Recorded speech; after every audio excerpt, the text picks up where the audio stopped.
Yo, what's going on, gang? What are you guys telling me? Yo, what's going on? Early days, early days. I'm standing up right now.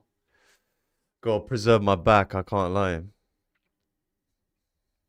Morning, guys, morning. Loon gang, let's go, let's go. What you guys saying, man? Did I get sleep? I can't lie, I'm dying right now. I didn't get the best sleep. Love you guys too, man. Inaya, you're in my year 8 class. Why are you in this stream? You should be in school, man. That's crazy. 9 a.m. is too early, man. It's unk time. For real. How you guys feeling, man? How you guys feeling about the next paper? 12 hours is nefarious work. Ayo, GO, it's me who has to preserve my brain for 12 hours. I'm gonna do my best. So cooked. Ayo, let's make sure we keep our heads up, guys. Obviously, a lot of you have been mentioning about paper 2 being quite tough. Now I think there's a bit to say about paper 2 at Excel. A lot of you are disappointed that a lot of things weren't in it, right? But what I'd say about that is, what did I always tell you guys about predicted papers? What did I always tell you about predicted papers?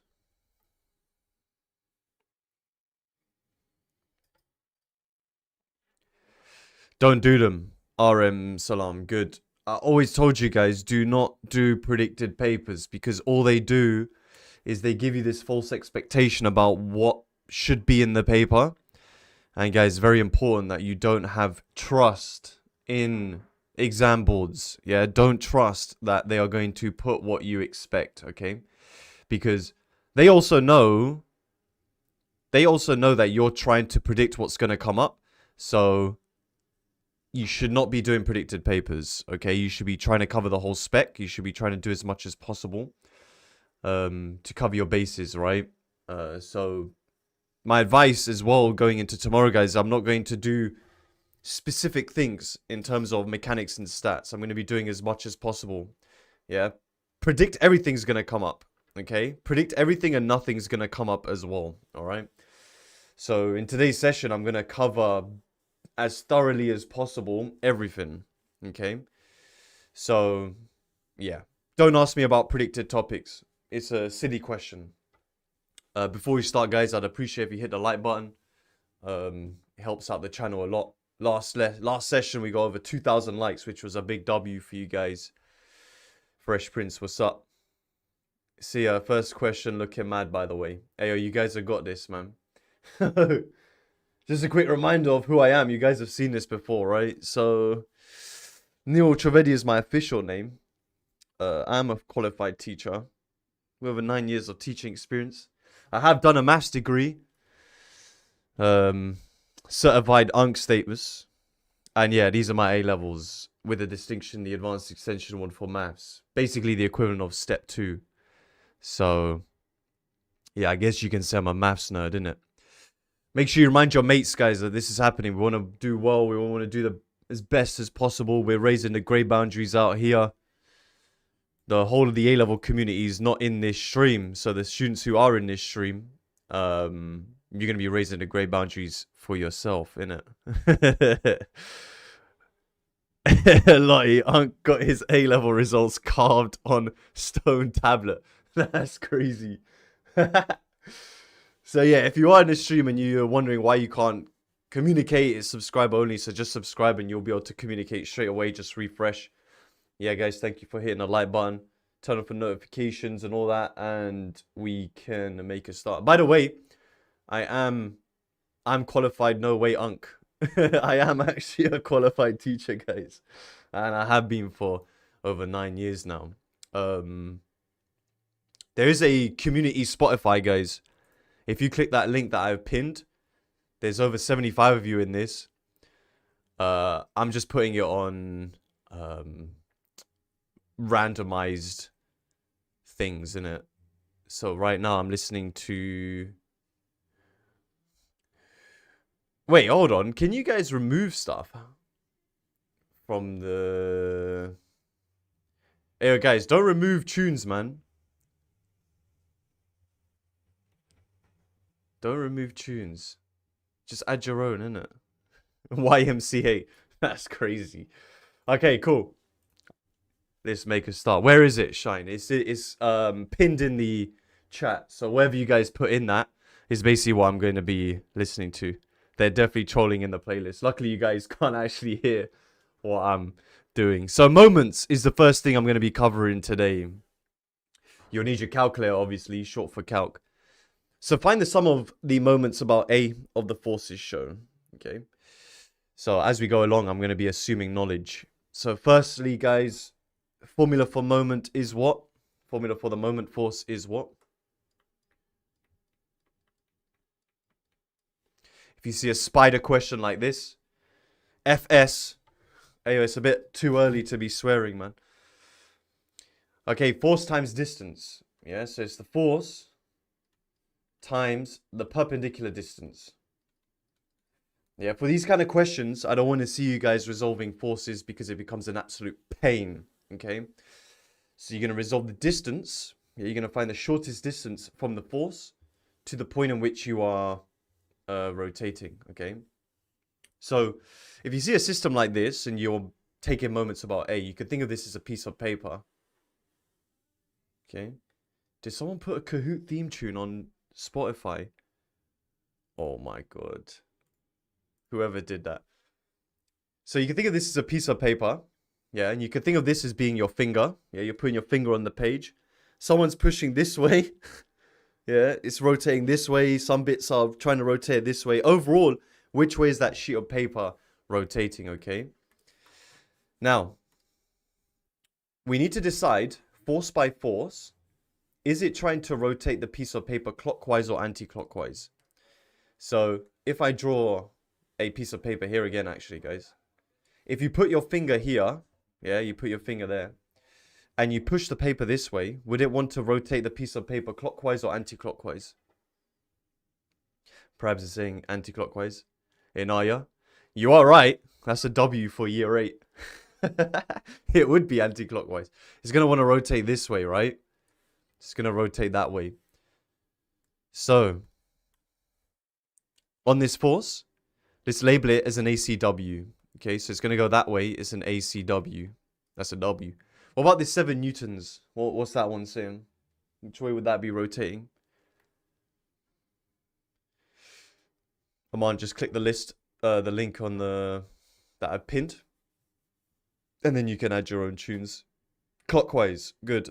So this one, guys, would be trying to rotate that way around. Yeah, following the arrow. So that is a clockwise. What about the 6 newtons? I'm not sure, man. Maybe someone else can help you out with the Spotify.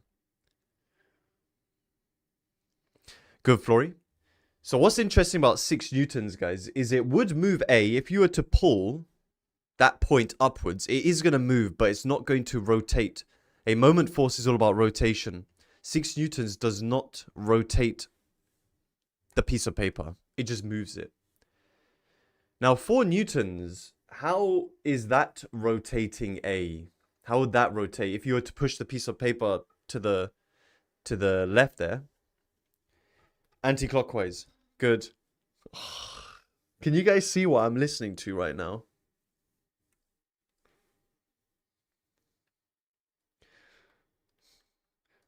See an anti-clockwise moment. Okay, good. So no comment, man. I wish there was a way I could put it is Khan, Coco, Helen. I wish you could see at the top what I was listening to. That would be so funny. Yo, Hamza. So, we have 2 anti-clockwise moments and we have 1 clockwise moment. Let me turn this down a little bit. Oh. So, we're going to work out the total anti-clockwise moment and the total clockwise moment. If anything, should we do the clockwise moment first? Because there's only 1. So the force is 7. And you need to multiply that by its perpendicular distance, okay?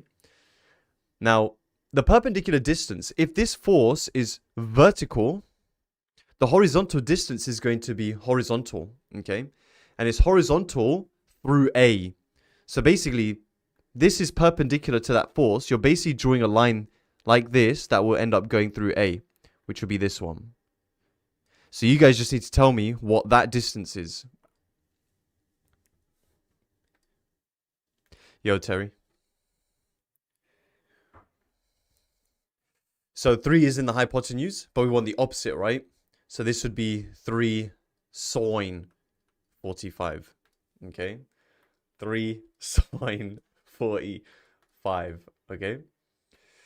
We'll type that in a second. Although that would be what? 21 root 2 over 2? Something like that. We'll decimalize in a second. You guys can help me with the decimalizing of the numbers so we can see which one would be the net larger force. Okay, now 5 newtons. I just want to see if you guys can see it. What is the shortest distance between 5 newtons and A? Let's see if you can see it.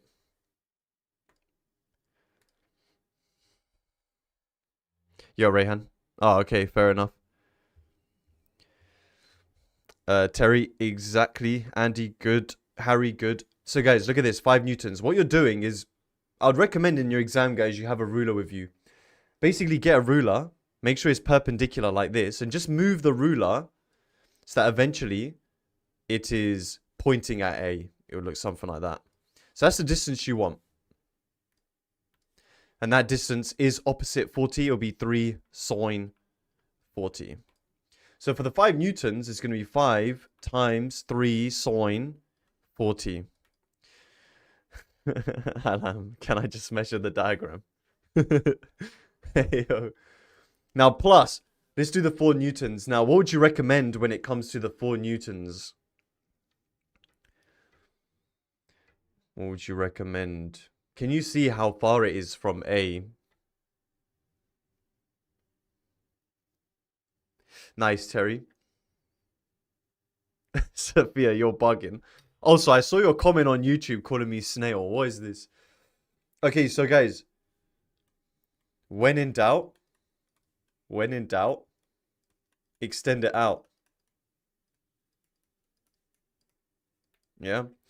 A famous quote from one of my old students, Katilia, 10 years old, got an A star in maths, okay? So, if one of my 10-year-old students can get an A star in maths, guys, I think you guys will be all right, okay? So, when in doubt, extend it out. Cap, go on BBC News and search Katilia's name, and you will see it. Search his name. His name and my name are on the BBC News, okay? So when in doubt, extend it out. So that 4 newtons, we are going to extend the line. Now that, it doesn't matter how long you draw it, okay? And from there, you can see the vertical distance, okay? So it needs to be a vertical line here, okay? And here you can see it's this one. Okay, it's going to be that one. What is that distance? Katilia, our goat. For real. I think he's doing physics A level now. Cindy, it is cos 30. Don't forget the hypotenuse though. Raj, good. 5 cos 30. Good. So the force is 4. And we're multiplying it by 5 cos 30. Now that's going to give us a decimal. What does that give you guys? I'm going to... Where's my calculator? Wait. Ugh. I've got I got 2 of my 991 EX calculators. What's a calc? What does it give us? 5. Oh. Great, I've got my bloop. Whoops. Radian degree. Kieran 26.96. Ethan got the same. Cindy got the same. Alright, I'll go with it. 26.96 ... Guys, keep that in your calculator screen. I'm just going to type this one in. 21 root 2 over 2. That's about 14.8. So our net is going to be what?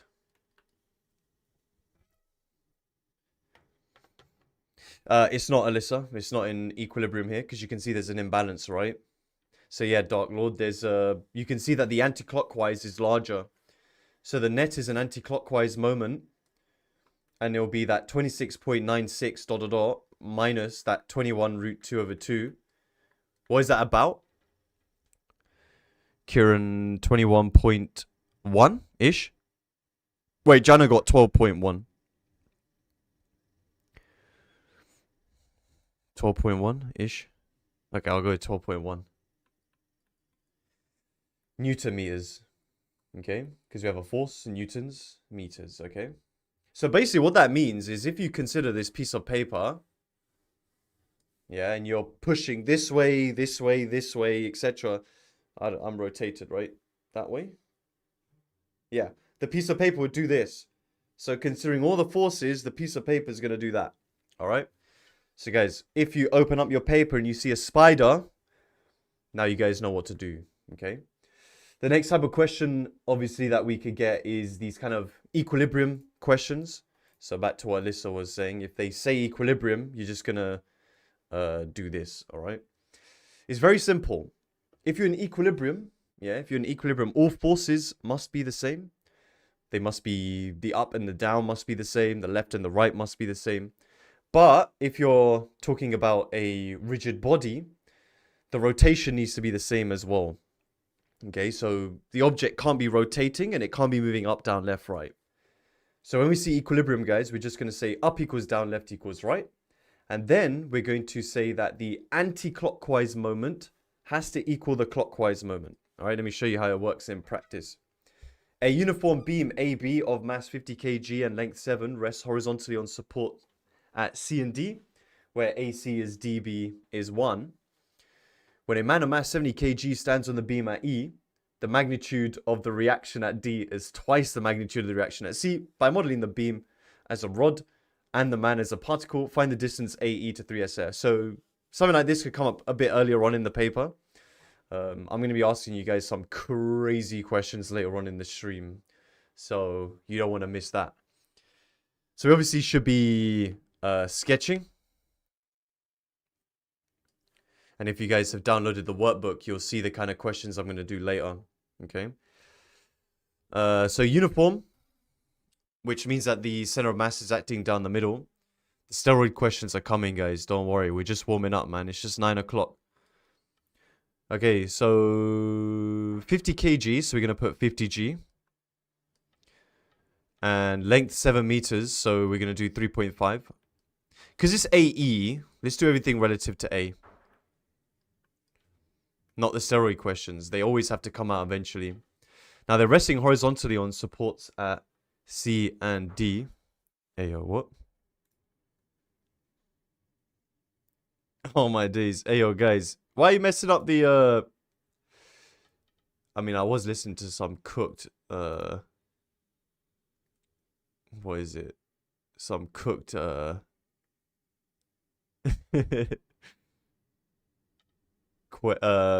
song, but wait, yeah, go back. Although Kanye West is great. AC is dB is 1, so it's a bit of symmetry here, right? So you have AC. But if you guys can't play nice, I'll just make the playlist private. Okay, and then we have 1 meter on each side. When a man of mass 70 kg stands at E, the magnitude of the reaction at D is twice the magnitude at C. So how would you label from left to right these reaction forces?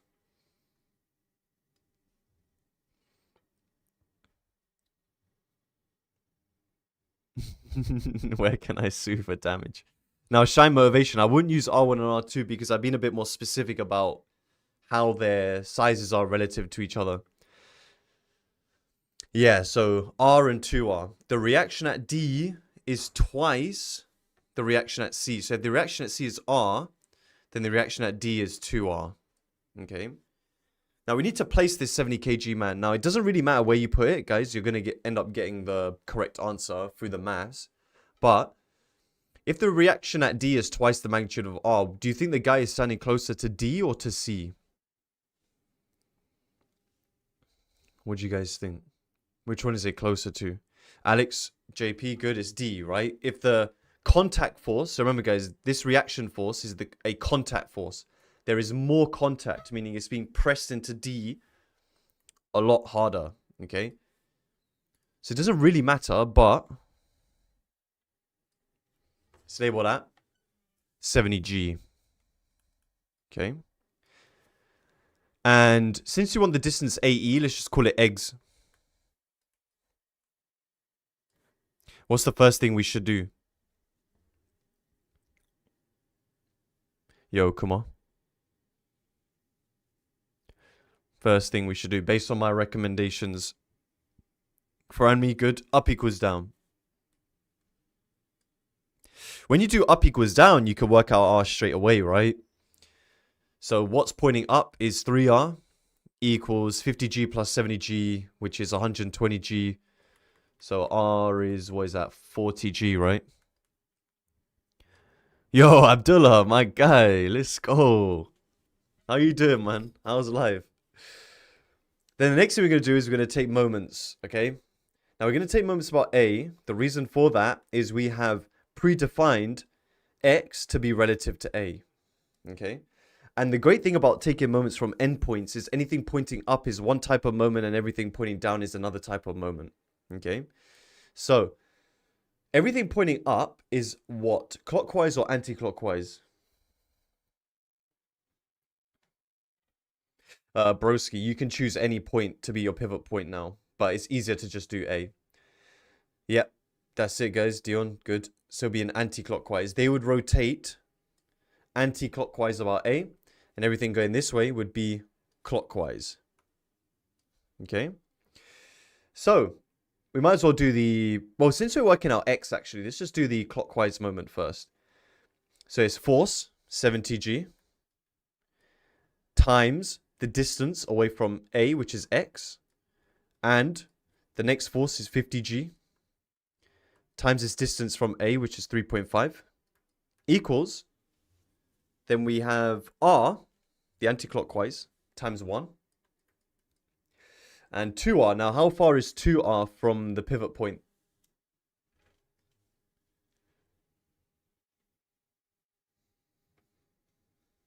Where the bracket, sharks, you don't need brackets here.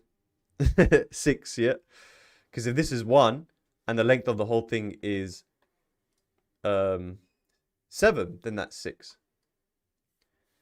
Hey, yo, Prema, I think I'm listening to your tune. Wait, is that your one, or was it someone else's? Oh, no, it wasn't you, Premit, right? This Hans Zimmer tune. Okay, so what can we do everywhere here? Max, when's lunch? I'm already hungry, my guy.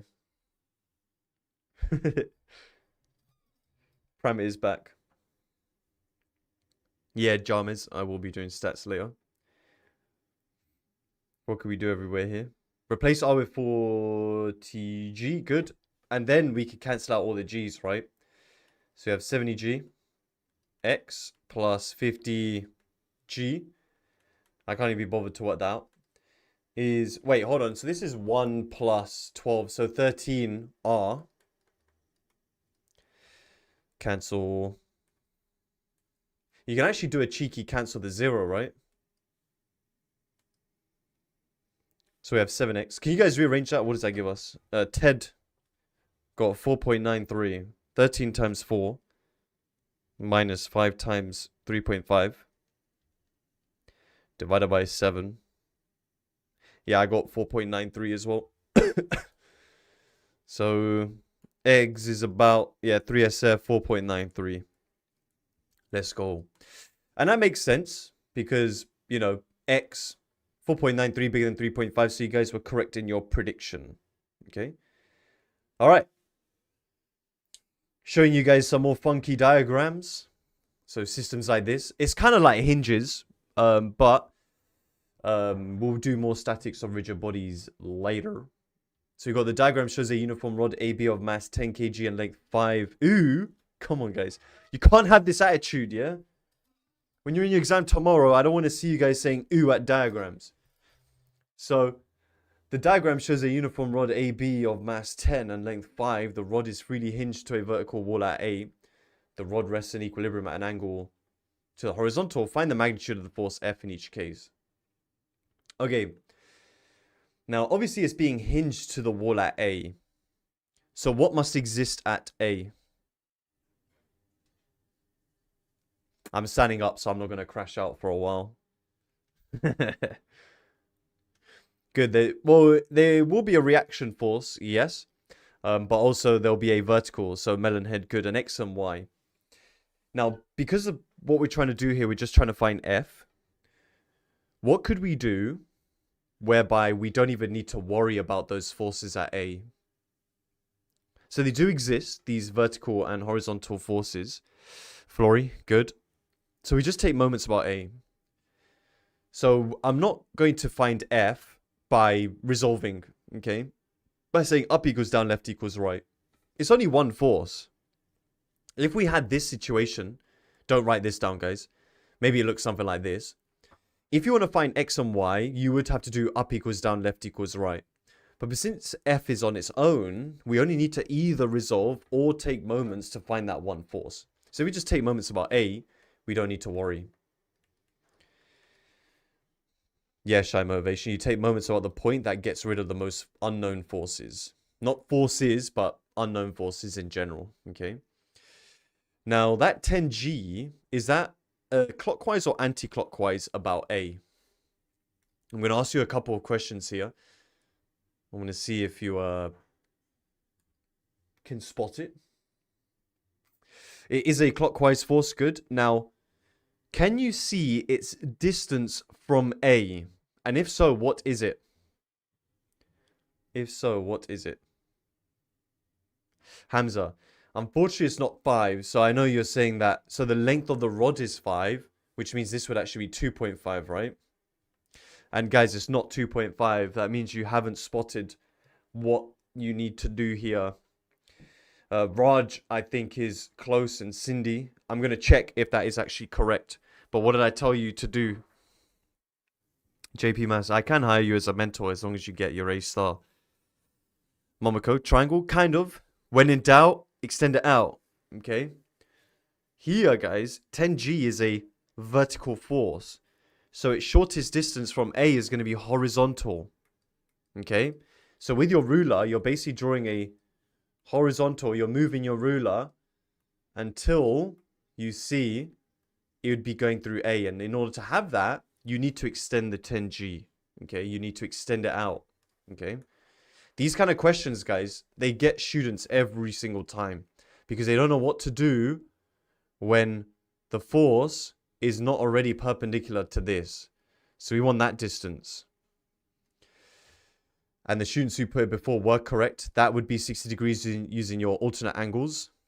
This would be 2.5 sine 60. Okay.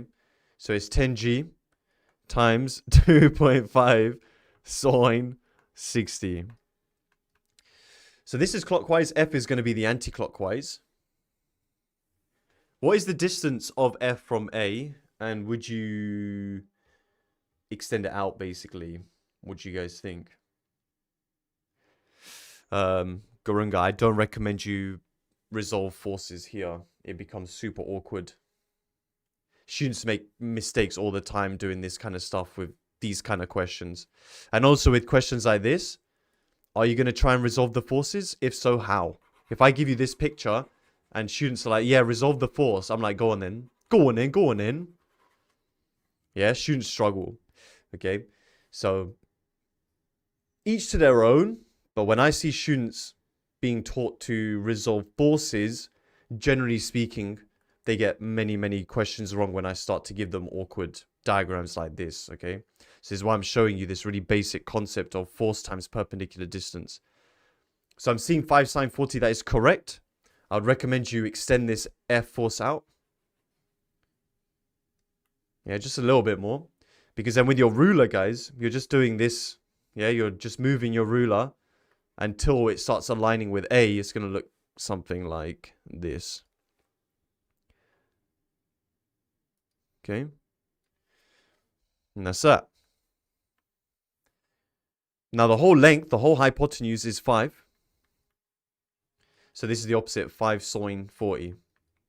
So yeah, F times 5 sine 40. Okay.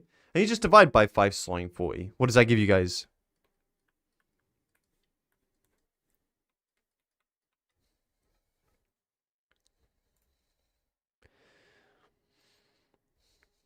You guys are uploading more tunes. That's good. What is this? Ditto by New Jeans. That's a decent tune. 66-ish. 66 newtons. Cool. Because we use G, right? New Jeans. What's that? New Jeans are fire. Shout out Levi Jeans and that. Okay, look at this next one, guys. Even more awkward. Again, just to be very clear, students who try and resolve these forces get this wrong most of the time. Okay. Now, the 10G is basically the same. Okay. So that 10G, you would have to extend it out. Yeah, so it's going to be something like this. It's going to be a bit more awkward. Let's do F first.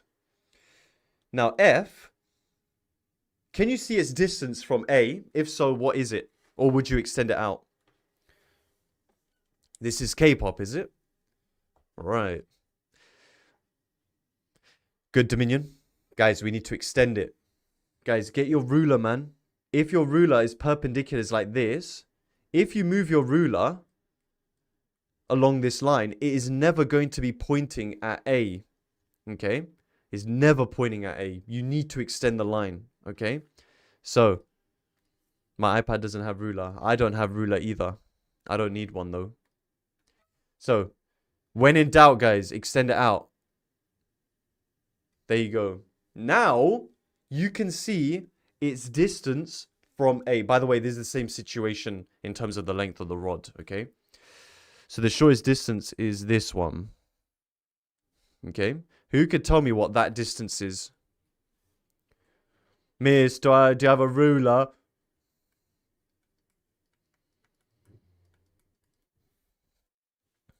Ranmi saying 2 sine 60. Omar getting the same. That's correct, because I've given you this 0.5, right? So it does mean that the hypotenuse is 2. And then using your x angles, aka your vertically opposite stuff, that's 60 degrees, right? So we want the opposite. So that'll be 2 sine 60. So F times 2 sine 60 equals. Now that 10G, guys, is just the exact same as the previous one. Yeah, we extend it out. Yeah, we have this distance is the same. Oh, wait, no, it's not the same. It's just 70. That's cheeky from me. I changed it to 70. Don't know why I did that, but anyway. So it's the same thing, just change it to 2.5 sine 70. Okay, 2.5. I don't know why I didn't write the 10G first, but it's all good. Okay, so divide by 2 sine 60. All right, what does that give us? Approximately. Please, man. You're basically typing in the same thing, just 1-3 Iran. What is that to 2SF, guys? Because we've used G, haven't we? If you write 133, you're at risk of losing an accuracy mark. Not 133. Not 133. Not 132.5. 130. Yeah. Alyssa? Is it sine 70? Yep. Indeed. Wait, maybe Alyssa's a little bit behind on the stream. Talk internet and that. Okay, let's go. So that's how we do these trickier, more awkward type diagrams, okay? These kind of moment questions. So this and this, guys, super important. If you can answer questions like this, like the concept of moments is not difficult. You just need to remember, guys, that I need to form a right angled triangle, okay? Right. A question a bit more traditional to you guys, hopefully. If you've been doing your practice, you should have seen something like this quite a lot. The real bleach. Am I covering histograms? Not specifically, no, because that's a year 12/GCSE concept. But I did upload a question very recently on histograms on YouTube Shorts. You can check it out. an A-level type question. So it says a rod AB is supported by two vertical ropes which are attached at P and Q. P's and Q's, shout out Kano. The beam is modeled as a uniform rod of length 5 and mass 30. The ropes are light and inextensible. A person of mass 60 kg stands on the rod at X, where PX is X. PX is X. The rod rests in equilibrium. Find the tension attached to the rope at P and Q in terms of X and G. Okay, so how would you label the forces at P and Q? In this case. No, Andy, it's not wrong, but Dominion, not just T going up though, right? Ben, you could use that, but because we're using ropes, I would use T1 and T2, but that is correct. Blair, you can use TP and TQ, that's fine. Yeah, so guys, T1, T2, TP, TQ. It depends if you want to identify which one is the one at P and the one at Q without getting confused. Because it says given that the tension the rope at Q is double P eventually, I recommend that we use TP and TQ. Niggas, we're undeniable. So a rod AB is supported by two vertical ropes attached at P. It's uniform, so we have this center of mass 30G. And then you are 2.5. Hey, yo, you guys weren't even born when California Girls came out, man. What a tune. The ropes are light and inextensible. A person of mass 60 kg is standing at X. It's in equilibrium. Okay, what are we doing first? Alright, Gen Alpha. Nice try. Old school Katy Perry is so good. Up equals down, Avani. Good. So, up is TP plus TQ is 90G. Okay, once we've done that, what are you going to do? Hamza, yes. I recommend here, guys, that we take moments about P. And the reason for that is I have defined an unknown distance relative to P. So usually we do A, right? But because it's unknown, have you guys heard of that new rapper, Unknown P? Yeah, this unknown is defined from P. We should do it from P. It's just going to make your lives a lot easier. So, unknown P. Now, what does that mean? If we take moments about P, what is true?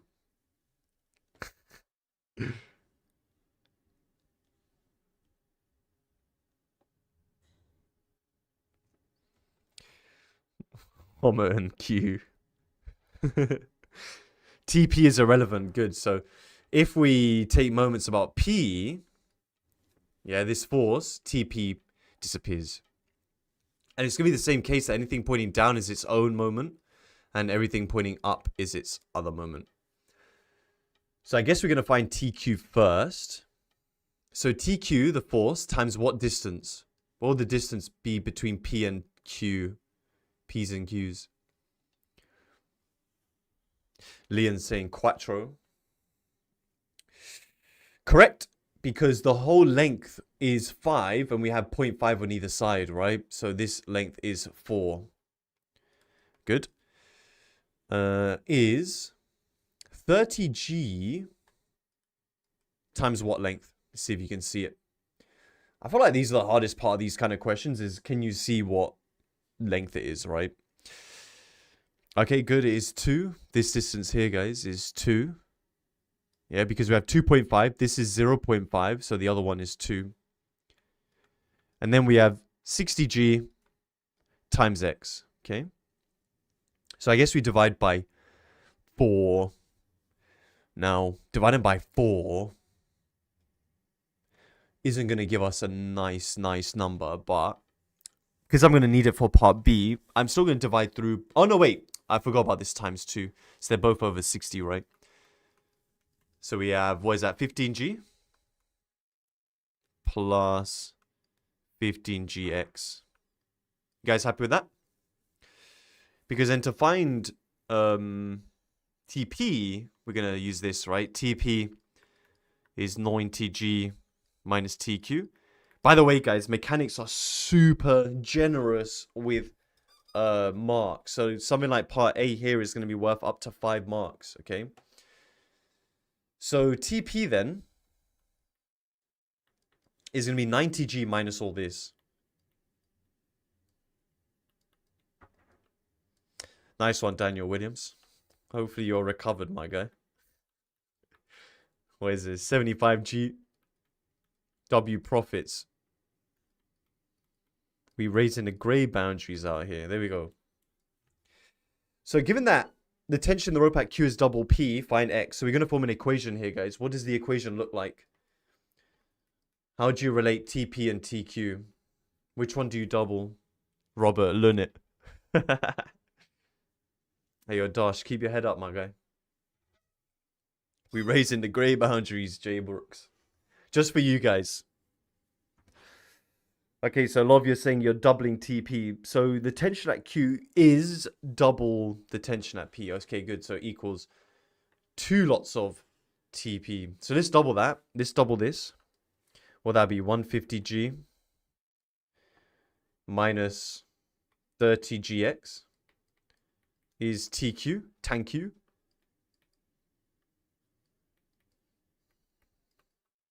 I don't say tan Q, I say sine Q over cos Q. So you add this over, 45. Subtract that, what is that, 135? Divide. What is that, 3? 3, I think. Brother, good one, Unk. Hey, yo, we got man like PV in the chat. Shout out PV equals NRT. Yeah, I did chemistry. All right, next one. Are we doing B? Yep. Hey, Jazz, man. Come on. All right, next one. How? Hey, yo, I did all right, man. I got... It's physics as well, I guess. So, yeah. Bun chem.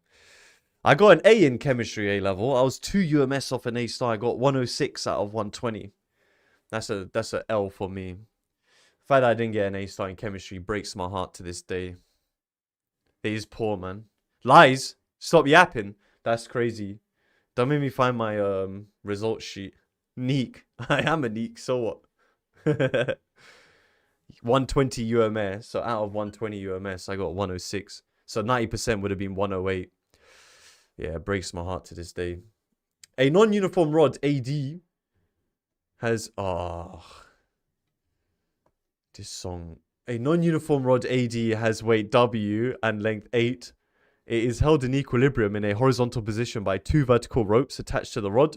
The tension in the rope at C is 3 times the tension at B.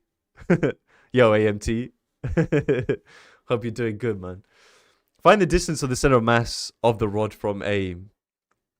Okay, so where would you place W in this situation? What song? This isn't even a song, man. This is Grandpa Pig's greenhouse. Who's throwing footballs at my greenhouse? Daisy, closer to C. Closer to C. So basically you put it off center, right? So because it's saying that the tension in the rope at C is 3 times at B, if we put 3T here, we can see that the center of mass is probably closer to C, right? But if you decided to put it closer to B, guys, you're still going to get the right answer, okay? But we'll put it off center. Yeah, W. Remember here, guys, I've given you the weight, so do not write WG. Now, yeah, we should do the distance being X, but distance X from A or D, Hamza? Which one would you do it from? To which one would you label X?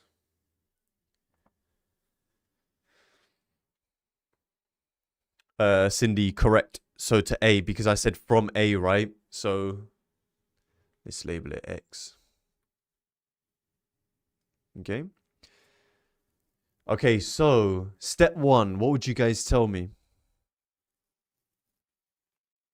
Will I am. Will I wham? Nice. From a cos question. What does that mean? Celine, good.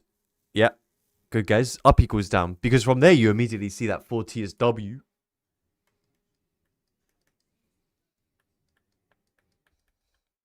One of my boys used to be called Wham. He was actually hench as well. My boy Wham Cash Keller. Shout out to him. Then we're going to take moments. Yo, Asher. From A. Okay. Nice, Elliot. 120 bench yesterday, my guy. I'm too small, for real. So we have these being anti-clockwise. The process becomes quite the same, right? This would be clockwise. Since we're finding x, let's do that one first. So it'll be wx equals t times 2, or 2t, plus, what's this distance?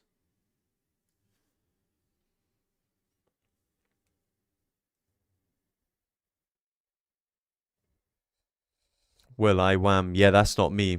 Act like a waste man, that's not me. 6, good. So we have 3t times 6, which is 18t.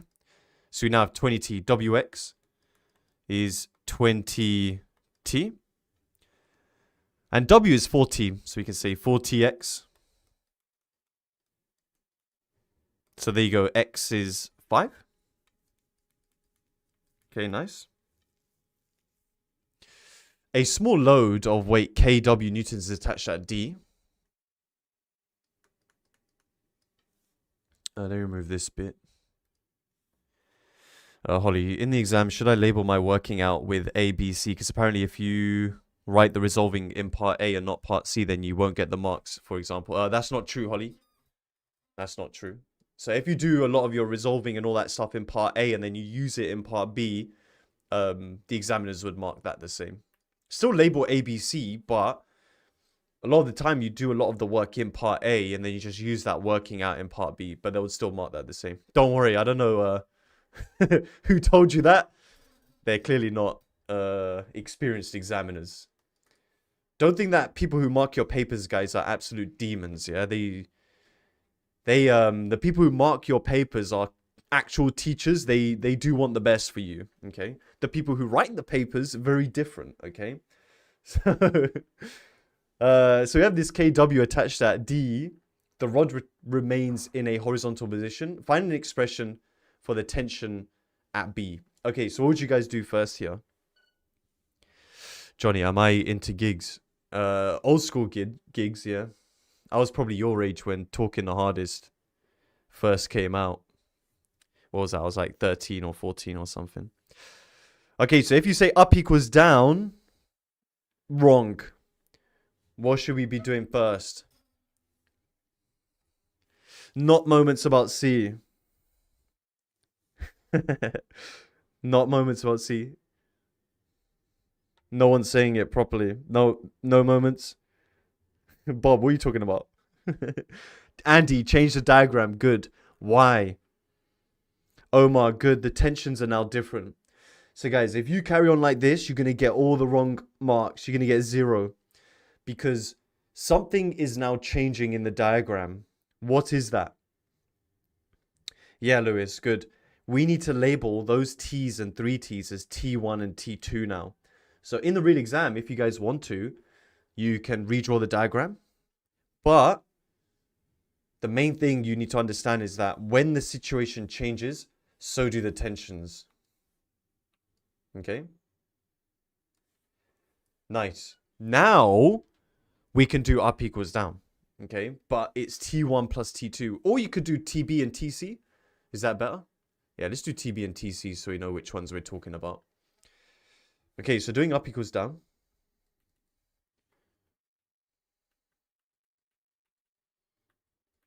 Okay. Now, based on what we're trying to find out, what should we do next? By the way, this is a tune. Ooh, ee, ooh, ting, tang, walla, walla, bing, bang. This is a throwback. Terry, moments at where? Mickey Bromley, take it from B. Coley is saying moments from C. Now, we're trying to find the tension at B. So I want this. So yeah, if we do take moments about C, at least we can get rid of that. Yeah, if we take moments about C. There's no right or wrong answer here. Yeah, so AT, if you want to take it from A, that's also fine. You would have to do simultaneous equations afterwards. But I think it's good to get a variety here, guys. Should we take moments about C, just so that we get rid of C? But here, we now need to be very careful about which forces are clockwise and which are anti-clockwise. Can you guys go through that diagram and tell me which forces would be clockwise here? So I'll get rid of my old annotations. Which one of these forces would be clockwise?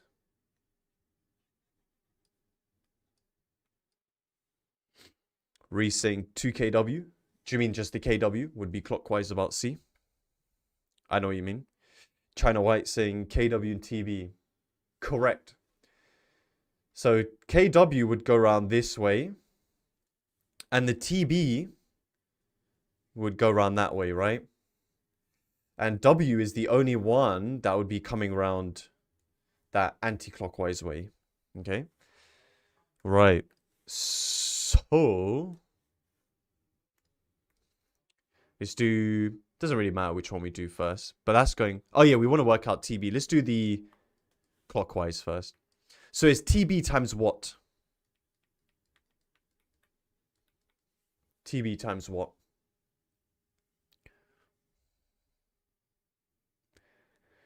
Oh yeah, I forgot you guys can see who's adding these Peppa Pig songs. Okay, 4. Because 2 and 2 on each side, this is quattro. Good. Plus kW times 2.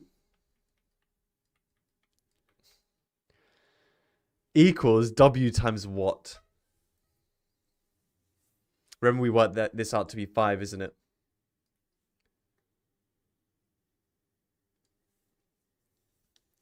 Daisy, 1. Quaxon. Yeah. Quaxon 5.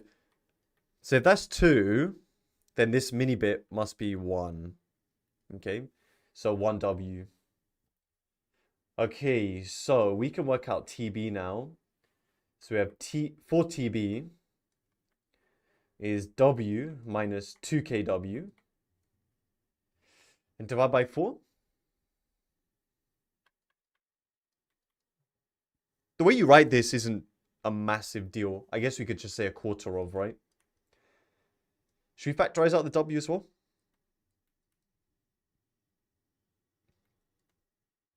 $2K, sorry. Like that. I think that's the cleanest answer. Find the set of possible values of K, which both ropes remain taut. Okay.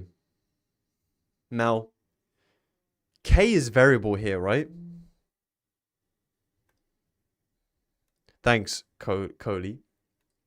You have me on LinkedIn, I'm assuming. Now, K can change in value, right? Think of K being...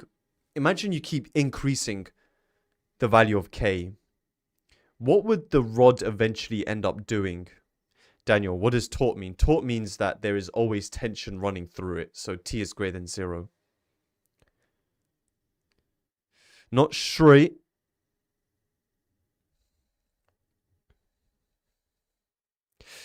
Mickey Bromley, tilting, but not from TB. So it will want to tilt, but where would it want to tilt from? John Doe, rotating clockwise, about which point? If you keep increasing K, guys, where would it want to start rotating from? Yo, moment. Yeah, I can't say that name, but Matt B-E-A. I'm calling you Mateb now. Okay, so Mateb, correct. We're going to be... It's going to end up rotating about C. So, guys, if you keep increasing that value of K, eventually it's going to want to... Wait, that way. It's going to want to do that, right? What does that mean about one of the forces? One of TB and TC? What could you tell me has to always be true? So, Andy, eventually TB would be that. But what always ends up being true? More so, I'm interested in TC. What must always be true about TC if we keep increasing K and it starts to rotate about C? What must be true about the value of TC always? TC is greater, but also Terry and Melonhead, good. TC always has to be 0. Okay. Sorry, TC always has to be bigger than 0. So since we're rotating about C, guys, eventually, the tension in C is always positive. Okay. So in this part C, we don't even need to worry about TC, which is why in part B, I said work out the tension in B. Because eventually, when you start to rotate, okay, TB becomes 0, all right? But I said I want to find the values of K for which both ropes remain taut, okay? But TC is always positive, always. So we don't even need to worry about K with respect to C. So we want to find the values of K for which TB is always positive. Okay? So taut just means tension running through it.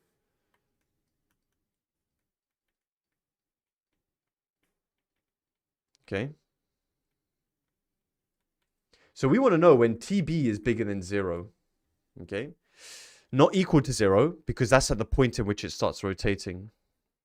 So we have this. Okay? What does that rearrange to give you? By the way, I thought you guys could see what I'm listening to. Maybe it's my privacy settings. One sec.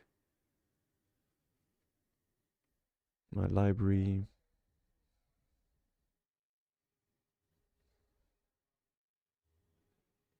Yeah, you can see my listening activity.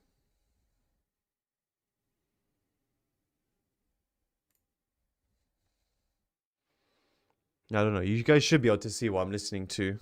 I'm listening to Grandpa's Little Train. I can actually change the picture on there as well.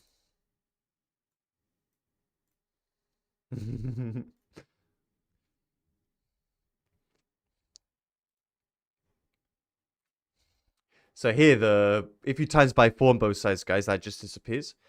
W is a positive constant. You just divide by that. Move that over. Divide by 2. Obviously, it'd be better to write this. What else technically should we say? You need to be friends for that. Is it? I swear, like, Ijaz in the chat used to be able to say, like, what I was always listening to. Ijaz, I swear you used to say, or was it someone else when we were in stream that you could always see what I was listening to on Spotify. But yeah, K has to be bigger than 0. Yeah? So it'd be good to say, even though I don't know if I even said it in the question that K has to be a positive constant, but it's obvious, right? Just to be specific here. Ijaz, oh, it's because you followed me. Maybe that's why, guys. Not saying to follow me on Spotify because, I don't know, it's just Spotify in it. But maybe that's how you see what we're all listening to. Okay, so tilting. This is a very interesting question. In my opinion, guys, this is the most interesting question on tilting they could ask you. Dark Lord, would you need to explain why K is bigger than 0? No. Because they've introduced K, it's assumed. Okay? Shout out Spotify. Franmy, when do the inequalities flip? Only when you multiply by a negative number. Sam Day, I don't know exactly the time that I'm going to be starting stats. It's a 12-hour stream, so many variabilities go into this. But maybe have this on in the background. Because, yeah, some of you guys do have, like, AQA, and I think they have them pure in stats tomorrow. So, a non-uniform plank AB has length 8 meters and mass 20. Come on, guys. 12 hours. I'm always on the grind. No time for chilling. No time for sleeping, okay? No time for that. We're raising the grade boundaries out here. I want you guys to get the best grades possible, okay? So I'm going to stay up with you lot. So we have when a block of mass mkg is placed at A, the plank remains in a horizontal position and is at the point of tilting about P. When the block is moved to B, it's at the point of tilting about Q. The distance of the center of mass of the plank from A is x. Find the value of x and m in no order. Okay, what would you guys do here? By the way, there must be a way for me to show you what I'm listening to. 1 second.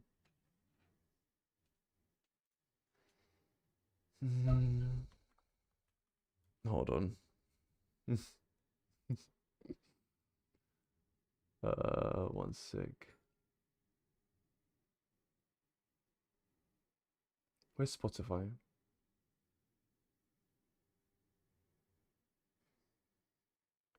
Am I bugging? Ah, Spotify doesn't allow you to window capture. That's a shame. Damn, Spotify is smart.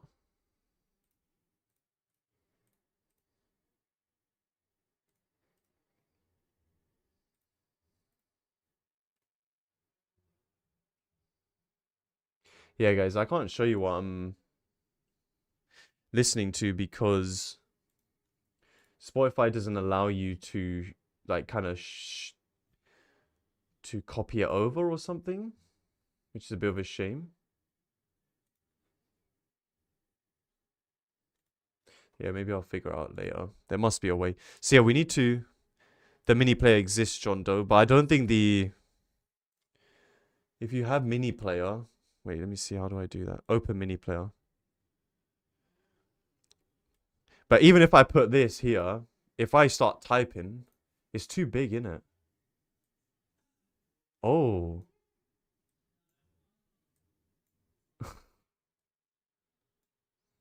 If I click that. Oh. Yo, W, man. That's advanced streaming right there. Okay, so... Can I cover my face with it? So there's two situations here. Okay. There's situation 1 where the block is at A. It's in equilibrium and it's at the point of tilting about P. And then it's moved to B and it's at the point of tilting about Q. The distance of the center of mass from A is x. Find the value of x and m in no order. Okay. You guys can see it, right? So situation 1 and situation 2.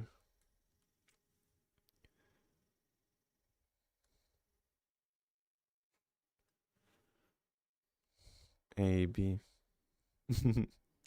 Laurie can say, okay, cool. Because on my YouTube preview, it's a little bit behind. Okay, so there's two situations.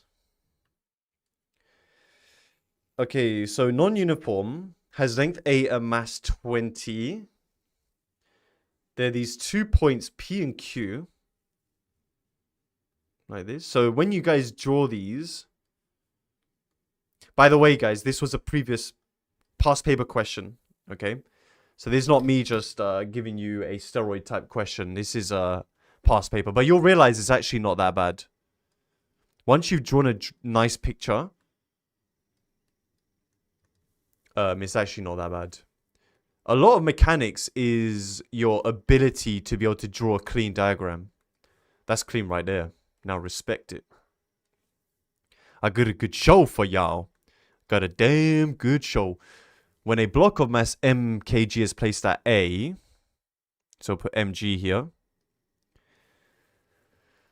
it's remaining horizontal equilibrium and is at the point of tilting about P. So what would you guys put here in this first diagram? If it's at the point of tilting about P, what would you indicate?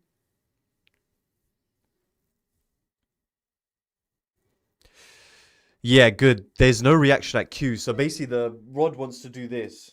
Yeah, it wants to do that. Meaning that the contact force with Q is going to end up disappearing, right? So we're going to have a reaction here at P. When the block is moved to B, it's at the point of tilting about Q. So the second situation is that it's moved to here. Then it wants to do this. The distance of the center of mass of the plank from A is X. Okay, so let's just put this center of mass.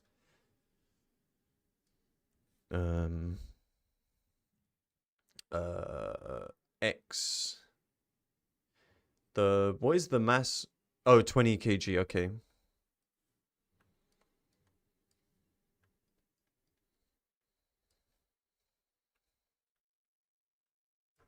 Okay.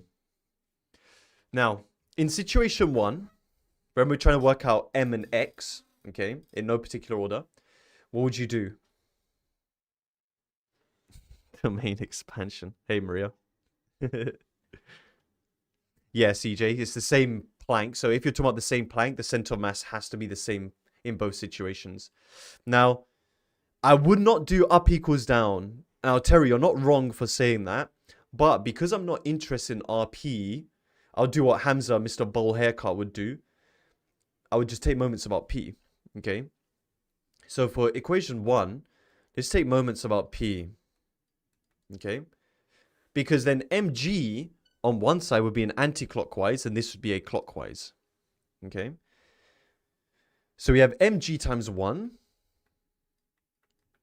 equals... Now, what's the distance of 20g from P? What's this distance?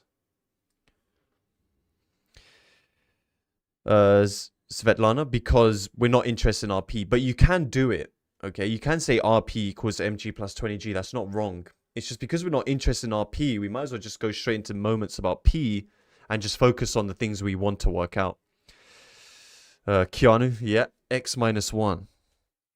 If this full thing is x and that's 1, this is x minus 1. So it's 20g, lots of x minus 1. The g's cancel, and now it should be giving you good vibes of how we are going to be solving this problem. Would you guys notice the processes to finding x and m?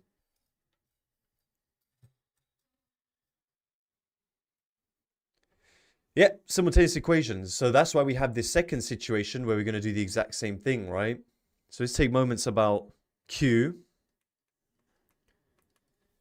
So we have mg times 2. So this is going to be a clockwise moment, and this is going to be our anti-clockwise moment. So mg times 2 is... Okay, can you guys tell me what distance is? What is that one going to be? Hey, yo, speed shorts, man. You've got this. Terry's saying 8 minus x. Nearly, Terry. You have to subtract another thing there. Hamza, good. Louis or Lewis. Good. 6 minus x, Raven. Ayo, that's so Raven. I don't think you guys will know what that is, but... So this is x. And that's 2, right? If the whole thing is 8... We have to do 8 minus 2 minus x. Yeah, 6 minus x. Okay, you guys don't know about the OG program. So it's 6 minus x times 20g. Okay. The g's cancel. Divide by 2. And there we go, guys. There's our simultaneous equation. So we have 20 x minus 1 is 10 6 minus x. Divide by 10 on both sides. We have 2.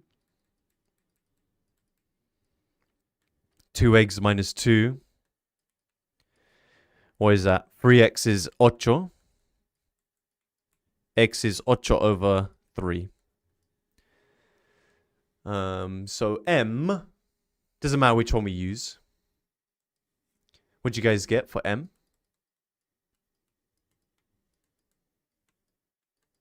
100 over 3?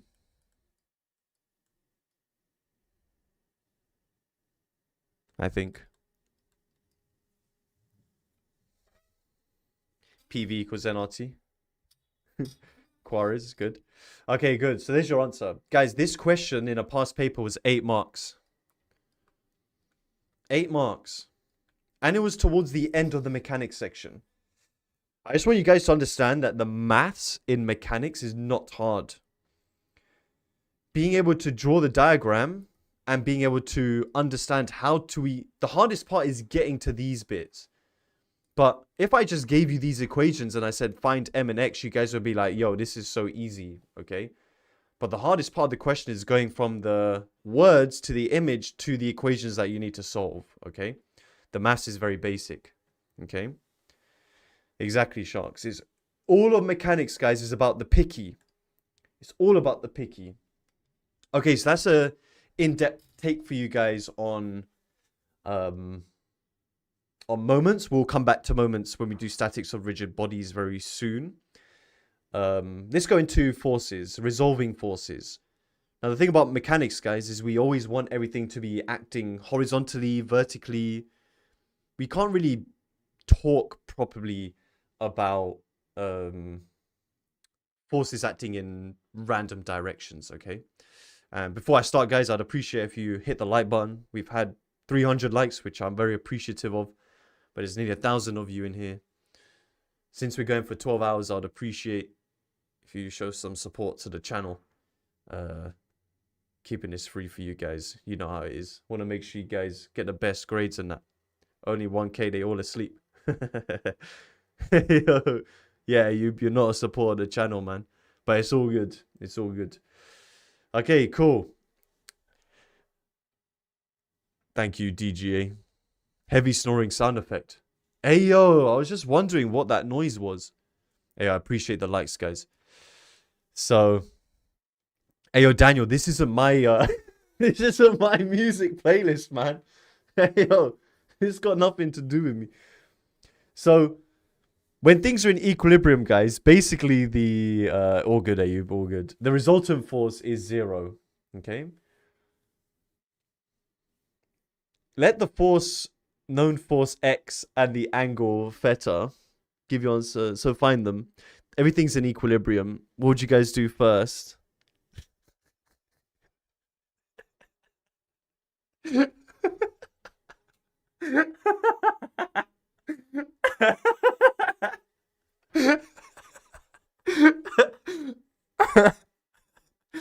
Okay, we resolve up, down, left, right. Okay,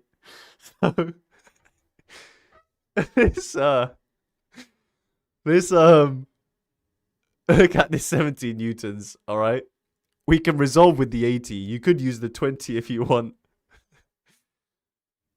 We could do it like this. Andy, what do you mean I'm unserious? I didn't make this playlist, man. Okay, what would this force be?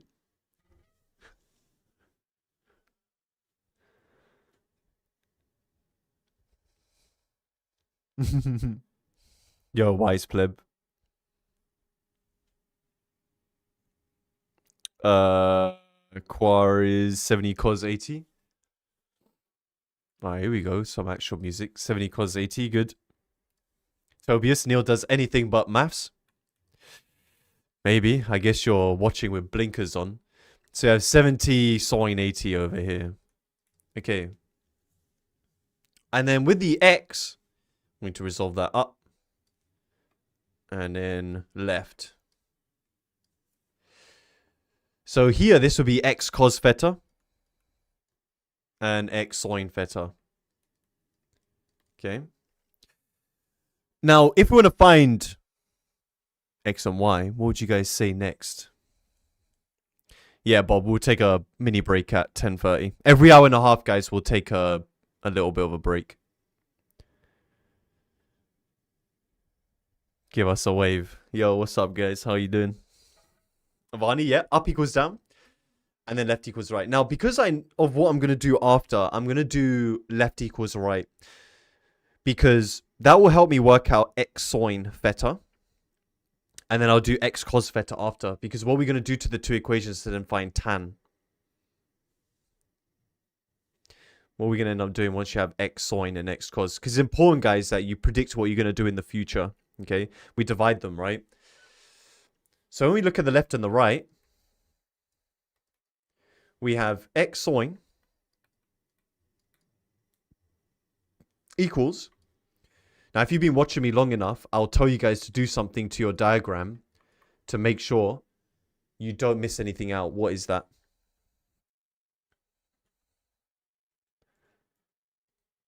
Tick, Hamza, good. Lottie, that's for moments, but when you use a force, make sure you tick it. Yeah, don't destroy your diagram, but just do like a cheeky tick in that. And then you can look back afterwards. Once you resolve something, just like cross it out as well. Then we look at the up and the down. I see that x cos theta is just 70 sine 80. So we divide these to get tan. What would you guys do to then find x with these figures? So even without working out theta, what would you do to find x as well? Footy, I think I know what you mean. So Logan, you don't actually need to know what theta is to work out what x is. So Dominion, good. You just need to do Pythagoras. There's something that students miss out all the time, and it's going to be important when we come to a projectiles question I'm going to do later. Guys, x cos theta is 70 sine 80. That is literally the size of this adjacent side. And the opposite side is 70 cos 80 plus 50. So to work out theta, you're doing opposite divided by the adjacent. And to work out x, you're just doing Pythagoras. Okay? So I like to keep things as exact as possible. Whoops. Plus 50.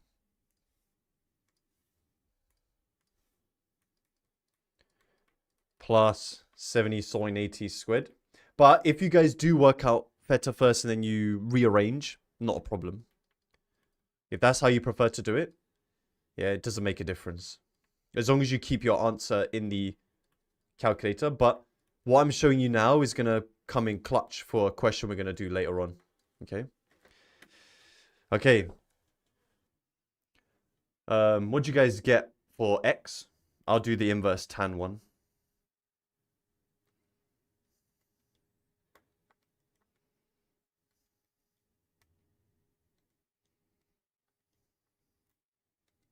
I got about 42.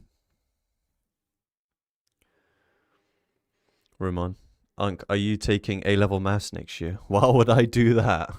I've already done my grind. I got my A stars and everything, mate.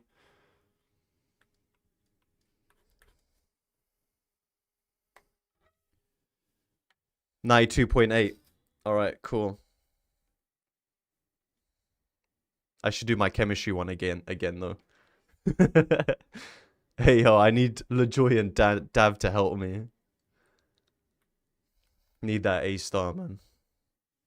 Except chem. And economics. And economics. I got an A in economics. It's not looking good, is it?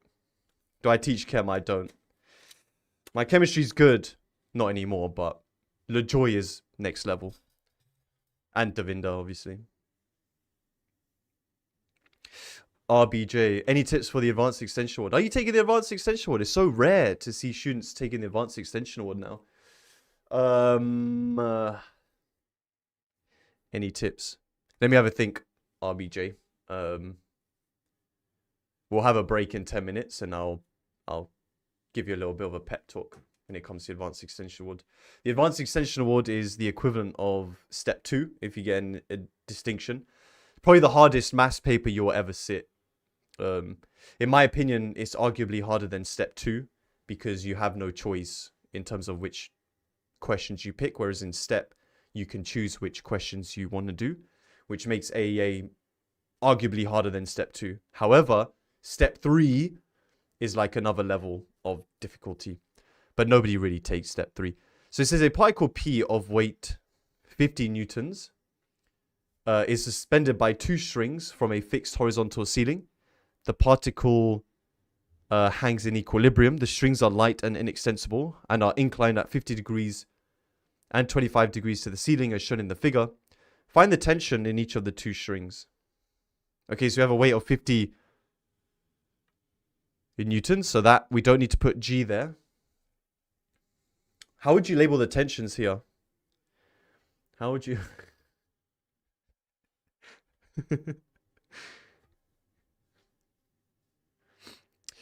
Hamza, yeah, Dark Lord, Pramit, good. So TATB, yeah. Here, because we're not being too specific about, oh, I want to know specifically the tension A or specific to the tension in B. If you use T1, T2, not a problem. I personally here would use T1, T2.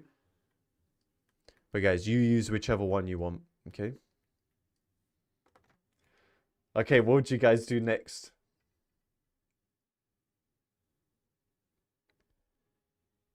Daniel Williams, go dark matter. What do you mean? I haven't unlocked dark matter yet. So Premic, good. We should be resolving, okay? So T1 is pulling to the left and it is pulling up. Why my tension is different? So here I have two strings, okay? If it said threaded, like sometimes it says threaded or it's one string, you would just put T, okay? Nicholas, why is tension going towards A and B? Okay, so we are focusing on the particle, right? So we are considering the particle. That's where our tension is. Tension always acts away from the object you are resolving, okay? So if we were focusing on the ceiling, for whatever reason, tension would be pointing away from the ceiling, okay? So this would be, if that's 50, then this would be 50 as well. Yeah, so this would be T1 cos 50. And this would be T1 sine 50. Okay, then we have this one.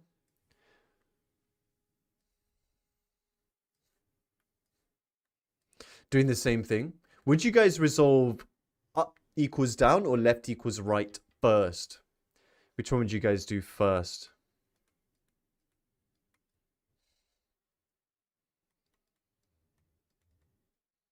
Yeah, I'll do left equals right.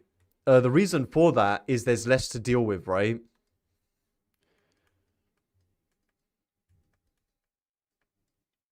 I can't lie, guys. Playboi Carti's most recent album is so bad.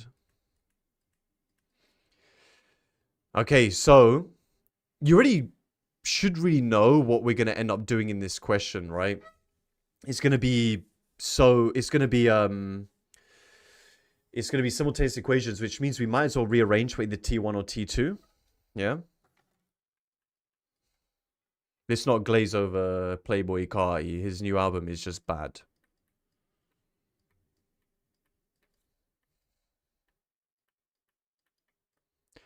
Okay. Rage bait? What? So up equals down. John, it's not bad, it's just not good enough. Obviously, everybody has different tastes. I need to take that into account, yeah. Everybody has different tastes, guys. I guess when you make Magnolia, it's hard to maintain a good standard. Because Magnolia is an absolute tune. So looking at up equals down. Everything pointing up equals pointing down. Okay, now doing simultaneous equation. Let's replace T1 with T2. Okay. So T1 is T2 cos 25 over cos 50, which we then need to times by sine 50. Now, why isn't it 50g? Because I said it's the weight of 50. So guys, make sure you are clear when you read the questions. Is it saying mass or weight? Now, there's an easy way of typing this in the calculator. There's a longer way. Does anybody know what we could do here to make it an easier kind of type in the calculator? I do listen to Frank Sinatra, Junaid. Tan 50, good. Okay, so sine 50 over cos 50. If you want to change that to tan 50, yeah, that is, that's okay. So T2 will be 50 divided by, so this is cos 25 tan 50.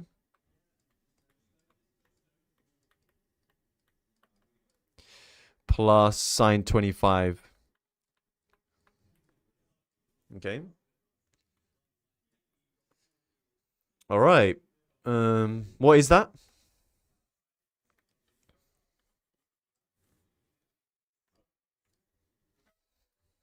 No worries, Cara. Numworks. I do have the CG50 as well. I'm rocking, guys. I got it. I got it. Come on. But the CG50 is just... I don't like it. It's alright, but it's not great. 33.3, is it? Okay, we're not using G, so 33.3 is okay. I'm happy with that. Can you guys keep that answer? 3SF is fine because we're not using G. Okay. But guys, can you use that as your answer? Your unts? What does that give you?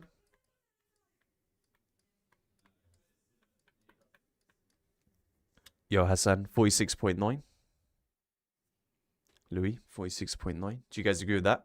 Aaron, 47 is fine as well. Yeah, you guys happy with that? Question like this, guys, another 8 marks. Okay. Toy toss. I got 33.4 for my answer. Would I get marked down? Well, it depends. If you rounded it wrong, yeah, you could lose a mark. Rosalind, radians. So here we're dealing with degrees. So maybe that's why. Haha, 8 marks, yeah. You're welcome, Sophia. I got you guys. I think now's a good time to just take a 10-minute break. Yeah, before we do this, guys, let's take a 10-minute break or so. Dollar, can I invest in a NumWorks calc? They're so good. I'm not sure if NumWorks are allowed. Kadar, does your schools check your CG50? Q&A time. Nah, I'm not going to do a Kahoot, guys. Maybe we'll do one later, but not yet. It's too early for Kahoot. They are allowed, are they? Oh, okay. 1037. The question about the Advanced Extension Award, I can't remember who asked it. Guys, I'd appreciate if you could hit the like button. Helps me out. The AEA. The only way to get good at the Advanced Extension Award is you practice questions. Now, what's crazy about the Advanced Extension Award, guys, is you're actually not allowed to use a calculator. Let me see if I can find you guys the one I did. Wait, what?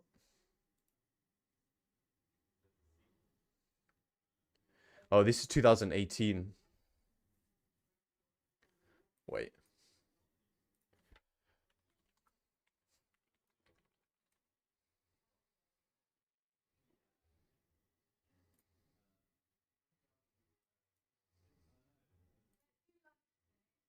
This is the one I did. Didn't I do mine's in 2008? Nah, I did mine in 2012. So all of these... Ah, didn't you guys ask me to do this in the last stream? Ayo, that came up in my Advanced Extension Award paper. Now, keep in mind, everything here, guys, is non-calculator. So all of this is non-calc. This is what I did, non-calculator. So, length of diagonals. Okay, then there was this. Keep in mind as well, for the Advanced Extension Award, you're not allowed to calculate, and you have to do every single question. If you guys remember, I did this question on YouTube. If you've been watching me on YouTube, I did this nuts question on there. Hey, yo, China White, you're all chat. Actually try and do the paper. And you'll see that it's when you are not allowed a calculator and you have to do everything, it's, in my opinion, harder than step 2. Step 3 is much harder than this. What is it? In this paper, I think I got 78% somehow. So without a calculator, I somehow got 78%.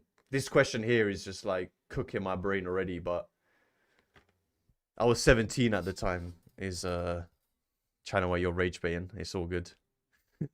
I can rage bait you guys can rage bait back. Style, presentation, and clarity. Where does it say that? I guess it's important. You know, was I born in the same year as KSI? KSI is a year older than me, but I did grow up watching KSI.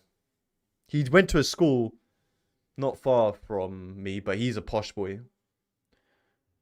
Yeah, Ben, we will do. Yeah, 17 in 2022. I did the one before. So when I was 16, I was just on my geek mode. Where was it? So I did do the year before, but I was 16 when I did this. But this one I got a... what did I get? I got a merit, which as a 16-year-old, guys, I'll take it. So I was 16 when I did this paper. I got a merit. So it goes distinction, best, merit, second best, then fail. So again, you're not allowed to calculate for any of this stuff. This is known as a floor function.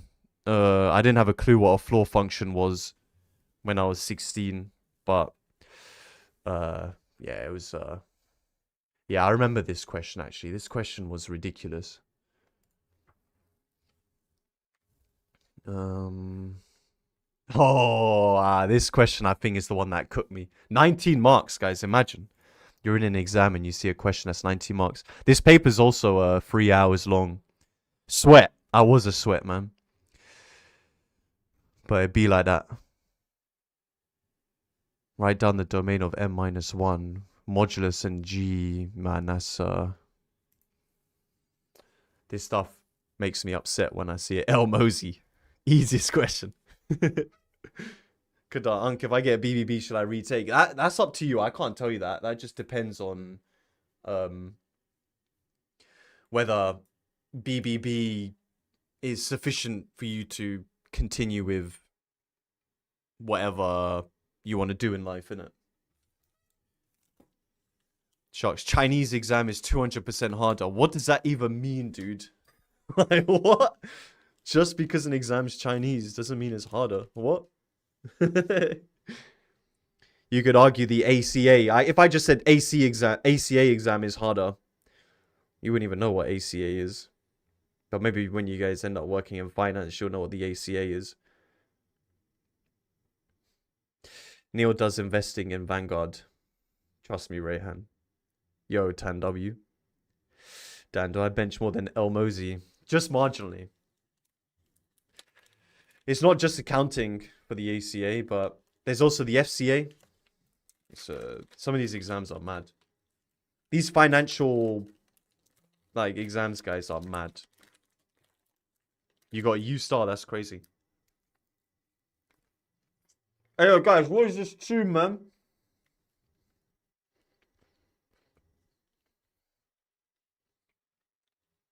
No, not the FCA.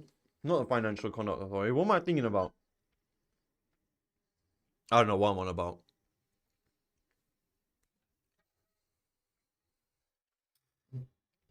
Audi or Saudi Airlines. When I start lifting, when I was 18.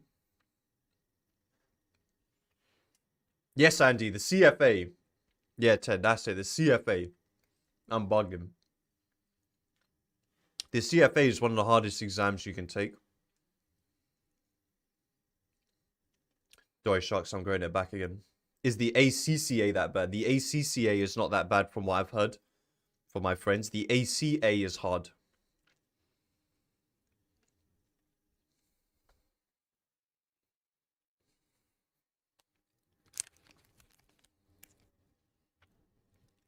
Mickey Bromley, 5 questions in 1.5 hours.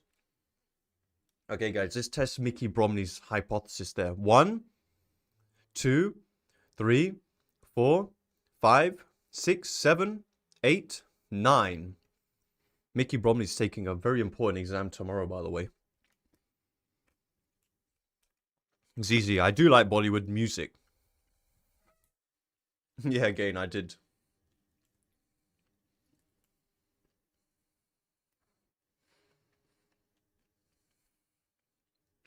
Burnt out toast. I thought I said burnt oak for a second.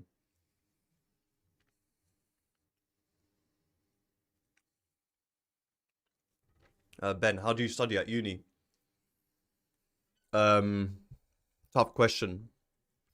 I basically did nothing until the last maybe 8 weeks of my uni career. Well, each year. I was just at the gym, then the last 8 weeks I just became a bang out. Am I coming freshers? Absolutely not.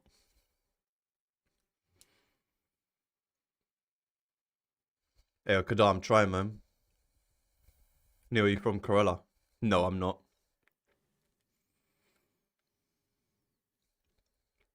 What was uni life for me? Like for me, Cindy, it was I don't know. I found uni very overrated. I'm not the kind of guy that likes to party. So obviously everybody's going out partying and stuff, and I just think that's like, I think it's cool. You could try it, each to their own in it, but I was like, it's not it, man. It's not it. Bunch of people sweating in a closed space, drunk. I'm just like, nah, it's not it. So I'll just be in the gym. I didn't go to lectures. I was quite a bad student.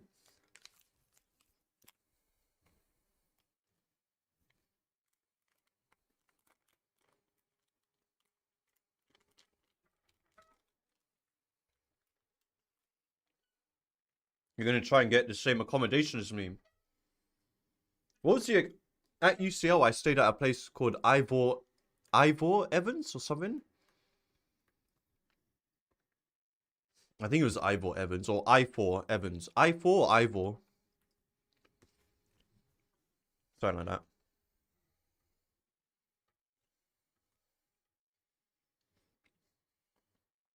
Alyssa, did I go to St. Dom's? I did, yeah.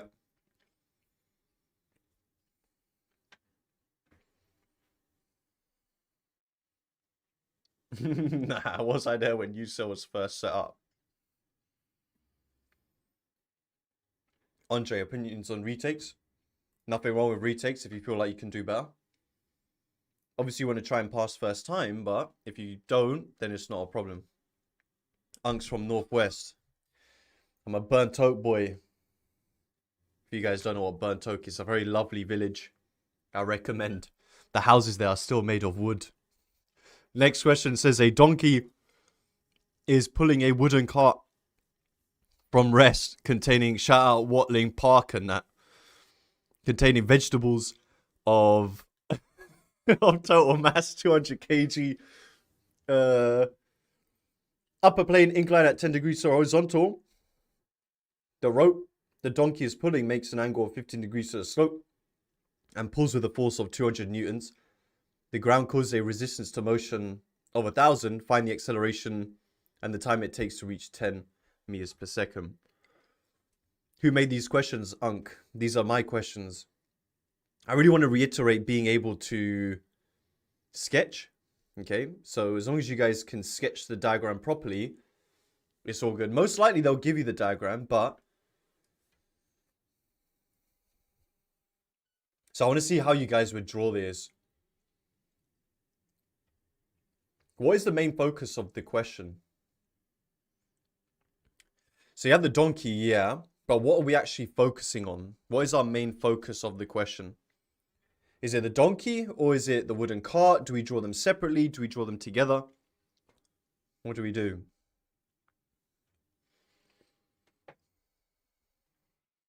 Mariska, yeah, it's the wooden cart, okay? So even though I've told you guys about this donkey, the donkey has nothing to do with the question. It's just the wooden cart. So what you draw here is the wooden cart. Yeah.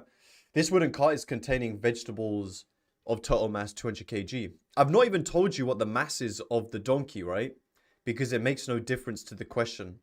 We're focusing on the cart. But it does say that the donkey is pulling this cart at an incline of 10 degrees. So there's this rope pulling at 10 degrees. Okay. How else would you label stuff?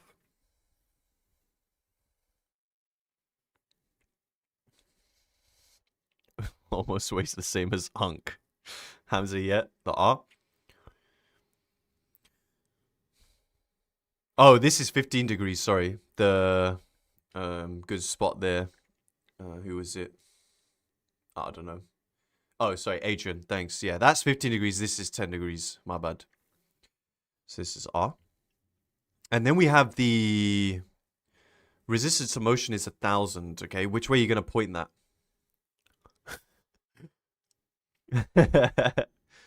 It's not my fault you guys are giving me such silly music to listen to. So down. So yeah, to the left. It's going against the motion because we are moving up the plane, right? So we have 2,000. No, 1,000. 1,000. Okay. And it's pulling with a force of 2,000. Okay. All right, what would you do next?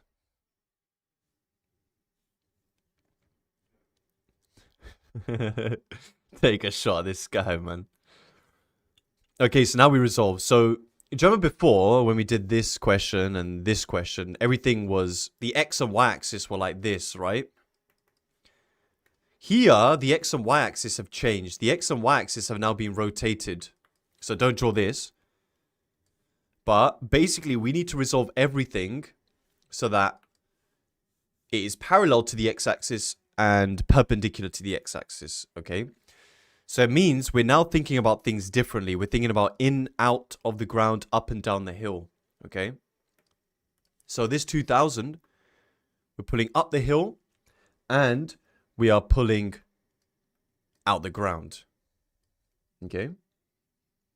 This will be 2,000 cos 15. This will be 2,000 sine 15. Okay, now we've dealt with this, so we don't need it anymore. Then we have the 200G, which is into the ground, down the hill. This will be 10, same angle as the incline. This will be 200G cos 10. This will be 200G sine 10. Okay. Now, technically speaking, we should always do out the ground equals into the ground. But because we're not interested in the coefficient of friction here, the out and in, so basically this plus this equals this, it won't actually help us with regards to the question. So you can still write it down, but it's not needed. So because it's not needed, I'm not going to write it down. But when we start dealing with mu, guys, we will. Okay. So, because it's going up the plane, yeah, let's look at up the plane, down the plane. Okay. Nando's later on, Merab. So up the plane is what? 2,000 cos 15. And then we're going to subtract all the negative forces. So 1,000. And we're going to subtract the 200G sine 10. And that equals the mass, 200 times A. So you just need to divide all that by 200, right? Hey, I can't listen to this heavy metal for 12 hours, guys. This is crazy. 2.96. I have used G. So 2.96, I wouldn't accept that. Blair, there is tension in the rope. It was 2,000, sorry. 3 sig figs. When you use 9.8. Yeah, Daisy and Mega. 3.0. Now, in the real exam, generally they do accept up to 3 SF. But be careful. If using 9.8, which at A-level maths we do, right? We should really be using 2 SF. This is find the time it takes to reach 10 meters per second. How would you solve a problem like that? Meharika, am I bilingual? Unfortunately not. How do I press shuffle on here? It is on shuffle. There's just so much...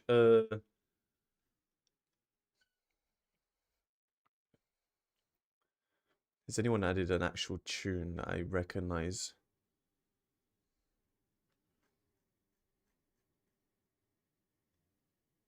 Oh. What a tune.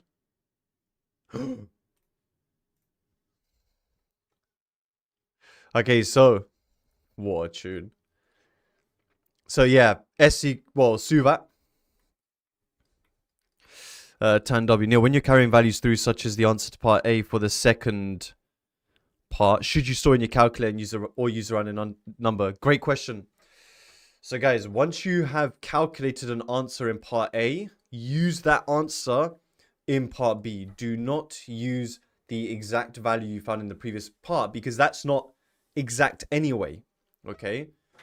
So be careful. Once you found an answer in part A, you carry that forward, not the exact value. Okay? Find the time it taken to reach a speed of 10. I did say it starts from rest. And we want this. So yeah, V equals U plus AT. U is 0. So it's just 10 times 3. Oh, wait, no. 3 times... Wait, what? I'm bugging. What is that about? 3.3? Yo, Ifa. Shouldn't you be in school? What is this?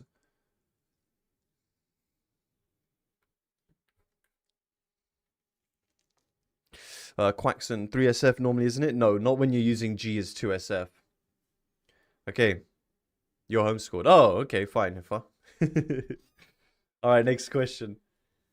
Bars in cars. The figure shows a van of mass 2,000 kg towing a car of mass 800 kg along a horizontal road. The vehicles are joined by a light tow bar, which is at an angle of 10 degrees to the road.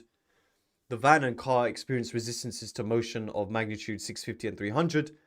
The van's engine produces a driving force of magnitude 2500. Find the acceleration of the van and the car. Hope you guys like my clip art, by the way. So the figure showing a van of mass 2,000 kg. Krish, I wish I could do your exam for you. And a car of mass 800. ERCR question. The vehicles are joined by a light tow bar.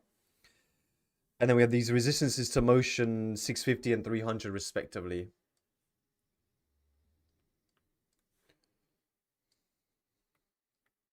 What else would you add to the diagram? This driving force, obviously, of 2,500.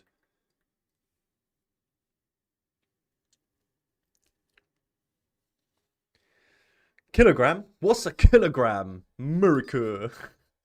Tension, yeah. So what's interesting about a tow bar, guys, is it can produce thrust and it can produce tension. Okay, and it depends.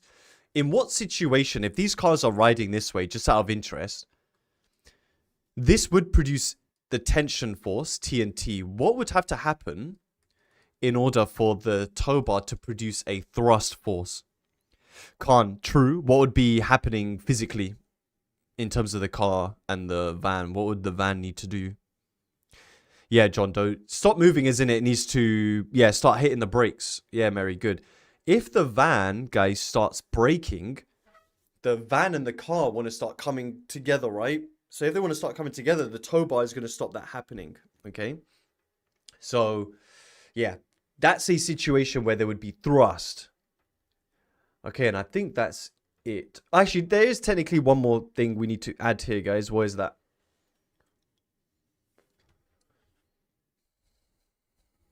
Cindy, because if the van is pulling this way, the tow bar is trying to keep the car and the van together.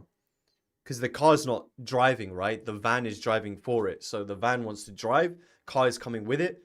The tension or the tow bar is pulling the car. So the reaction forces. So the reaction of the car, Mimi Mom's car. And we have the reaction of the van. Yeah. Whether that's going to be important to us in the question, we don't know. All right. So, what would you guys do here before we do part A and B?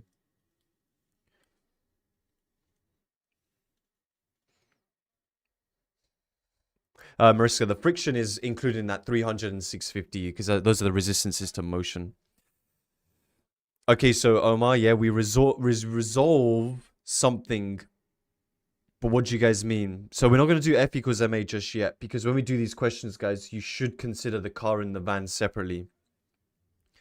So Hassan, good. So we need to resolve the tension force.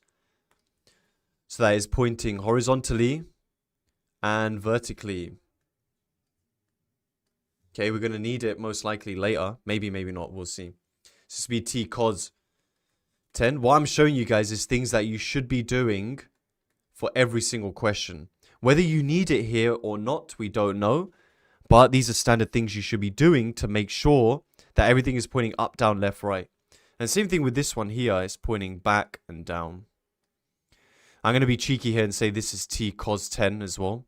And this is T sine 10. Okay, so we don't need those anymore. Right, now we're going to look at the car and the tow bar separately. Now, just in general, would you... yeah, alternate angles. This is 10. Okay. Would you guys look at up, down, or left and right, given the context of the question? Finn, if it's the opposite, it's sine. If it's the adjacent, it's cos. Yeah, left and right. So, guys, with the up and the down, we're not interested in reaction force. And we're not really interested in that vertical tension, right? Because we're not involving mu here. So let's look at the van. So let's look at left and right for both the van. Now it's accelerating to the right, as I've indicated. So for the van, it'll be 2,500. Subtract all the forces pointing in the other direction. That's 650. And the t cos 10. Is the mass 2,000? A. Can you guys tell me what it would look like for the car?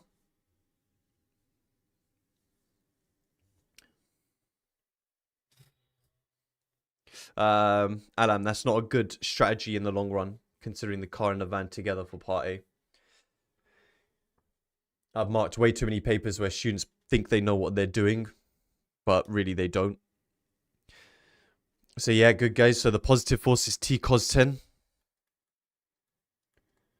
Subtract the negative force, which is 300 there. Is the mass 800 times A.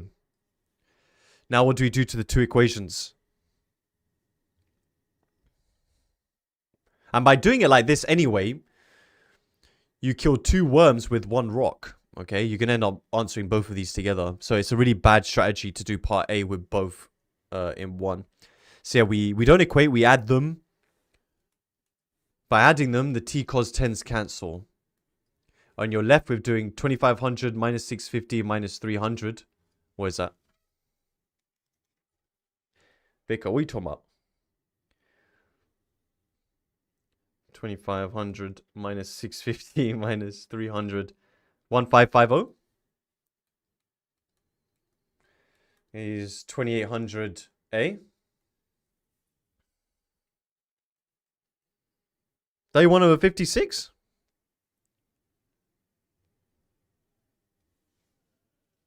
Yeah? Don't know how I came up with these numbers, but... Here, guys, because we haven't finished the question, okay, you can use your whole answer. Just for Bants, let's use 31 over 56.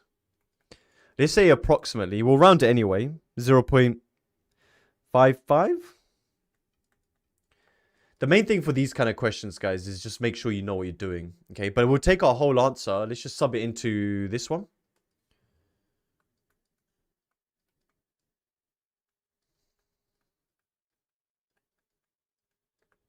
So that's going to go in there, yeah? Divide that by cos 10. Okay, what we got? Fraction 800 answer plus 300 over cos 10. Wait, what? How am I getting a negative number? Oh, I'm in radians. No, I've messed it all up. I beg you guys have done it properly. I've got two calculators. I use the one that's not in degrees. I've messed it. 751. 754. How can I Neil does mistakes? I haven't even written anything down. It looks like everybody's getting 754. That's good enough. Okay, cool. Alright. That's part A. And see, look, this is why you do it like this, guys. Because you don't need to... If you do... Joe, the students who are saying consider the whole system for part A, you're literally doing two different things completely in part A and B. Whereas if you do it this way, then the working just flows. Okay? So, do it this way. Don't consider the whole system. Alright? Because if you're learning a lot from the book, guys, the book does not explain things very well. It has good questions. The mixed exercises are really good. But the book, in terms of explaining concepts, is really bad. So when the speed of the vehicles is 5, the tow bar brakes, assuming the resistances to motion of the car stay the same. Find the distance moved by the car from the moment the tow bar brakes to the moment it comes to rest. Now, when the tow bar brakes, what's the most important thing that changes? Yelly, and the T would cancel, but it's a really bad strategy because then you need to find T in part B, so you might as well do this method. The tension disappears, but as Celine's saying, the main thing is that the acceleration changes. Yeah, tension does disappear, but the main thing, guys, you need to understand is that because the tension changes, we need to consider what changes with the forces, okay? And for something like that, guys, you should draw a new diagram. So here's my car. We have the 800G. Here's my reaction. Now, you guys are right. That tension force disappears. But I still recommend, like Melonhead said, put 0 here. Okay, there's no tension. Tension is 0, but still put 0 there. And this is 300. Now, the reason we do that is it's still moving forward. So my positive force is 0. Okay. So when we resolve horizontally, we're saying 0 minus 300 is the mass, which is, what, 800? A. So then you can see that the acceleration is negative. Okay. So, Johnny, can you use further mechanics technique in mechanics? Technically, yes. Technically speaking, yes. So if you want to use energy equations, I recommend you don't. But exam boards are very clear that if you use a valid mathematical method, it's okay. Okay. Just think, just like in GCSE, do you know when you find turning points or quadratics, some GCSE students have done GCSE further maths and they know how to differentiate. That's fine. Robo, my maths teacher thinks you're always wrong. Well, my grades say differently and my results say differently. How many times have they been on the BBC News? Pack it in, mate. Okay, what? Tension is 754 when you use 31 over 56. Maybe. Okay, I'm just writing down what you guys said, isn't it? I think you're always right. Thanks, wise pleb. That's a wise pleb answer, man. Can I use Navier-Stokes equations? I think that's a bit of a stretch, Dark Lord. Okay, so Suvat. Hey, who added this tune? How'd you guys know about JPEG Mafia? Okay, when the speed of the vehicles is 5, the tow bar brakes. So we want U is 5. Find the distance when it comes to rest. Come on, you saw JPEG live. That's a W, man. That's proper old school. I want that. Which one connects all of those? I've not actually heard this tune, though. I'm going to add it to my playlist. I don't know who added it, though.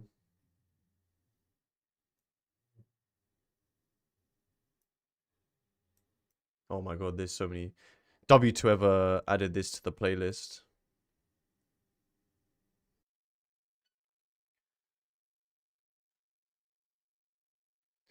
Wait, am I back? Yo. Am I back? Let me know if you can see me. Let me know if I'm back. Hey, yo, guys, I went on Spotify. And it's got nothing to do with Wi-Fi. It's the Spotify crashed my OBS. It couldn't handle it.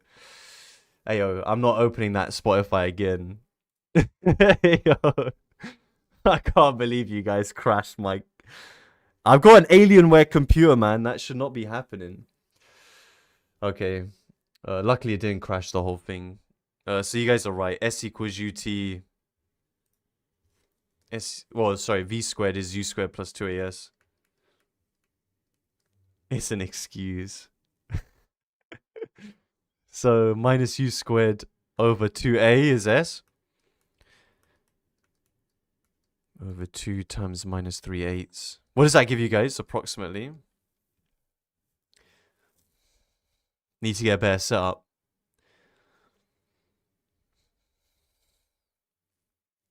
About 33 then. Meters. There you go. Cool. Sweet.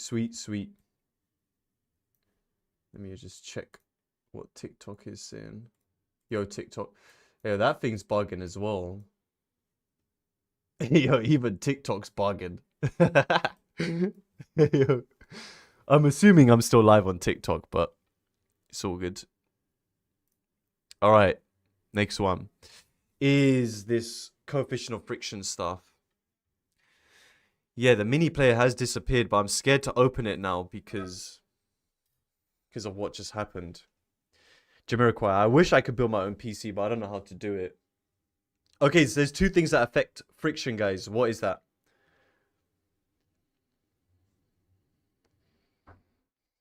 Matib, the reaction plus the coefficient. Yes. So there's two things that affect friction. It is the contact force and the roughness of the surface. Yeah.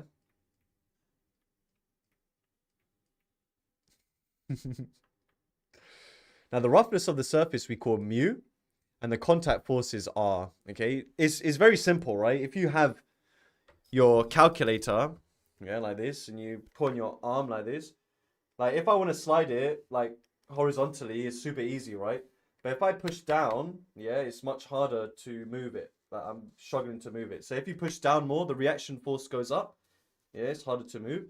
But also, the hairier arms you have, yeah, the more coefficient of friction. Now, my arm's not that hairy, I don't think, but it still adds a bit of friction.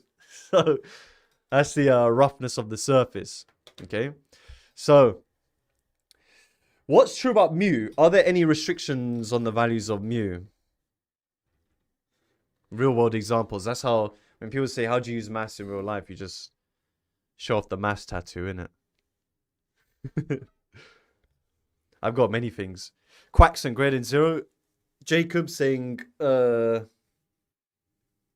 smaller than 1. Is that true, guys? Does the coefficient of friction need to be between 0 and 1?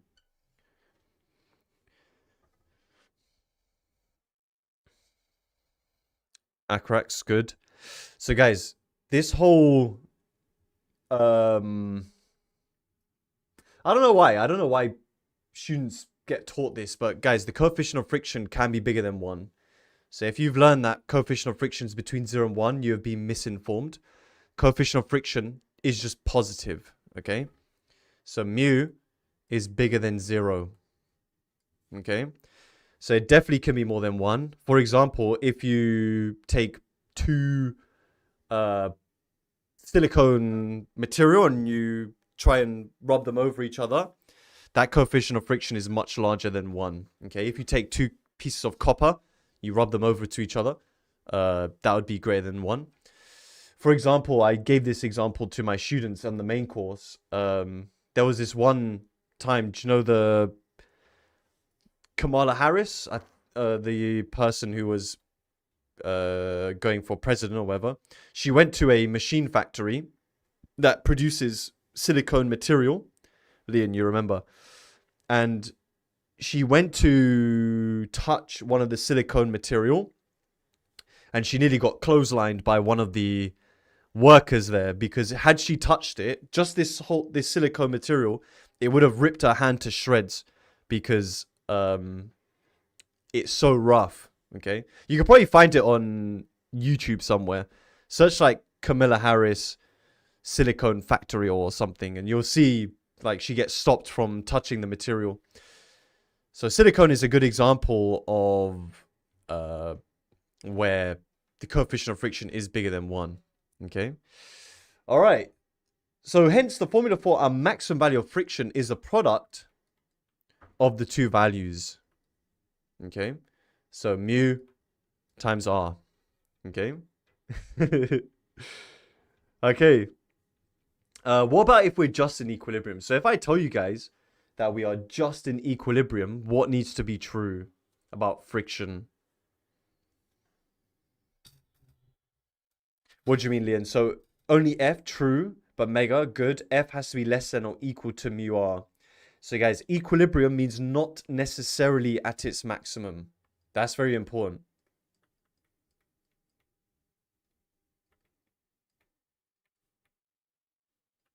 Okay, which means friction could be at its maximum, but it could be less. Okay, now this is going to be very important when we do some questions in the future. All right. Okay, so I want you guys to look out for some keywords in my questions. If I say limiting equilibrium, you're going to use F max. If I just say equilibrium, you're just going to say F. Okay?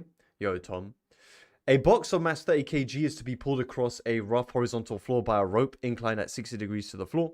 The coefficient of friction between the box and the floor is 0.7. Find the tension in the string when the box is at the point of moving. Okay, so let's go ahead and draw a picture. So we have a box. Mass 30 kg. Being pulled by a rope inclined at 60 degrees. Coefficient of friction between the block. Okay. Find the tension in the string when the box is at the point of moving. So, friction is going to point away from the direction of motion of T. Are you going to use F or are you going to use mu R here?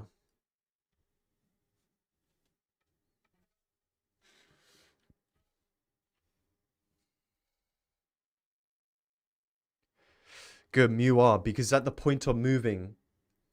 Point of moving means we're at limiting equilibrium, okay? So mu R.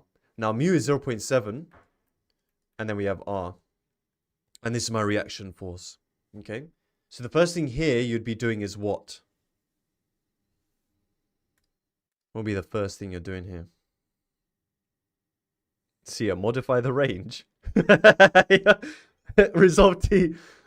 Yeah. All right, cool. So we resolve this. So we have T sine 60, and this is T cos 60. Okay, now in this case, should we do up equals down or left equals right first? Mu R, bro. Nah, don't try it. You said MR, modify the range. Okay, good. So here, guys, we should do up equals down first because we need to know what R is. All right? So R and T sine 60 equals 30G. Okay? So generally speaking, we want to know what R is first. And then when we go left and right, we have 0.7 R is T cos 60. Okay, so from here it's clear that it's a cheeky simultaneous equations. So we just need to eliminate R. And I reckon the best way to do that is to do it from the first one.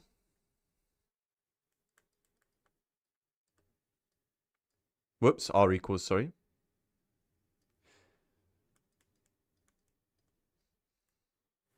So we get 0.7. Lots of this. This would be another big question in the exam.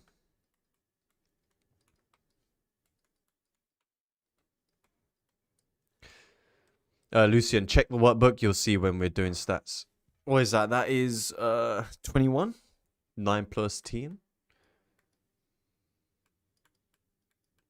We going for 12 hours, gang. Get the crumpets ready. Tom, can you just not use the simultaneous function on the CG50? I mean, you could do it on any calculator, but no, you need to show you're working. You won't get the marks if you just slap this in the calculator.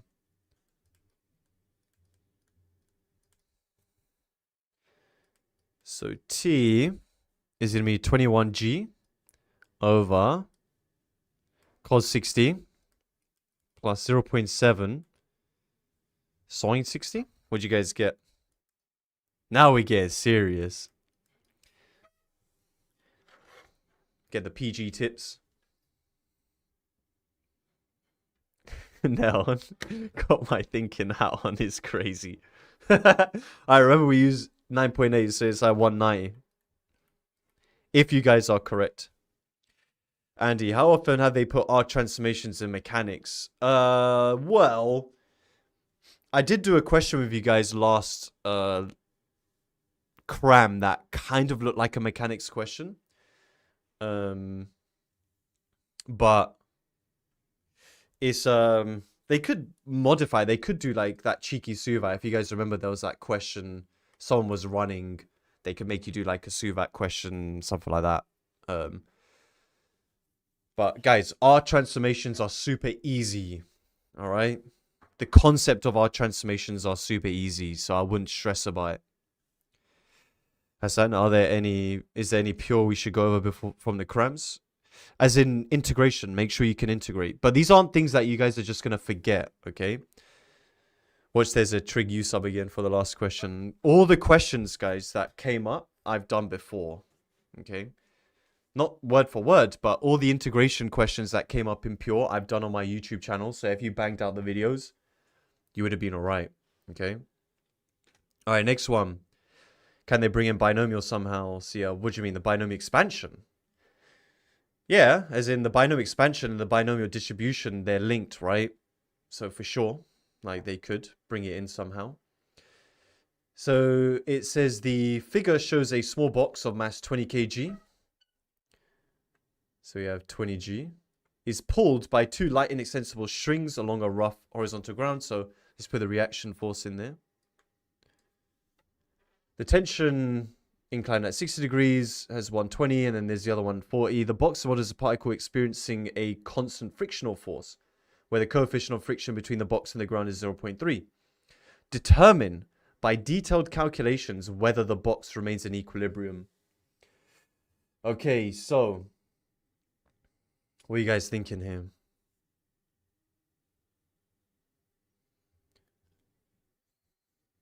When you read this, so determine whether the box remains still. Aaron, U and D. What do you mean by that? Timer, is F equal F max? Well, that's a good question. What don't we know here? Ishak, we will do that eventually. Resolve the forces, but what don't we know? Yes, Melonhead. So, Timer, we will have to consider it. We don't need to find it explicit. Well, yeah, we probably will have to, yes. But, guys, what we don't know is either direction which we move, but we don't know the direction in which friction needs to be pointing, okay? We need to know which direction has the stronger force, okay? Which one is stronger, okay? All right, so let's have a look. Yo, Marvis, by the way. So here we have the horizontal and the vertical. This would be 40 sine 25. 40 cos 25. Here we have 120 cos 60 and 120 sine 60. Now 120 cos 60 is 60 newtons. What about 40 cos 25? What is that about?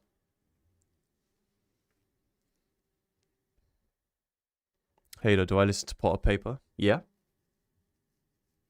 What is it? Purple Rain? Absolute tune. 36.3 or 25 ... Okay, we don't need to work it out exactly.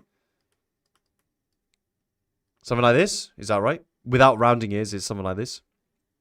So from here, we know which way friction needs to point. Which way does friction need to point?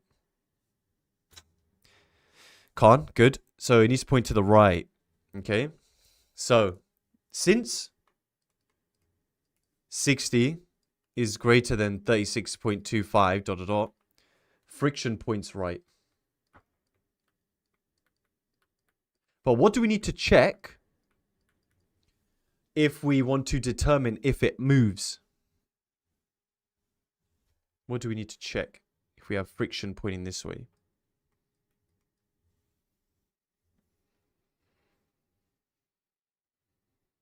So Omar, why mu r? What are we essentially checking here though?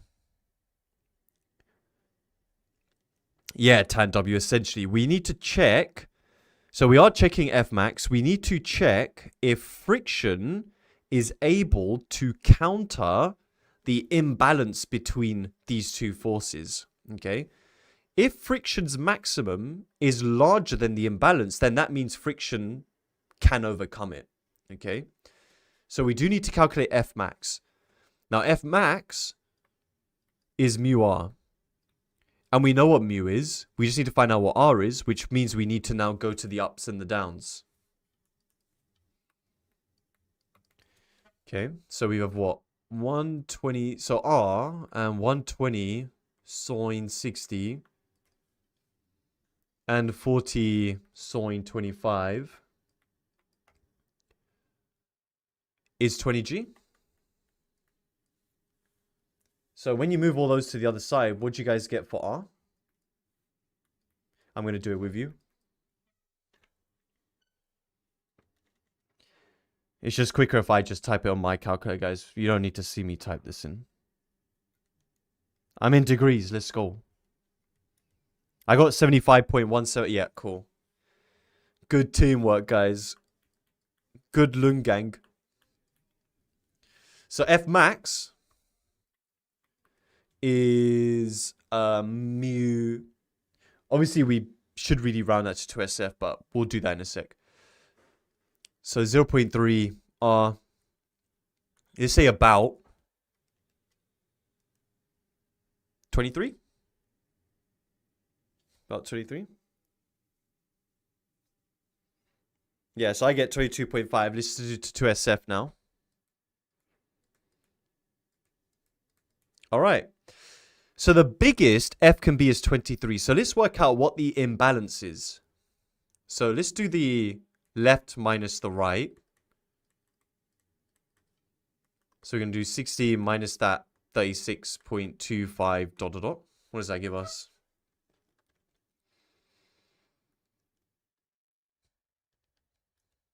$23.74. Oh, the way I've written this question is so cheeky, man. Hey, yo. I've made that so close. That's wild. So what would you guys say? Does it move or not?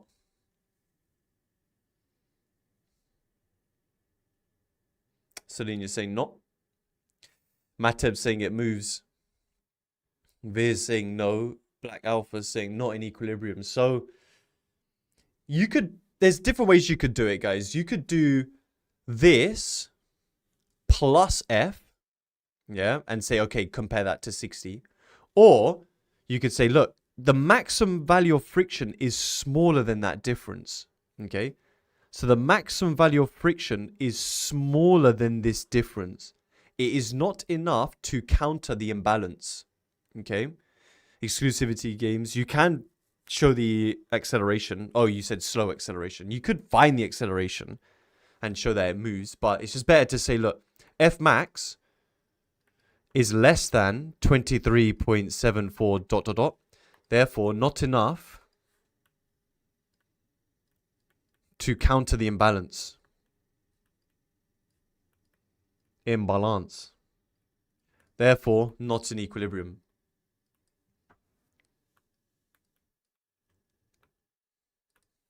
Okay. All right.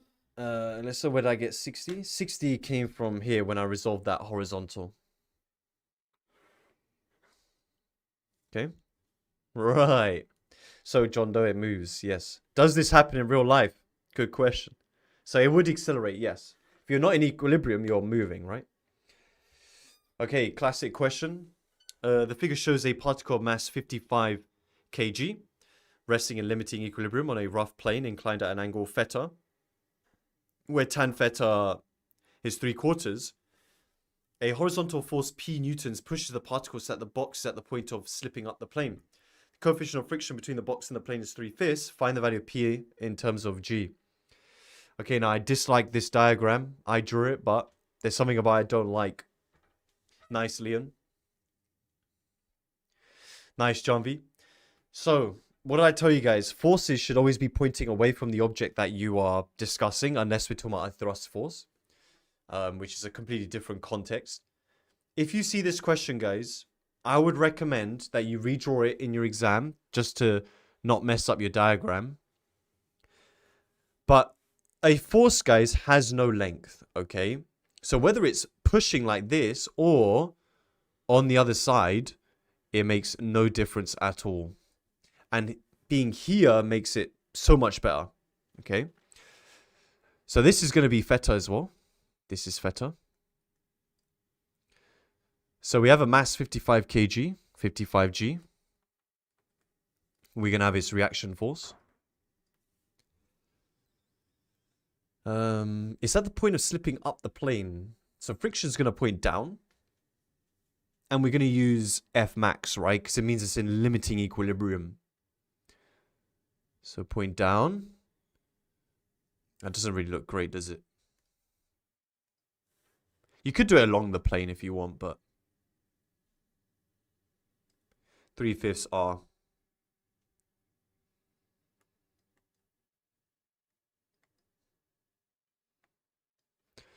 Okay, now with P, what do we need to do? How would it resolve? How would you resolve it? Would it be up, down the plane, in or out the ground? Indy, cry more, little bro. In, out, yeah. So it's pulling up the plane.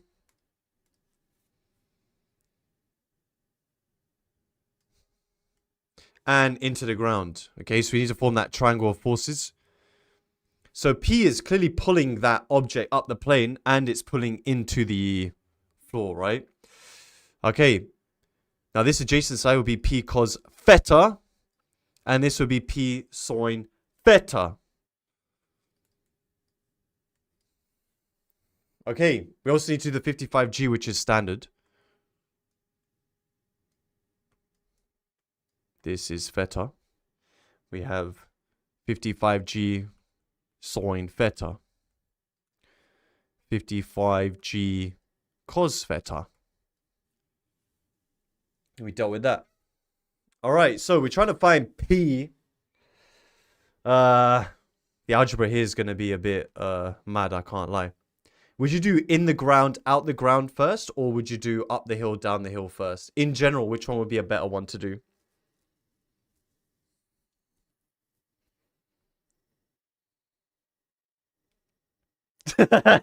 Andy. I'm dead. Yeah. Hey, yo. Classic. Yeah. In and out. So this one's better in the long run because R will help us work out friction, right? Okay. So I recommend you always do up the hill, down the hill, or out the ground, into the ground first. So out the ground is R. And P. Could you still resolve P in the original diagram? Yeah, you would. It would look like this, which is really horrible. Yeah, guys. A diagram that looks like that, it's just not it. Okay. So that's why I recommend you draw it the other way around. Okay. So we have R. Kauthar, what do you mean by that? Which other corner? Just out of interest. So we have R and P sine.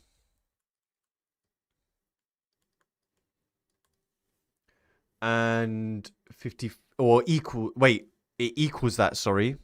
It equals that. Because R is the one pointing out of the ground.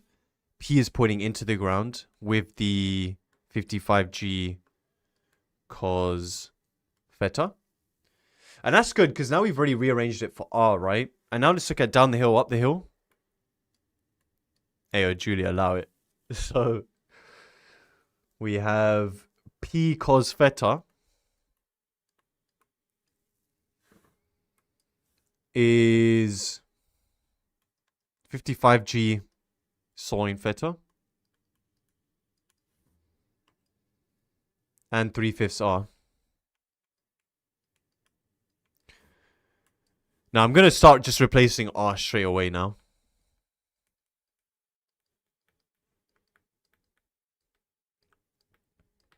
Okay. Now look at my diagram, guys. Can you see I've ticked off everything? So I'm happy that I've got everything. Okay. Farhad, how would you know where the component or force will act? For example, there was one with the wall and rope attached to the wall at an angle. So if I resolve, do I make forces on the wall or away from... Well, we don't focus on the wall, Farhad, right? So your forces should always be pointing away from the particle. Yeah. When we do statics of rigid bodies, your wall question might be a bit more clear. Just wait until we do statics of rigid bodies, you'll see. Because we consider different things. Say we get 3/5 P sine. 55 over 5, 11. So we have 33 G cos theta, right? If we move... Ooh, there's something else I can do here to make life a bit easier. Well, there's two things I can do, but one of them more significantly. Yes, Hassan, good. Divide by cos. Why? Why divide by cos? Seb, yeah, you are right. Svetlana, yeah. Rand, yeah, I know what you mean. For Hamza, yeah. Because we know tan. Instead of doing the triangle, guys, if we just divide by cos, we only then need to focus on tan, right? Cheeky, mate.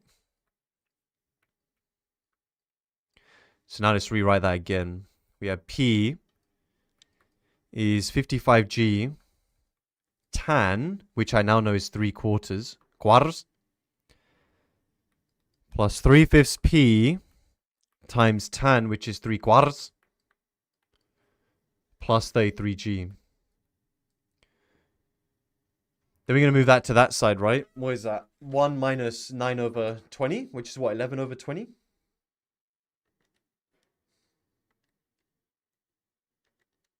(11 over 20). Yo, Rayhan. 55 over 3. 55 times 3/4 plus 33. 297 over 4. Should you guys get these numbers?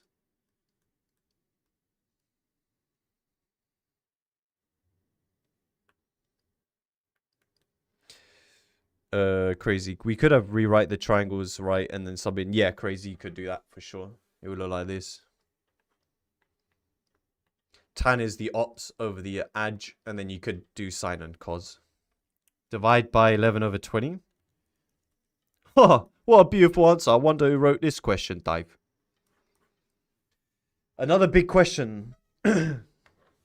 8 marks also. I don't think 10. I think 10 is a bit much, but 8 I think is pretty standard here. Ted, would it be quicker to just do the triangle to start with? I don't do the triangle straight away with this just because if you can convert it to tan, it's going to make your life a lot easier. Okay. Haben, what happened to tan? Here. These are my tans.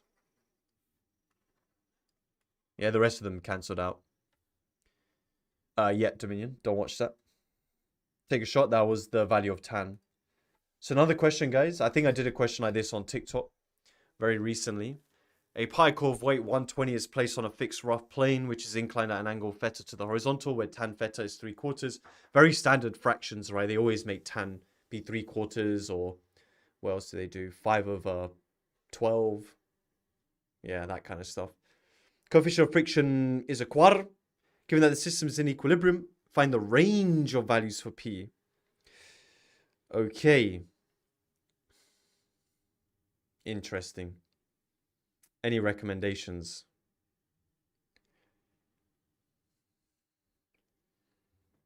Chem paper 2 is butters.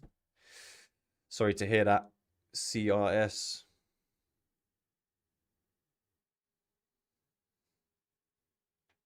Ishak, I wasn't lying. Mechanics is just sine, cos, and tan. What does butter mean? Does it mean the exam was smooth? Yeah, Sophia. Draw some forces, Maisie. Rayhan, that is true. ATMC, would you say you normally can convert to the trig they give you in the question quite easily? For the stuff I've been doing, yes. Yeah, even for statics of rigid bodies, the answer is yes. Francis, good. I like the idea of putting P on the other side. Okay. So, yeah, generally you would have to draw a new picture. All right, let's just do it here. Hopefully we don't run out of space. So we should draw it so that P is pointing away.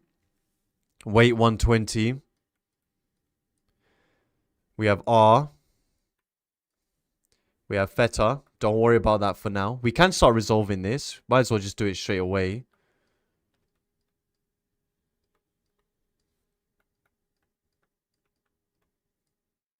Okay. Which way is friction pointing?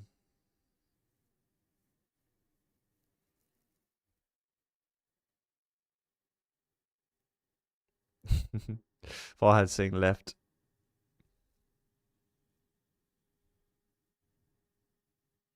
Leon, true. Okay. Now, technically speaking... Yo, Tanvir, what are you doing here?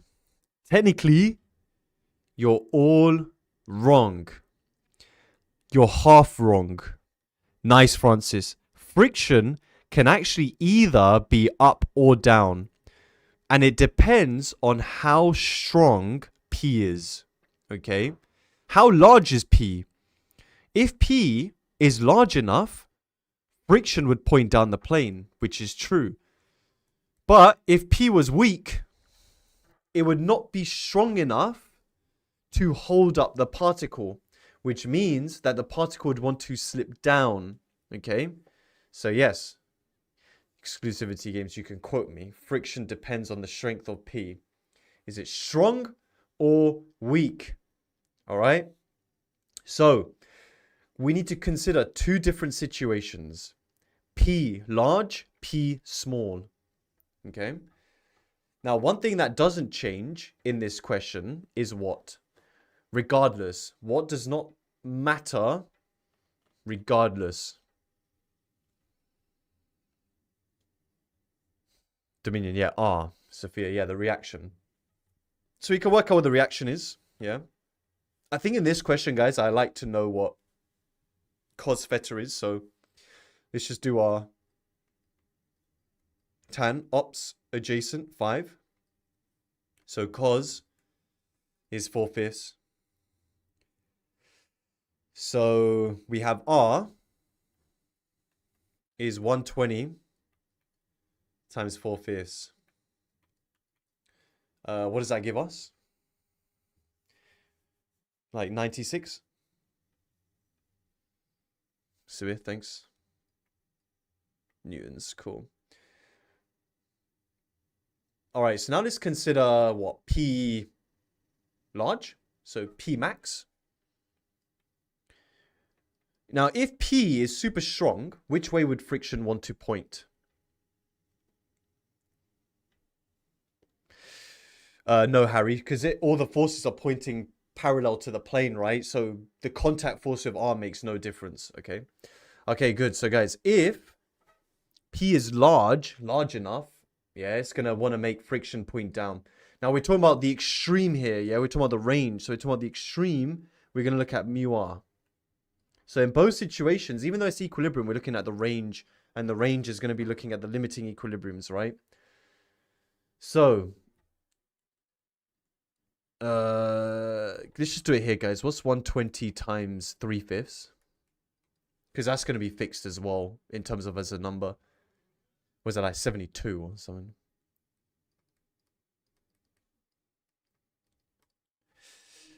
Cindy, 72, 72. Thank you, thank you. Okay, cool. So with P max, we don't even need to worry about these two now. So the positive force, P, subtract the negative forces, which is 72, and the mu R. Mu is 1/4 times R is the mass, which is 120. Oh, no, wait. Oh, it's in equilibrium. Technically, A is 0. But a better way, actually, guys, is to make them equal to each other. So we just say equals. Look at that. That's clean right there, right? Okay, so you could have just said A is 0. I don't like doing it that way. You just say what's pointing up equals what's pointing down. What does that give you for P?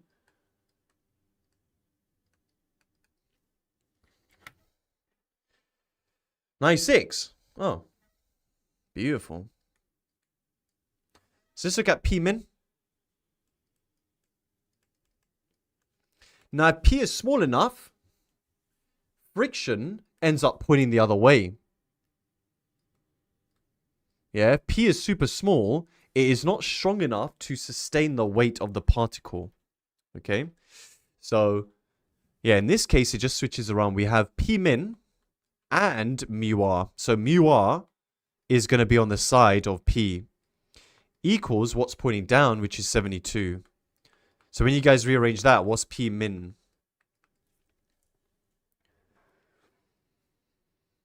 Spicy beer. My teacher always made us do the F equals MA with A is 0. Nah, that's not it, man. That ain't it, chief. Okay, so there you go. So there's your range. So anything in between those values, guys, the particle stays still. Okay. So P is between 48 and 96. Okay. It's another question, guys, where the maths is very simple, right? But the understanding is tricky. Yeah. The understanding here is tricky. And I don't want to hear people say that it's not. Okay, because it is. Most students would not be able to do a question like this because they don't understand. Not you guys. Not for Loon Gang. But they don't understand. Because think about what you guys did at the beginning. When I said, okay, which way is friction pointing? Everyone said down, right? And that's what students would have done. And they would have just found one value. They probably would have found 96 fine, but they wouldn't have found the range. Okay? Okay. So, next one. That's a W. Yo, that's crazy. That. All right. So, how many times have you guys seen a question of or finding the force that the string exerts on the pulley? How many of you guys have done enough questions? Me, mate. How many of you guys remember what the formula is? Bare times. More times than I visited Burnt Oak Station. Mary. 2t cos 90 minus x over 2. It's looking good. Premic, good stuff. Guys, if you memorize this, I'm going to show you how you derive it. Okay. But if you can memorize this, you could get an easy 3 marks in the exam. Okay. If you've done enough past papers, you'll see that when they ask you for the force generated on the pulley by the string, they're generally about 3 or 4 marks. Okay.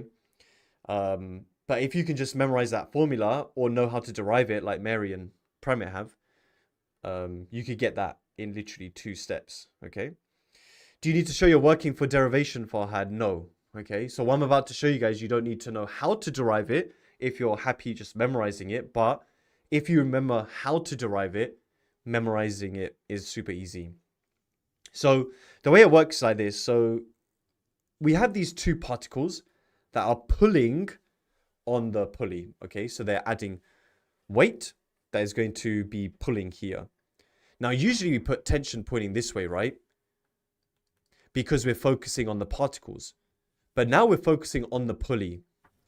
When we focus on the pulley, the tension points away from the pulley. So we're changing our attention here. Now, what you guys need to imagine is, imagine you're at the pulley and you have someone pulling, wait, like that, right? Imagine someone pulls like this with equal force. Which way would the pulley want to move relative to these 2 lines? If you pull, imagine that's your hand, and you pull with equal force, which way would the pulley want to move? Mateb, diagonal. William, kind of in between China White, basically. Bisector, Quar is good. It would want to go down the middle, all right? And it's that force that we need to find, okay? So down the middle. That is the force, we call it the resultant force, that we are trying to find, okay?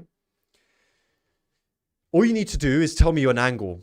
Now this angle here can be found very easily because basically we have a right angled triangle here. If this is alpha, this is 90 minus alpha. So this is 90 minus alpha over 2. Okay? And what we're doing is we need to resolve tension in the direction of R. Okay? So, you need to draw a right angled triangle.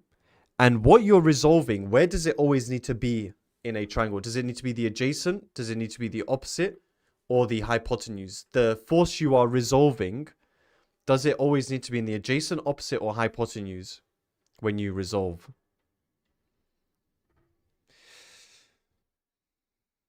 Yep. Hypotenuse. So guys, whenever you resolve, it has to be in the hypotenuse. So it needs to always be opposite the right angle. Okay. So this tension here needs to be opposite the right angle. Like this.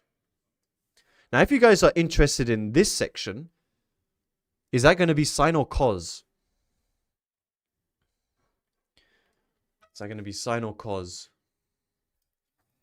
Yes, it is going to be cos. So this side here is going to be t cos of 90 minus alpha over 2. Okay? But that is just this one. The other one will go the exact same way. So it's doubled. Okay? So we have to double that. Because there's 2 t's that you are resolving in that direction. So this is the force you need to remember. If you guys can remember this, this can be an easy 3 marks. Okay? That's how you derive it, which as I said before, you don't need to know the derivation. But if you can do it yourself and you can kind of picture it, then you'll remember it. Okay? You can derive it in the exam. You don't necessarily have to remember. But Mary, like she's saying, just remember the formula, I can't lie. It's up to you. It's up to you. Okay? Mags lifts, y is over 2. The angle at the top here is 90 minus alpha, and then we cut in half. Because, like we said, the pulley would go down the middle. Okay. So, how do you use this? Here. I'm going to show you where we use it. Guys, I don't do things randomly, yeah? You should know me by now. Alrighty, mate. So, one end of a light inextensible string is attached to a block A of mass 4 kg. The block A is held at rest on a smooth fixed plane, which is inclined to the horizontal at theta, where sine theta is 4/5. The string lies along a line of greatest slope, and the plane passes over a smooth light pulley fixed at the top of the plane. The other end of the string is attached to a light scale pan, which carries 2 blocks B and C, with block B on top of block C. The mass of blocks B and C is 6 and 12. The system is held at rest and then released. Find the acceleration of the scale pan. Okay, so quite a lot going on here. Quite a lot going on here. So we have A is 4g. And we have its reaction force. We also have the tensions pointing away from the particle. How would you label the forces at B and C? Would you do individually or as one big kind of weight?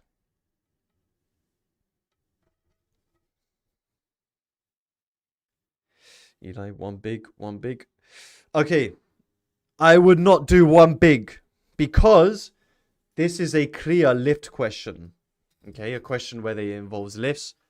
And we want to find forces exerted by block B on block C. So you want to do it separately. Okay? Alright, I got you guys, man. It's all good. Boo-boo heads. Boo-boo heads. I'm going to show you guys how to do proper mechanics, okay? So the mass of blocks B and C is 6 and 12.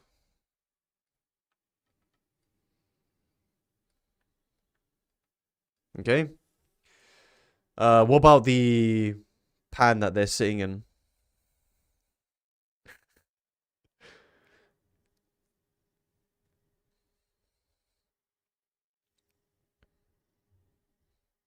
So the pan is not 18. Good, Dosh. It's light, so it doesn't matter. Okay, so I said a light scale pan. Whenever you read the word light, in physics terms, basically means 0. Okay? Right. I think that's it for now.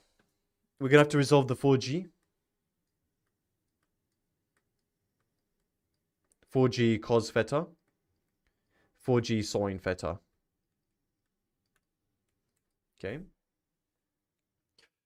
Is the plane smooth? It is. Okay, cool. So at least we don't have friction here. What would you guys say first?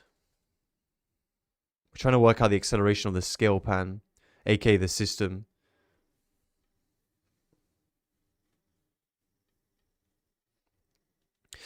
F equals ma. So Farhad, I would resolve vertically anyway, even though it's not going to be useful for us. I would say r equals 4g cos theta anyway. Now, this is going to move up because of the weights. You can clearly tell that this is 18g. This is going to move down.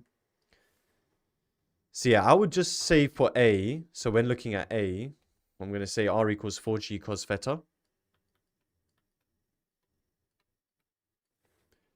Okay. Then for A, it's accelerating up, right? So resolving up and down the plane. We have t minus 4g sine theta equals the mass for A. Okay.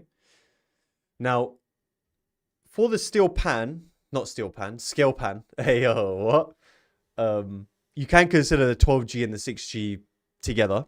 But in terms of the context of the diagram, guys, you shouldn't do them together. Okay. So, for B, we're looking at up and down. Now, it's moving down. So, the positive force is the 18G. Subtract tension is the mass, 18A. What do we always do to the two equations?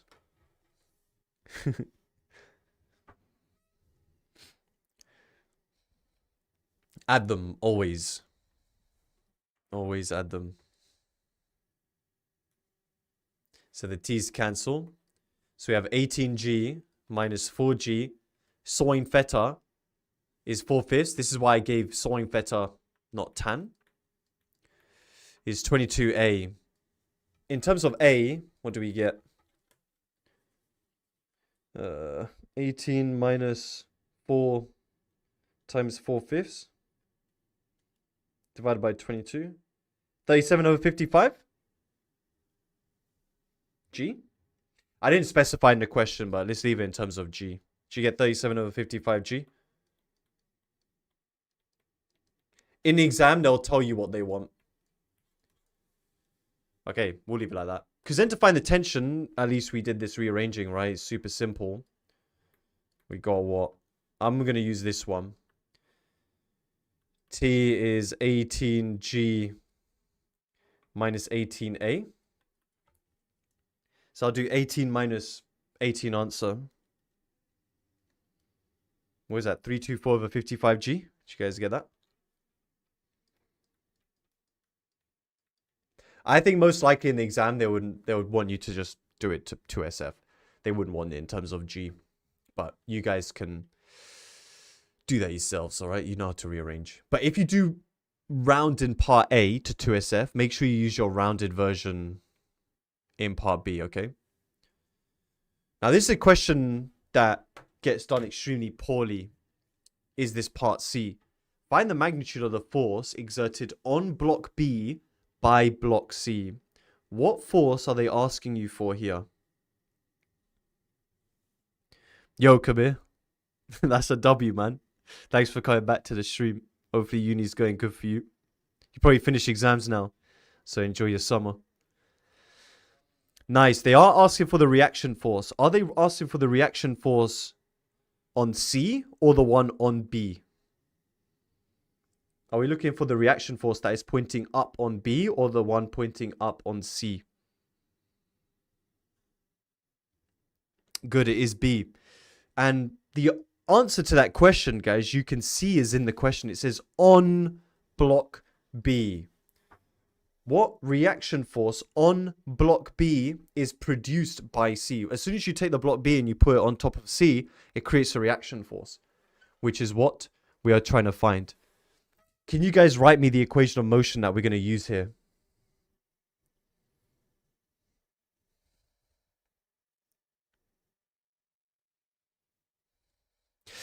So, prison. What would it look like, though? So, you guys are right. It's F equals ma, but what would it look like?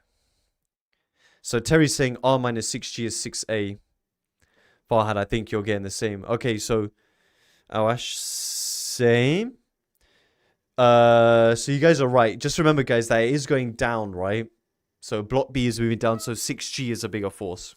Okay, so you have to be careful there. So it's moving down. So it's 6G. So you're looking at all the forces acting only on B. So 6G minus R is the mass of B, which is 6, times the acceleration, which is that 37/55g. Then you just rearrange that. We'll do it in terms of g. Great, I'm not at home, so Chi-Chi's not here, unfortunately.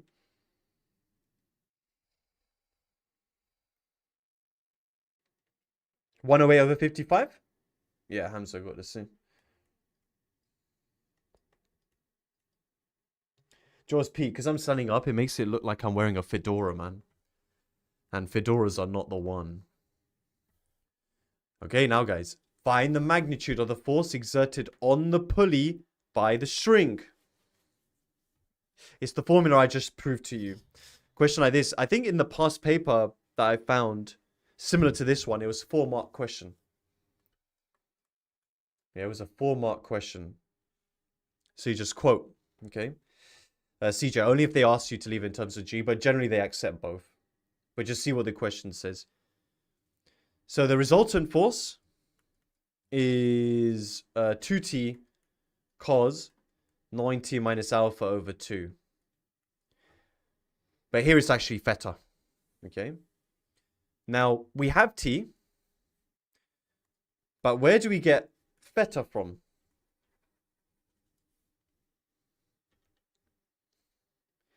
Where do we get theta from? Here I am actually going to type in my calculator just to show you guys what's going on.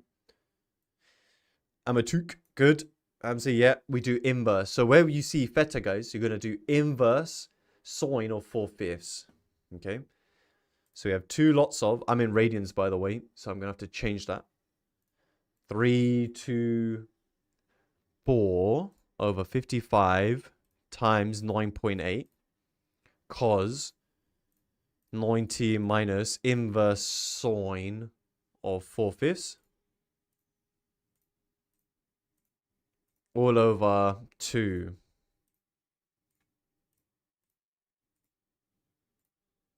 That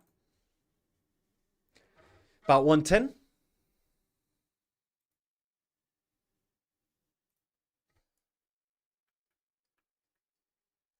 So about 110.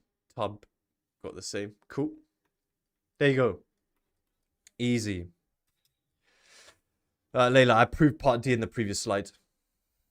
Do you use a rounded value for part B? If you rounded it, yes. If you rounded it. Okay.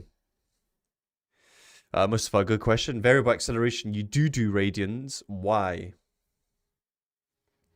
Why is that? Mary, you can flip back to part C. I explained it. Yeah, good. We used calculus. Yeah, Mustafa, exactly. So since with variable acceleration, guys, you're using calculus, you need to make sure that, what is it? You're using radians, okay? Okay, so we will do this question, and then we'll take a 10-minute break. Then we'll do another hour and a half, and then we'll have lunch together. Okay, so last question, then we'll take a break. So, what we got? Hey, this is a good one. It says, a smooth plane is inclined at 30 degrees to the horizontal. A small, smooth pulley P is fixed at the top of the plane. The 2 particles A and B have mass 5 kg and 7.5 kg. Playlist update. I'm listening to a unz question. I'll try and get up the Spotify again once we take the break, just in case you guys crash my stream again. What else we got? We got tension.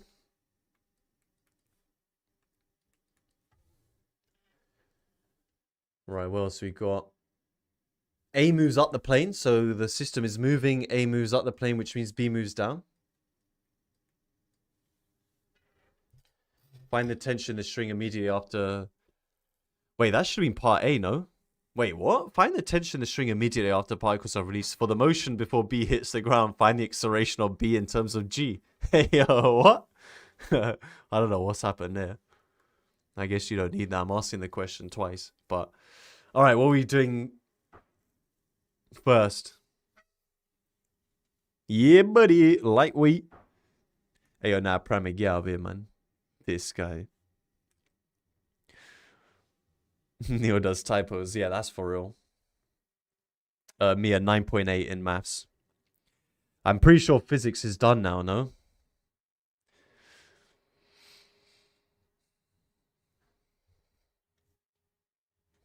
I swear YouTube's struggling with the chat. It's actually not looking good. Okay, now the thing's coming in. So the first thing we should be doing is we should be resolving.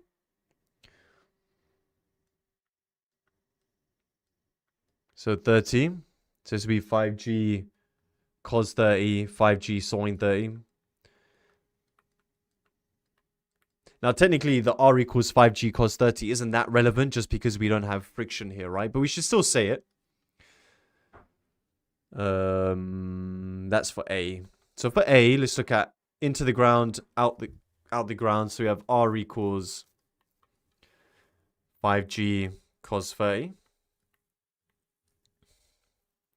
So that's done. Then going up the hill, down the hill. Positive force is T minus 5g sine 30, which is an easy number. That'll just be 5 over 2g. But you can see we've dealt with everything here. Equals the mass, 5a. And for B, we're just resolving up and down, right? So it's moving down. So 7.5g. Standard procedure. What are we going to end up doing here? 7.5a. Add them. Yeah, so you can see, guys, the methods are the same. Remember, mechanics is not that bad. This will be 2.5, so 5g is what? 12.5a? What's that? 2/5? Hey, yo, Ted, never that. When would I be bugging? Never be bugging. I am finding the tension. I'm going to use this one. T is 5a plus 2.5g. Hey, yo, who's put the Habibi music on the stream?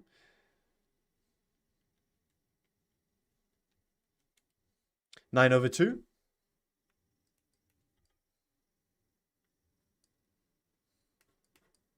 Oh, yeah, I included it here, but not here. Okay, so next one. Find the speed of A when B hits the ground. Okay, how would you do that? Once B hits the ground, it stops dead. Neil with the dramatic commentary. Find the speed of A when B hits the ground. Pramit. Taco yet suvat. Our favorite.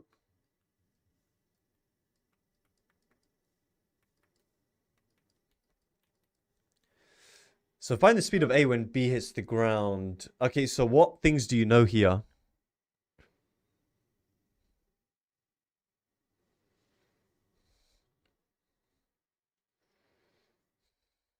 Minus 0.8? Not 0.8 because we're defining downwards to be positive for B, right?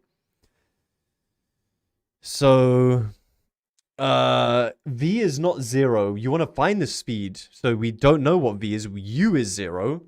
So guys, it starts from rest. We want to know what V is. It travels 0.8 meters. And the acceleration is 2/5 g. Okay. We don't know what that is. Okay. Hey, Jess. So V squared is U squared. Plus 2as. Now U is 0, so we're chilling. V is the root of 2 times 2/5 g times 0.8. Here we are going to have to just round it. Okay.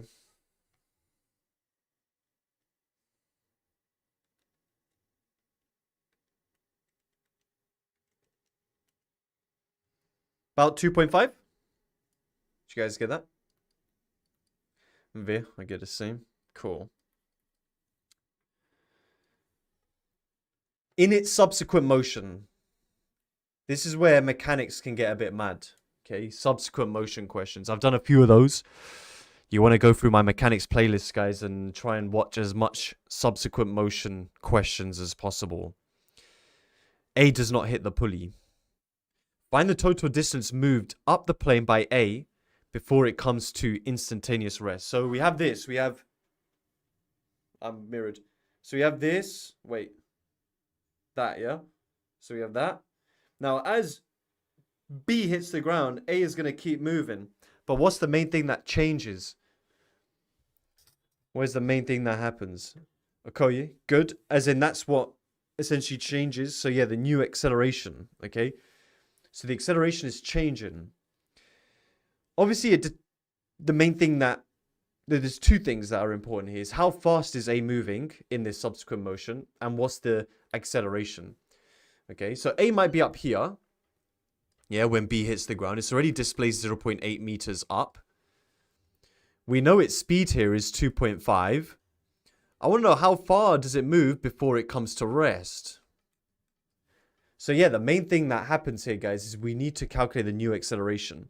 And for new acceleration, you need a new picky. Okay? Always draw a new picture. Now, what forces are acting on it at the moment? Yo, Liam. Hey, yo, who put J and me on this?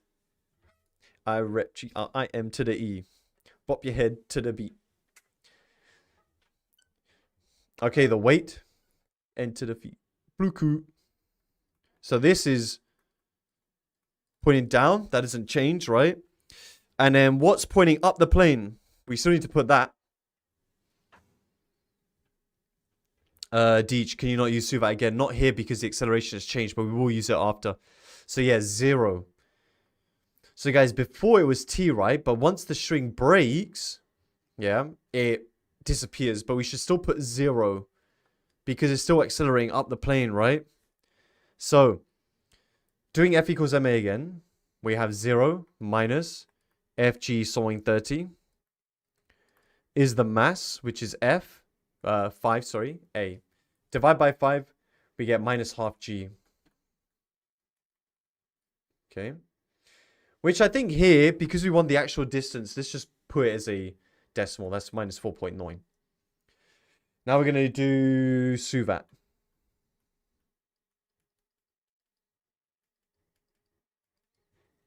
What do we want? We want the total distance. So we want S. U is 2.5. So remember, guys, in the subsequent motion, the initial speed is 2.5. Then we want to know when does it stop. A is minus 4.9. And then you can see we're using the same equation again, right? So we have V squared is U squared plus 2AS. I recommend you guys rearrange it now. Don't sub in values just yet. So S is minus U squared over 2A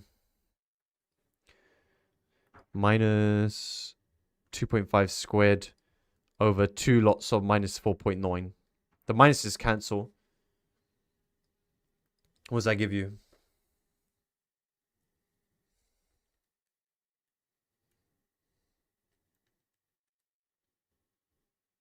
About 0.64-ish. Yeah, I agree with that. Okay, you happy with that? Nice, bit. Hey, yo, the amount of people that lose a mark here, because I wanted the total distance traveled by A. How much has A moved before it comes to rest? You do need to add 0.8, guys. This is again where examiners can be super cheeky.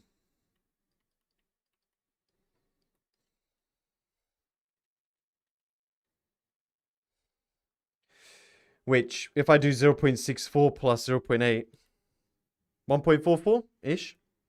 So this bit you're rounding, okay? But then we can keep the 0.8. So 1.44 is acceptable. They would accept 1.4. They would accept 1.44. But this is all right. Okay? Hey, Liam Apai. You'll be all right, dude. You'll be all right. But we're not done yet. Find the length of time between B hitting the ground and A first coming to rest. So at least with that, guys, we can just use the same numbers and do Suva again. Okay? So... U 2.5, 0, minus 4.9. Which one are we going to use here?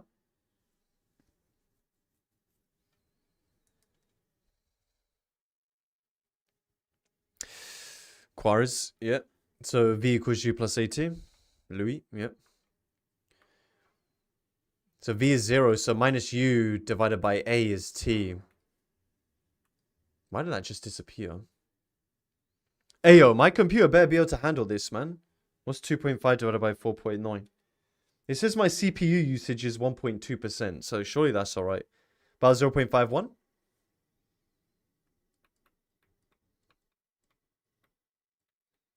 Okay. Alright, let's go. Okay, so should we take... Hey, it's been perfectly an hour and a half. Should we take another 10-minute break? So, 12:17. Dude, ayo. Why isn't it writing anymore?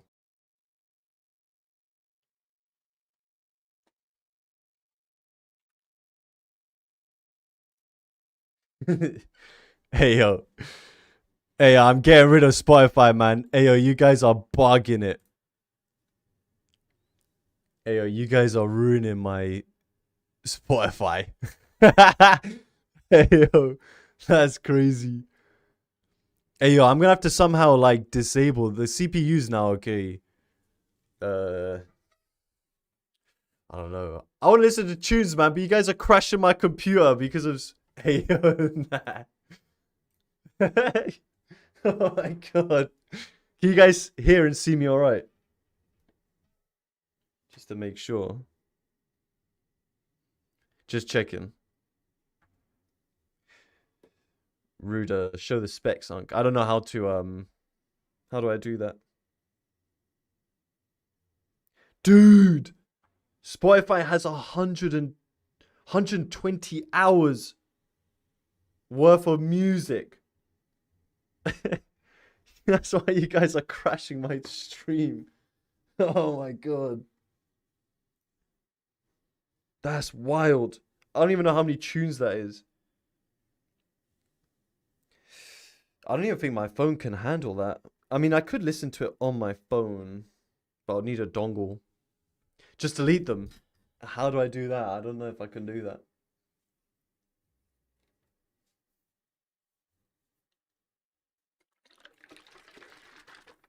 Big up UFit though.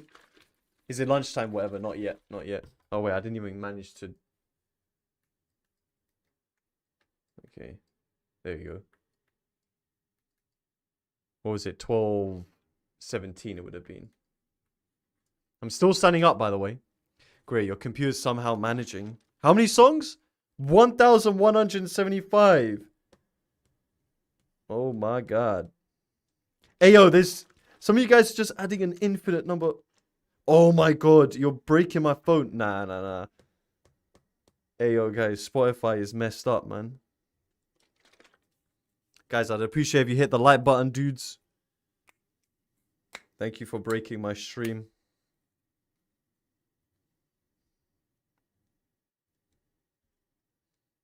Maybe we can get it to 1,000 likes. Potentially.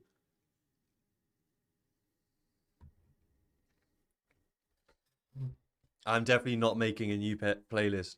Farhad, I have done part A. You just need to look a bit harder.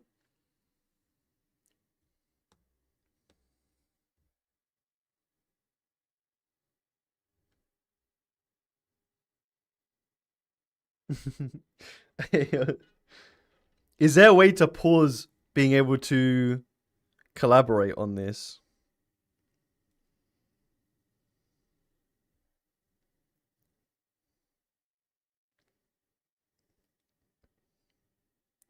Wait, but if I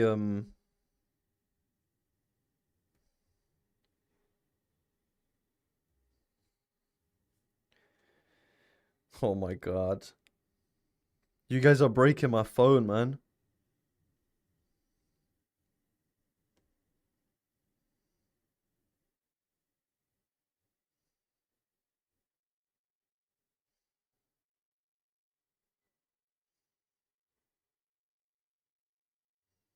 I don't think I can stop you guys from adding. Make a new playlist, then after 5 minutes,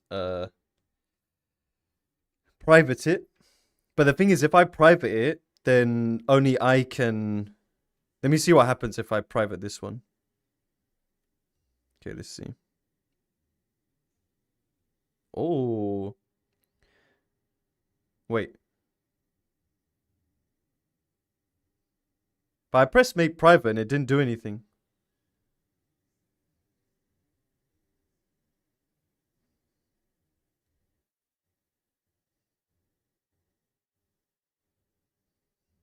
Now it says playlist in our private. But then it goes public again.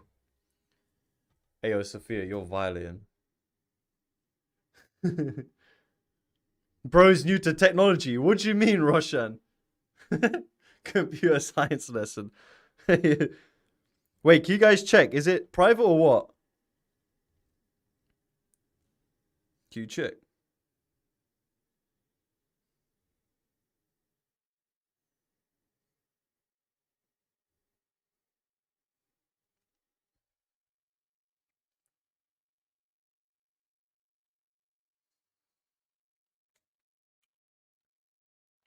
You're welcome, Sam Short.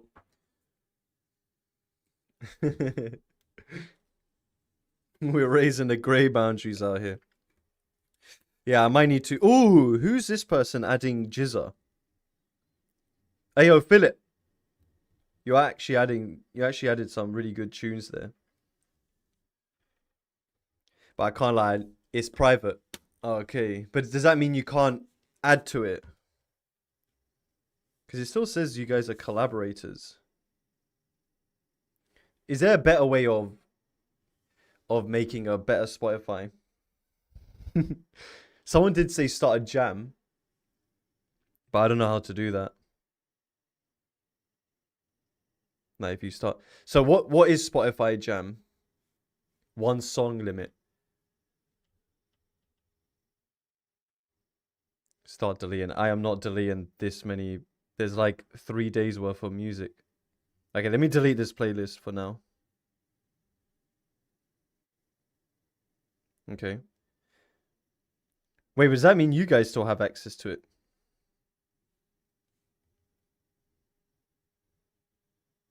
How's a better way of start a jam?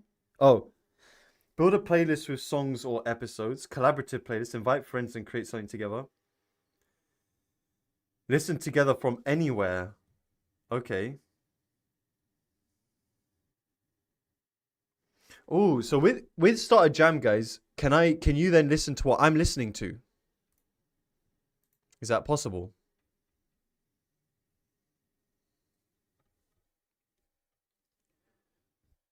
You can. I just don't. Okay, let me do it on my phone. 1 sec.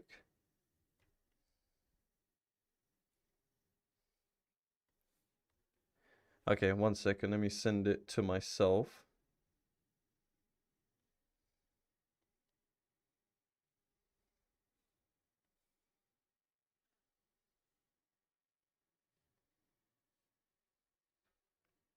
Aaron, mums, just do the question. Mums. Mums, please, man. Okay.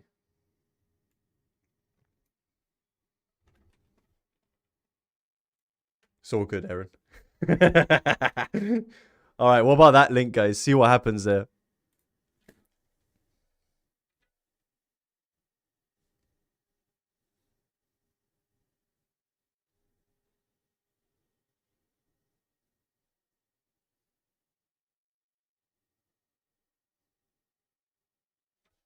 So wait, if I put it on my...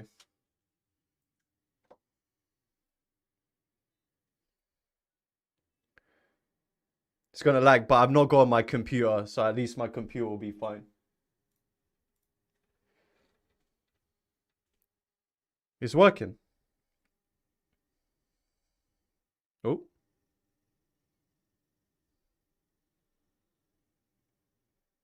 Hey, yo, wait, can you guys do it for me? Hey, yo, no. Hey, yo. Oh my god. Wait, hold on. Wait, you guys can do it all. Hey, yo, nah. Neil, you need premium. I do have premium. Hey, yo, nah, that's crazy. That if I start a jam, then you can all change it with me. Nah, that's... It's not it, guys. It's not it. It looks like it's not gonna work. Alright, I have to just listen to my own tunes. Cheeky JPEG Mafia and that. Why end the jam? Because you guys are all changing the question. Oh my god. It's just saying that all these lot are just joining the jam. Yo. Oh my god. Alright. I'm listening to that 3-6 Mafia tune though. Alright, you guys ready for the next one? Can you make it so we can't pause and skip? What do you mean, cursed guy? Make a new playlist. But can I... Okay, I'll spend 1 minute just double checking this. Because I need to start the question again. If I start a jam, guys, can I do it so that I'm the only one that can edit it?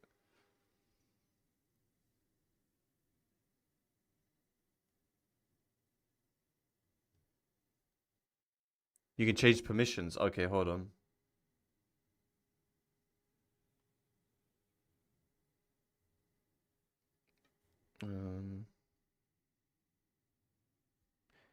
Yes, in settings. Okay. This would be so cool if I can actually make it work. Settings. Okay, so on settings, where do I go on settings?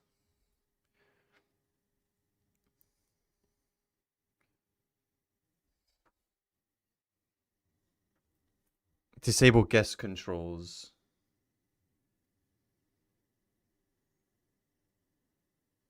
Is that on playback or content and display? Privacy and social?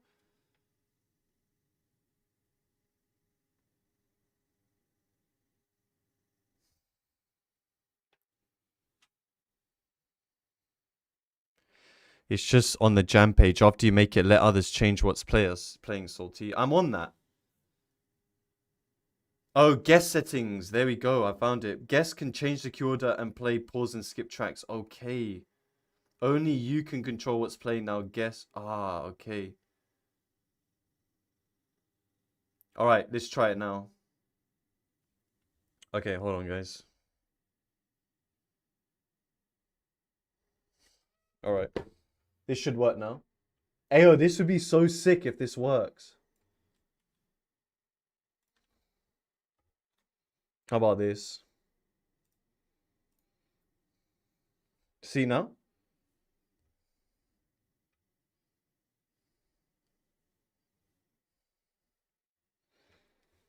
Is it working? Can you see what I'm listening to?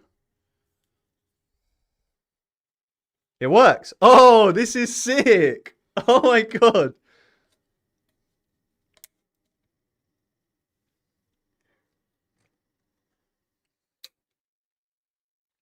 It's full. Oh, you're not allowed unlimited.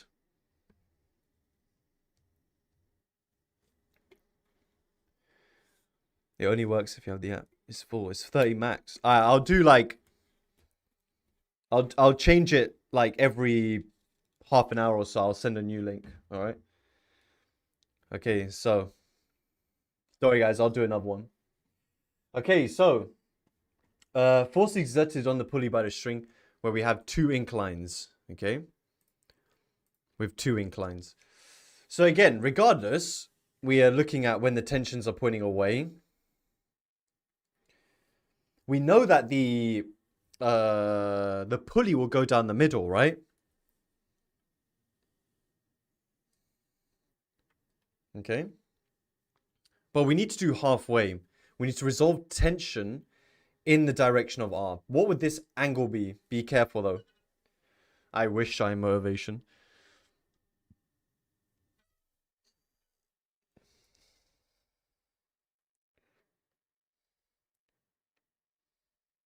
These old school tunes. I wanna...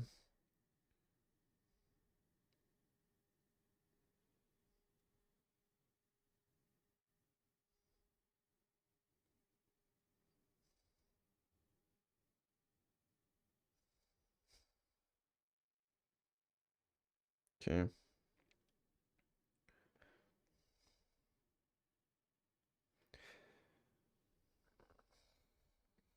So it's not 90 minus alpha. Cindy, good. So it is, if we look at this triangle, if this is alpha and this is beta, then this is 180 minus alpha minus beta, which we're then going to divide by 2. So it's actually 180 minus alpha minus beta all over 2. So when we resolve this being 90, this here will be t cos of 180 minus alpha minus beta over 2. What do you mean, what is this tune? This tune's amazing. So my resultant force is going to be 2 of them. Okay. So it is 2t. Dan, it's pointing that way because we're focusing on the pulley this time. Okay. Hey, if you think my tunes are dead, you're going to have to let someone else join. Okay. So the answer to this is very simple. It's basically the exact same as what I did here, right? It's just we're dealing with alpha and beta. Okay. Remember, guys, this R is not a reaction. It's a resultant. It's not the reaction force. Okay. So we're saying which direction would the pulley move if you're pulling down with those 2 T values. Okay. Right. Oh, I forgot about this. Guys, there are free last minute revision resources. I think a lot of your exams are done though, but if you guys want to scan this, everything's completely free, by the way. So, yeah, feel free. Too bad you can't hear the music. I can. Russian, it means or. So guys, I'm just going to be on this page for another like 30 seconds. Last exam is maths paper 3. Okay, so for a lot of you, I guess. I think there's another chemistry exam, no? Or is that just, that's done now?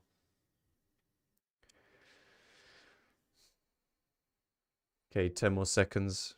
Chem is Friday. Okay, so maybe there'll be chemistry on here. I can't remember what's in this for the other subjects, but yeah. All right, so there we go. I can go back to it later though. So, AB and BC are lines of greatest slope on a fixed triangular prism, and M is the midpoint of BC. Okay, follow on along the diagram. AB and BC are inclined at 30 degrees horizontal. All surfaces are smooth, apart from the surface between M and C, which is rough. So MC is rough, guys. Particles P of mass 6 kg and AG are attached to each end of a light inextensible string. So we have tension. We have a reaction force. Hey, yo, poor man, I'll miss you guys too after tomorrow. Now here, guys, you have to be careful. There's going to be RP and RQ. They're going to have different reaction forces. P moves towards the pulley. So we have acceleration up there. Q is going to move down. Find the acceleration of the system. Okay, so step 1 is always to resolve, right?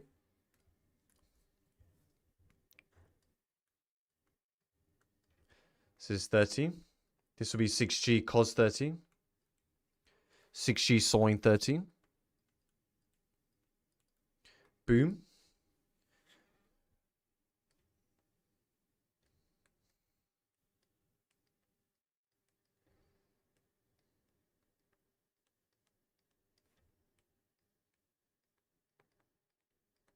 Okay.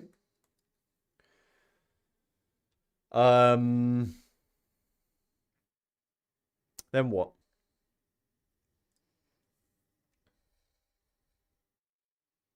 I'm just going to shuffle my like songs now.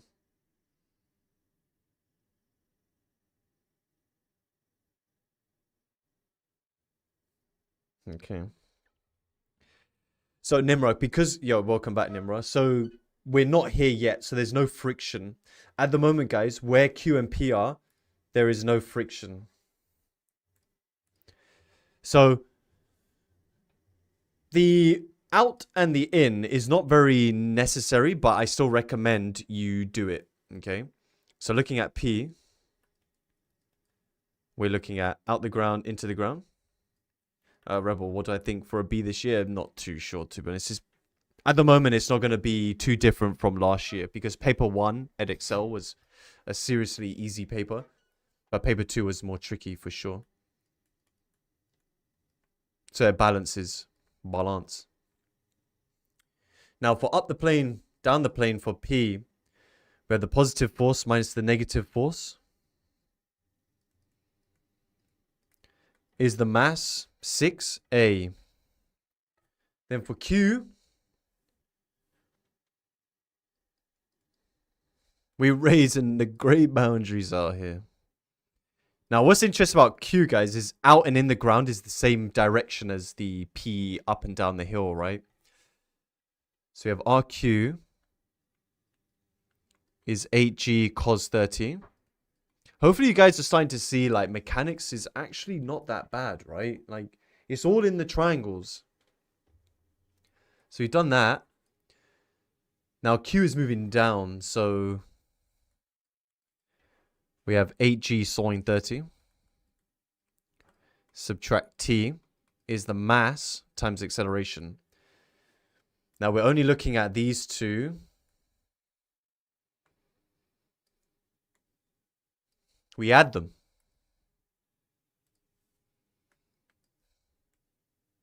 (14a). What is that? 4 minus 3, just G? I think it's just G. So A is, do I want in terms of G? Yeah, here we go. So 1 over 14G or G over 14? Meters per second squared. Particle Q reaches M after 7 seconds from being released. Find the speed of Q as it reaches M. All right, what are we doing here? Liam, good. Suvat. Greer, of course. Everything I'm writing down is how I would expect you to write in the exam. So yeah, it's cheeky Suvat. How many marks, Mickey, for something like that? Probably about 4. I mean, generally speaking, they usually give you 2 marks per F equals MA and then solve, but I think 5's a bit too generous for this one because there's no friction. So what we got? Particle Q reaches M after 7 seconds. It starts from rest. Find the speed. And here we have 1 over 14G, isn't it? And we want everything in terms of G, right? So, what have we got? We have got V equals U plus AT. Well, we don't have S here. So we'll do V equals U plus AT, right? So actually, yeah, it's just 7 times 1 over 14G, which is a half G. Remember, I wanted all my answers in terms of G for this one. Okay. Find the deceleration. Wait. After Q passes M, the string remains taut and the particles decelerate uniformly. Q comes to rest 5 seconds after passing M. Find the deceleration of the particles while Q is moving from M towards C. So as M moves towards C, we are now having a friction. Well, we have friction on the surface. So we're going to have to consider that. Which way would friction be pointing? More Suvat. But some things are changing, right? The acceleration is changing. Sienna, taut just means that tension's positive. Mega, Louis, yeah. Theo. Yeah, good towards B. So up. All right. Now, I think you should just do a new kind of diagram here. So you have RQ. Just put the relevant forces. So you don't need to put everything. So that's your 8G cos 30. If you want this 8G sine 30, we can put it here now. I never put it here when I'm just resolving the triangle. Then we have mu R. Do we have mu? Don't think so.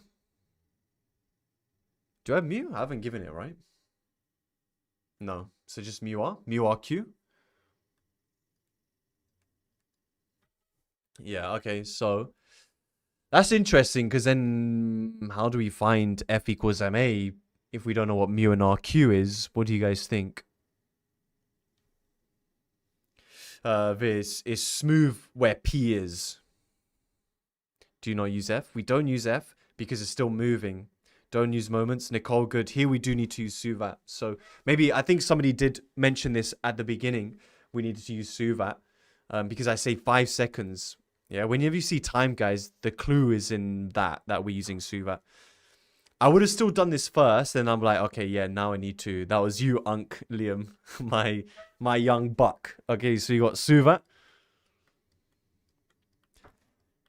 Now we're trying to find the deceleration. We'll call it A. We have T is 5. And then what have we got? We have got... Okay, so we worked out the speed at M, right?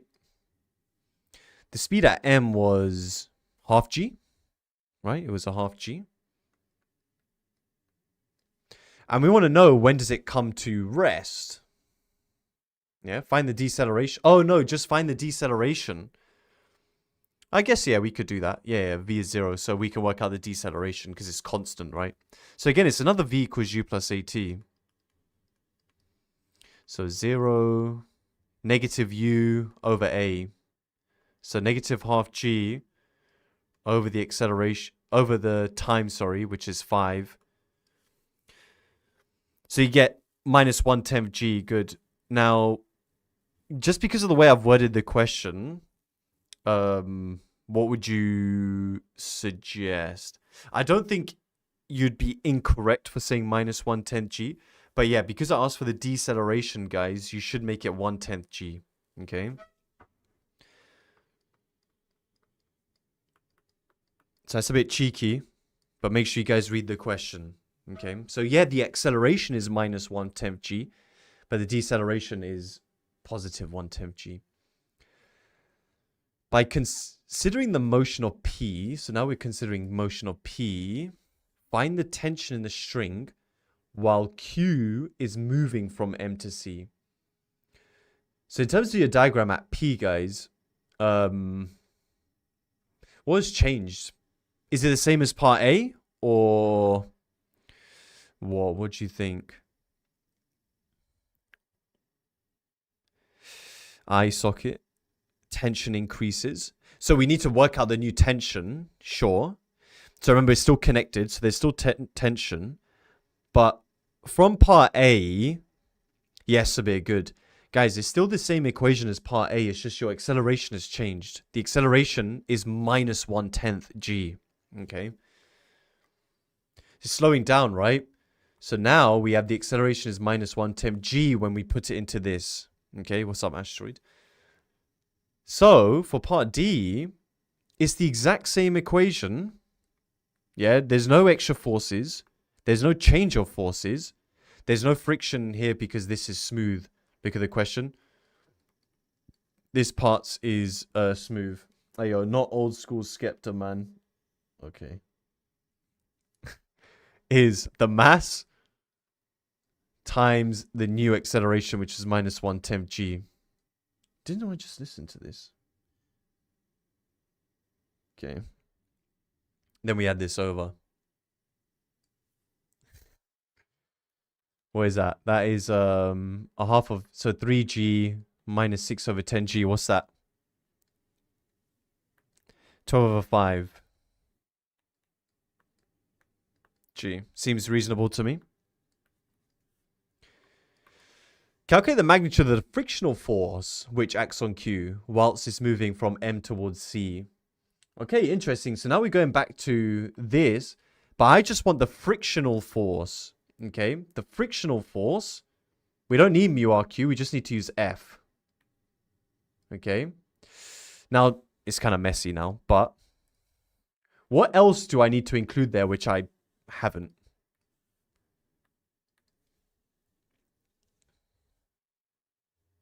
Yeah, Lewis, that was the tension for P. Says be careful. Not the mass. We've dealt with the mass. That's the HG cos 30 and all that stuff. Needed info. Good. The tension. So guys, remember that tension is still connected, right?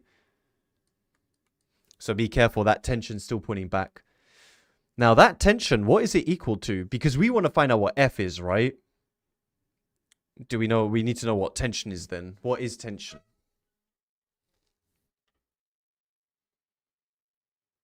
It's not AG sine 30, Terry. 2.4. Yes, it's the one we got in part D. Because the tensions here, guys, are going to be the same. Because they're still connected, right? So the positive force is 8G sine 30. Then we are going to subtract F and T. Now T is 12 over 5G. Subtract F is the mass 8 times the acceleration, which again is the exact same, guys. It's an inextensible string. So they both accelerate at the same rate and they both have the exact same tension. Okay. Now remember, we're doing things in terms of G. So this is 4G minus 12 over 5G. We can move that over there. Bring this here. That'll be plus 8 over 10G. Is F. What does that give us? Are double inclined planes always isosceles, Jairus? No. Just like I did this question here. Whoops. Oh yeah, this one. They could be different. It'll be the exact same working out. Just change the 30 to 50 or something. Okay. 12 over 50 again. 12 over 50. 12 over 5, sorry. Again, unk. Unk. Hey, there you go. It's an intense question. Don't get me wrong. Okay. Khalid, always away from the particle. Gain eagers. Neil does mistakes. What? What have I done that's a mistake? Hey, nah, you guys are just like accusing me of things that are not true, man. It can't be 12 over 15 though. Why not? Said by the famous Haaland. Why not? Just another mistake. Let's all leave. Yeah, I use F equals MA. Whoa. The Neil does mistake allegations. Unbelievable. Smiley face. We didn't have mu. We just wanted to work out the frictional force. You could work out mu by just dividing by RQ, which was this. So if you do this answer divided by AG cos 30, you would work out mu. Okay. Bro fell for it. Man. Look at this. All right, next one says a ladder. So statics of rigid bodies, the best stuff. Nadi, the question asked you to leave it in terms of G. Otherwise, you would just keep rounding it, okay? So, it says a ladder of length 6 meters and mass 20 kg has one end A resting on rough ground. And its other end B resting against smooth wall. The ladder lies in a vertical plane perpendicular to the wall and makes an angle theta to the ground, where sine theta is 4/5. The coefficient of friction between the ladder and the ground is mu. Teenager of mass 50 kg stands on the ladder at a point C, where AC is 4. The ladder is modeled as uniform, and at the point of slipping, teenagers model as a particle. Find the value of mu. All right, so guys, before we start statics, can we have a swarm of likes on the stream? That would help me out a lot. Thank you, love for that. We're raising the grey boundaries out here. This time, last stream, we had way more likes than this. Shout out to your teachers who never taught you this. Imagine being 20 kg body weight. That's crazy, man. I should put ads on Unk. Nah, I don't. I'm not that kind of person. If I say it's free, I say it's free, but I would appreciate the likes for the free stream, guys. There was 2 papers today, Eddie. That's crazy. Do it for the love of the game, man. The love of the game, for real. Nah, I don't need ad revenue. I just need you guys to do well in your exams, innit? Okay, so a ladder of length 6 meters, mass 20. Thank you for the 900 likes, guys. I appreciate. How do I get money then? I just go up and down the Jubilee line with my metal cup, innit? And I'm like, yo, got some change. It's resting on a rough horizontal ground. It's uniform. So, well, 20G. uniform. Bro's out on a Jubilee line. Okay, 3 meters. 1 NA resting on rough ground. So we're going to have a reaction here. Which way would friction be pointing? Although the match point line's much easier to do the metal cut vibes. Right, good. Because, guys, what does the ladder want to do? The ladder want to slip this way. So friction is going to oppose that. Are we going to use F or mu R here?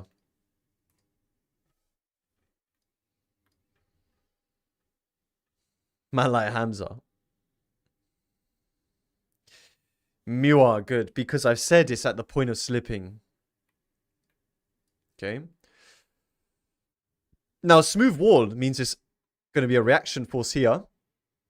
Call it N, normal reaction. So remember, guys, your reaction force is always perpendicular to the surface you're resting against. Okay.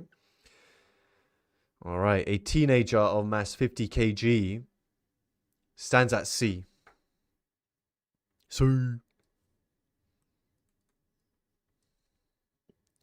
AC is 4 meters. So that's 1 meter. Obviously not to scale, innit? Find mu. What do we always do first? Can we always default do mu R? No.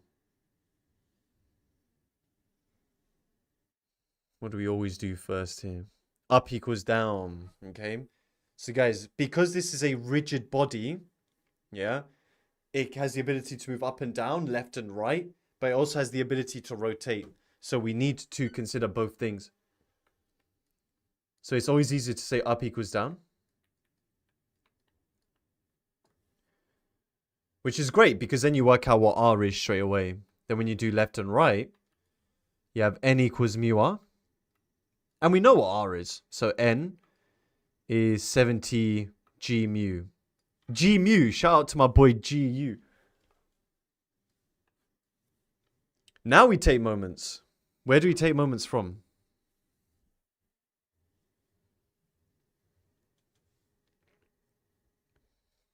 Is the reaction at C? No. Good question, because even though someone is standing on the rod here, they would have a reaction force, but that's only experienced by the person, not the rod. The rod does not experience the reaction force. So yeah, guys, take moments about A.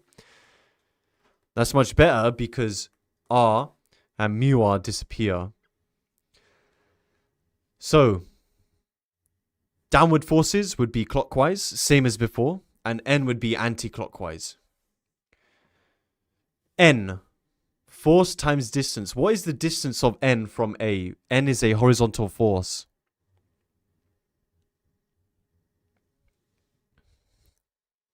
N is horizontal. It wouldn't be 6. No. No, no, no, no, no. Hamza and Alam, yes. Sienna, basically, but it'll be the length of the ladder. So, guys, N, remember what I showed you with the ruler, is distance has to be vertical. It's the vertical distance of N from A. Whoops. There we go.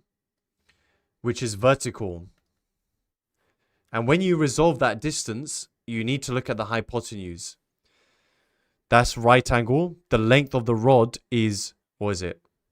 It was 6, yeah. Now, if that's theta, this is theta. So this is 6 sine theta. Okay.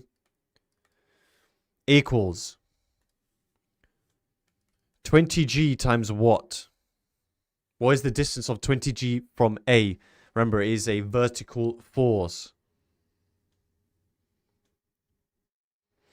Yeah, good. It is 3 cos theta. It's the adjacent length here now. That's the shortest distance between a vertical and a horizontal. So we 3 cos. And then we have plus. Then 50g will be the exact same thing. It's just the hypotenuse is different, right? So the hypotenuse here is... the hypotenuse is 4 and then cos theta, right? Now, just like before, if you guys want to, you could divide through by cos and work out tan. Then you have to do less substitutions, right? I did give you sine is 4/5. It's up to you. I think in the long run, finding out tan is just nicer. Sine opposite. This would be 3. So tan is 4/3. So we'd have n times 6. So if we divide by cos everywhere,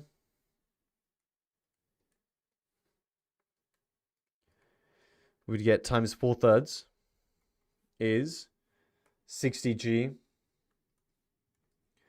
What is that? 200g? To 8. Do you guys get this? What is that? Half it, half again, 115.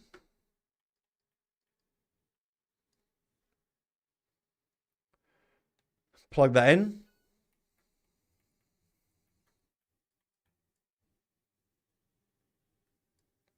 Is this right? Have I done the maths correct? Nah. Wait, 115. What's 2? Oh, I have to half it again. 72.5. No. What's 115 divided by 2? Hey, yo, just use your calculators, man. Yo, what's 260 divided by 8? 32.5. Hey, yo, nah, you guys saw nothing, man.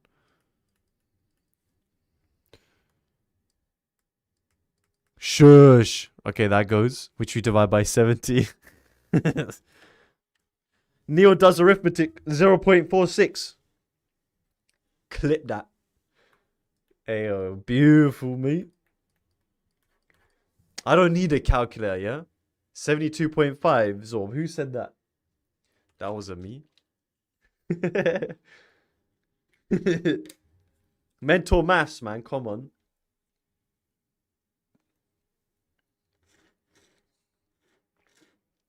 Bro, you don't need to do all that with n, apparently, Celine says.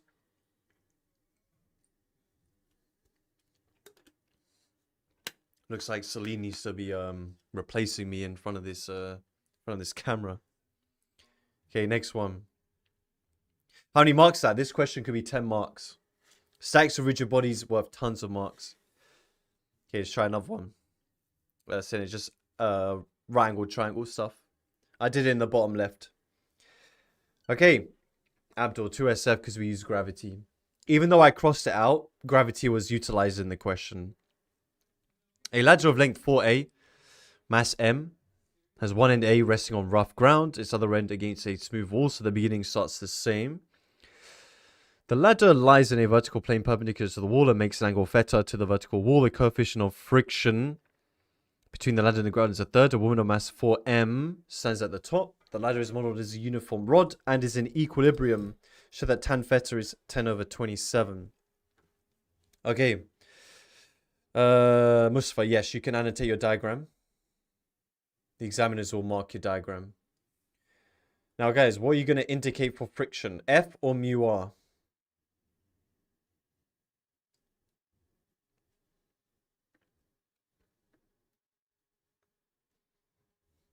Okay, well done. It is F.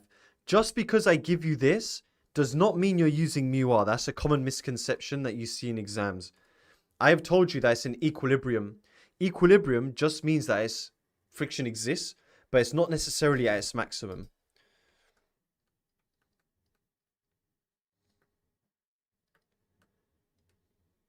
Okay, so we use F instead.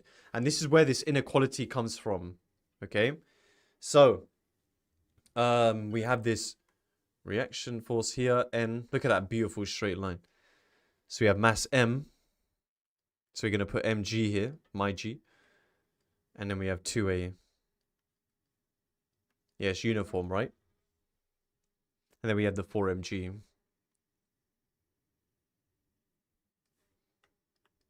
What do we do first? I think that's it, right? Yeah. So we only put mu if it says limiting equilibrium, right? Yes. If they say limiting equilibrium, if they say point of slipping, that's when you do that. Okay, so up equals down, left equals right. R plus 5 mg. R equals 5 mg, sorry. And then we have N equals F. All right. Next step, what do we do?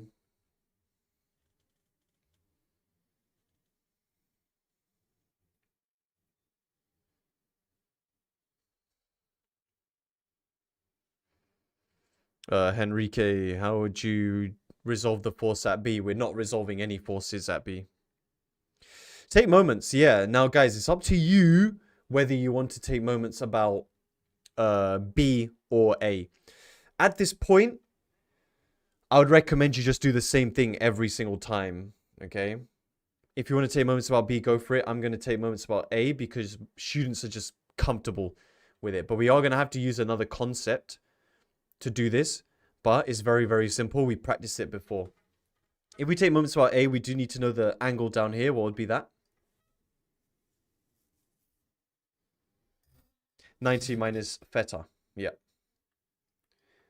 Okay.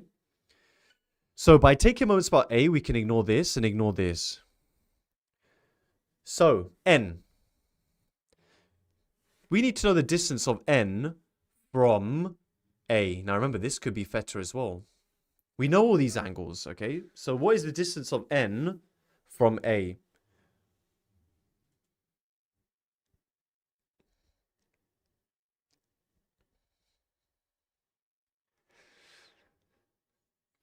For AMG sine theta. You're close. And I'm not sine theta. Dominion, good. Cos. Hassan, cos. Posi, good. It would be actually cos here. So guys, it would be sine if you use 90 minus theta. It would be the opposite. But we don't want to really use 90 minus. Let's use theta over here. It would be cos, right? This length here would be 4a cos. Okay, so the adjacent side. So take your moments about A. And yes, Alam, good. So that's another thing we're going to use today.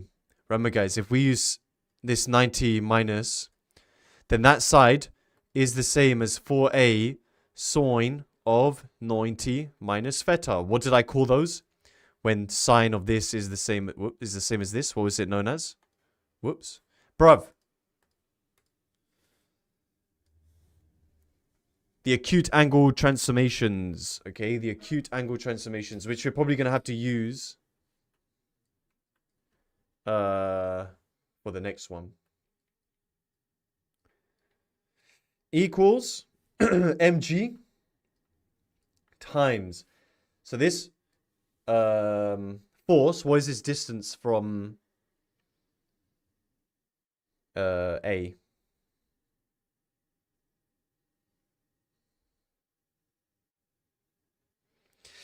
Good, Rehan. And Cindy, good. Very good. So here, guys, if you want, you could say cos of 90 minus theta. Or you could say, look, that's theta. I want the opposite. So 2a sine theta. And then we've got 4mg times. Doing the exact same thing, we want the opposite.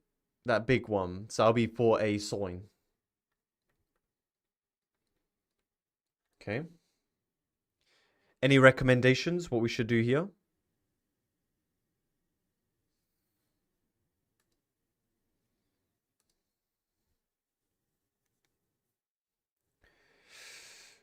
Yeah, divide by cos to make tan and cross out a. I'm just going to say divide by c.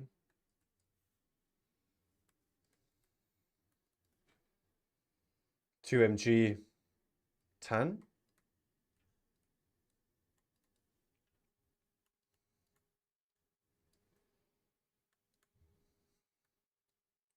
So we have what, 18?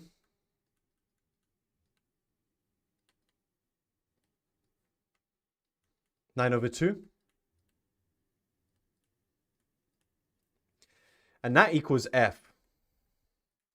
So what do we do next? Once we have that.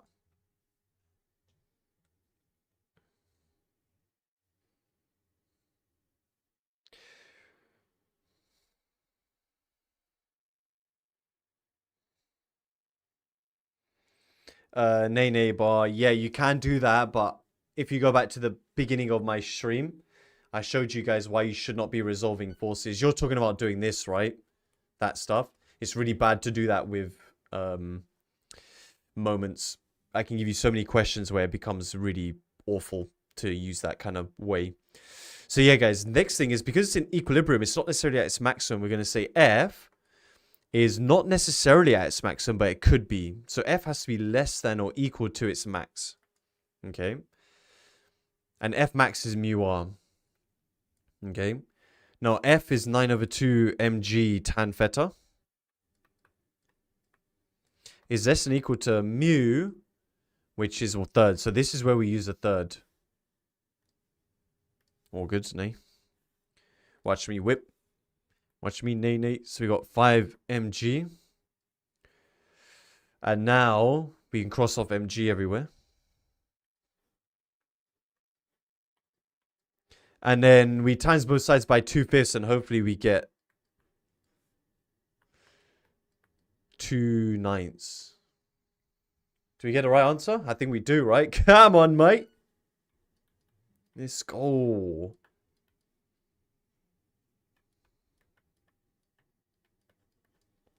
Five mg came from R. Question like this, 10 marks. Easily.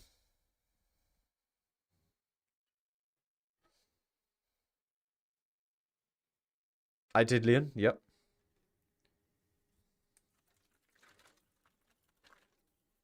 But how? Left equals up equals down, man. I've written my working. 1/3 times 2/9 is not 10/27, but there's a cheeky 5 there, Anna. Minim Anna. Yo.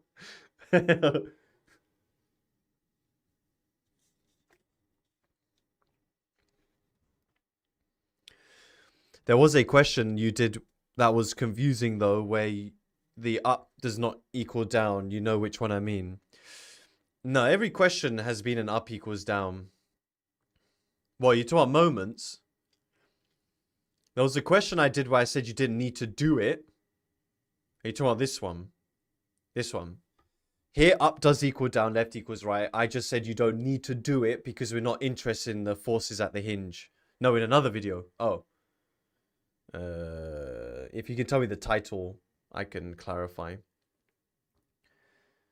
Okay, ready for the next one? This is another interesting one where we have friction on both the ground and the wall. Ayo, it fell off. What? I've been standing up this whole time. It's been 4 hours. My legs are killing me. Have I seen Avatar? I haven't. I have actually. Okay, so what we got? A non-uniform ladder AB of length 2A and mass M. See you, Marvis. We'll have lunch at 1:30. About 1:30. I am standing because sitting down for too long, guys, is not good. So make sure you stand up. Make sure you get the legs moving. You don't want to get blood clots in your leg. Okay. So a non-uniform ladder AB of length 2A and mass M has one NA resting on rough ground and its other end resting against rough wall. The ladder lies in a vertical plane perpendicular to the wall and makes an angle 45 degrees to the horizontal. The coefficient of friction between the ladder and the ground is 1/5, and the coefficient of friction between the ladder and the vertical wall is 5/8. The ladder's model is a non-uniform rod and rests in limiting equilibrium at both ends. Find the magnitude of the vertical component of the force exerted on the rod by the floor. Okay, what do we do first? Hopefully you guys got that. Today's leg day. Bars in cars. Okay, so the diagram we need to annotate. So we have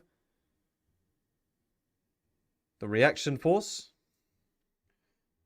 And we have this. Good question. Are we going to use mu r or are we going to just use F?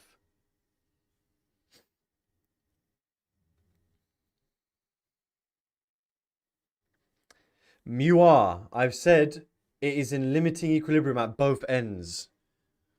Okay, so it's going to be mu r. Coefficient between the ladder and the ground is 1/5. So it's going to be 1/5 r. Then at B, we have this normal reaction. Now, which way is friction going to point?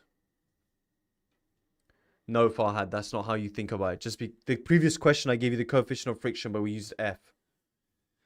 It goes up, good.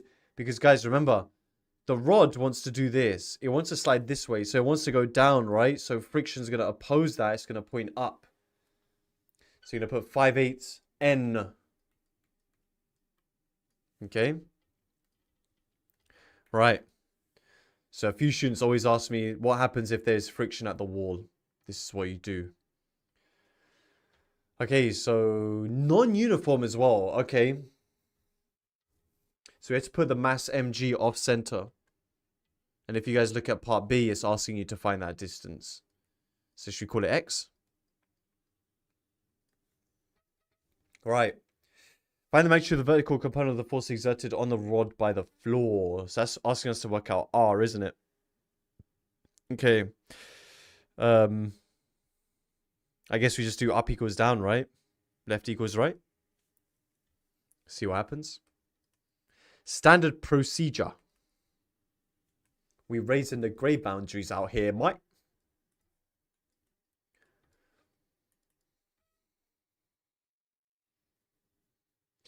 Actually, it's R and 5/8 N, right? And then we have N equals 1/5 R. N equals 1/5 R. I mean, with just this information, how would you work out what R is? What would you need to do?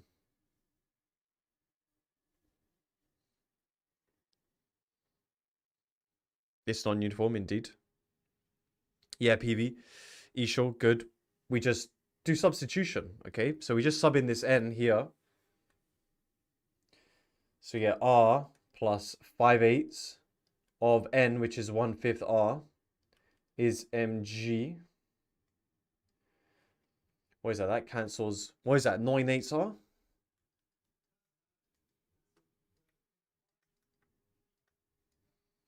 So R is 8/9. There you go. So now that we have that, that's good. Good stuff. The center of mass of the rod is at C. Find the distance AC. So this is C. Find that distance X. All right, what would you guys do now?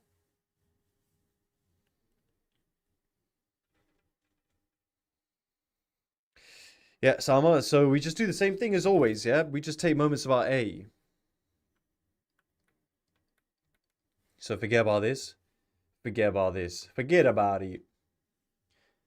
So, N. We know, as usual, that's going to be an anti-clockwise. There's going to be a clockwise. The 5/8 N, what would you say that is? And any recommendations about that force? Any good, Dominion? Hassan, good. So it's an anti-clockwise just like N, but we should be extending it, okay? Because we can't actually see how far away it is from A. Okay, like that. All right, good. So N, what is N's distance from A?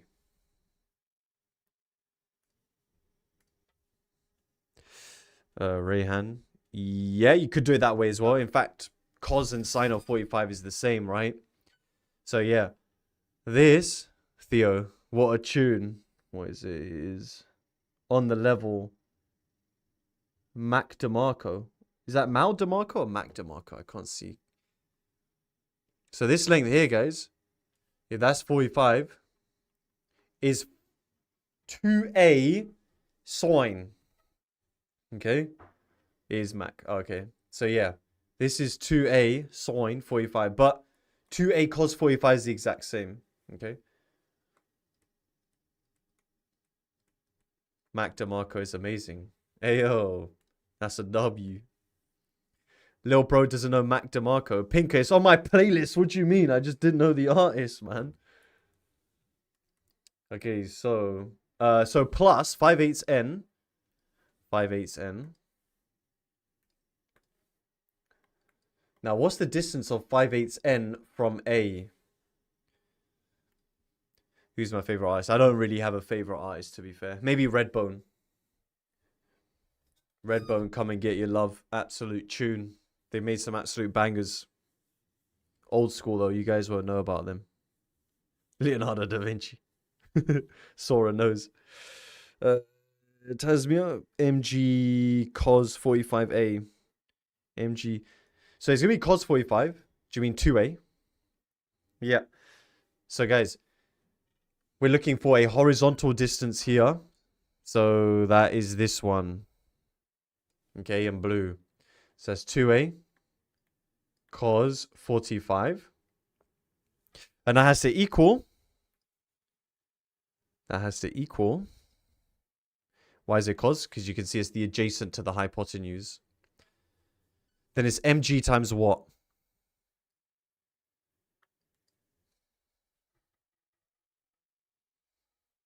Yeah, x cos 45. That is this distance.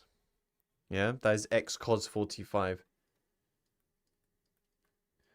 Now, what is something really awesome that we can do here? If you notice it.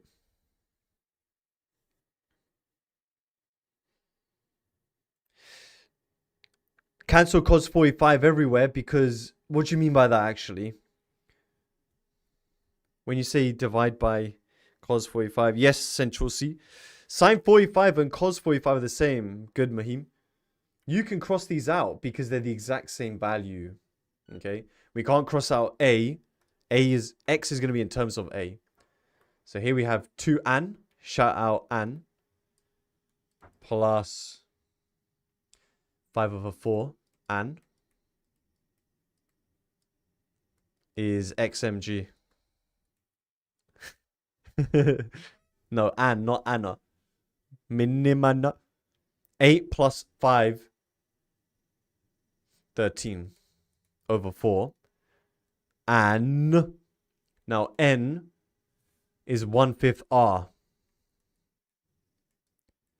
But r is 8/9 mg. Ali, no. Okay, there we go. And then you can see, look, the mg's cancel. So what's x?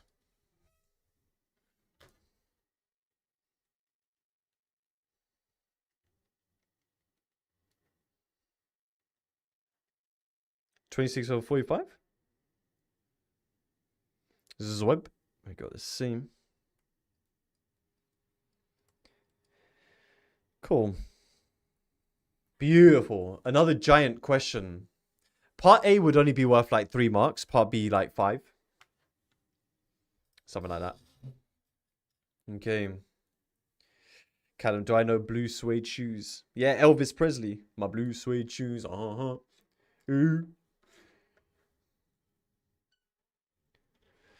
Yo, Finlay. I just joined. Do you recommend catching up from the start? It depends, Finlay, what you want to revise. So we've done moments, we've done forces, we're on statics of rigid bodies. So it's up to you what you want to revise. George, I agree. One of the GOATs for real. So a uniform, this is a great question. A question that students do incredibly poorly. It's quite a tough one, actually. A uniform rod AB of length 10 meters and mass 6 kg. So let's start adding to our diagram.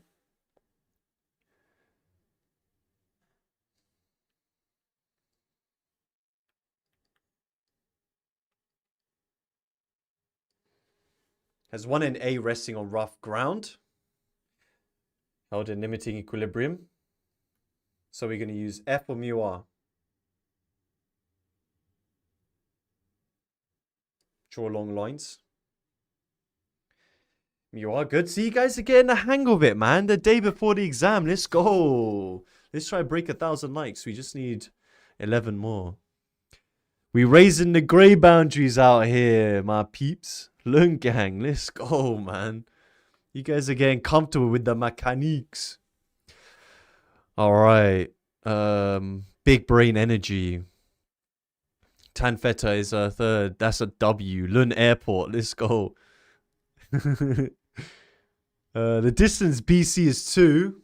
Oh my god, I'm going to do a crazy question like this later. If you guys look towards the end of the workbook, there's a picture with a drum. It's mad.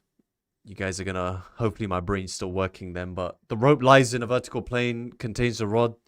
The angle between... It's a steroid question for real. But it was a past paper question. It was a past paper question that I've rewritten. The angle between the force and the rod is alpha. The force is F. The coefficient of friction between the rod and the ground is 0.6. So I guess I could have put 0.6 R. We'll do that later. Find the normal reaction force exerted on the rod at A by the floor. So you want us to find R. Okay. What would you guys recommend we do? I want to find what R is. Tasmio violating. Nice, Hamza. Okay, Dominion. Break F into horizontal and vertical. Finley, up and down. Now, this is why this is a super important question. Don't write this down. But if I do this, I'm not going to be able to work out R. Why? Hey, Izzy. Why am I not going to be able to do it? It's not half of A. So the angle, alpha, guys, I don't know what that is. This would actually be alpha minus theta. This would be F sine. I'm not going to do all the working for this, but you have F unknown, you have alpha unknown, you have R unknown. There's so many things unknown. Resolving here, guys, is actually not the first play. We can't resolve this. We're going to have to do something else. Because F is unknown, alpha is unknown. Got me there, Unk. It's all good. So we do need to take moments first. Where do we take moments from? Louis got it. Hamza did have it ages ago. Farhad, good. C. Guys, we want to work out what R is. We take moments about C so that we just get rid of F completely. Okay, and then we don't even need to worry about alpha. One day I went to alpha. I went to shoplift in alpha. Okay, so... bit different here, guys. We need to take moments about C at the top here. Actually, no, Adam, this is a past paper question. Nice try, though. So, what the mu r about C, is it clockwise or anti-clockwise? Yo, Callum. Someone's saying clockwise, someone's saying anti-clockwise. To make it easier, the way to do this is we draw the line which would be the shortest distance. And in this case, guys, because it's horizontal, the shortest distance would be vertical, right? So this. It would be mu r multiplied by whatever that distance is. And from there, you can see that it would be going anti-clockwise. Because you follow... you'd go this way around C. So that's an anti-clockwise moment, all right? Okay, so that would be anti-clockwise. What about R? What about this R?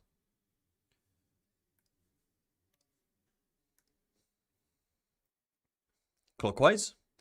What is distance from C? Because R is vertical, this is going to be a horizontal distance, right? And you can then see... that R going that way would be a clockwise. So it's not in the same direction as mu r.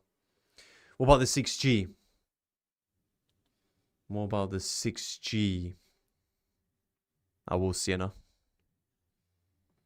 Anti-clockwise. Now, I can't really see any recommendations. You guys are right. You guys can see it properly, which is good. But yes, we should be extending the line. Okay. So guys, 6G is a vertical line, right? Since it's vertical, its shortest distance is horizontal. So all we need to do is extend it a little bit. And then we can see that shortest distance is also horizontal. Okay?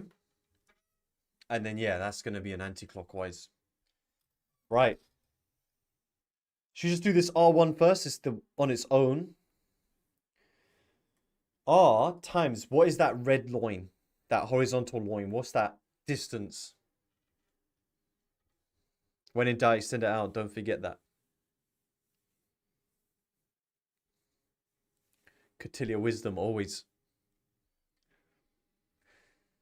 5 cos theta. Is it 5? Don't know about 5. Hamza, Terry.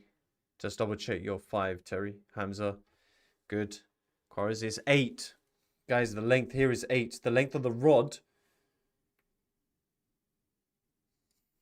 is 10. If the other side is 2, it's going to be 8. And it is cosine. Because this angle here would be theta, right? Okay, so 8 equals 6g times, what is the green distance? Locasso! Yes, that's 3 meters, right? So that's going to be the adjacent 3 cos theta. Good. And can you guys tell me the blue one? Nel blu, dipinto di blu, felice di stare lassù.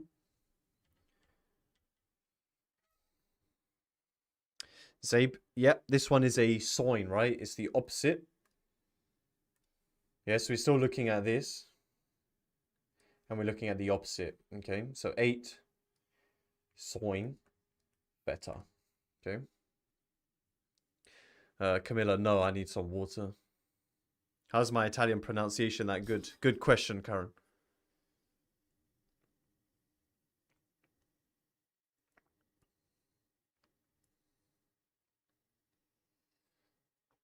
All right, so we need... Okay, so tan, we should divide through by cos. I am more French than Italian by DNA, but heritage-wise, I have my Italian passport. Okay, so you divide by cos. So we have AR is 18G. Julia, you love your Italian passport. Come on.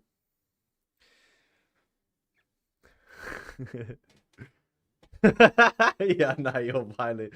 0.6 is mu times R times 8 tan theta.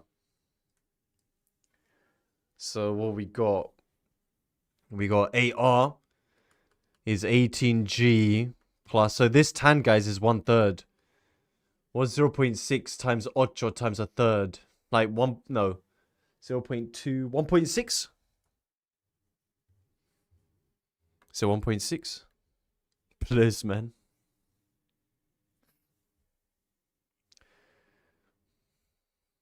Bro, I can't lie, you do moments so weird. I do moments like an absolute professional, son. What is that?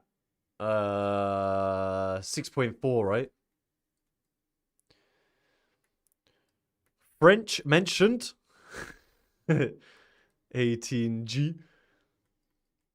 So R is what?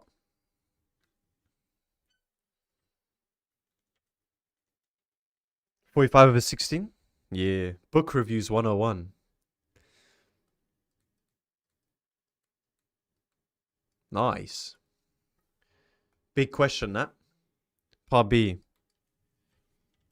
Okay.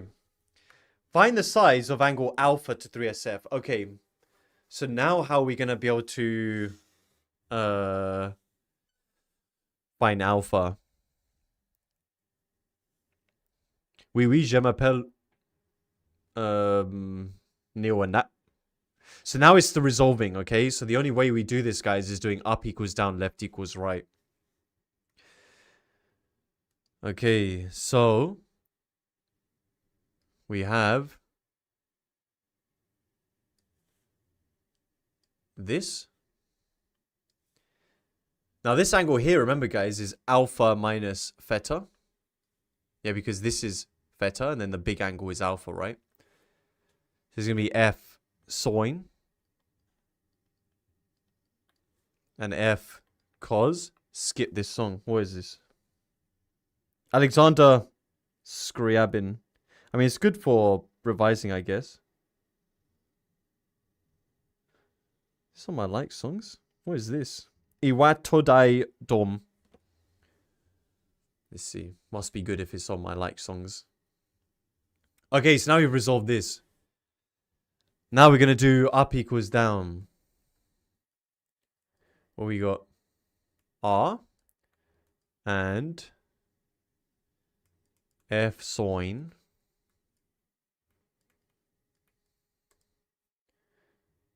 is 6G.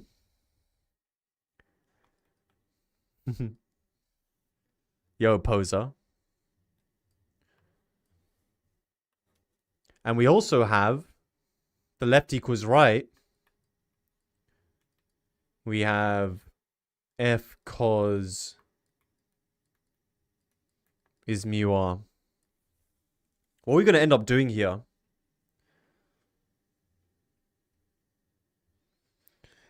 It looks like it necro, but it's not actually.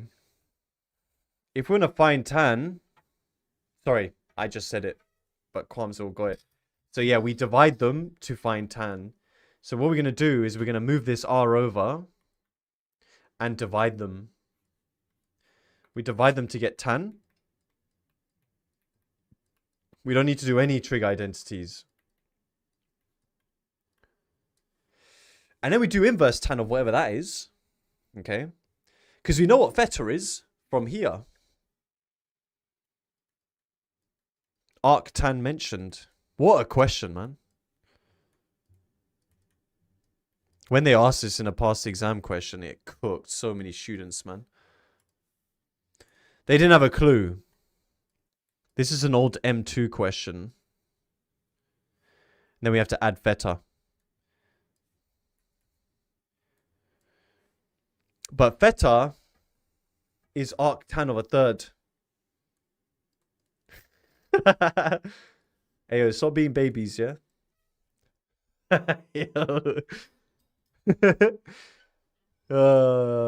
Usually they'll tell you, Samuel, chill out, my guy.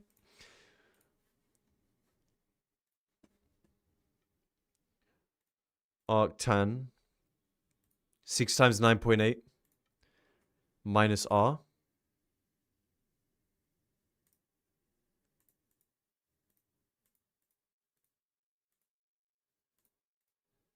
Hey, what is this tune?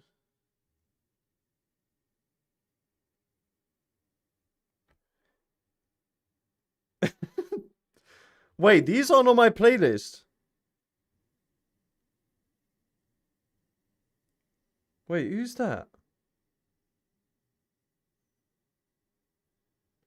Wait, it's playing from my queue. Reset Spotify. Wait, let me clear it. Orange juice. It's playing stuff from It's playing stuff from the old Lungang thing. I need to clear my queue. Okay, I'll do it in a sec.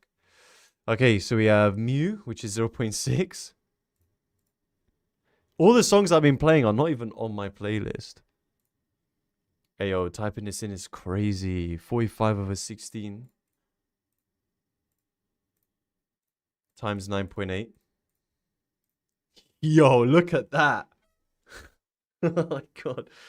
Plus arctan of 1/3.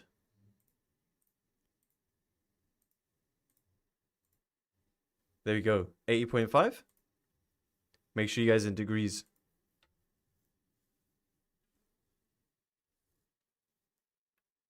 What a question. Surely there's an easier way. If there was, I'd be doing it.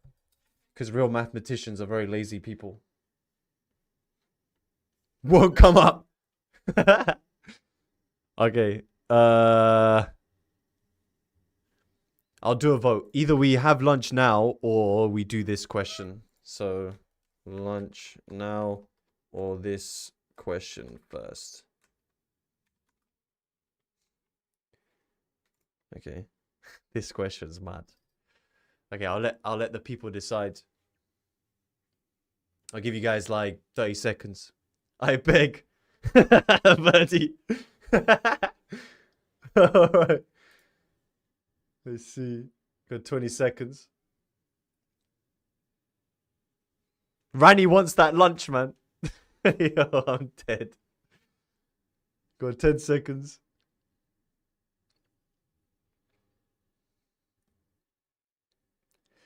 3, 2. Okay, so lunch has succeeded. I'm gonna come back. I'm going to just warm up my chicken, broccoli, and rice, and then I'll chill on stream. So, in terms of lunch, I'd probably say like I haven't really thought that far ahead. Like lunch, at least 30 minutes. I'd say come back in 30 minutes, guys. 5 hours. It'll be like 30 to 40 minutes. It depends how slow I eat my lunch. So make sure you're all here at 14:00. Wait, 14:00. I'll still be on stream. So guys, I'm going to come back. I just need to warm up my lunch here. And then we can chill on stream. But if you need to dip, just make sure you come back, all right? Going for a nap. So yeah, I'm just going to warm up my chicken. Then I'll reset this. I'll reset the jam. So if any of you guys want to join in with me again. I don't know how to clear your queue, though. Is there a way to clear the queue?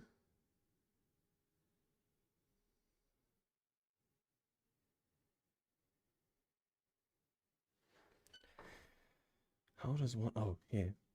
No.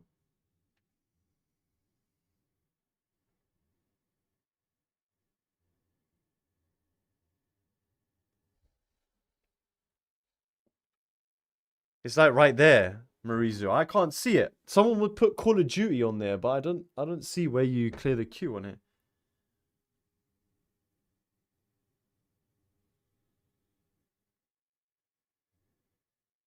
I think I'm bugging. Just close it. Just close the app.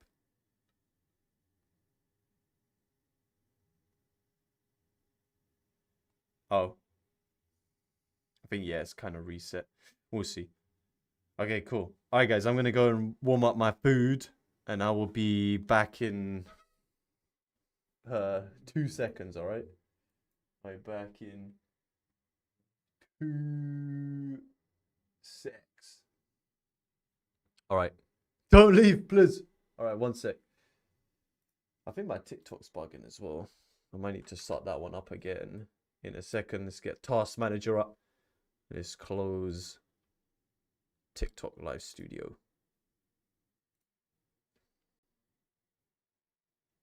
Okay, there we go. I haven't done stats already, no. All right, guys, 2 secs, yeah? I'll see you guys in I'll be like 5 minutes. I just need to warm up my chicken. All right. What's my cheat meal? Chicken, broccoli, and rice. Tuna smoothie as well. All right, hold tight. Hold tight, you guys. I got a mad dent. You guys see that?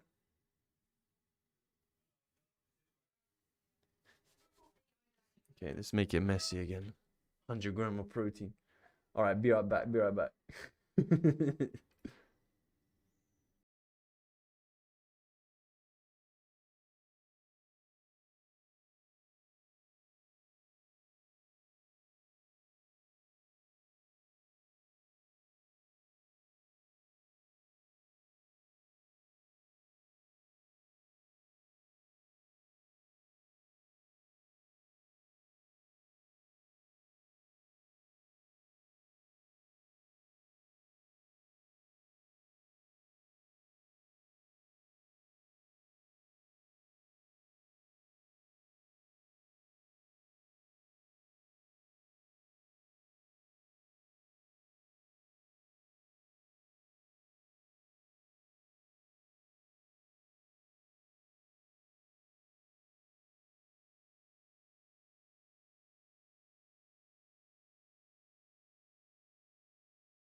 Yo. Actually, I need to put my stream back on TikTok. TikTok Studio.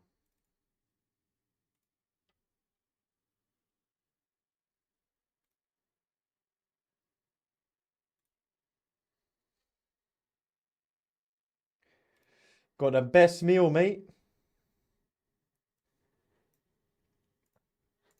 Got chicken, rice, broccoli, and ketchup with Tabasco. You always need the Tabasco. Ew, what? How can you be hating on chicken and ketchup? Ayo, what? How did you guys not know about chicken and rice? Chicken, rice, and ketchup. Ayo, nah, you guys are bugging. Nah. Chicken and...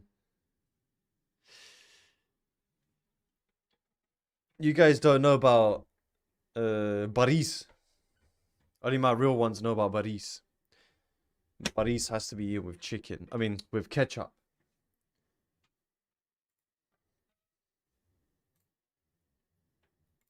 Okay, is TikTok working yet? Baris is good, bro. I know it is. Baris is banging.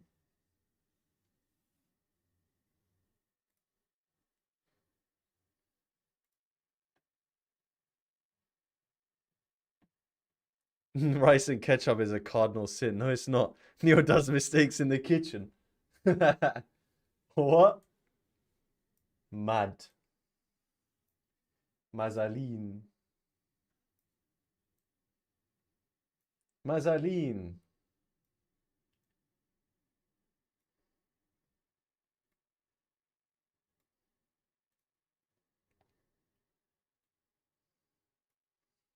Okay, let me start eating.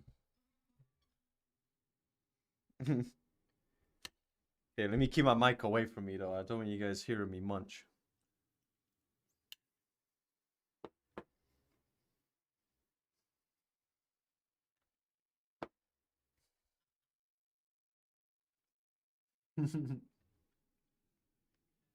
Neil does mess in the kitchen.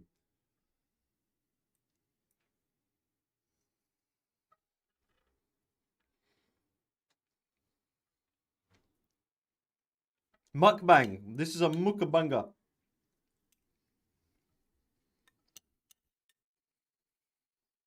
Chi Chi is my cat's name.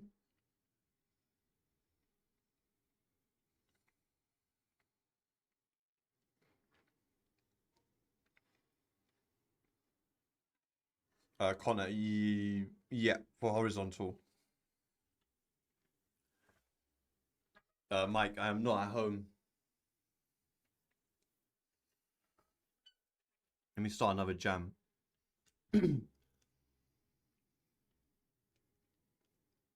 Oh no, I turned my thing off.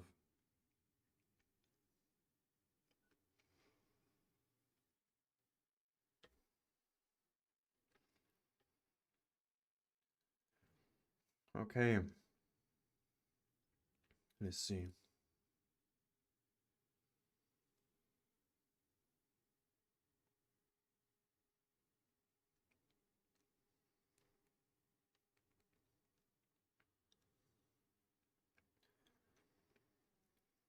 The annoying thing is when I do these jams, I have to turn like swear words off.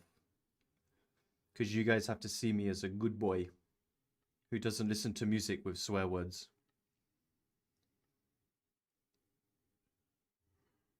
How do I do a jam again? There we go.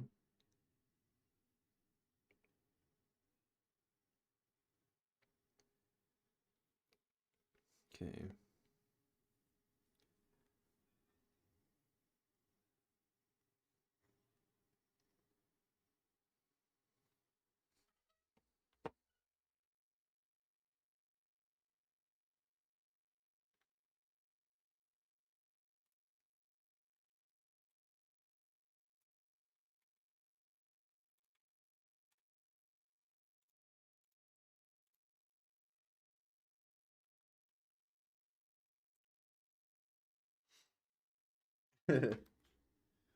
Need some old school tunes.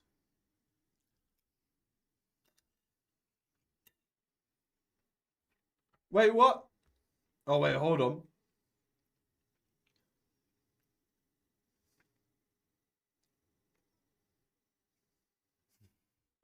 Hey, oh, nah, you guys tried it.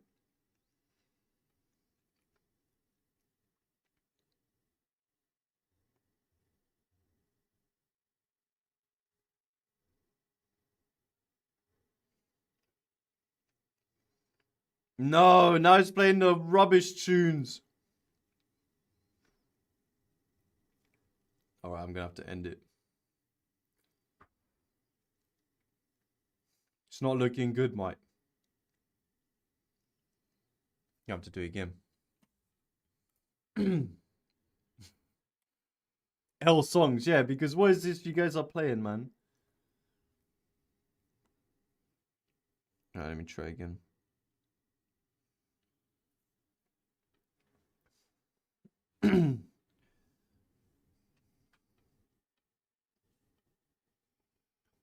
Are these my actual tunes? Yeah.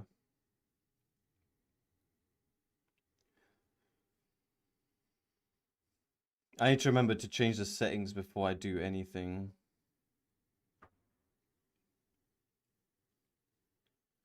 Right, how do I do it again?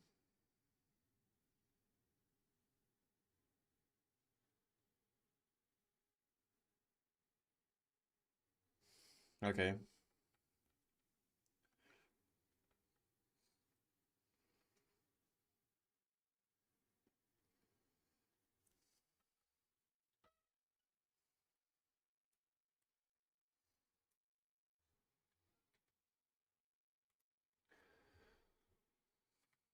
I hope not. I'm a toque.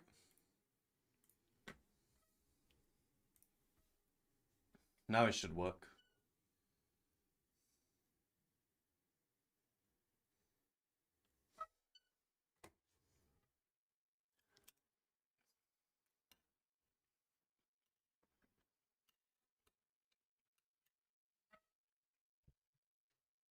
I will, Oliver, soon. Little music. What do you mean? Not yet, Joe in motion.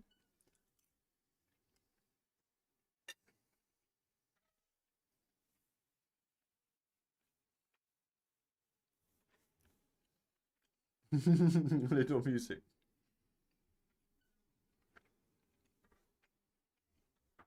Hey, oh, Julia, Gin Dobre in that.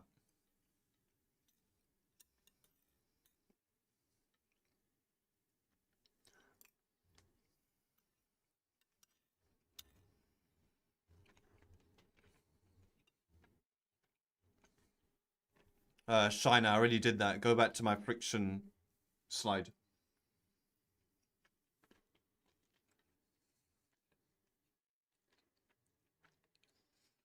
Dev, I do remember. The guy with the mustache, right?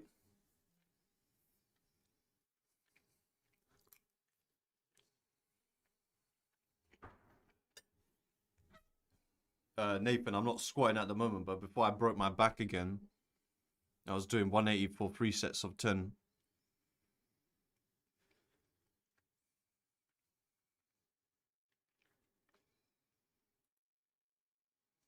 Nice, he's gonna get his daughter to join next year. Big W. 180 grams.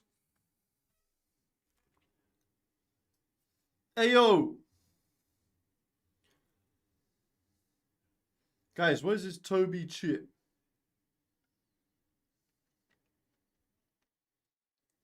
That's not my song.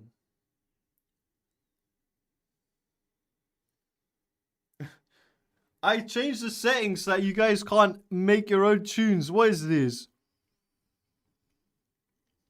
I mean, this is a tune, but Aaliyah's is top. Toby Chip.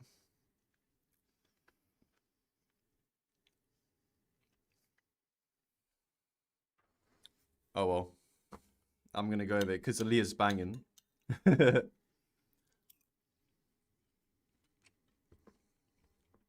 You know it is, Asher. Actually, you're in year 12 now, right? I have Dean Squid Game. Season 2 wasn't that great, I didn't think. Mm. Hey, yo, Neil's son, what is this?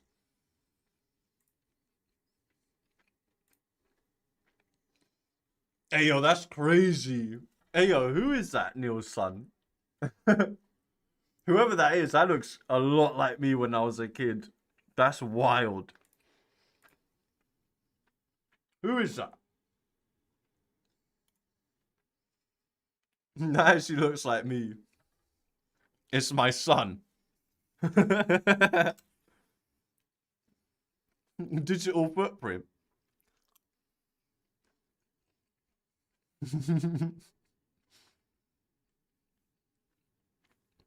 My long lost child. When's the Taste of Lahore sponsorship coming? Hey, yo, I want that ASAP.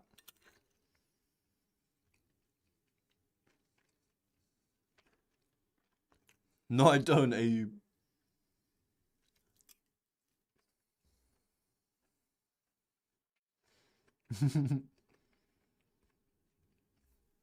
I don't have children.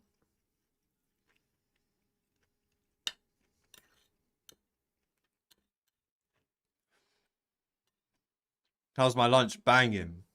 Ketchup and rice just goes so well, man. Better not look next in the queue. Oh, my days.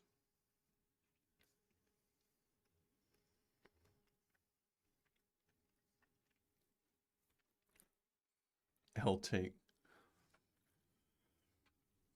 Hey, yo, nah, it better not be Toby Chip, man. Who is Toby Chip? Hey, yo, nah, some kid made this, Unc Neil. What is that? Hey, yo, who made this? Nah, I'm gonna find out who made this.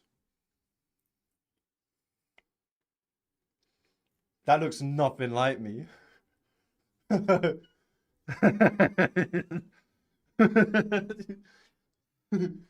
That's unbelievable. How are you guys making this, man?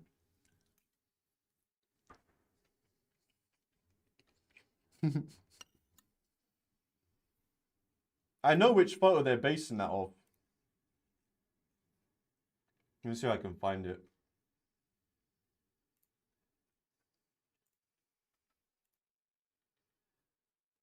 Hmm.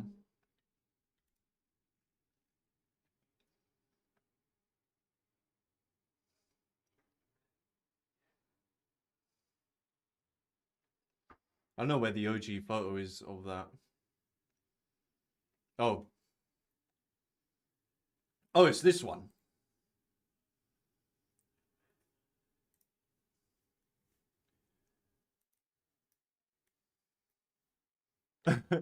They're basing on that. Hey, yo, nah, this chip thing.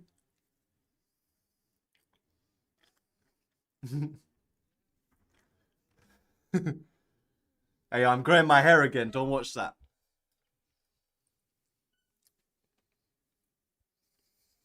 Neil the Algebra, Callum. That's crazy. Hey, yo, I wish my name was still Neil the Algebra.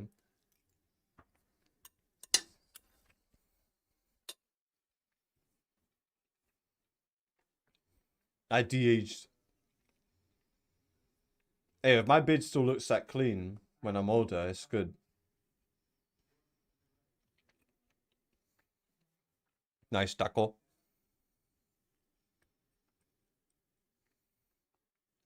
Why'd I cut it? It was just a headache. When you have um, Asian hair is just an absolute pain to clean. My hair used to be mad long though. Hey, yo, this is what I used to look like. Shout out to my boy.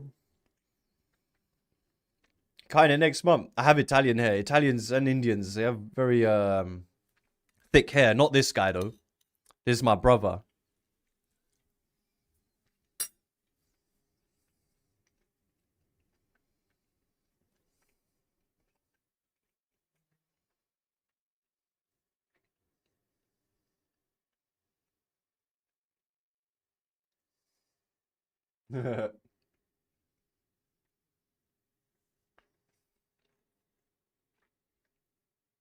Yeah, look, this is what my hair used to look like. No, it used to be mad long.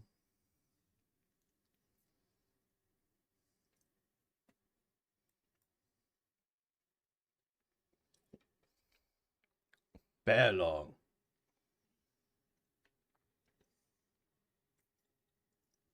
Don't think I have other photos of my long hair. Prehistoric. Indian Aquaman, I'll take it. Flintstone. Yo. My hair won't be that long again, but I'm gonna do it up to like shoulders.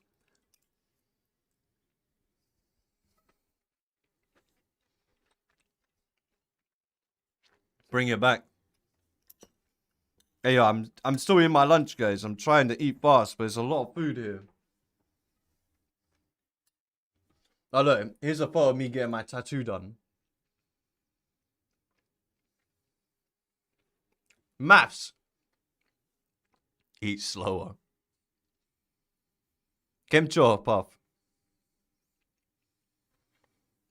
No way is Toby Chip next again.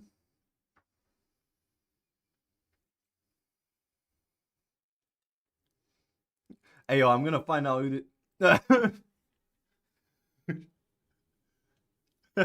yo. I'm clenching my fist hard. No, I'm not. I need the calories.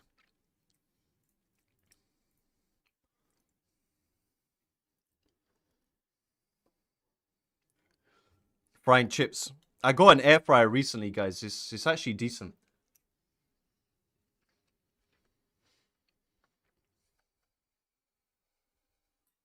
I did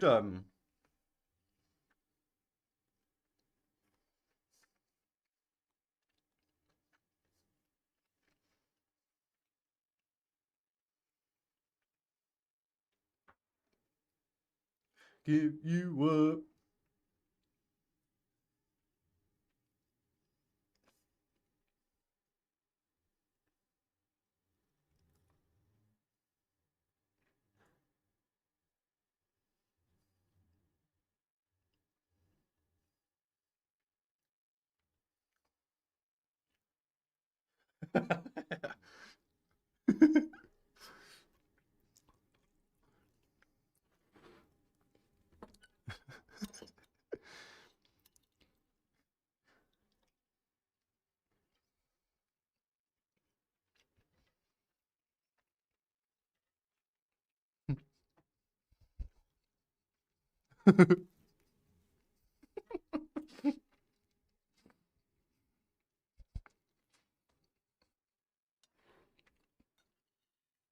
There's gym. That'd be great, man. Lung gang in the gym. What is Unc Flame?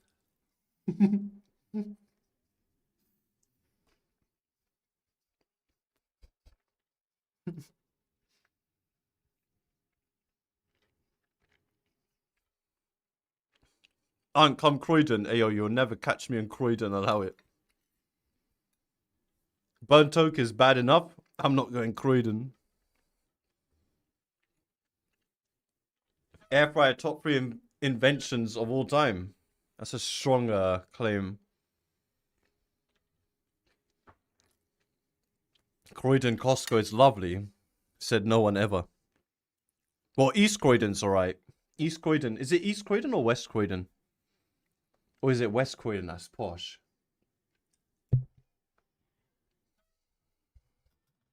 Can't remember.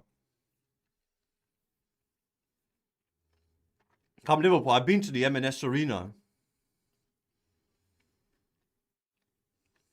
All of Croydon is bad. Suat, there are parts of Croydon that's posh. It's either east or west. I can't remember which one it is. How do I know Yogi Babu? Because apparently I look like him.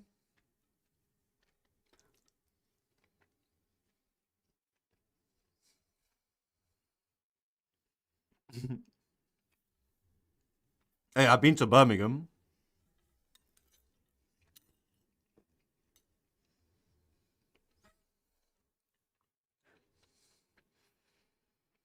Come to Dubai. Hey, yo, JD, you'll never catch me in haze. Not anymore.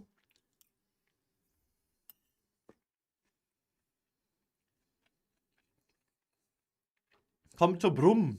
Brum Brum. I've been to Manchester loads of times. My brother-in-law's a Manc. Come to Lithuania. Hey, that would be a vibe.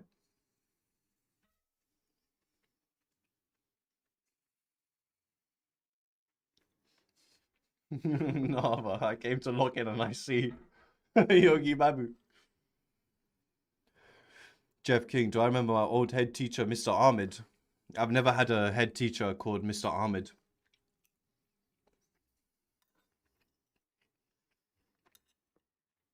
Are you talking about when I was a teacher or when I was a student?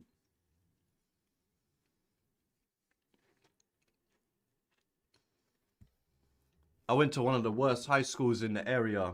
I don't know if anyone knows. It's called Cannons High School in Queensbury. If anyone's from Northwest, like Wembley, Neasden sides, they'll know about Cannons High School. It's not looking good.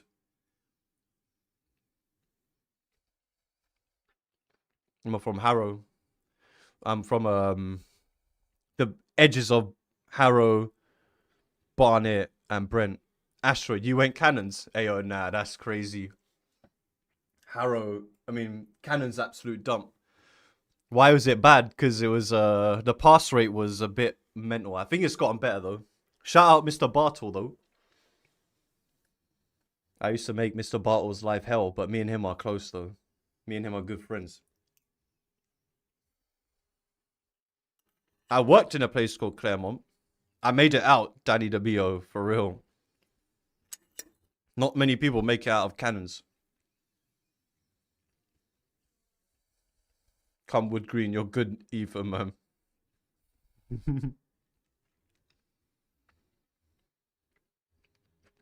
Bruno, do the question. Let me eat my lunch, man. Oh, man.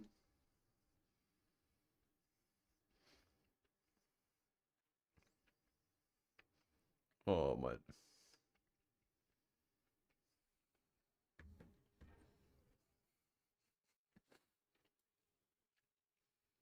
Chelsea or Arsenal, Unk. I'm a Barnet FC fan, but if I was to choose between the two, I'd choose Arsenal. Because I'm from Northwest.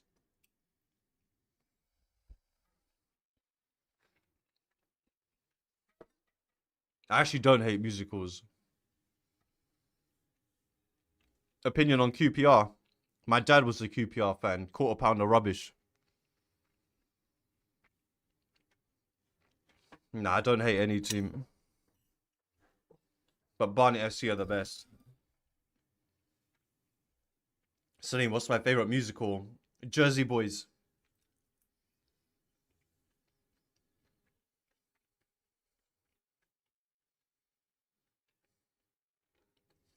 You sure? Cat's doing good. Thank you for asking. She's a proper rascal. I haven't seen Hamilton, that's why, Callum. I do want to see it. I should hate Plymouth Argyle. Soon Holly will do stats.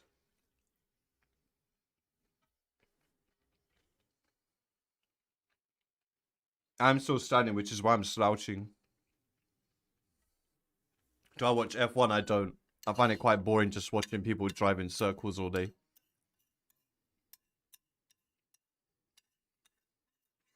But each to their own, innit? What's the best Indian dish? Butter chicken.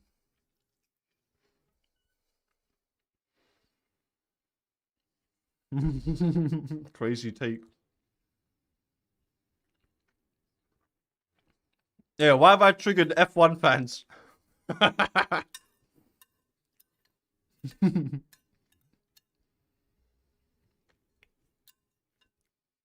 F1 is I'm in my mum's car, brum brum, vroom vroom vroom, in circles.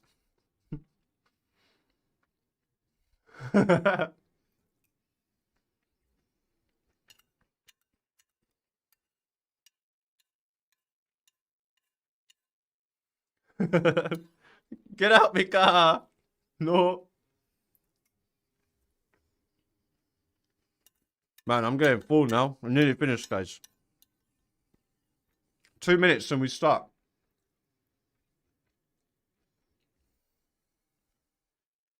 Nathan, I agree with you. Football has become rubbish as well. So boring. There's literally nothing good about watching football anymore. Jose Mourinho ruined football, man. Became too tactical. There's no more flair.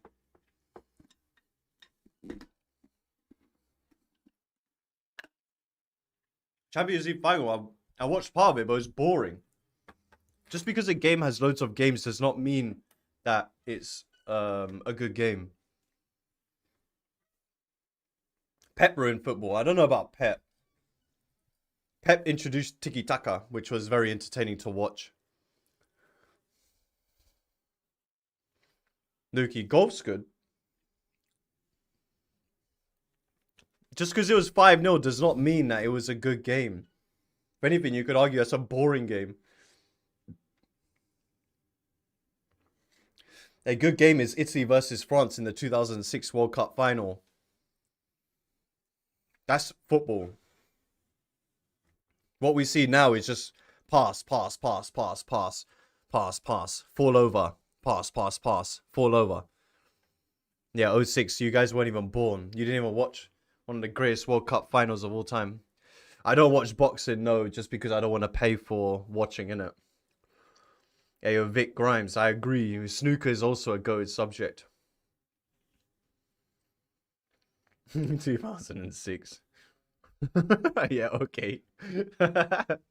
Watch it illegally. I am Neil Sun. I am an abiding citizen. I do not break the law and I do not stream things illegally. Thank you very much. All right.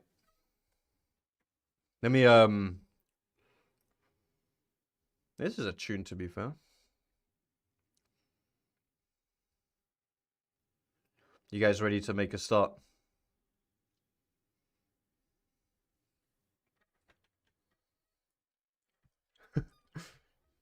Indian Anthem is a tune, for real.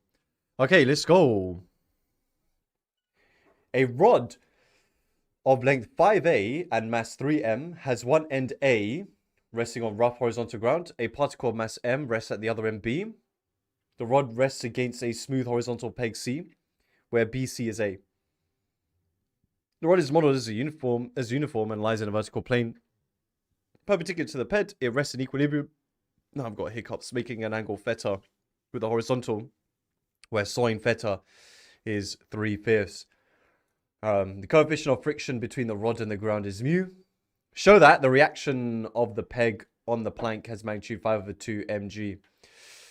Okay, so I'm not going to answer this Ronaldo or Messi, guys. My Key Stage 2 kids asked me this question. Come on, guys. You're 14 years old. Not 8. A rod of length 5A 3M and it's uniform. Says dude down the middle.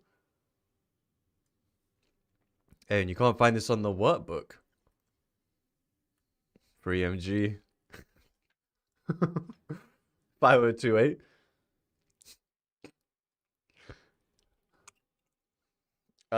Resting on rough ground. Which way are you going to point? Well, friction, are you going to use mu R or F?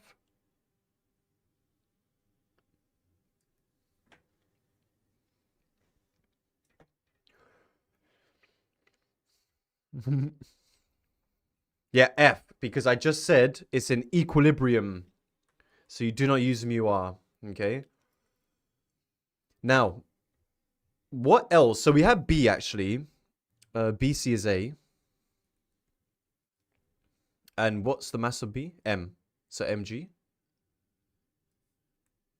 Now, since it's resting on the peg, what exists? Hey, yo, Haben, I didn't pick this song. Hardship, because it's not necessarily at its maximum. So, guys, we use F because it's not necessarily at its maximum. Now, which way does the reaction point, though? Does it point up or in another direction? Usually it's up, right? I'll do a new Spotify at 3. Just remind me. Diagonally, so 90 degrees to the rod. So guys, because C is a circle, its tangent meets radius at 90 degrees like this. So the reaction force is always going to point perpendicular to that. We're going to use N. Okay. So we want to find R. No, show the reaction of the peg on the plank. So that's N. How are we going to find N then?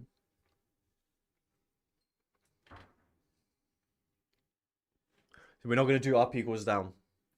Nathan, good. We're going to take moments about A. I haven't even labeled A, but we can't do up equals down, guys, because there'll be too many unknowns. All right. We need to take moments about A, so we eliminate all forces apart from N. Okay. But in general, yeah, you would do up equals down, but we're not going to resolve N here. What is the distance of N from A? Yeah, Holly, you can use RARC. It just becomes a lot of letters if you use subnotation in these kind of questions. 4A, so the length of the rod is 5A, and we have BC is A, right? So yeah, the whole length of AC is 4A. Equals 3mg times what? What's the distance of 3mg from A? See if you guys have learned your lesson. Wow, Roman, I've not heard that one before. You're the teacher, figure it out yourself. So we have 2.5 cos, yeah. So that's this adjacent side. So yeah, 5/2. A cos theta. Well, Dion is midway through, right? So it's uniform, so I just half the 5A. Okay, plus mg times what?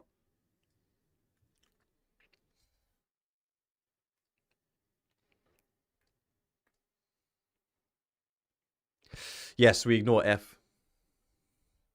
So remember, guys, it is the adjacent. Okay.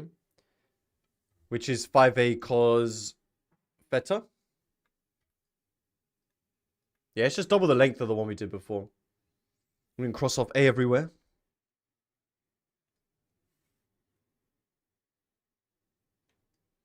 I was like, where's the angle? 3/5. Right. We can combine these, right? 3 times 5, 15, 25/2? Is that right?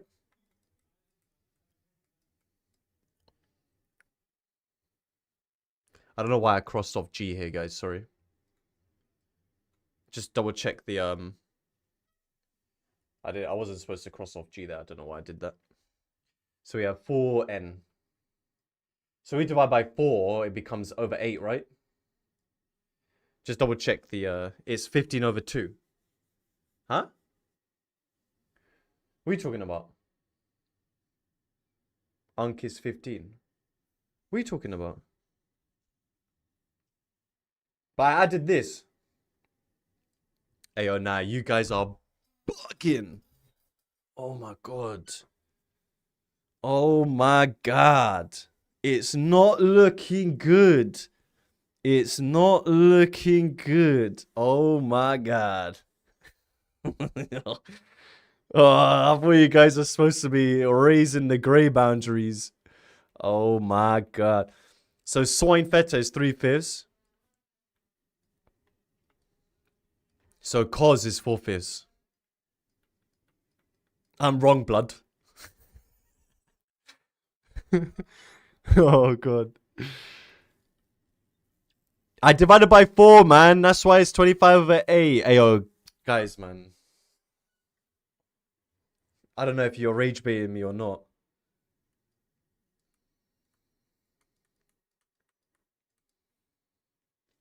I get this. I get the right answer. Okay, shush. I literally wrote this question. I'm the captain now. Okay. Part B. Alright, so what we got? Show that mu is greater than or equal to 3/4. What's this going to be about?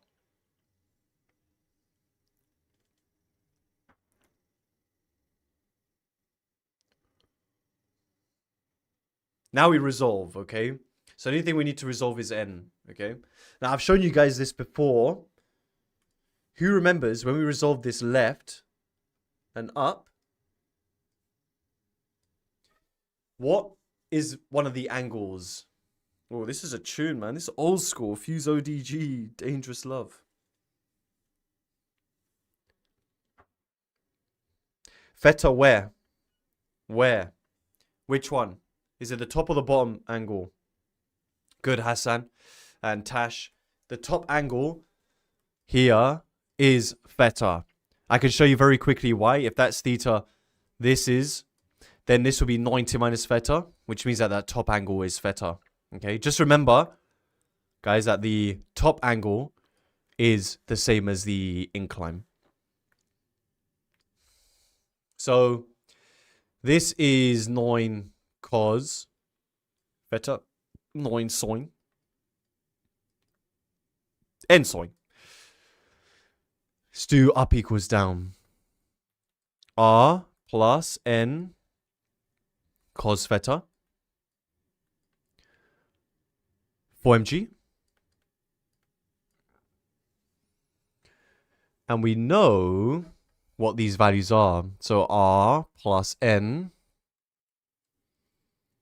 No. Cos theta 4/5.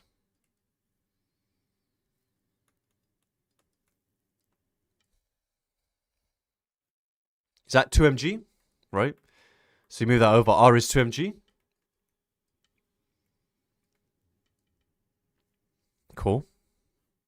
Now we can do left and right, which is just F is n sine.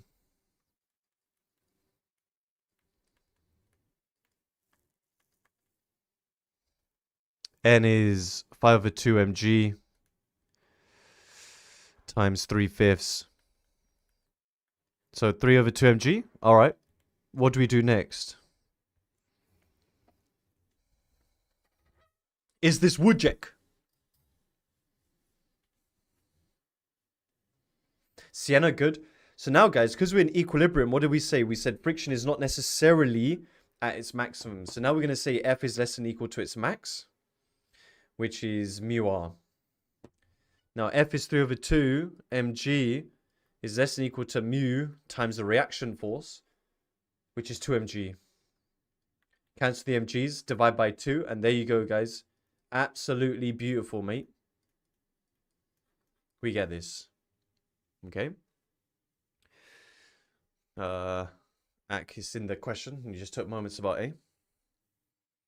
So you go. Guys, just follow the procedure. I've been doing the same thing over and over and over again. Mechanics is the same thing over and over and over again.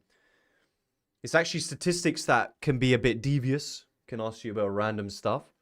But in general, this stuff is all the same. Okay.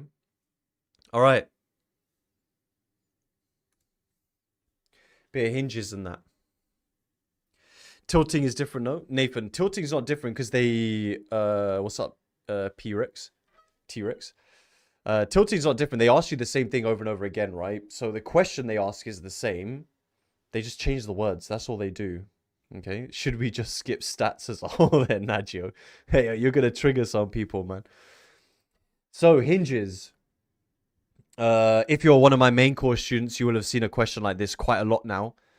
Because it's something that I just do all the time because it kind of covers everything and it's a very easy covers all things and it's a very interesting last part to the question. So it says a uniform rod AB of length 5 and mass 20 kg is free to rotate in a vertical plane about a smooth hinge at A. The rod is held in equilibrium in a horizontal position by a light rod CD. One end, C, of the rod is fixed to the wall vertically below A. The other end, D, is freely jointed to the pole, so that angle ACD is 45 degrees and AD is 1.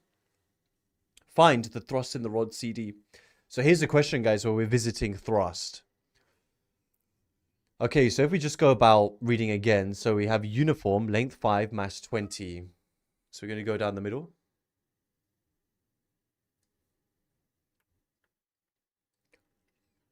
We have 2.5 Okay. Free to rotate at the hinge. So there's going to be forces at the hinge. Let's discuss that one in a second. Now we have this pole here. Oh, I have said AD is 1. Find the thrust. So which way does the thrust force point? Low-key, skip back. You'll be able to see how I did that.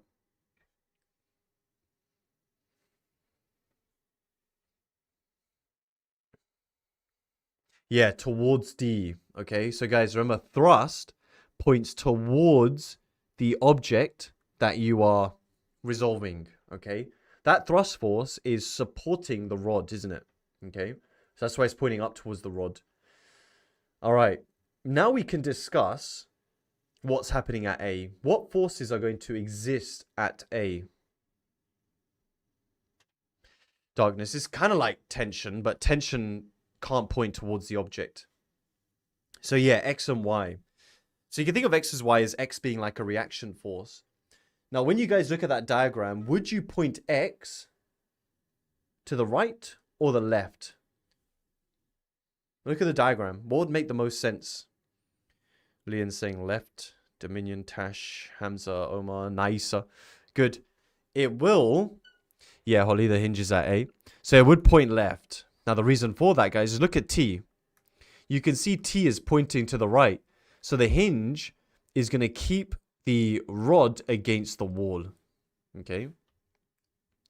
Now, the next thing is, which way is the Y force pointing? Now, if you guys get this wrong, it's not a problem. We will be able to mathematically figure it out. Yeah, if you point it the wrong way, you'll work out the value to be negative. Okay. So you want to think of it like this. Imagine, guys, this is a pen. You can practice this right now. And this is your finger. If you just do a cheeky balance, which way would the rod want to rotate? So you can do it, what is it, like this. Which way would your pen want to rotate if you put your finger before the center? When I say rotate, guys, you can't rotate up. Either you're rotating clockwise or anti-clockwise. Let's put some proper terminology in the chat. If I let go with my hand here, which way is it going to rotate? It's going to rotate clockwise. It's going to do this. Okay. So the hinge is going to do the opposite. The hinge is going to point down, most likely, to stop it. Because look what I'm doing now. Can you see? I'm using my 3 fingers and it's not moving. All right. That's clean right there. Okay. Hey, yo, who's playing OG JME, man? Hey, yo, M. Whoever M is. Hey, yo, respect. That's OG JME. Okay, so that's looking good. What do we do next? Always put mass into IRL situations.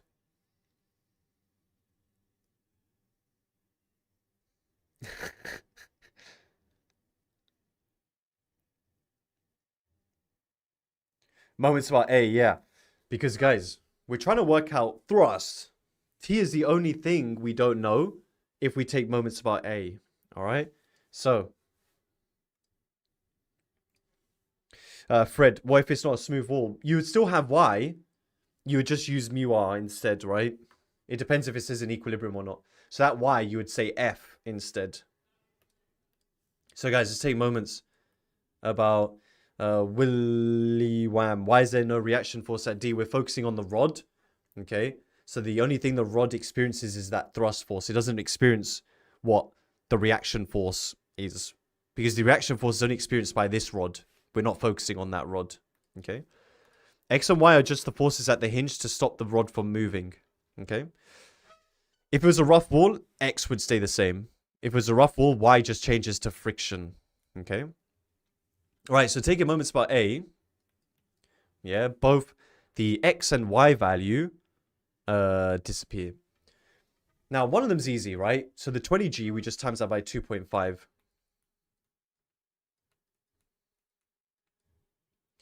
Equals T times. Can you see how far T is from A? If not, What do we need to do? Farhad, you're close. Oh, okay. I see what you're doing there, Farhad. That is technically correct. So yeah, we need to draw a diagonal line. So here, guys, T. Remember what I told you to do with your ruler. You get your ruler perpendicular. You move your ruler until it's pointing towards A, which would be here. That's the distance that we want. Okay.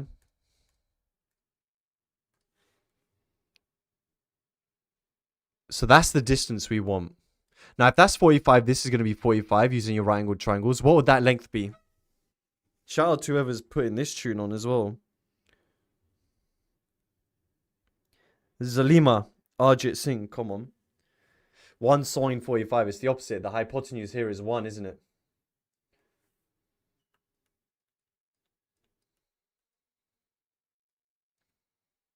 So we can find it. So when you guys divide by sine 45, do it in terms of G.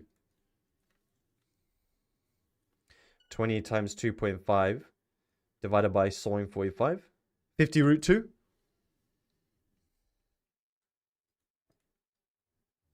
Newtons. Don't forget your G.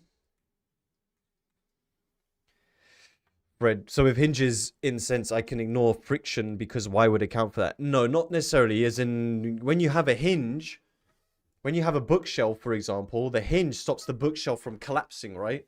So imagine you have a bunch of books on here, guys. Yeah, the hinge is stopping the... In that case, the hinge would be stopping it from falling down, which means Y would point up, okay? So basically, the hinge is stopping collapse. But if you're resting against a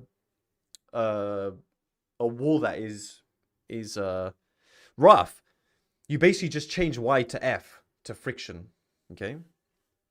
Okay, cool.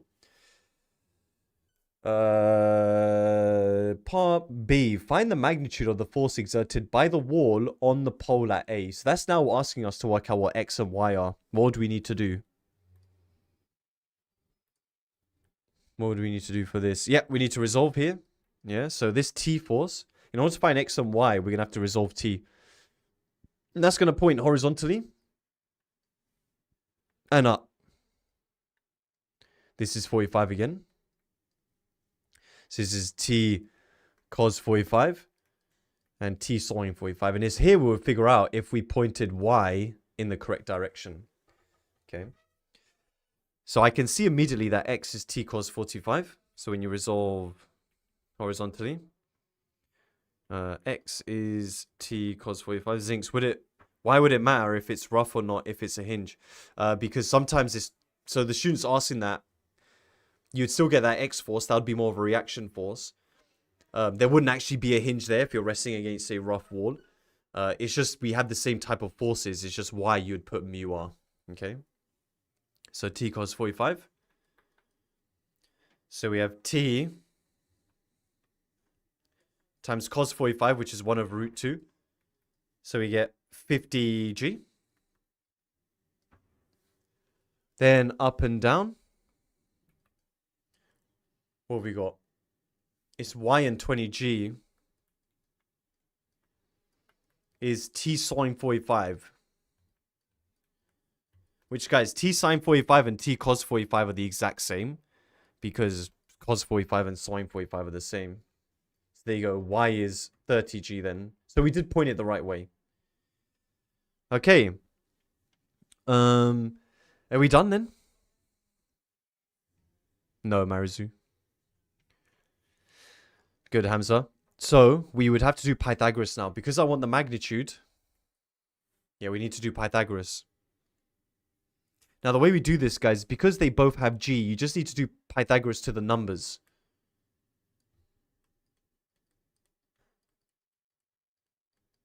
And just put G there. What does that give you? Shout out, Pavan. What'd you guys get?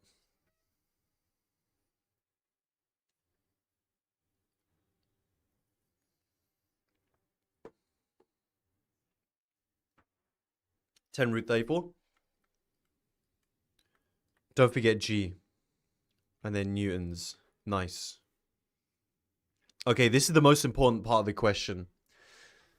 The rod CD is removed. So that thrust force is now removed, but replaced by a longer light rod CM, where M is the midpoint of AB. So it's right in the middle of that rod. Now the rod is freely jointed to the pole at M. The pole remains in equilibrium and in a horizontal position. Show that the force exerted by the wall on the pole at A now acts horizontally. What are they basically asking us to show here? Dominion. Yes, good. I've just listened to this tune. So, basically, what I'm asking you to do here, guys, is I'm saying, look, this rod has been replaced by a longer rod. Show that the force at the wall is horizontal only. We need to show that in this new situation, we need to show y equals 0. Okay? And as some of you guys were saying before, it's very important that you draw a new diagram. Okay? Tasmir, yes, this is a past exam question. I've just changed the numbers. So everything still needs to be the same. Yeah, we're still going to put x here. And we're going to put y here. And then we have this in the middle, 20g. So theta won't be 45 anymore. We actually don't know what it is. Because it's a longer line, guys. Like, it's changed, right? Same situation, but the angle is larger. We don't know what it is. Any ideas what we need to do here? Conte partiro. Moments about M. Yes. That's a great idea. Why? Shout out to the person that added this tune. Why do we take moments about M? It removes T. Good. Francesco, is this you? So, because we don't know this angle, guys, we can't do up, down, left, right like we did before. Okay? So, it gets rid of T. We don't even need to worry about that anymore. Yeah? So, look at this, guys. T acts through M. Its moment force is 0. And same with 20g. Okay? But also, as some of you are saying, X disappears. Because, guys, look at this. This is what I told you. What I keep telling you. When in doubt, extend it out. Okay? Every force disappears apart from Y. Okay? Y is the only force that is left that we need to take moments for. It is Y times what distance? Yep, 2.5. 2.5. Equals what? What would you say it equals? 0. Because there's no other force countering that. This goes anti-clockwise. There's no clockwise force. So there you go. Y is 0. And that makes sense, guys. If you have mine's not really like that, but if you have a uniform rod, if I took the pen off, wait. Oh. Yeah, I've just proved this to you.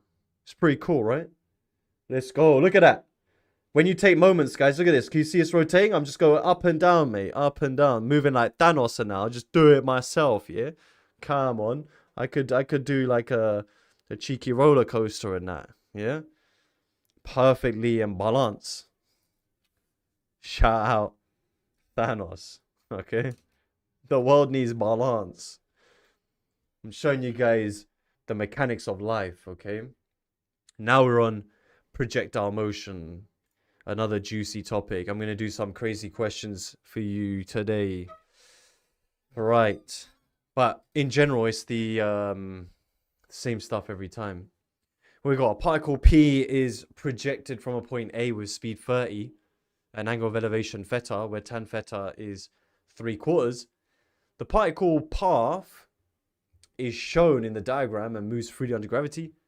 Leaving your answers to an appropriate degree of accuracy where necessary, calculate the time of flight from A to C. All right, what do we do first? The real bleach on that talk internet. Bob asked me anything. Moments is the biggest part of year 13 maths. So yeah, guys, we need to resolve the speed. Just like everything, guys. Mechanics should be getting boring now. It's like, I just need to do a triangle, man. 30 sine theta. And 30 cos theta. Now, you can obviously work these out. If we do our triangle. Might as well do it, right?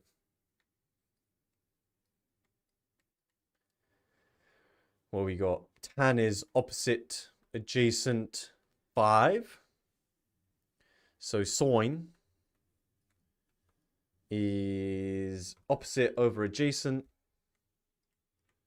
Adjacent over hype. All right. So when you times them both by 30, what'd you get? 618.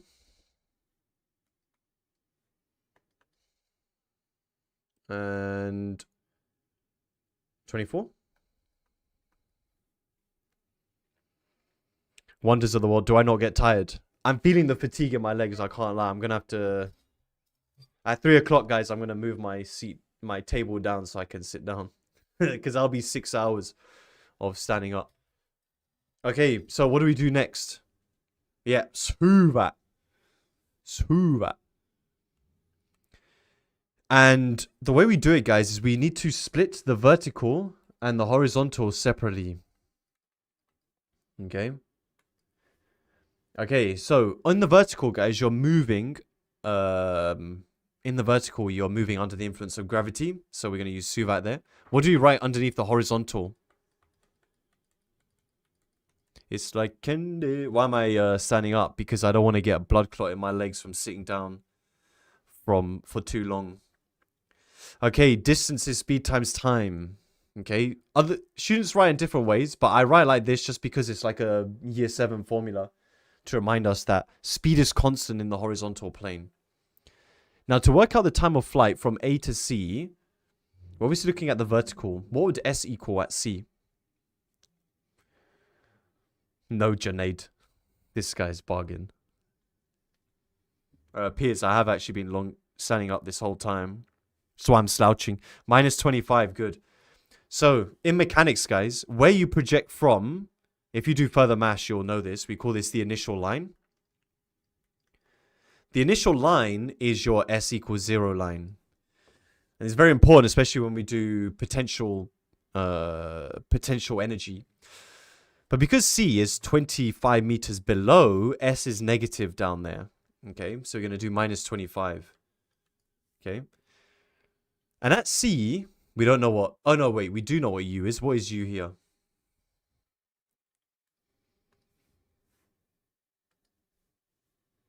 .30 sine theta, which we worked out to be 18.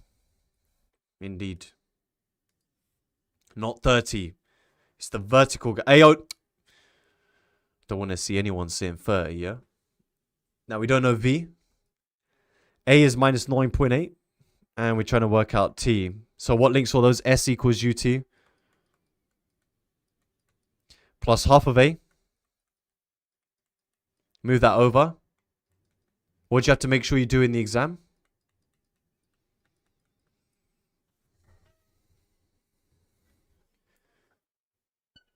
If you're in the exam, what do you need to do here?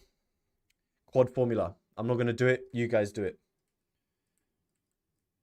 Okay, in the exam, guys, you do quadratic formula. Now, we also know that T has to be bigger than 0. What is that to 2SF? Savu got 4.8. What did you guys get when you just use your calculator for this bit? Hamza 4.8. Boom, boom. I'm trying. I've got a lot to go through. We've still got another 6 hours on this. Oh, God. Find the distance OC. So that's to do with the horizontal, right? Hey, yo, loads of you are saying 4.7. Is it 4.7 or 4.8? Mate, I'm going to have to move like Thanos here. I got to do it myself.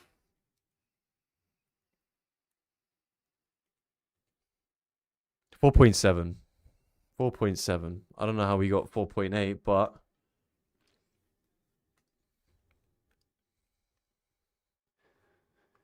3SF is 4.75. That's why people are saying 4.8. Oh. Still doesn't really make any sense, but... you don't round to 3SF and then round to 2SF. That's not how it makes sense.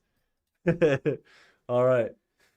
So the horizontal here... what do we need to say? Kaylee, use rounding wrong again. Damn, I don't know. I'm responsible for you guys rounding. Trust me, Hector. So we use the horizontal. So we need the horizontal distance. We usually call that R for the range. Is the horizontal speed 24 times the time, which we know is still 4.7. Remember, guys, the time is the same no matter which dimension you look at. And then here we need to round it again. So I'm seeing about 110.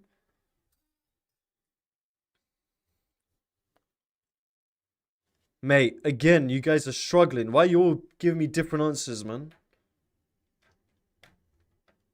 112.8, which is about 110. Now, I don't know what's going on with you guys. You guys alright? Beta, are you okay? Kimcho, find the speed of P at B. Okay, now at B, what do you know about part of its speed?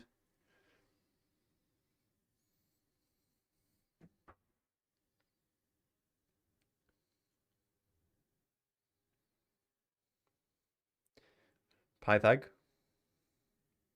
The horizontal is the same, Louis. Good. Hassan, good. Guys, what do we say? We said in the horizontal plane, the speed is constant, right? So this speed remains at 24. So we need to work out what the vertical speed is. All right. So at B, thinking about the vertical, what do you know at B?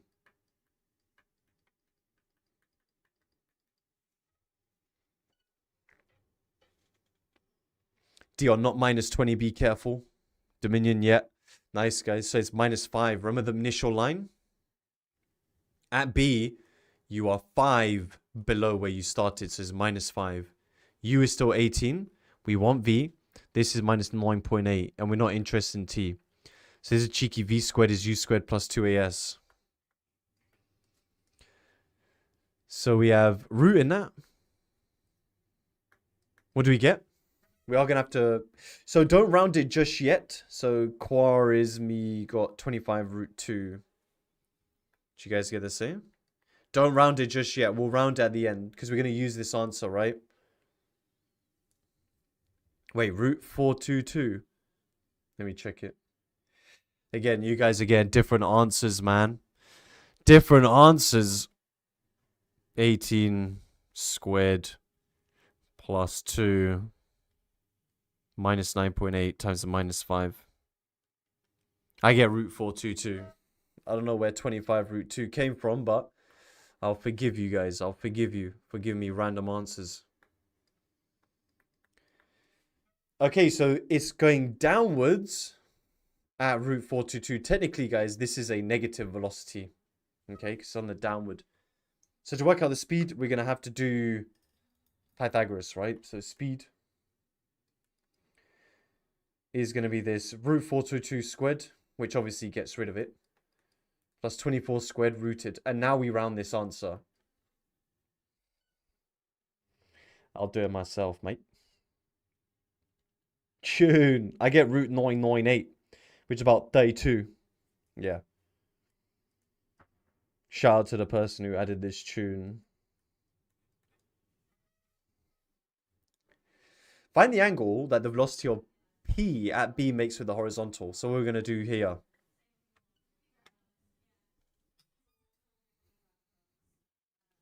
Cole Palmer, I've already explained. Inverse tan. So here, guys, you should be drawing a new picture. So at B, we're going 24 this way. And we're going down this root 422. Now, you should really be rounding it now. Okay. But if you use root 422, it's okay. In the mark schemes, they do give you a range here. But just to be technical here, I'm going to round it. See about 21? 21? Yeah, you guys happy with that? So we have this theta. So, theta is tan inverse of 21 over 24, which again is inverse tan 21 over 24. 41 degrees. Now, you would not leave your answer like this. What would you need to do now?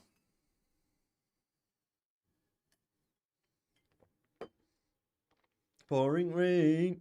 Laura here. Not plus 90. That would be if I asked you for the bearing. Hector, good. So, guys, you need to say it's below the horizontal. So, you see here, that net velocity is going to point tangentially. So, you're going to say it's that angle below the horizontal. I would be even more specific. I would say below the positive horizontal. Okay? So, below the positive horizontal. Okay? Be specific. You could say on a bearing, or the bearing is, but I think this is a better answer. Okay? How many marks would part D be? Part D, like 2. That's nothing special. Okay. What we got here? A particle P is projected from a point A with speed u and angle of elevation theta. Particle moves freely under gravity. At time t is 5 seconds, P passes through the point A with speed 10 and is moving downwards at 45 degrees to the horizontal. Leaving your answers to an appropriate degree of accuracy where necessary, calculate the value of theta. Okay, so basically everything I put in the diagram is just at time t is 5, it passes through A. Okay. What would you guys do next? Shy motivation, not for another half an hour-ish. Nice, Pramit. But Michelle, calculate theta. Yeah, sure. Is it projected from O or A? O. Oh. I guess it's, yeah, I don't know why this is A. Nice spot is on. So, yeah, we resolve. Yeah, so we're going to resolve this.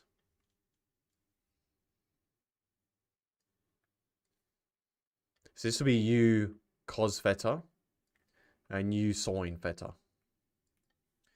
And then we'll do the same thing at A.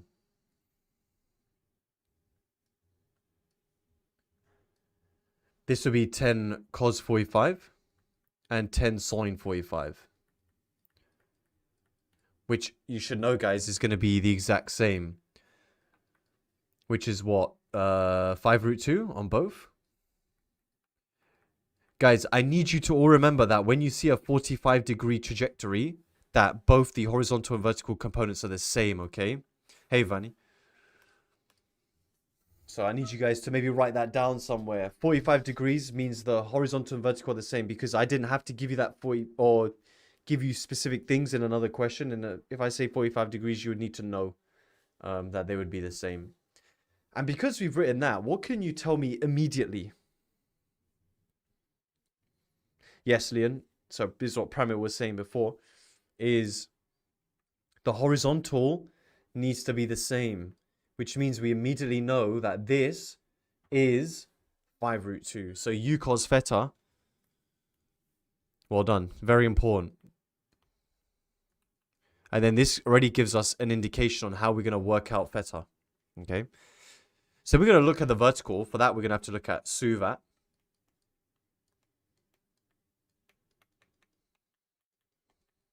Okay. Because the horizontal has no acceleration. It's the same. That's why we use distances, speed times time. Okay, so at A, we don't know much. We know T is 5. A is minus 9.8. V. What's V there? What is V there? U is U sine theta. Don't know that. Not 10. Nice, Web. So, guys, it's not 5 root 2. You need to be very careful. It's on the downward trajectory. Even though I have put 5 root 2, it is pointing down.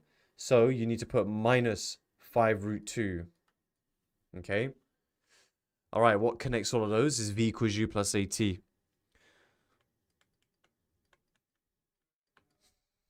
So we have minus 5 root 2 is u, which is u sine minus 9.8 times t. Move that to the other side. What is that? 49?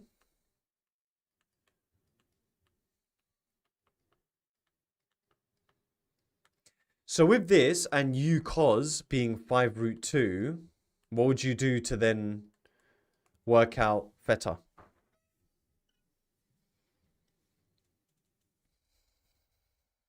Liam pi, yeah, sure. We divide them to change it to tan. So we're going to do inverse tan of 49 minus 5 root 2 over 5 root 2. What is that about? Gabriel, only in the horizontal axes. About 80. Okay. Part B. For an interval of t seconds, the speed of p is such that v is less than or equal to 10. Find that time. What is this question to do with?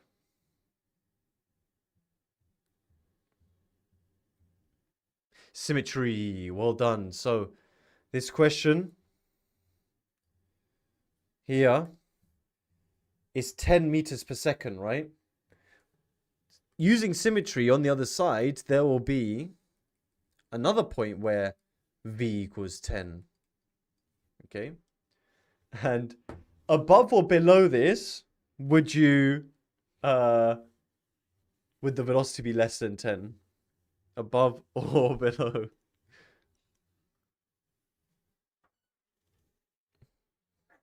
Above. Good. So we're just going to work out the time of flight between these 2 points. Now, I already know the time here is 5. I need to work out the time here. Okay. Now, at this velocity is 10. What do you already know there? So at this point here, guys, what do you already know? Skip this song. It's Metallica. Here we go. Oh, the beat goes on. You know u? What is it? U sine theta is 49 minus 5. But that's at the beginning, Hamza. T is 5 over here, Laura. They are, Sora, but not whilst I'm doing this. Zishan, good. The vertical is 5 root 2 and positive 5 root 2. Guys, if v is 10 here, remember... Okay, some of you guys are going way off where you need to be. The horizontal speed is the same. That's still 5 root 2. Well, if v is still 10, this vertical must be 5 root 2 as well. It's just a mirror image of this one. Okay, it's a mirror image. So from there, we can work out what the... Cameron, I must have missed it. So using Suvat, we can work out what the time is there now. The angle would still be 45 there, Boone, but it's not relevant. We just know that the velocity there is 5 root 2. The initial speed, yeah, coming from here, yeah, 49 minus 5 root 2. The reason I can use this and not round it is because we can rewrite that 49 as, remember that was minus g times 5. I could replace that with 5g and then it would be fine. So that's just 5g. So I don't need to round that, okay? A is minus 9.8 and we need to work out what time is. So it's another v equals u plus at. Nikita, how do we know it's always symmetrical? Because remember, s equals ut plus half at squared, right? With gravity being negative, it's a symmetrical quadratic. So we're always dealing with quadratics here, nothing else. Okay. So we have v minus u over a. Okay. So we have 5 root 2.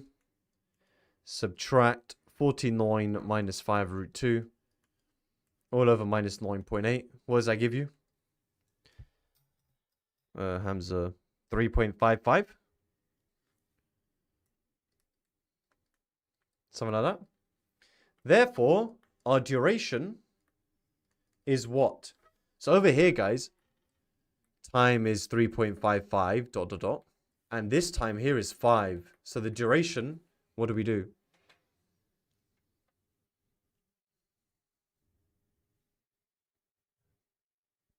Huma, yeah, you can work out this time and then double it when v is 0. That's another way of doing this question for sure.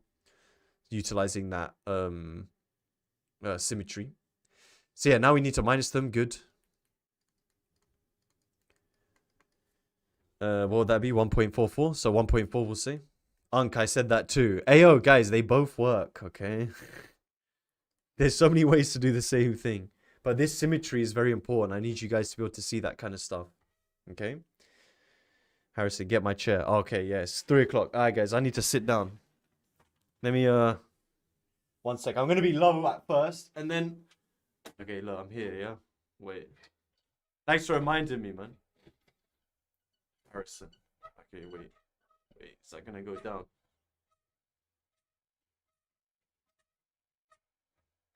Wait.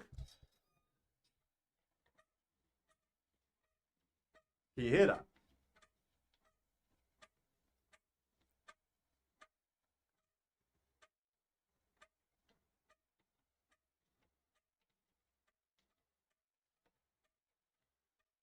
And the Spotify change. Oh, yeah. Let me do that. 4 for 11. Yo.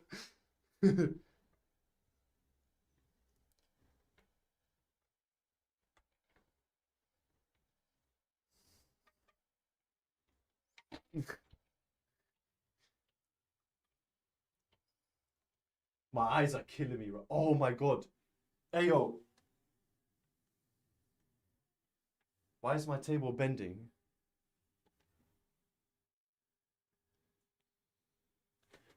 What's happened? Oh snap. Oh. Wait, hold on. I'm breaking my table. Wait. Oh. No. I'm about to snap my table. Hey yo. Wait, hold on. How do I move this up again?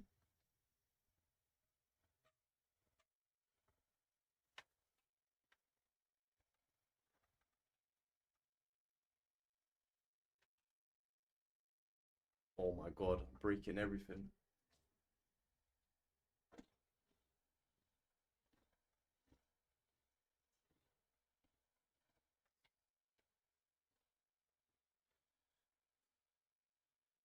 Okay, it's fine now.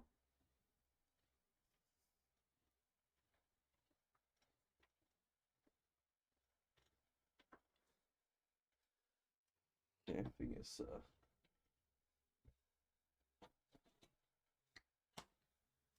Alright, I think I fixed it.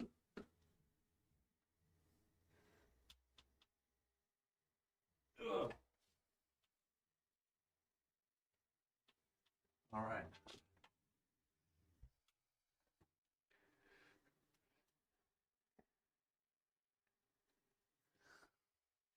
Alright, buddy.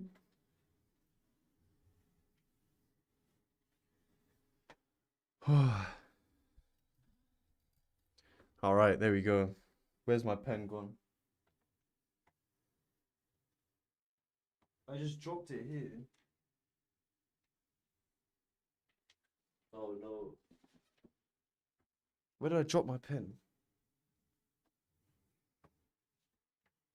It literally, oh, there it is. You try and hide from me.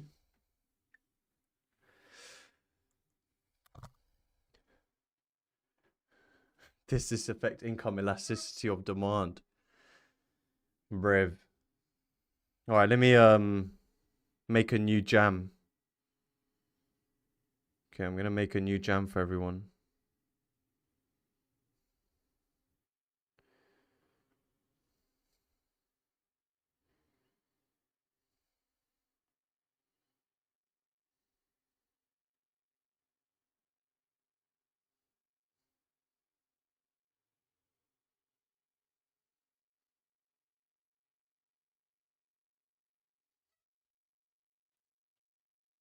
Darling, hold my hand. Nothing beats a jet to holiday. Star Jam.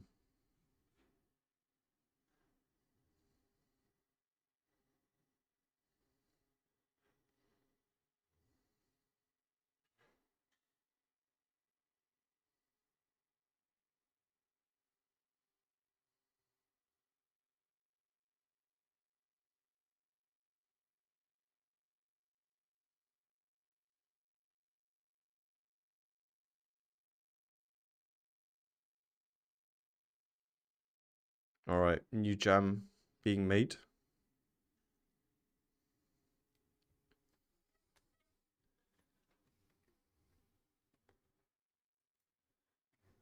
Oh my god, why does that open first?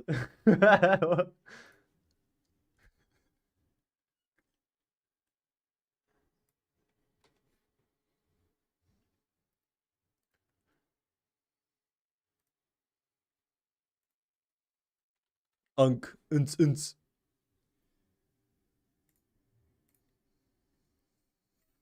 Alright, there we go, next one. Here's a cheeky one.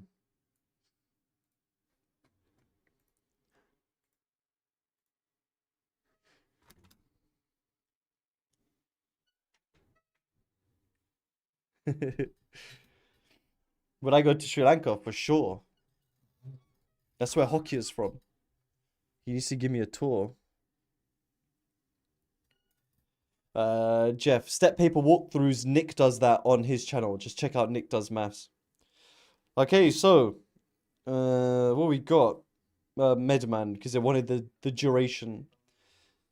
So the points A and B lie 50 meters apart on horizontal ground. At time t equals 0, the particles P and Q are projected in the vertical plane and move freely under gravity. Particle P is projected from A with speed 40 at 45 degrees horizontal. Similarly, Q is projected from B with speed Q and angle theta to the horizontal. At T is 1, P and Q collide. Find the size of angle theta and the value Q. I mean, in all these questions, guys, what should you be doing first?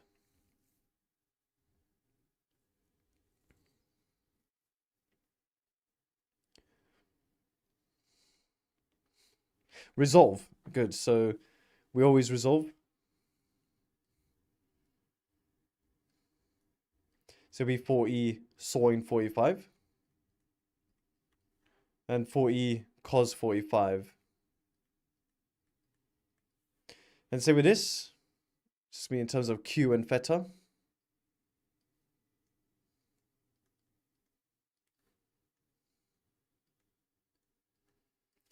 Now, my students will know immediately what the answer to this is, but there's something that you immediately know is equal. What is that?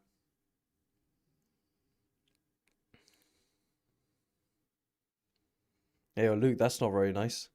The verticals. Guys, if you're going to collide midair, the only way is if you're at the same height, your vertical speed needs to be the same, okay?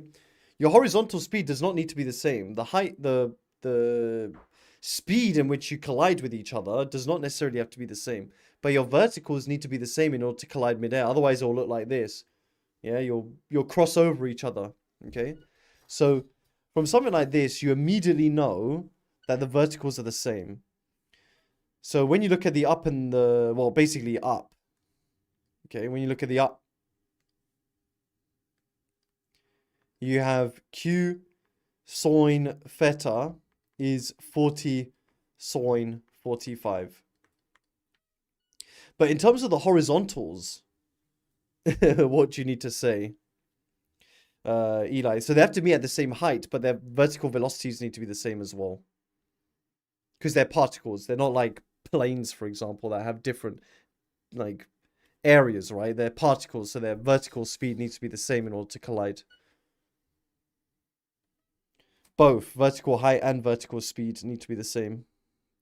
Good, Dev. They need to add to 50, but their speeds don't need to add to 50. What does? So their vertical speeds don't need to add to 50. Yeah, their vertical distances, Omar, yeah. Now, because in the horizontal, what are the vertical distances?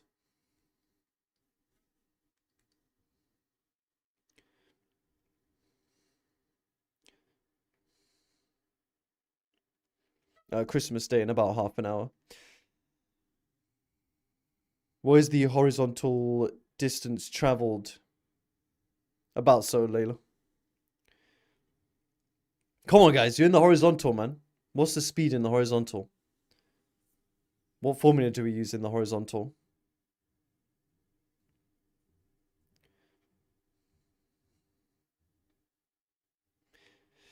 Yes, Lara. So we're using distance is speed times time.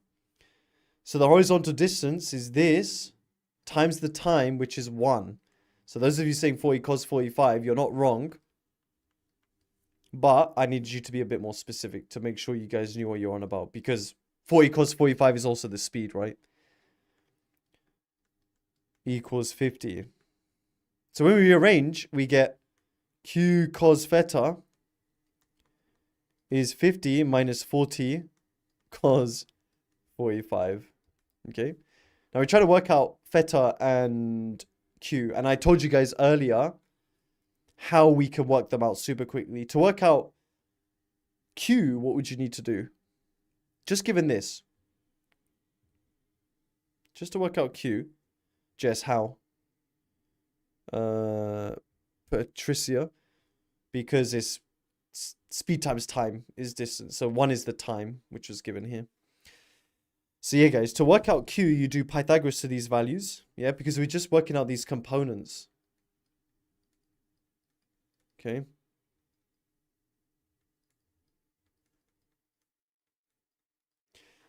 So we do Pythagoras.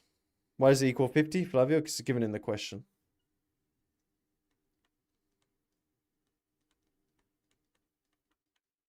What does that give you? If someone's typed in. Tub. Is given an answer there. Mickey, I'm not drinking enough water. Thanks for reminding me, man. I'm actually not. In the next break, I'm going to go and get some more water. 52. 2SF.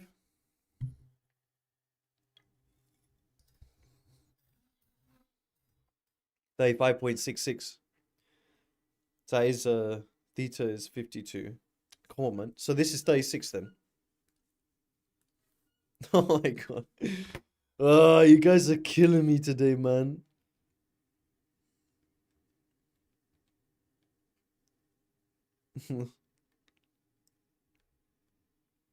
No, no, no, no, no, no, no, no, no, no. Yeah, 36. Parsnips. Neil doesn't basic maths. True, this is quite advanced. And then, yeah, here, guys, to work out theta, we're going to do inverse tan of sine over cos.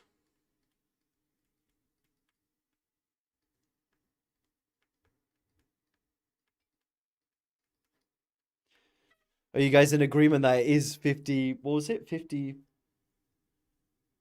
50 something? Oh, no. Now Finn's changed it to 37.5.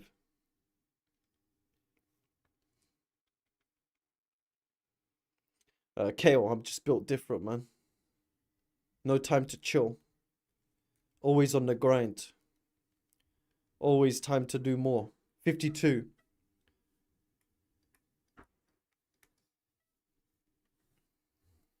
Find the speed of P at the instant before it collides with Q. Find the speed of P at the instant before it collides with Q. What do we already know about the speed of P before it collides with Q?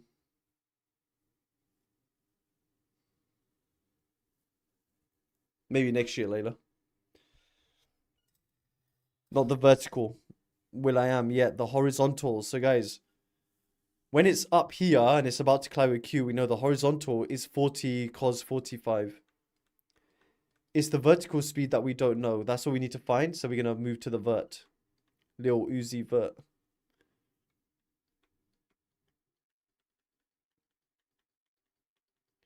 So we don't know what S is. Don't care. 40 sawing 45. We want to know what that is. Minus 9.8. And T is 1. Okay. So we have V is U. Which, guys, this is 20 root 2. Let's just write that. So u t, no, u plus at, sorry.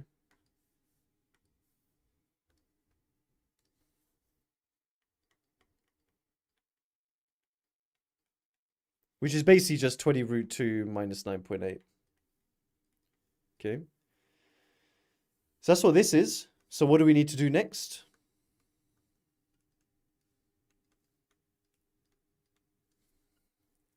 Pythagoras, good. So now to find the speed.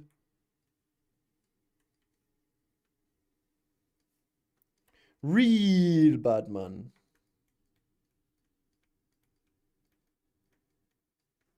Tash got 34. Hamza got 18.5. Kwamzi got 3.8. Yaron got 33.8. Yeah, fitness. Yeah. Hey, yo, you guys are getting 34 now. Bad man. Plus 20 root 2. 9.8 squid. Yeah, 34. Okay, next one.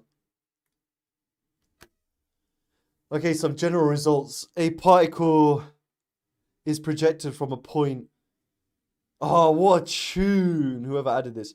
A particle is projected from a point on a horizontal plane with initial velocity u, an angle alpha above the horizontal, and moves freely under gravity until it hits the plane at point B. Given that the acceleration due to gravity is g, find expressions for the time of flight and the range r. Okay, so these are our standard results, guys, that you need to know how to prove. What would you do first?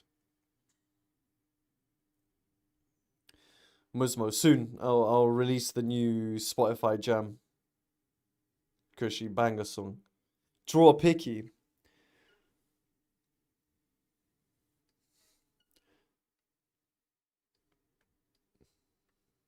So we get alpha. Boom.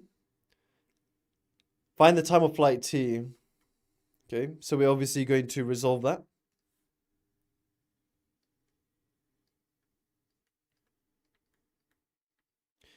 And u cos alpha.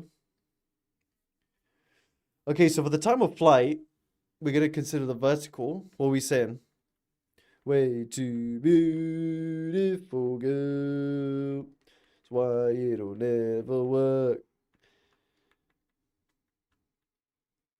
Yaron, good. S is 0. This is where we're projecting from. It's on the same initial line. And then u is u sine alpha. Banger. Don't know what that is. Minus g, because remember, guys, we're projecting up. So gravity is going to be negative, right?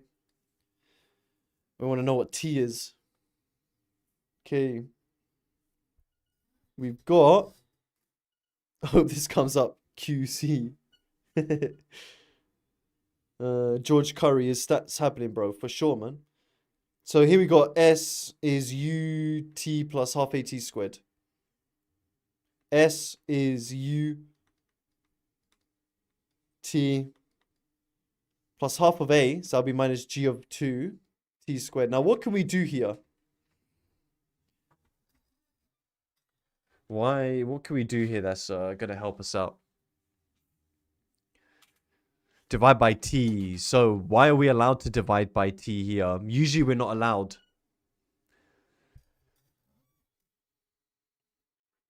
Because t can't be 0. Good. So guys, we can divide by t here. Because t is 0 is this solution which we're not interested in. So we get rid of that. Move that over.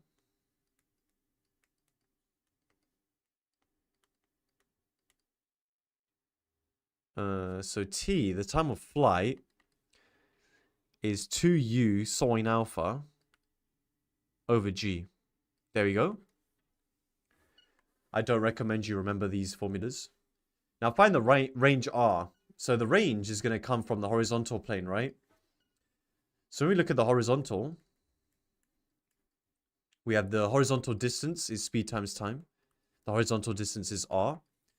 Is the horizontal speed u cos alpha. Times the time. Now we know what the time is. Now what do you know you need to write down or utilize when doing the range? Yes, Veer? No, I think it's double negative with the S is UT minus. No, there's no double negative there. Because G is negative, you're just halving that. It's a plus negative. So yeah, we need the double angle. So we have 2 sine cos is sine 2 alpha. And then we have u times u is u squared.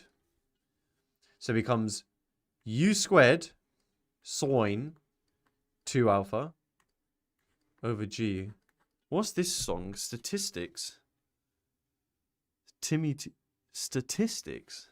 Hey yo, who put this? Miss who? Miss Lawton? It's too early for this. Timmy T. Hey yo, nah. Oh my god. This is a famous one. This one's one of my favorite ones to prove. Miss Lawton. Miss Lawton. Okay, so we're going to prove this formula given the same situations. So we have a particle is projected from a point with speed u, an angle elevation alpha, moves free under gravity. When the particle is moved a horizontal distance x, its height is y. Now, if you've watched any of my recent YouTube mechanics videos, you'll have seen I've done an absolutely nutty question on this stuff. So these formulas should be super easy to prove. How many of you guys have actually watched that? It is a ridiculous question, but game's the game. Had to be done. So, Goranga, what did you think of it? Goranga, sorry. It was, this is easy compared to that, but, man. Getting them views up. Ease. Goranga, that's wild. So it says, when the particle is moved a distance x, its height above ground is y. Okay. So obviously going to do the same thing. We're going to resolve this. If this comes up tomorrow, that'll be a big W. I'm going to show you guys later where it could be used in a interesting question.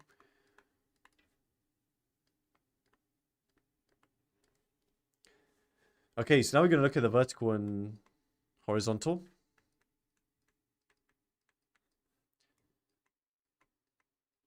Okay, in the vertical, what can you guys say? What do you know?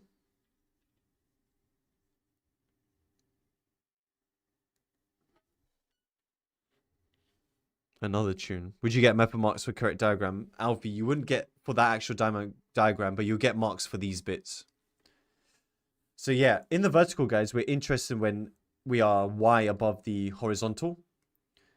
U sine alpha. We're not interested in v. This is minus g. You can see, guys, it's in terms of g. And t is what connects the two. Okay. Distance is speed times time. Horizontal distance is x. Is u cos alpha. T. Now, I've mentioned this many, many times. What is this question basically to do with in pure maths? We gonna go all night. Like Miss Dynamite. Cartesian, Connor, yes, parametrics. So this is a question of parametrics, and then we eliminate t to find the Cartesian, exactly. So ut plus half a t squared. And from there, we're going to eliminate. Okay. I have x. You can skip back. So we have y is u sine alpha. This question here, guys, is 5 marks in the exam. 5 marks. Now we need to square this.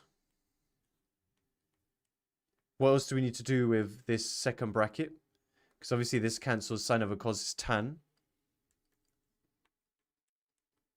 Good. We need to change it to sec squared. If they ask you to prove it, guys, don't skip these bits.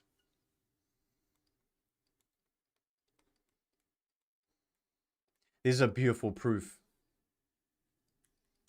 Perusing that.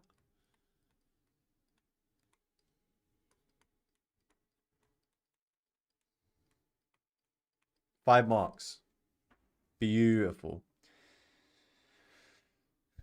Mammy, they can ask this in any exam board. It's just EDEXCEL are the only ones that have mechanics left. Beautiful. Where, Jarmes? What do you mean? Would this be 1.3 marks? Oh my god. So break time. I think we got... let's do this one first before we do that one. Okay. One more question, then we... This is probably one of the most important questions. Can you guys timestamp this to watch this again tomorrow morning or something? These next two questions for projectiles. It's a very, very important one. I'm practicing it twice because it's an important one.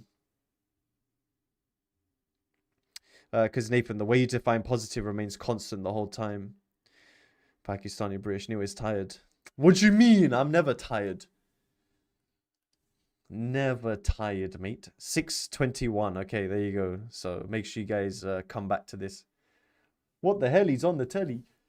So a particle P is projected from a fixed point O on horizontal ground with initial velocity Pi plus Qj. Where P and Q are positive constants, the particle moves freely under gravity until it hits the ground at A, where it immediately comes to rest. Relative to O, the position vector of a point on the path of P is xy. So this is true. Okay, so let's draw a diagram. It's the exact same as what we did before, right?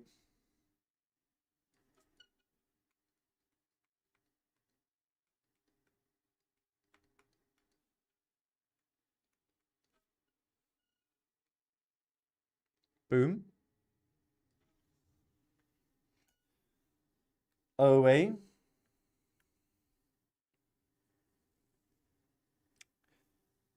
It's saying its general position is xy.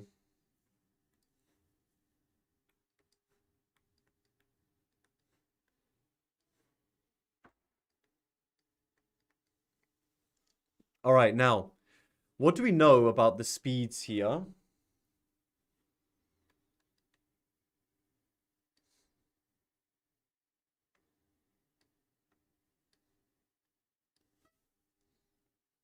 It gives it to us. The initial horizontal speed is pi, which we just say p. What's the vertical? Primary, yep. So you have to be very careful here. What's the vertical speed? Yeah, good. So guys, you have to be careful. You need to expand the bracket. It's pi and pj, peanut butter jelly. Oh no, it's q, sorry. So students just write q here and then they get confused why they don't end up getting the question correct. So we do the same thing that we did before.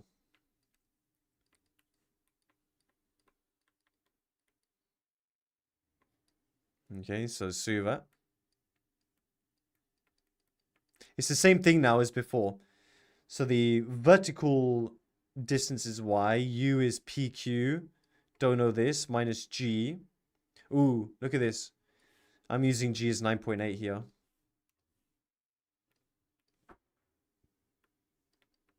And t. The horizontal x, horizontal speed.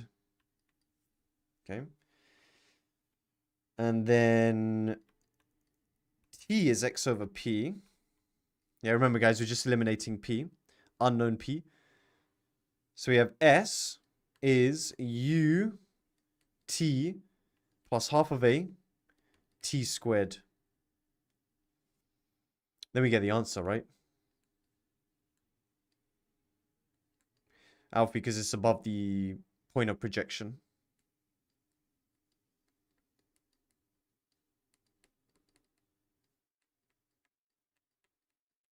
P's cancel. And there we go. There's our answer. Mohsin. Okay, there you go. Hey, yo, guys, we just played this song. Someone loves Teo Cruz. Okay. Hey, Nadim. Given that P is 3.5, OA is R, and the maximum vertical height of P above the ground is H, find R and H in terms of Q. So we need to use part A. How do we use part A to find this horizontal distance R? Don't differentiate. Bit easier than that. Remember what we discussed before. Y is H. No. Terry, good. Y is 0. Because here, guys, the vertical distance is 0 here. All right. So we're going to say 0 is QX. What can we do here? Remember, it's a quadratic. Wow. This is a tune, by the way. Who put this? Toothache by James Marriott.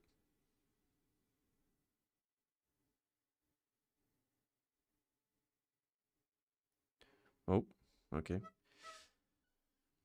Divide by x. Good. Remember, guys, here. Yeah, x is 0 is over here. We're not interested in that solution. Necros. Thank you. Good recommendation. So, I don't know. It just says it's on... Isn't that a YouTuber? I'm not sure. It just says Toothache by James Marriott Hotel. So, you get 4.9 x over p squared. Then we need to rearrange.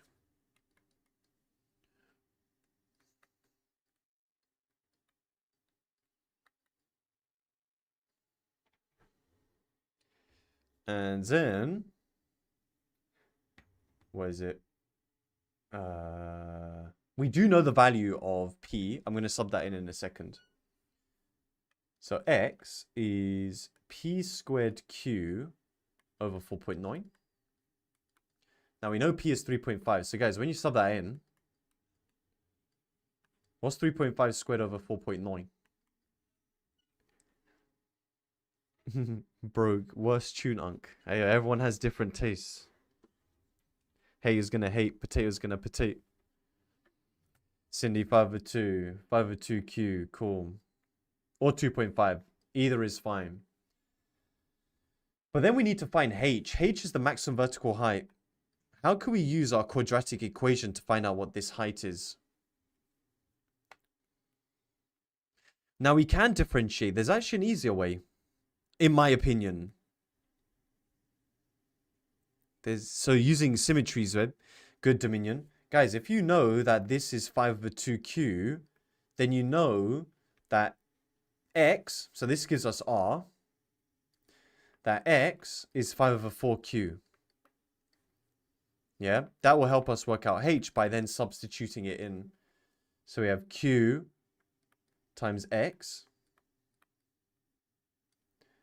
minus 4.9 x squared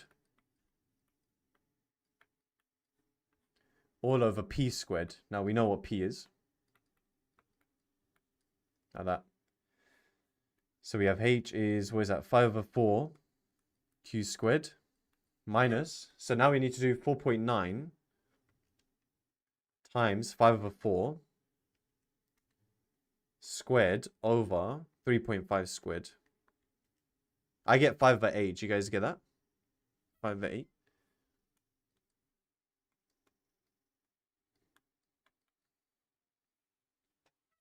All I'm doing is subbing in x into here.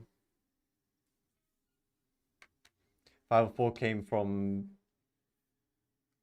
5 over 2 divided by 2q. I just halved this using symmetry. Okay, so now that I've explained that, 5 over 4 minus 5 over 8. 5 over 8 because it's a quadratic. So you just get 5 over 8 q squared. There we go. There's our answer. Symmetry. I feel like some of you guys are checking in and out and you're coming in halfway through an explanation. Okay, next one. Given also that when P is at Q, where's Q? What's Q? Oh, it's just a random point.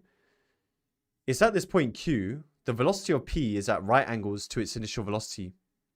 Find in terms of Q, the value of X at Q. Okay. Now, this is a very important question, guys.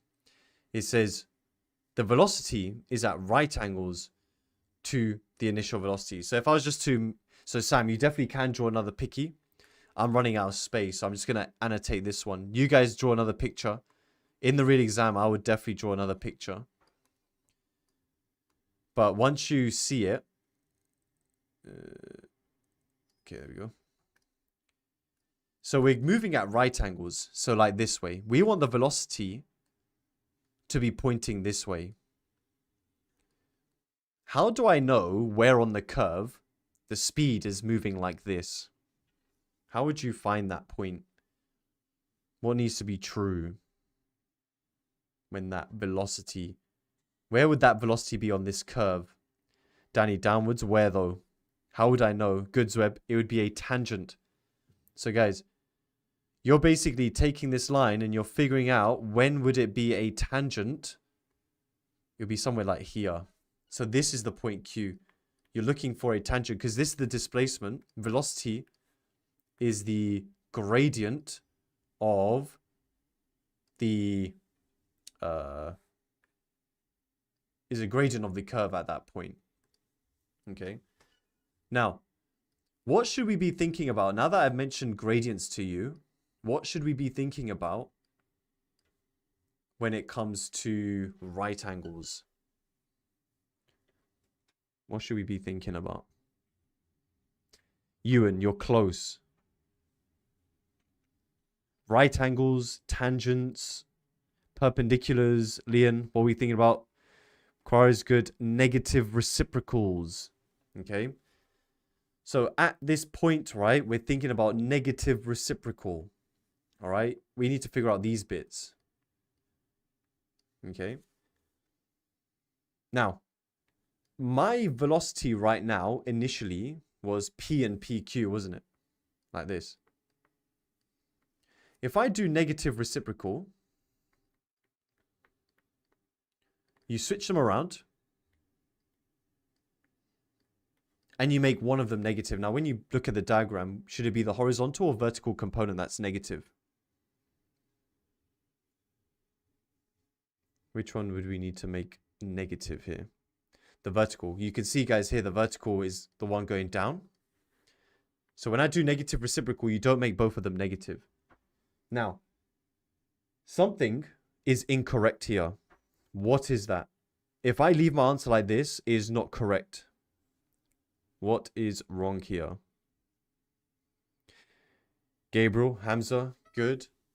Very important, guys. The horizontal cannot change. Right now, I've changed it to PQ.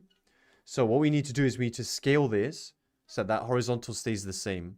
And we can scale it very easily by just timesing top and bottom by 1 over Q.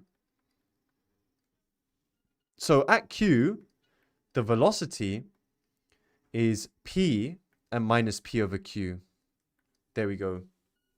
So over here, this horizontal speed starts or stays at P, and the downward trajectory will be P over Q. Now, which one of those do you think will allow us to work out the value of X at Q? Which one's going to allow us to work out this X here?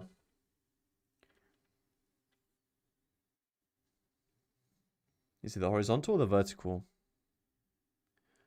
Instead of saying P, tell me the horizontal or the vertical. Okay, now I know why you guys are saying the horizontal, but Terry's correct. It's actually the vertical. The reason for that, guys, is P is constant throughout the motion, right? If P is constant throughout the motion, you can't use that to find where Q is. You need that P over Q to figure out where that particle is. Okay? Neil does trickery. Guys, the horizontal won't tell you where that point is. We need the vertical. Okay? So we're going to look at Suvat. We need the time where it is at Q. Okay? Now we don't know what S is. U, the initial speed is PQ, right? Is this PQ? V is minus P over Q. A is minus 9.8. And we need the time there. What links all of these together?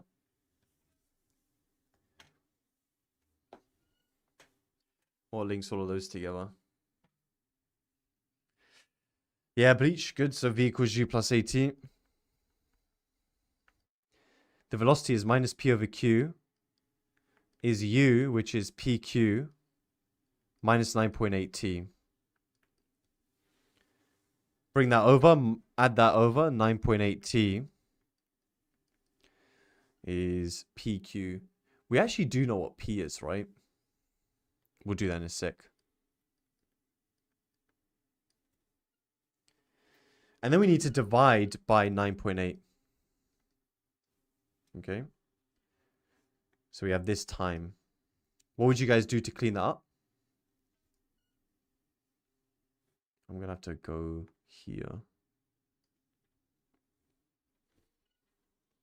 Scale by timesing by Q. Nice. You can factorize. I'm actually going to factorize in a little bit. But the first thing I don't like is this Q in the denominator. So T is PQ squared plus P over 9.8Q. Now we can work out that horizontal distance X by going back to here. X is PT. So X is we multiply through by P. And this is where, yeah, I think it's a good idea to factorize out that P, right?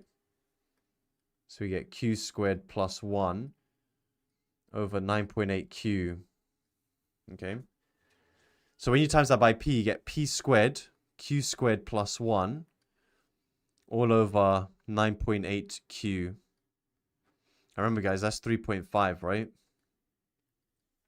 All right. What does that give you? 3.5 squared over 9.8. 5 over 4? 5 over 4? What a beautiful question. You see that? What a question. It's a past paper question. EDEXCEL past paper question. Has this come up before? Yep.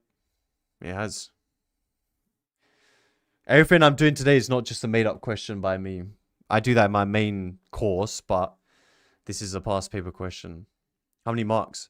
Part C is only worth 5. I think part B was like 3 and part A is 4. So 4, 3, 5. Something like that. You can't be skipping something like this. He's going to say from 2002. Yo, what? We'll practice it again. We'll take a break. We'll take a 10-minute break because we're going to do something basically the same. Only? What? You guys think it should be worth more? 1847 paper. Unbelievable. When are my starting stats? 1, 2, 3, 4, 5. 5 questions left. I can't wait to start stats at this point. I can't lie. Spotify. I can't lie. Whoever put Nicki Minaj and David Guetta, you guys are violating, man. Drink water. I do need to get a coffee because I'm dying. Where do I begin? Okay, let's do a new jam.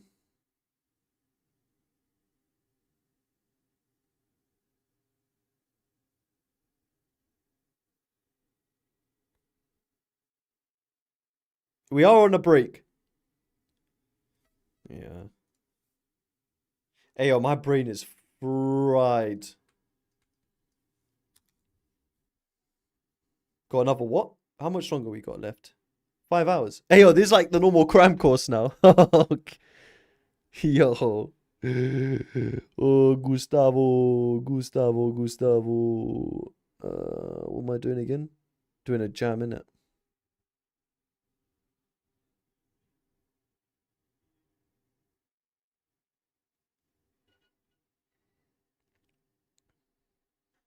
Been here since 9 a.m. microwaving my brain. My dad, he doesn't say microwave. He says microwave. He can't say W. Microwave.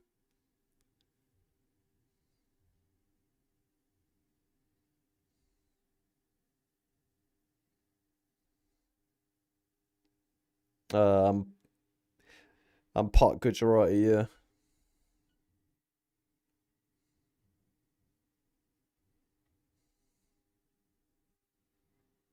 Nun gang, nun gang.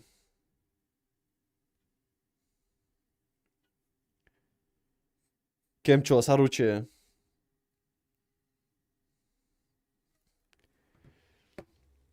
Hey, at least you're here now, Blue.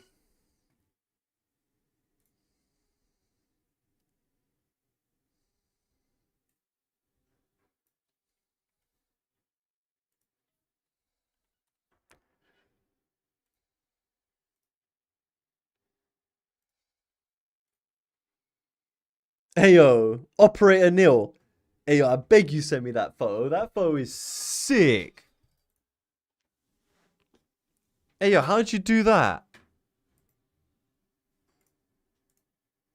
Yo. I can go on developer tools. Oh, but it comes out small. Nah, that photo is sick. Hey, yo, Rislim, how'd you know about New Javes? AI. Yeah, that's definitely AI, but that's a sick photo, man. Thing is, it comes out so small. That's actually a sick photo, I can't lie. Where do I send it? Good question. Do you have Instagram?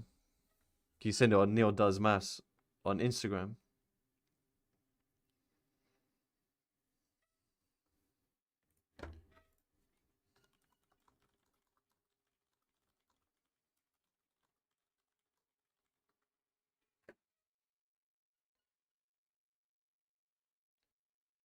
First time seeing AI.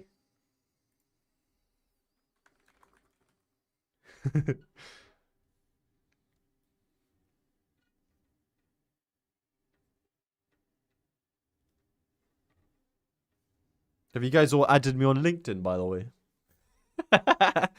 Hey, yo, LinkedIn's a new vibe. Have you guys joined my jam?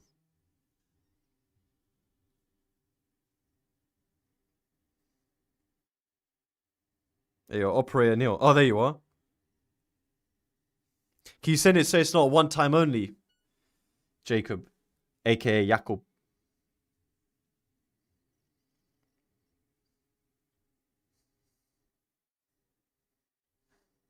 Hey, yo, Ali. I see you.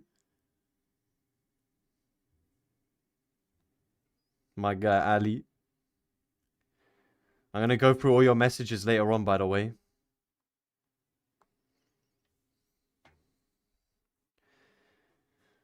Dude. Hey, yo, Jakob. Have you sent the thing with the... So it's not... You wanted... Hey, yo, Jacob, man. Can you send it so it's not a one-time view only? Yo, send it again, man. Yo, Donzi.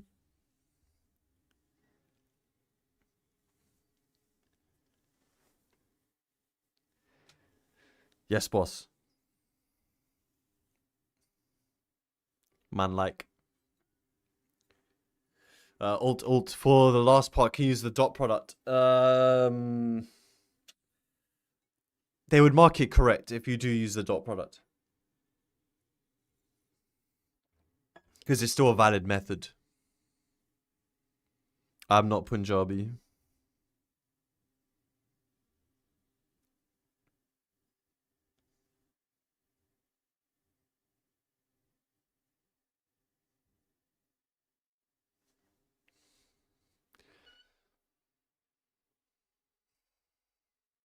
Hey, yo, nah, Jacob, you're violating. That's not even the operator. Yo, I didn't even open the message. This guy is bugging. Oh, it's Anne who sent the thing. Hey, yo, nah, Jacob, this guy. That's why you said it so one time. This guy. Hey, yo, hockey is here. Hey, Kemcho. Look at this photo. It's sick. Bruh. That's crazy. Yeah. Why do I need this? We should get some. No, this guy, man. Alright. Steve. Get hockey on camera. Wait, which one is it? Yo, guys. Good boy. Mate, what's wrong with you? Can't do anything with this guy, right? My bro Hokia. I don't. You can have those if you want. Same. Getting spoon fed. Oh wait, so how do I show you guys this photo? This photo is actually sick.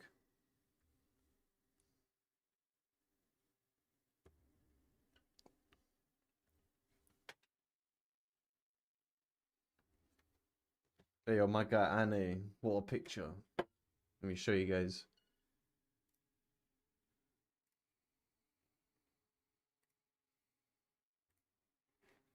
Hey, yo, this photo is sick. How do I do this? AI is getting too good, man. We should contact Call of Duty and be like, yo. Yeah. I want this as an operator. This is sick. Hey, yo, common growl MP5 combo. I was more of the Car 98 MP5 combo. Neil does COD. Hey, yo, this would be sick. Hey, it actually looks alright. I'm down for this, something like this. I think it looks decent. This ain't revision cut. Asher, you're in year 12, man. Hey, yo, Anne, what did you use to make this? I'm curious. I thought it was going to be good. What do you mean? This is good. I think this looks clean. Neil, born in England but made in the army. Yo, Dance, what? Dark matter grind. Soon come, soon come.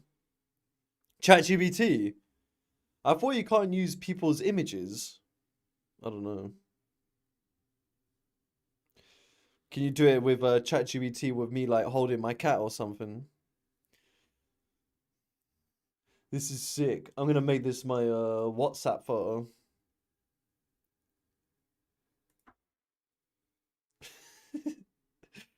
They drew it by hand. What? ChatGPT drew it by hand. Come on, I'm not at home, so Chi Chi, she's Ooh, we have 1337 in the chat. You guys are Utes, but this used to mean leet. Like legit. Back in the day, this is like old Call of Duty lingo, man. Guys, I'd appreciate if you hit the like button for me. Carrying on with this grind. We've been going for nearly 7 hours now, which is crazy. We're raising the grey boundaries out here. New LinkedIn profile picture. Okay, 2005 lingo, for real. When was you born, Unk? Okay, next one says a particle P is projected from a fixed point O on horizontal ground with initial velocity 3.7. The particle moves free under gravity when P is at the point H. On its path, P is at its greatest height above the ground. Find the time taken by P to reach H. This is probably going to be the final hardest question of mechanics before we start doing some easier stuff. Okay. It's just because mechanics has a lot more than stats as well. Stats is super short at year 13. Okay, so do something like this. Hey, Nathan, the game's the game, my guy. Mechanics is significantly bigger than stats at year 13. So the horizontal is 3 and the vertical is 7. What we got?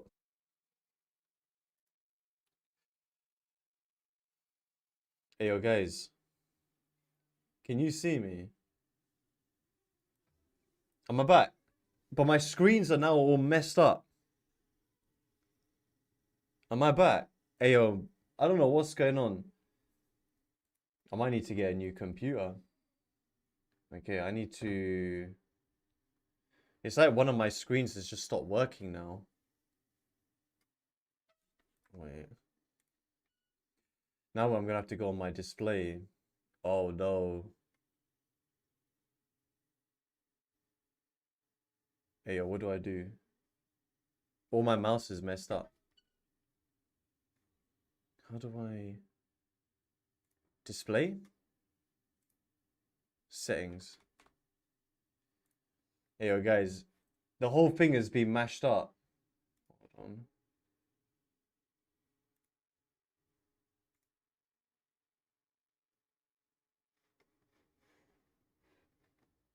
One, identify. Guys, I don't know what...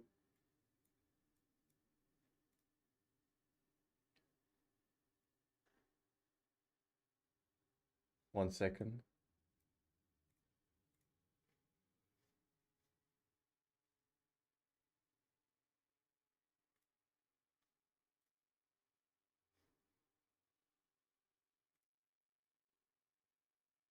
Oh, F4. Okay, can you guys see this? Can you see my screen? Can you guys see this? I don't know, my computer is struggling now. Ayo, I don't think this computer can handle such volume for so long. Ayo, Hokia, we need to get a new computer. Who can build me a better PC, man? Can't be streaming like this, man. It's not looking good. I'll need someone to help me build a PC, man. Ayo, Hokia, find someone to build me a PC. So yeah, it seems to be on its last legs. I can't lie to you. So what we got?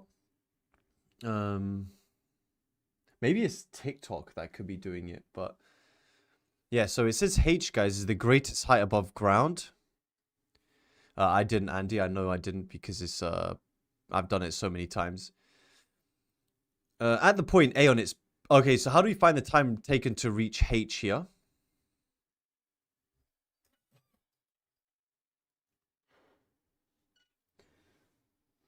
Hey, yo, Hockey, I'm gonna have to ban off TikTok for this reason. I think it's the one that's potentially bugging this thing out. Alright, if you're on TikTok, thanks for joining me. See you on YouTube. Goodbye. Nice, Lungang. Alright, this end TikTok. Yeah, V is 0. So over here, V is 0.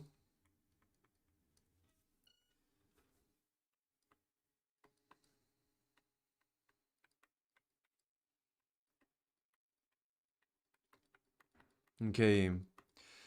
Now we know V is 0, U is 7, A is minus 9.8. We want to know the time. That's an easy one. V equals U plus AT, right? So V is U plus AT. Then when you rearrange, what do you get? Okay, actually, I remember, guys. I wanted to make this in terms of G. In terms of G. Let's do in terms of G. I forgot to mention that. So let's use G here. We get 7 over G. Yeah. But 5 over 7, I think, would have been fine. Yeah, when you use 9.8, right? But let's use 7 over G for what I want to do next. Okay, so at its highest point, T is 7 over G. Then it says, at the point A on its path, the position vector of P relative to O is lambda lambda, where lambda is a positive constant. Find the value of lambda. So let's just say it's over here. We have this is lambda, and this is lambda. It's obviously not to scale, right? So let's look at the vertical and the horizontal.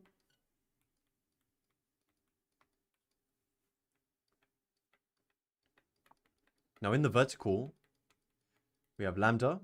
U is still 7. V, we don't know V there, right? Minus 9.8. Or let's use minus G, sorry. And... Or is it V or T that we are going to use here? Nah, Danny, that's just your talk internet. Ayo, we'll see. MZ, good, it's about T. Okay. T is not 7 over G. It's an unknown T over here. Yeah, it's not the same as its highest point, right? Now, in the horizontal, we have distance is speed times time.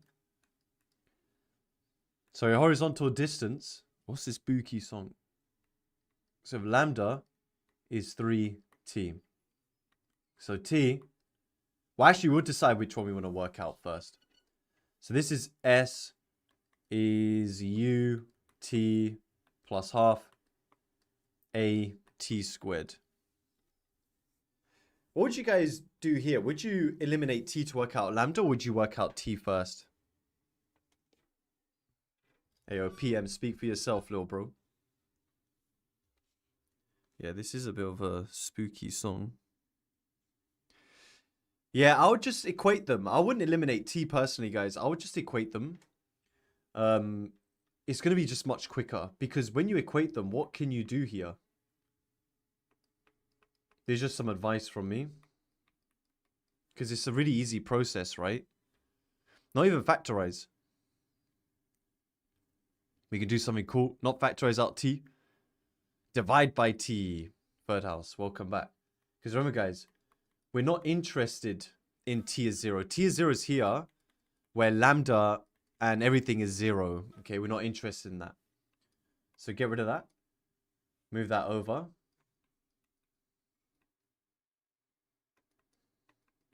So t is 8 over g.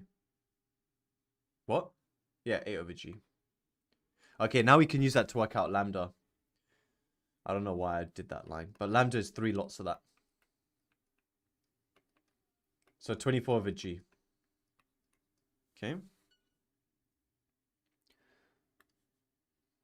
Fahad, if every term has t, t is 0 is a solution, because you can move everything to one side and factorize out t, right?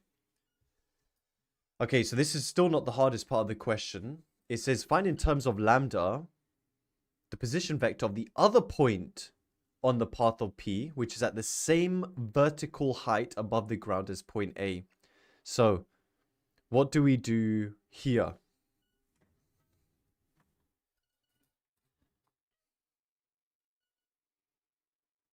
Hola, good. It's about symmetry. It's about symmetry. Okay. So this is A, and we have some other point, we'll call it B. Same vertical height. What do we need to find at B?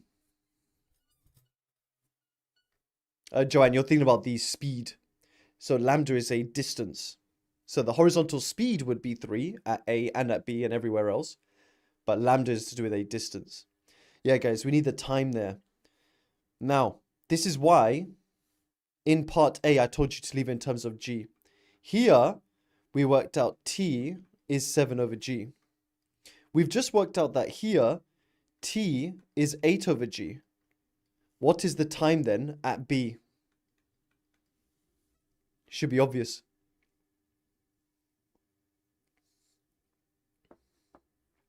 Nice, 6 over G. Look at the numerators, guys. 6, 7, 8. Isn't that a joke? So 6, 7, 8. I forgot what the joke is, but there definitely is a joke. So with that t, we can work out what the vertical displacement is. Okay, so looking at the vertical. Suvet.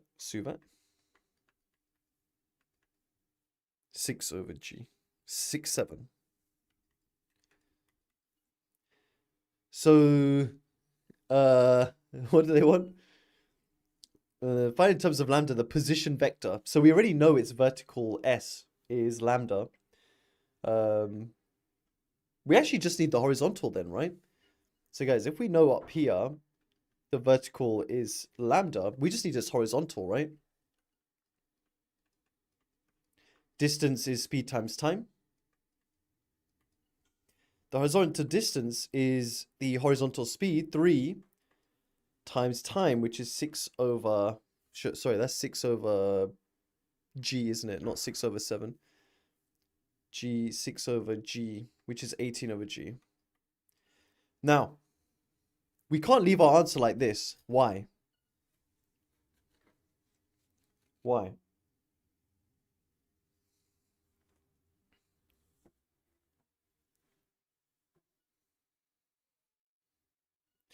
But it is a position vector. The position vector is 18 over g. Yeah, Terry, they want in terms of lambda. This is why I really disliked it when they asked this question previously.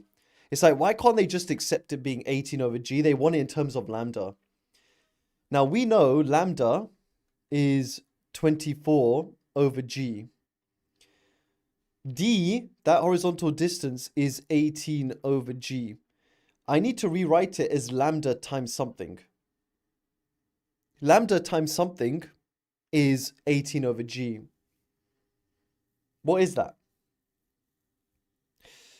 Faranmi saying is 3/4. Ish and Terry are saying 3/4. Okay. So you can say, okay, right, lambda times something. Okay. So you have 18 over g is lambda, which is 24 over g times something. These cancel, and you divide by 24, which 6 does go into both 3 over 4, yeah. Good. So that horizontal distance is 3 over 4 lambda. And so your position vector, let's call it S, is 3 over 4 lambda I plus lambda j meters. Because the vertical is still the same, right? Lambda. Okay. Why is it 6 over g? Because of symmetry. 6, 7, 8. If that distance is 1, then that distance has to be 1 as well. Okay. Yeah, you could do column as well, for sure. Right. That's the hardest part of the question. Okay, that's the hardest part of the question. At time t seconds, the particle is at the point B and is moving perpendicular to 3, 7. So let's see if you guys learned from the last example.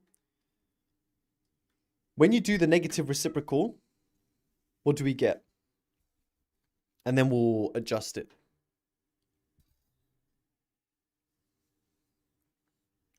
What does that give us? Don't adjust it just yet. Henry, good. So I wanted to make sure you guys have made the correct thing negative. So we swap. And we make the downward trajectory the negative one. But then, what do we always need to remember? What do we always need to remember? Can't true. Whoever put this Neo tune, good stuff.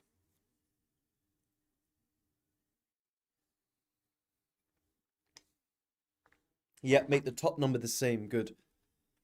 Yeah, that top number needs to be 3. So he just times by what? 3 over 7?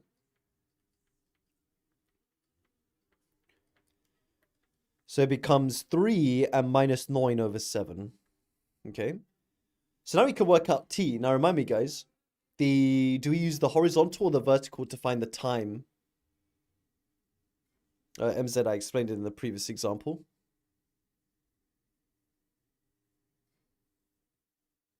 The vertical, good. Because remember, guys, the horizontal is always the same, right? So it's always the vertical that you use to find that t value. Okay. So A is minus 9.8. I did say in terms of g, so let's say minus g. The velocity is minus 9 over 7. And the initial upward speed was 7. Okay. All right, so v equals u plus at. V is minus 9 over 7 is u minus gt. So we get what? Gt is 7 plus 9 over 7. What's that? 50 over 7?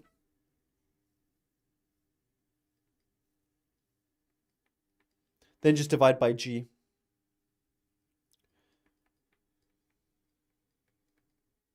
There you go.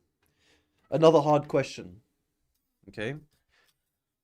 Another difficult question. Remember, guys, these past 2 questions, you need to timestamp it. What was it, like 6:20 or something? These are like the hardest 2D projectile motion questions I can find. Eli, no, this is not average difficulty. These 2 here are like pretty sophisticated stuff. Okay. Gabriel, because the horizontal speed's always the same, right? So that cannot... it can't help us locate where we are. Okay.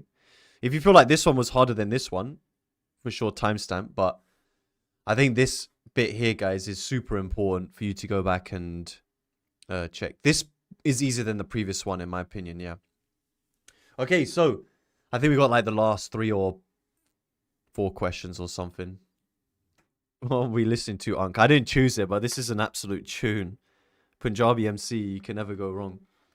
So from first year, guys, to go from position to velocity to acceleration, you differentiate. To go the other way, you have to integrate. So a particle is moving in a straight line with acceleration given by this. The velocity of the particle at time t0 is 1 over 2 pi. Find expression for the velocity. To find velocity from acceleration, we need to integrate. Remind me, guys, how do we integrate cos 2 pi t? Who's an OG?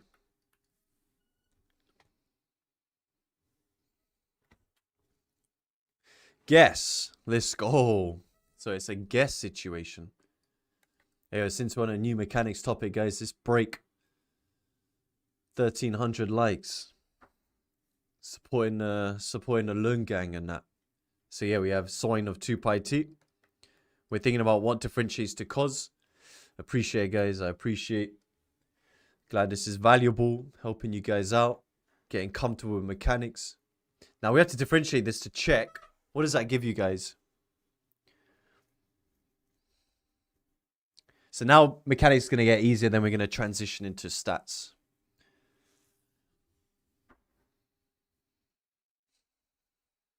Daniel, what? Angelina Jolie method. So yeah, well, you differentiate what's inside the bracket first, 2 pi. Sine differentiates to cos. Angle stays the same. But we just wanted cos of 2 pi t, so we times by 1 over 2 pi. Okay. So we have 1 over 2 pi sine 2 pi t plus c. Don't forget that. And then we're going to sub things in. When t is 0, so v0 is 1 over 2 pi. So you get 1 over 2 pi is... Well, when you sub in 0 here, guys, you just get 0. So the velocity is 1 over 2 pi sine 2 pi t plus 1 over 2 pi. Find the maximum speed. What has to be true for the maximum speed? For the maximum speed, what needs to be true? Can I use cast diagram? Not v is 0. Zweb, good. So either you could say the acceleration is 0, or, guys, we could go back to normal trig and say v max is where the sine function is 1. Okay? So v max is 1 over 2 pi times 1 plus 1 over 2 pi, which is 2 over 2 pi, which is 1 over pi. Nice. Way quicker, right? Find the distance traveled in the first 3 seconds. All right. How do we find distance traveled? DKG, how am I not tired, buddy? Never tired, although it's hurting my eyes a little bit. Luckily, I've got my sunglasses. Integrate. Now, for distance travel, we need to be careful. How do we be careful here? Slay. What do we need to be careful of? Oh my days, oh my gosh. Hey yo, what is this song? Nah, realistic door knocking.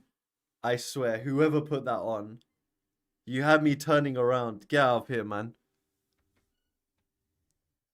No way. Nah, Primate, get out of here. Get out. Okay, so. Go for it. Guys, what do you have to be careful of when finding distance traveled? Change in direction, which happens where?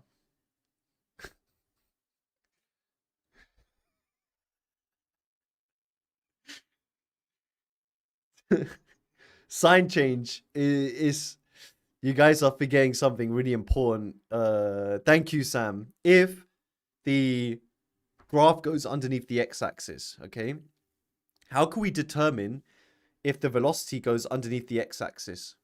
The clue is we've kind of done it in part B. How can we determine if it goes under the x-axis? It's easier than that. We don't need to set anything to be 0. No, we don't. Just ignore it, Katie. I look like Rick Ross. That's wild. Franmi, good. When sine is -1. Hassan, good. You find V min. You need to check this, guys. When sine is -1, you get 0. And that's good. What that means is that the graph never goes below the x-axis. So we can literally just integrate this. We can integrate our velocity. We can integrate this between 0 and 3. Now, what would you recommend when I go to integrate it? Sophia, I definitely don't want to draw that graph. Ain't nobody got time for that. As long as you know it doesn't go below the axes, you're good. But if I want to integrate that, good, Melonhead. We take the 1 over 2 pi out. Good, Hassan. So guys, can you see they both have 1 over 2 pi? You can take that out to make life easier. Okay. Now, if you guys wanted to, you could keep this because you know that it becomes cos of 2 pi t. Yeah, it's up to you. So, yeah, in fact, in this context, maybe keeping the 1 over 2 pi inside is probably easier, right? What do you guys think? Yeah, let's reintroduce it actually, because we already know what that would then integrate to. So it's like contextual. So this goes to cos 2 pi t. And 1 over 2 pi goes to 1 over 2 pi t between 0 and 3. Okay. Cos of 6 pi, what is that? Cos of 6 pi is 1. Plus 3 over 2 pi. Minus, what happens if the area is negative? So in this question, they wouldn't ask you something like that. They might show you the graph, though. They might show you the graph. Wait, what? No, what? What's wrong? Why is it not minus cos? Wait, hold on. Oh, yeah. It is minus cos. I'm bugging. Now I can't even see which color I'm using. You should still make a guess. You should still make a guess with... I can't even see what I'm writing in red. You guys are violating. Minus. When you sub in 0, we get -1 plus 0, right?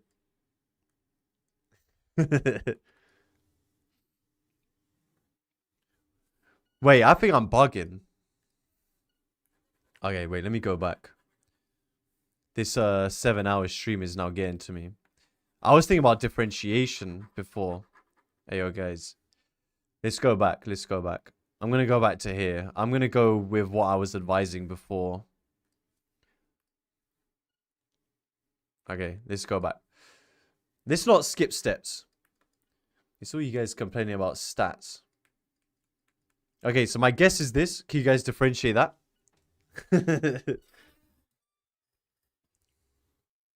Hey, yo, Nimra, stats is so small compared to mechanics, though. That's why we're doing I'm doing mechanics first. Yeah, so minus 2 pi sine 2 pi t. But we wanted sine of 2 pi t, so we had to times by -1 over 2 pi. Okay, now that looks legit.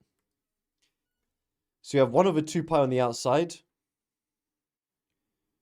This sine integrates to -1 over 2 pi cos of 2 pi t. And 1 integrates to t. Yeah, buddy. Catch me if you can. Hey, yo, guys, what is this trash song?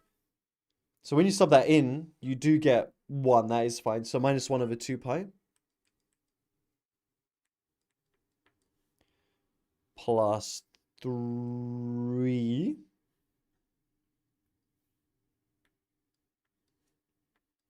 Neil loves KSI. Okay, if we expand it, it will be that. As in, KSI is funny, but his music is not good.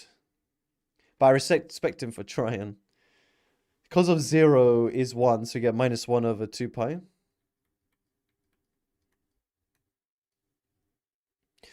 Okay, what do you notice happens here?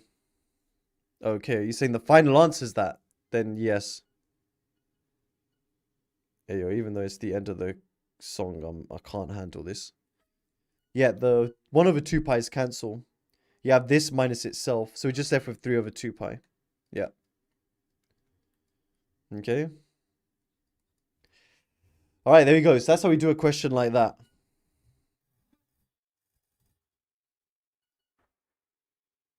I need to write in black, otherwise I can't see anything. Okay. A particle P is moving in a plane so that at time t seconds, its acceleration is 3i minus 6tj.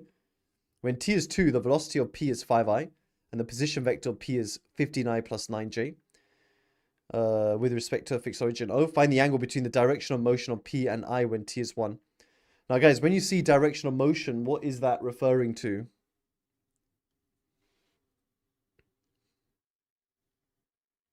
So when you see directional motion, that's velocity. Yeah, good. So, to find the velocity, if the accelerator... So, guys, whenever they give you I and J is physicist notation. And physicists are not very good when it comes to mathematical notation, okay? So, always change to column form. To find velocity from acceleration, what do you need to do?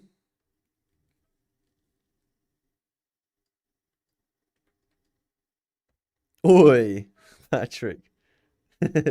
Yeah, you integrate. So guys, to find velocity given the acceleration, you need to integrate your acceleration with respect to t. Okay. So, Mustafa, don't spread misinformation. It literally says on the front of your paper that you can use your I and J interchangeably. Unless they specifically ask you to write an I and J at the end, which I've only seen one question in my whole career that asks you to do that. What is that? 3t squared. Remember to use a different constant here. It also tells you when t is 2, the velocity is this. This is going to work out our C and D. So what we got. When you sub in 2, you get 6 plus C. 4 minus 12. Whoops, D. 5i. So from here, C is minus 1. D is 12. So my velocity is 3t minus 1. I'm going to write the D term first because that's positive. What do we need to do next? Yo, Sugarif. Find the angle between the direction of motion of P velocity and I when t is 1. I went UCL and flopped. Don't be like me. H said, wait, you already graduated? You went to UCL and flopped? Hey, yo, H said, man, there's still opportunities in life, my guy. So yeah, we sub in t as 1, and then Jama's doing a cheeky sub is a good idea. T is 1. 3 minus 1 is 2. And then 12 minus 3 is 9. And then, yeah, definitely do a draw sketch here. So we're going 2 and 9 up. Find the angle. So it's moving this way. Hey, my guy Hamza, your uni doesn't define you. It's the work you put in that defines you. Never forget. Man like Hamza. So we're going to work out that angle because the I component is this way, right? It's not what you do that defines you. Or whatever Batman said. What does that give you? Can't see. 77.5? Just learn it. Okay. Find the distance of P from O when T is 0. Now, when you see distance of something from somewhere else, what is that essentially asking you to find? Boy, so nice. It's got to be nice, mate. Iconic. Position vector. Good, Maisie. Guys, it's asking you for the displacement. This is a relative distance. A relative distance means displacement. Okay, displacement means we need to utilize velocity to find the displacement. Okay? Position vector. So our position vector, we can call it S, we could call it X, is the integral of the velocity with respect to t. Which we're looking at this. 3/2 t squared minus t plus, don't use c and d again, we've used them, e. 12t minus t cubed f. And then I've also told you guys when t is 2, this is the position vector. So we need to sub that in again. What do we get? Subbing in 2, 4, 2, 6, 4. Hey, guys, correct my maths, but I think I'm good here. 24 minus 8.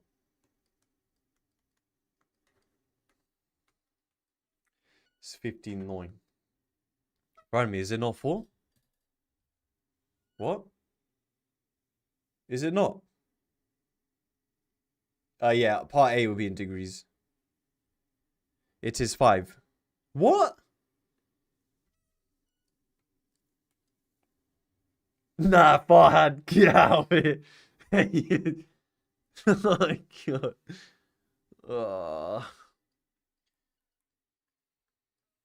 Allow it. This guy booging. So we got 11. What's 9 minus 16? Minus 7?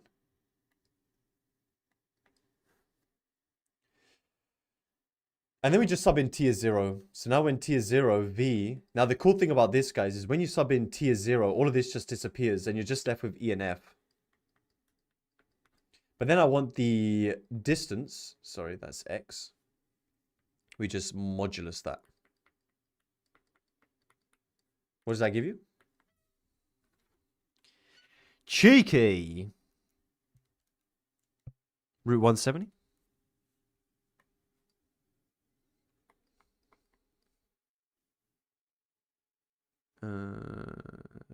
Meters?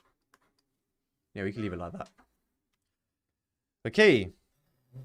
Hey, okay, it be like that sometimes. Yo, Jay White. Next one. I think...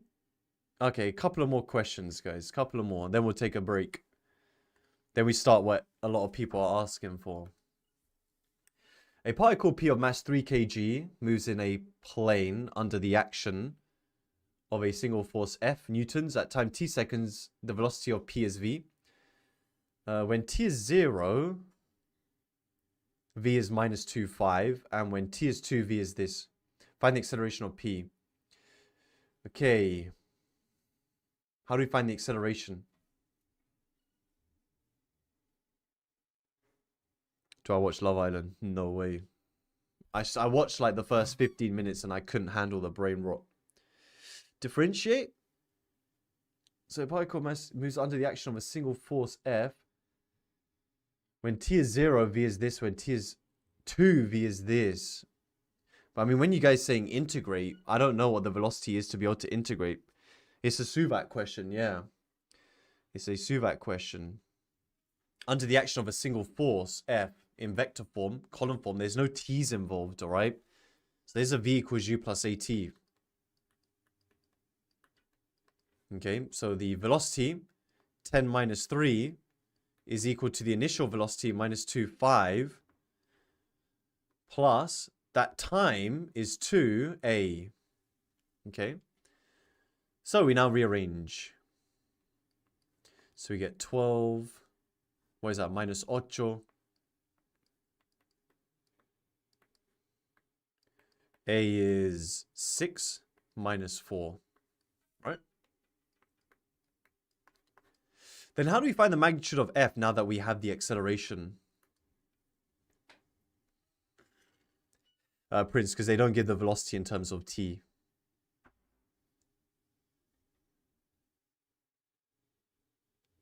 And it's under the action of a single force F. That is not also in terms of t. They would have to tell you it's in terms of t. Yeah, F equals ma. Okay, good. So I gave you the mass. F is the mass times the acceleration. The mass is 3. So we have 18 minus 12. And because I want the magnitude, we just need to do Pythag. Amelie, this one we don't in vector form. A we do. Oh, wait. Actually, no, you're right. I can't see. Okay, no, guys, that is in vector form. Sorry. I can't see. Yeah, I didn't want... Oh, no, wait. I did want the magnitude. Ayo. No, we do need to do Pythagoras. 6 root 13. Okay. Bro's blaming the glasses. Find in terms of t, the velocity of p.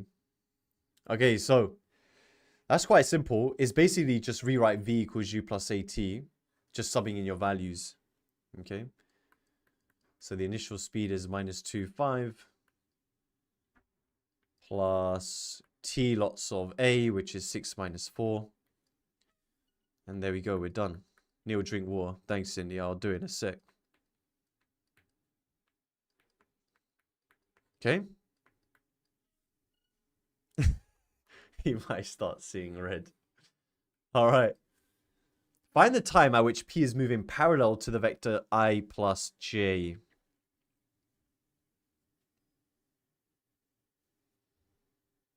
How do we do that? Good. Hamza. Melonhead. Good. Wise pleb. Good. So parallel means some multiple of. So k lots of. We're going to say our velocity when we're moving.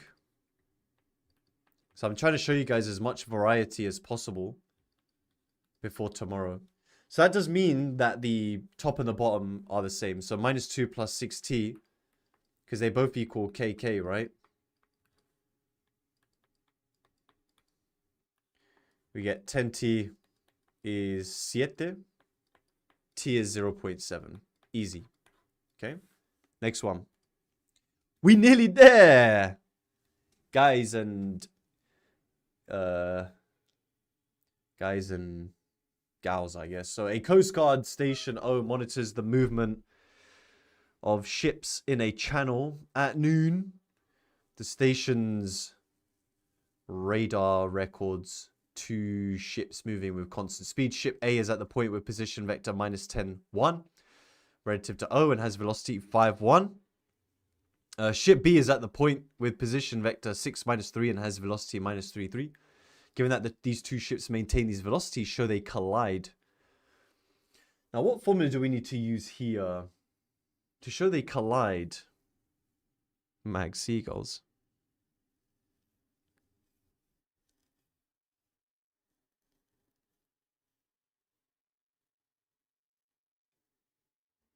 Are not happen. Good. Hamza, that's it. So, here, guys, to show that two things collide is to do with their position vector, right? So, the position vector is r in this case. And here, we're moving with constant speed, not constant acceleration. So, it's not a Suvac question anymore. We have your position is determined by your initial position plus your velocity over time. It has the same structure as this. It's the exact same thing, just to do with constant velocity. So this is constant acceleration formula. This is your constant velocity formula. So let's look at the ship A.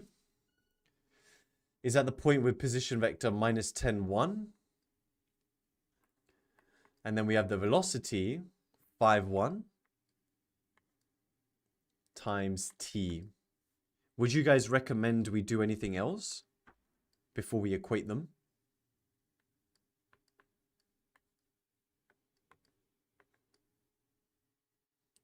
Minus 3, 3.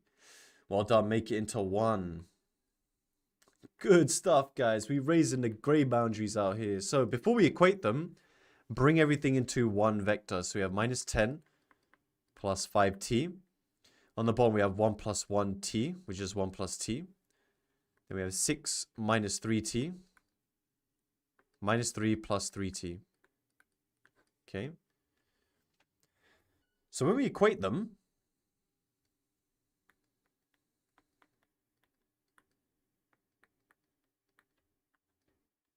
just learn it. Ratata.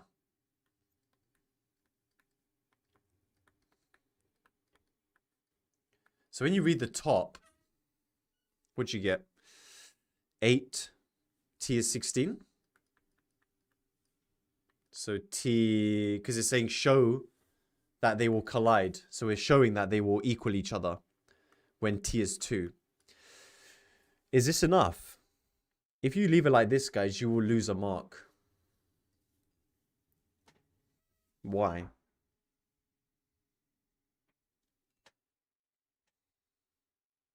Good. You have to check the j vector as well. Now, this is particularly important when it comes to 3D. Why? Guys, look at this.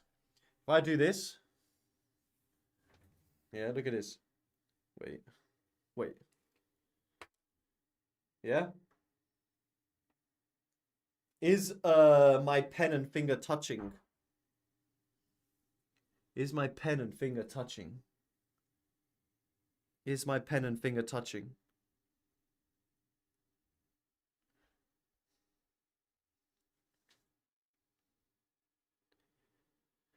Okay, a lot of you are saying yes. But when I rotate round, no, they are not. You guys are booging. It looks like it.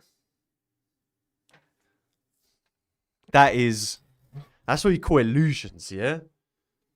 I will just see myself out, all right? It's just cool tricks, yeah? Show you guys the switch career paths. You need to check in every direction. Here, it looks like they meet each other, but they don't necessarily need to meet, all right? So we need to check the bottom. So here, when you sub in 2, you have 1 plus 2 is 3, and then minus 3 plus 3 times 2 is also 3. So they collide. Let's go. After 2 hours. See, these are the things that will help you remember these things in your final exams. That's why you're here, innit? But then the Coast Guard does a good job. They're radioing ship B and orders it to reduce its speed to move with velocity minus 2 plus 2j. Given that B obeys like a good boy, this order and maintains this new velocity, find an expression for the vector A to B at time t hours. So the vector RA doesn't change, right? RA is still minus 10 plus 5t, 1 plus t. Now RB, guys, I'm going to edit it here. If it becomes minus 2, 2 like this, yeah, it will look like that.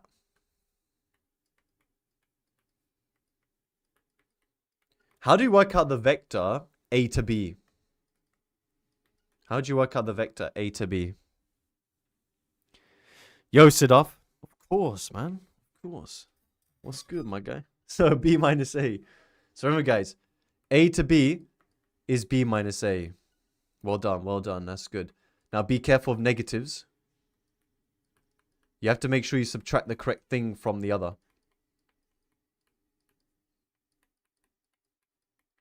On the top, what does that simplify to? Bah. So that's the technical way, Ben. Yes, it's OB minus OA. OB. Rami is saying 60 minus 70, sorry. Ak is saying the same. Aki, let's go. So 6, double minus, that becomes plus. So 16. Then you have minus 2, subtract 5, which is minus 7. Okay. Aki. So the bottom one is minus 3 minus 1 minus 4. 2t minus t is just t, isn't it? Okay. All right. That's that one. Part C. Find to 3SF the distance between A and B at 1500 hours. Okay. What do we need to do here?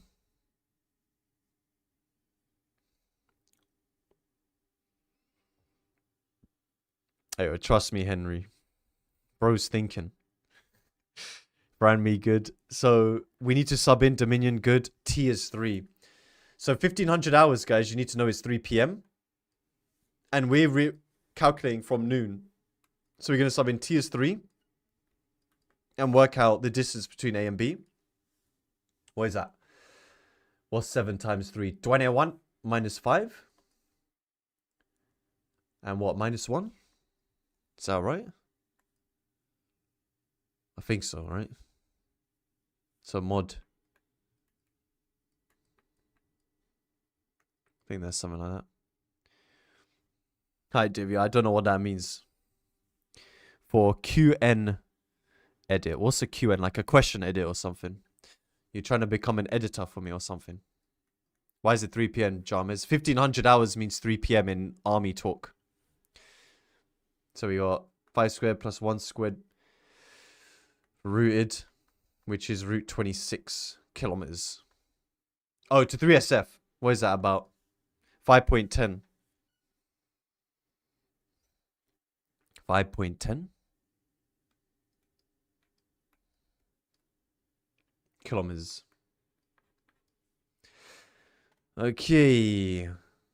Find the values of t when the ships are 10 kilometers apart. All right. How do we do that?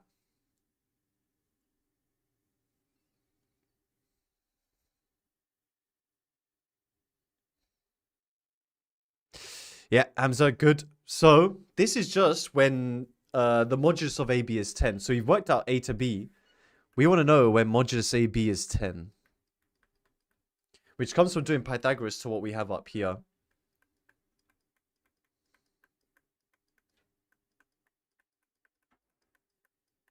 Now I'm just going to square the 10, 100.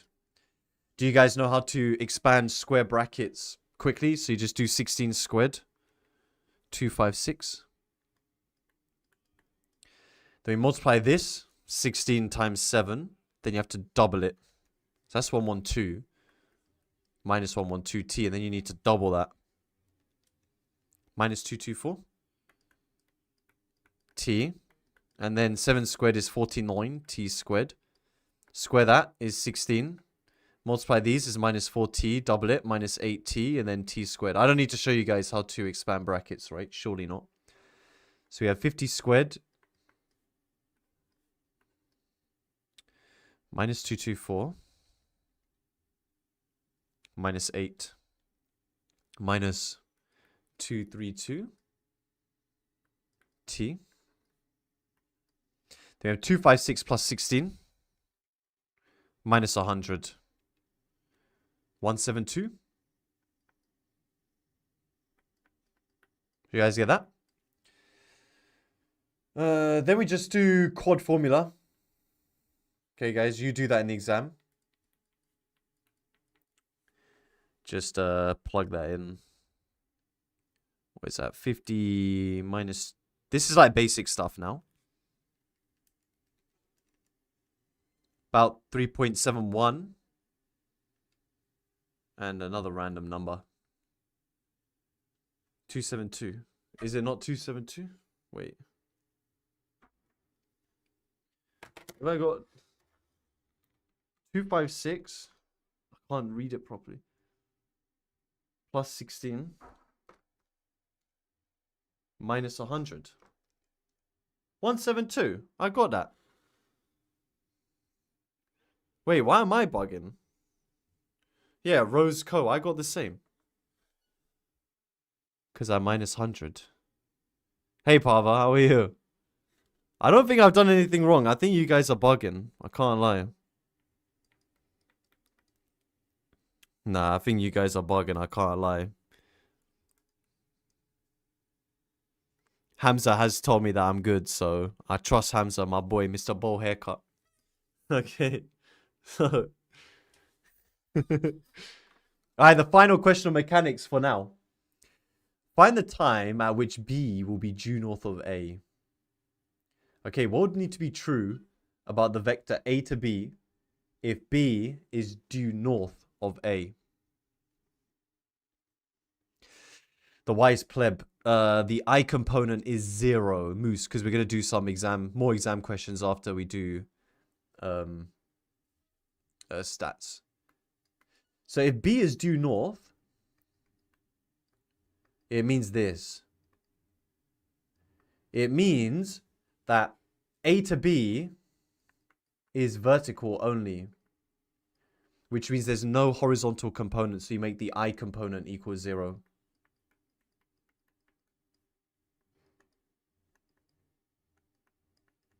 Okay. I didn't specify like, I mean, if it is time, I guess we can convert that.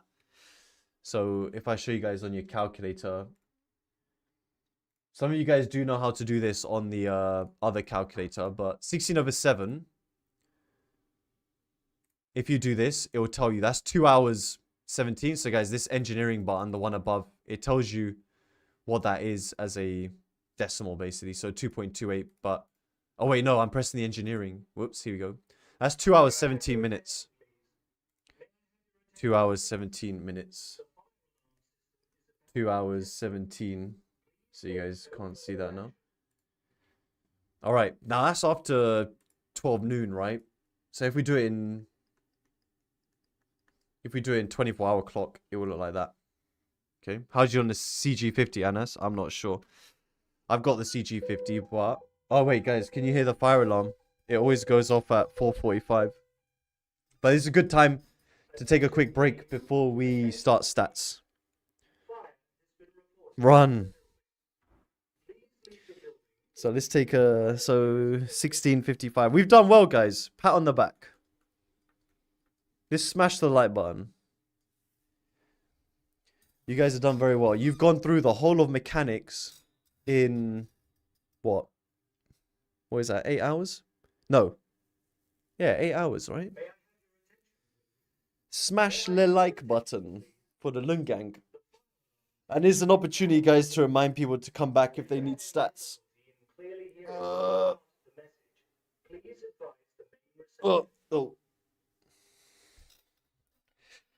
Is that all for mechanics? At the moment. Hey guys, let's see if we can get the likes to above 1400.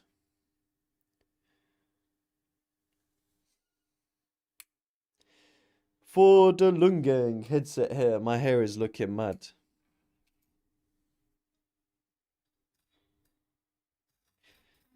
Zan, if it was due south, it wouldn't be possible because of the directional motion of the ships. You wouldn't B would never be below A.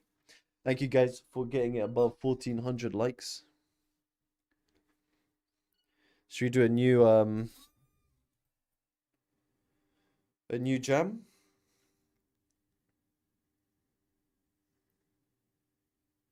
Okay.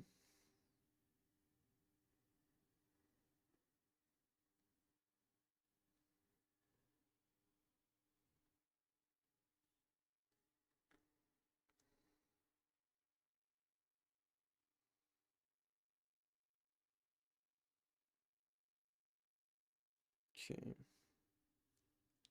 Start a jam.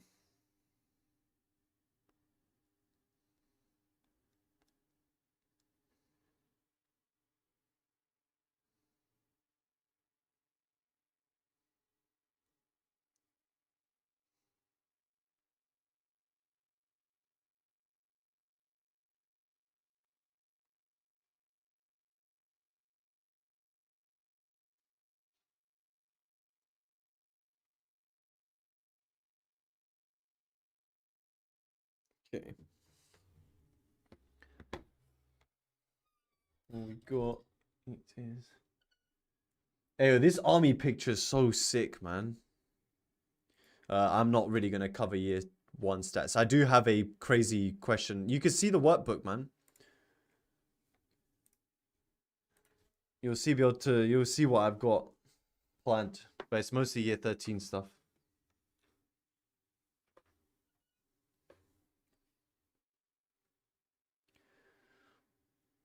Yo, Solace.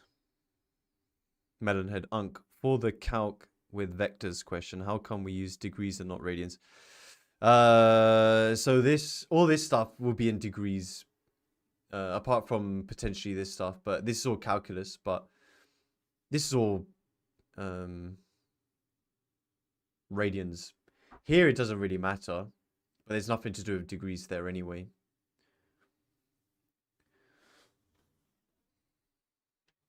You guys are free tomorrow. Don't some of you guys have an exam on Friday though, no? Something like that.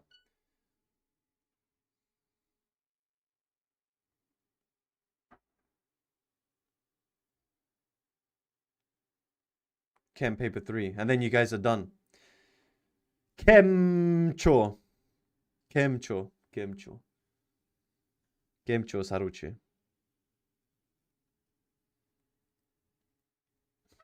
I will do probability distributions, some of that. James, you have Italian Friday. Good luck.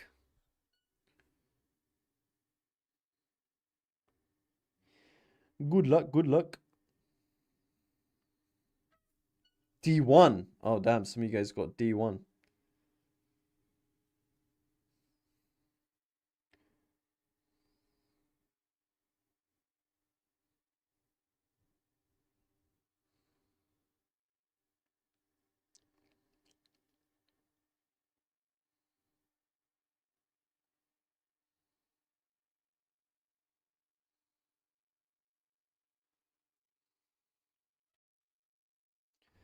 Maths, further maths. Anyone get 15 marks in FP1? Oh, yeah. It was FP1 today, right? Prim. Unk, you drive. If so, what do you drive? Wait. Unk, you drive. If so, do you drive? Wait, what? That doesn't make any sense, dude. I do. I drive a Polo.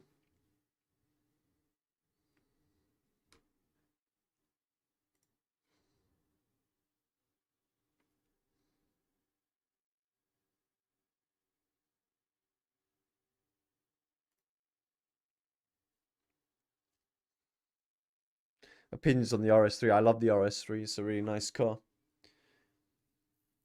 Polo's still the best car. I fit in a Polo. Andy, what do you think this is, man? Fiat 500.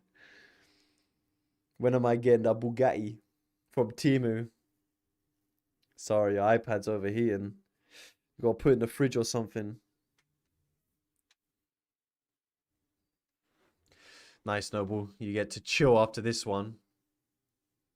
Well, after tomorrow, sorry.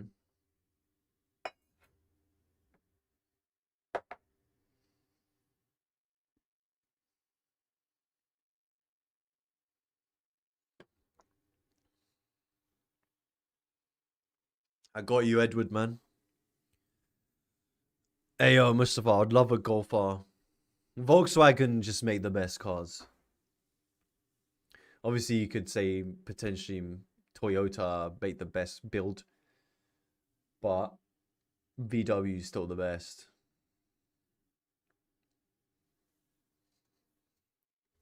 Hey, who's playing these bangers? Skepta, you know, Castles. I've not heard this Skepta tune. Say Mustang on top. Hey, yo, that would be a... Mustang doesn't belong on UK roads, though. Hey, yo, gamer, for real. Shout out London Academy. This is where, what order should we do the papers in? I would just start from front and just keep working forward. Hey, yo, live for Brian. Bun Porsche. What is that? They're French cars, right? French cars notoriously break down very quickly. It's not looking good. You'll be spending more time at the mechanic than on the road. Oh, is it German? Oh, okay, now I'm bugging then. If it's German, then it has good build quality.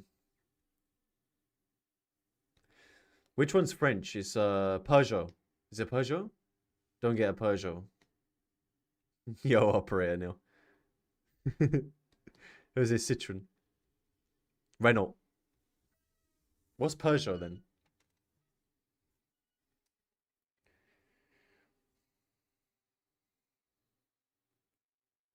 Yeah, so it is Peugeot.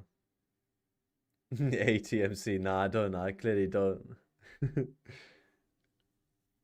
Who made the only reason one car got clout was because Thierry Henry made the adverts. I think it might have been Citroen where he was like va va voom. You guys are a bit young. You probably don't even know who Thierry Henry is, but he used to make adverts for one of the cars. Dream car. I don't really have one.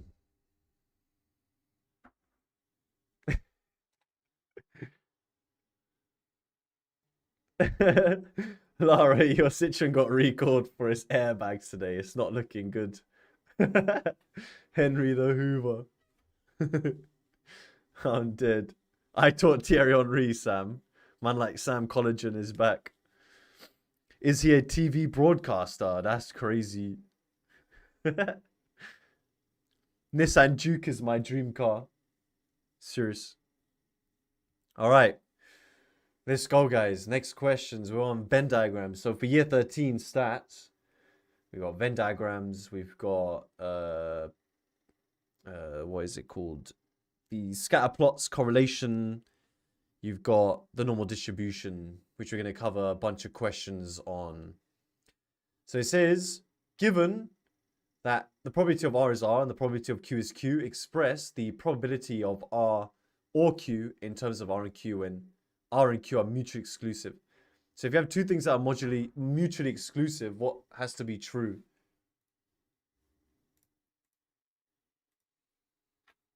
I'm trying, comrade.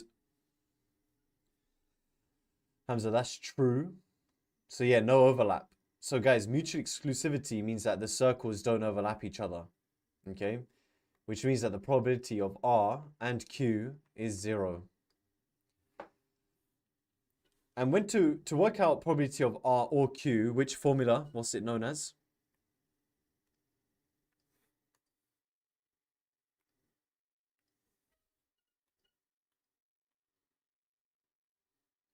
The addition formula, so the probability of R or Q is the probability of R plus the probability of Q minus the probability of R and Q. But that's 0. So the probability of R or Q, just drawing a picture of you guys, probability of R is this plus Q. All right, nice. All right, what we got? Independent. If they're independent, what is true? Formula book. Yo.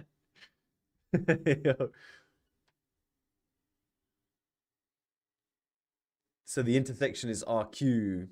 Okay, good. Pete's. That's it.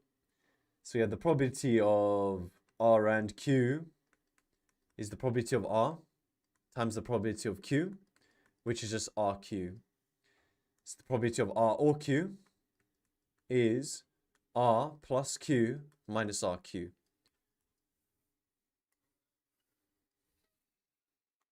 Two events, R and Q, are such that the probability of not R and Q is 0.1, the probability of R is 0.3, and the probability of Q given R is 0.2.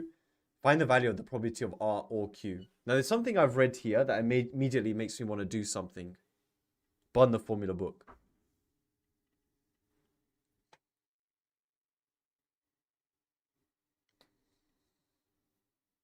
Good, the given formula. So guys, when I see the conditional probability statement, we immediately go in to, what do we divide by? Q or R?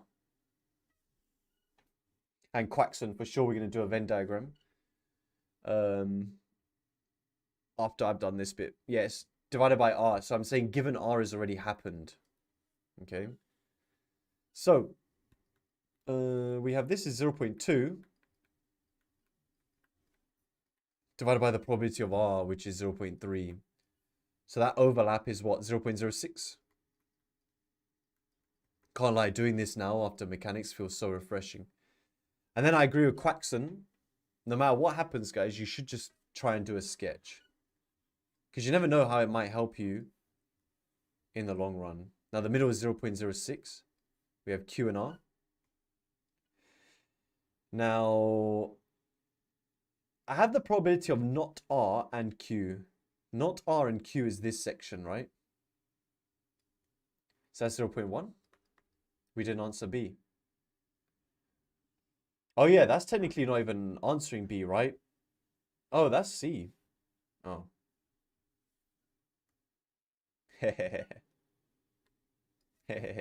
Okay, so probability of R, we can easily work that out by just subtracting from 0.06, which is 24.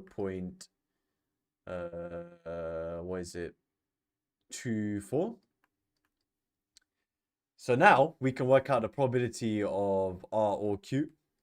by just adding up all those numbers, which is what, 0.4. Okay. Polly, it's literally in the question. So once you draw a picture, guys, the whole question becomes super easy. All right. So basically, what we're trying to indicate here is draw a picture.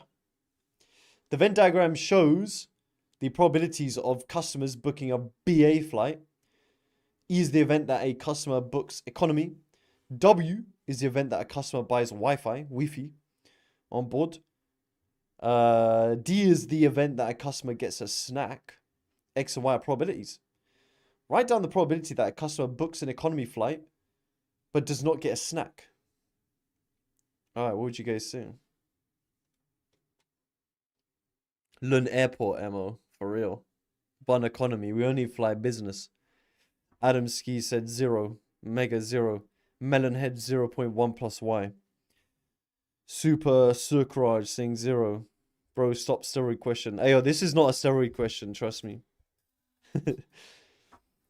Write down the probability that a customer books an economy flight but does not get a snack. Snack is D. Work out the probability that someone books an economy but does not order a snack, meaning you're outside of this circle. It is not 0. It is Y plus 0.01. Okay. Given that D and W are independent, find the value of X. Okay. So, ayo, Kianch, the game is the game, my friend. We always on the grind. Ayo, Tunde, what mistake have I done here, man? Why is this trending? You guys have made way more mistakes, like infinite, compared to me. I've done like 2 rounding errors or something. So, 0.1, not 0.0. And ayo, nah, Tunde, you're bugging. Get out of here, man. This guy, what? So, the probability of D and W is probability of D times the probability of W. I did though. It says 0.1. What are you guys on about, man? Alright, what's the probability of D and W? Nando's soon come. I said 0.01. Gonna need a VAR check on that one, Ashroyd and Mary. It's your word against mine, yeah? Sounds like you guys are plotting. Ziad, I want D and W. D and W. Okay, 0.18 looks good to me. So here, guys, here's W. I'm looking for the overlap. Yeah, is 0.18. What's the probability of D?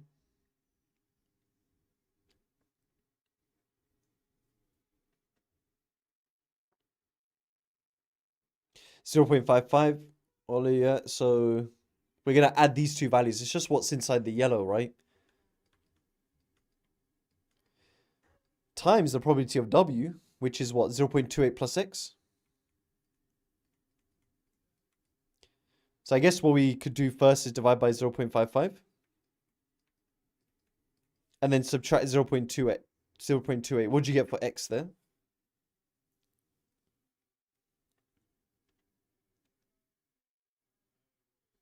(13 over 275). As in, when you guys say 0.047, is that exact or are you guys rounding that?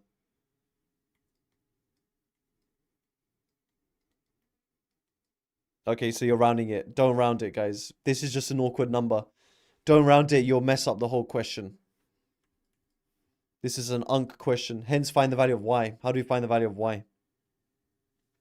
I'm flying BA this summer as well.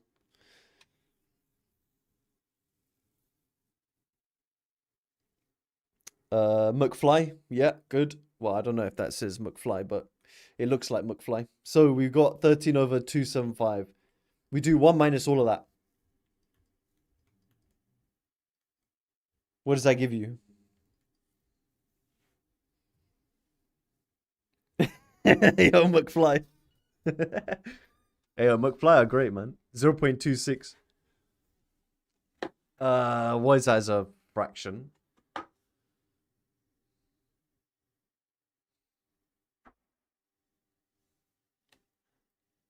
(13/50).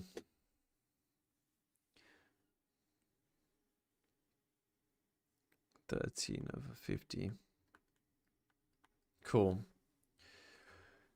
So we're not done yet. This is an important part of the question, guys. I'm just going to replace 13/275.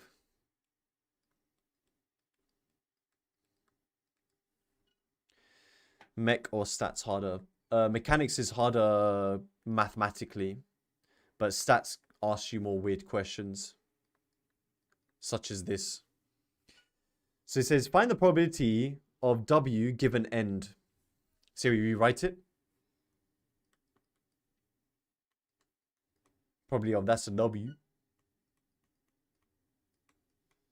Is the probability of W and end over the probability of end. Okay. What's the numerator?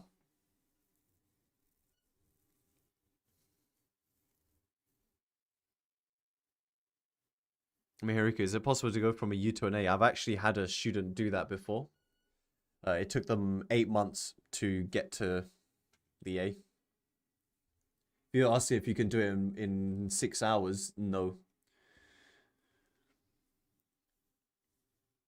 Yeah, so Nimra's that student. Okay, so what about in 8 hours? Yo.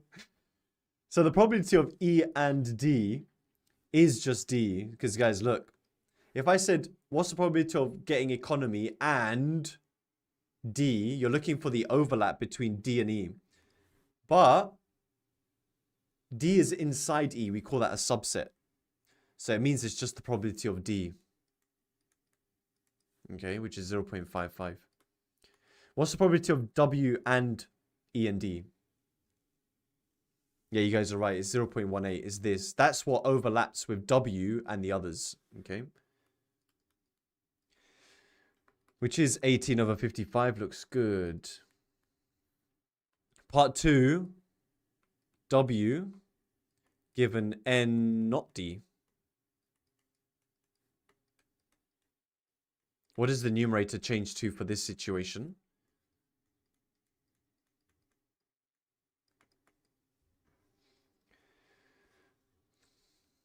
Arman, it's all situational, really, in terms of how you go up your grades. 0.1 I'm seeing. What was that? Did I say that was for the numerator, right? So I'm saying I want the overlap between W and E. So if I was to show you guys, like, by just coloring things in, I want W and E, and I want nothing to do with D. So basically, just cross that off. So you're looking for the overlap between the greens, and just basically get rid of D. So there you go. You can see it's 0.1. And E and not D. What is the probability of E and not D? E and not D. 0.36 looks good. Because you want E and you want everything on the outside of D. So you're looking at the donut. You add those together. Is 0.36. What does that give us? 5/18? No. 5/18. Picasso, yeah. Okay, there we go. This is the reason why I'm doing this question. A flight to Dublino is going to seat 255 customers. Of these customers, 165 have booked economy class and a snack. 90 have booked economy class and not a snack. Estimate how many of these customers will buy Wi-Fi. Okay, how do we do this? Dublino mentioned. Should be a flight to Delft for real. Hey, sorry, we're mixing up. UCAT, our question, is it? We've got a UCAT course coming soon. Quares, nice. Melonhead, nice. Omar, good. Julian, no, they are not the same. They're two. Wait, is W and E and D the same as W and E and... Yeah, in that case it is, if they're all and. Okay, so here, guys, I have said, estimate how many of the customers buy Wi-Fi. But I have said that I know how many have booked economy class and snack. How many will buy Wi-Fi?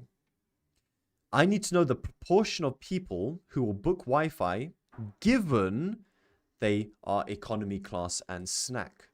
Okay? So, of those 165, if we know the proportion that will then get Wi-Fi, we just use these probabilities. So we're doing 165 times the probability of WEND. And then we're going to add 90, lots of the probability of no snack. Yeah, no snack. Okay. And then we'll be able to find that proportion. So my numbers should work here. I've done this enough times. What does that give you? Charles, 79. Melonhead got the same. See, it works out. A very important question, guys. Students bug out. When this has been asked historically, students bug out in this. They don't know how it relates to this. Pretty much most students, when I show them this for the first time, they don't see how it relates to part D. But now you guys have seen how it relates. So they're saying, find W given that we know how many people are in this economy class and snack. Okay? If decimal, do you round up or down? Quarries. I mean, they wouldn't give you a question like this where it doesn't give you an integer. But if it did give you a decimal, just round it to the nearest whole number. Okay? Nith, for DII, isn't it 5 over 13? I don't know how you would get 5 over 13, but when you simplify that, it becomes 10 over 36, which gives you that, right? Holly, is statistics 2SF as well as mechanics or 3SF? I would stick to 3SF until we do like distributional probabilities. I would recommend you do 4DP. Okay. This is, in my opinion, the most interesting Venn diagrams question they've ever asked. Okay. So I'm going to have to prepare my brain for this one. You guys ready? All right. 3 events. I can't lie, my temples are hurting at the moment, but we got 3 events. R, Q, and S are such that probability of R is 0.35. The probability of S is 0.55. And the probability of R or Q is 0.6. Oxymoronic R statement, Finn. What? What did I say that was an oxymoron? How do you guys even know what that word means? They don't put that in Peppa Pig. Given that R and S are mutually exclusive, find the probability of R or S. Okay. What would you guys tell me for that one? That should be easy. Brian, Newton or Leibniz? I mean, Newton was probably more influential, but Leibniz is an originator of calculus. Newton just wrote it better. I got eye bags. No, I don't. Could never be me. 0.9, you just add these up. Okay. So I'm basically saying R and S are mutually exclusive. Guys, Newton did not make calculus. Don't let anybody fool you with such a statement. Okay. That is very much incorrect information. So mutually exclusive. This is 0.35. Mike, sure, violin. 0.55. I saw a guy on TikTok that said Newton made calculus, so I'm going to believe everything I see on TikTok. It's not looking good, guys. It's not only me you can trust with that good information, okay? 0.35 0.55 is 0.9. A-OK. Wasn't that Ziaz, those two dudes? If an object is at rest, it ain't moving.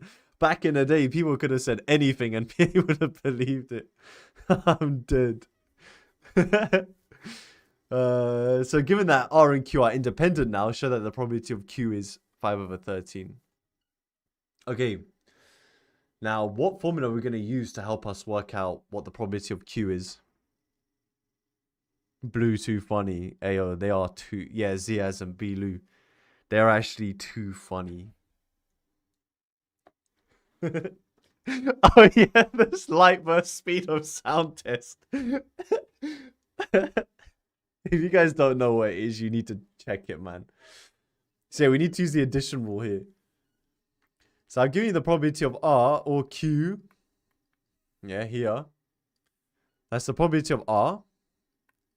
Plus the probability of Q. Minus the probability of R and Q. But because of what I've told you, what do you know here? Ooh, this is a tune. Oh, it's Davido. Let me screenshot this. It doesn't let me, Nah, money. Yeah, so guys, if it's independent, these two just multiply together.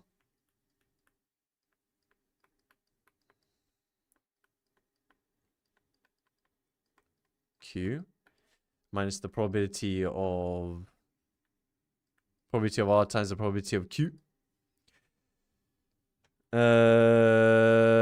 So we have 0.6 is... Ayo, what do you guys know about burnt toke? I basically grew up with the Ghanaians, man. But I don't think God... Where is he from? I don't even know where he's from, to be fair. But I basically grew up eating Ghanaian food. I'm one of you. He's Nigerian. I wasn't saying Davido is Ghanaian, but I grew up listening to Afro beats, man. What is it? I can't remember what the Ghanaian equivalent is. But I basically eat a lot of puff puff. If you're Nigerian, you know about puff puff. That's all I eat. Puff puff all day. Plus the probability of Q.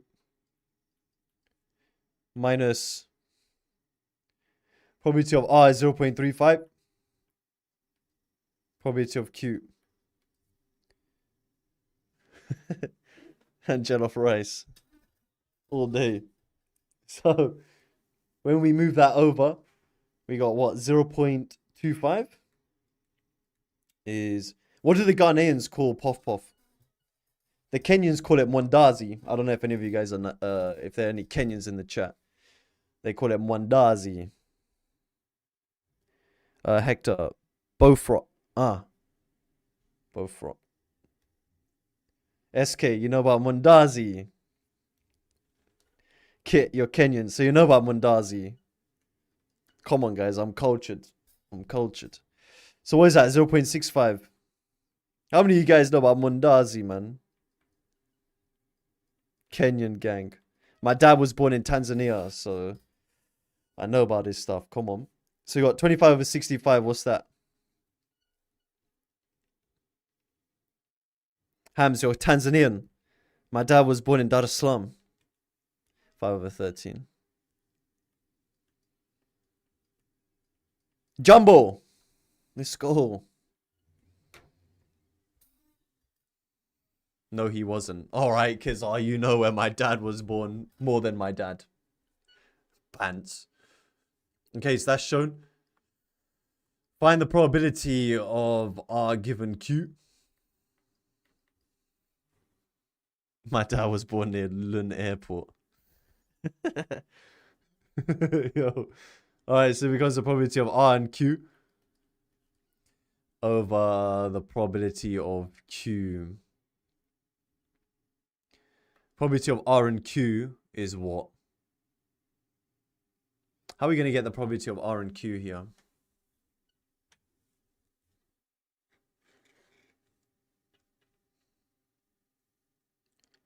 Thanks, Tom.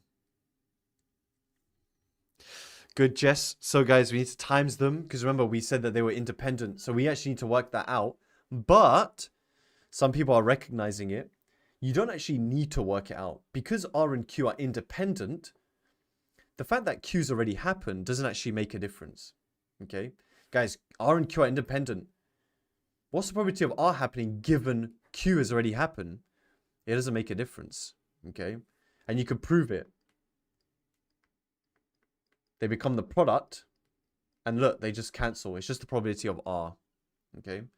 Which was what again? 0.35. Alfie, it does state it though. But otherwise, no, you can't assume. Okay? Alright. This is why I've put this question. Given that the probability of not Q and not S is a quarter, draw a Venn diagram to represent the events R, Q, and S. How would it look? Kieran, maybe one day.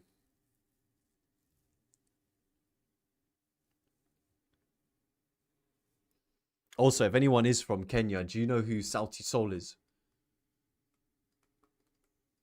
Their music is too good.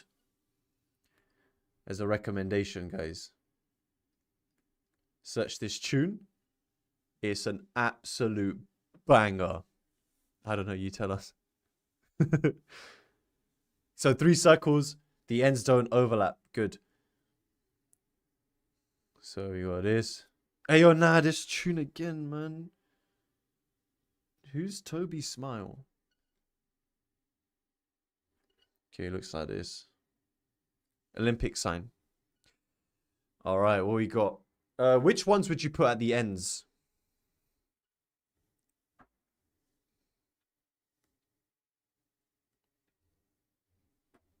Hey, yo, Aaron, chill, man. Let me put the letters first. R and S.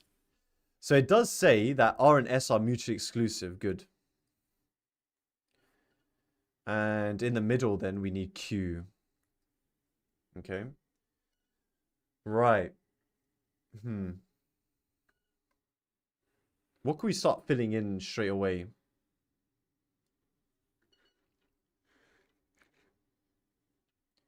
What would you start putting in straight away? Julia? Yeah, R and Q for sure.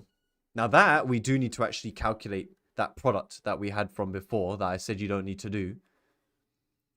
Okay, so we're going to multiply them together. It's the probability of R, which is 0.35, times the probability of Q. What does that give you guys? 7/52. Which means we can work out that exclusive R bit. What's 0.35 minus 7/52? Yeah, don't decimalize it. Holly, 14/65. Do you guys agree with that? Cool. What next? What would you guys work out next?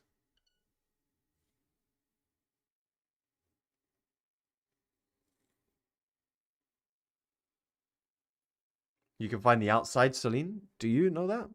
Q and S? MR, Q, or S is 3/4. So,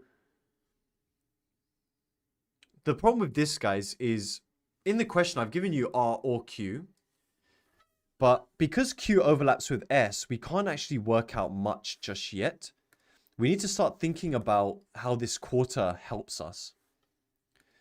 I've said that the probability of not Q and not S is 1/4. Let's identify what that region is.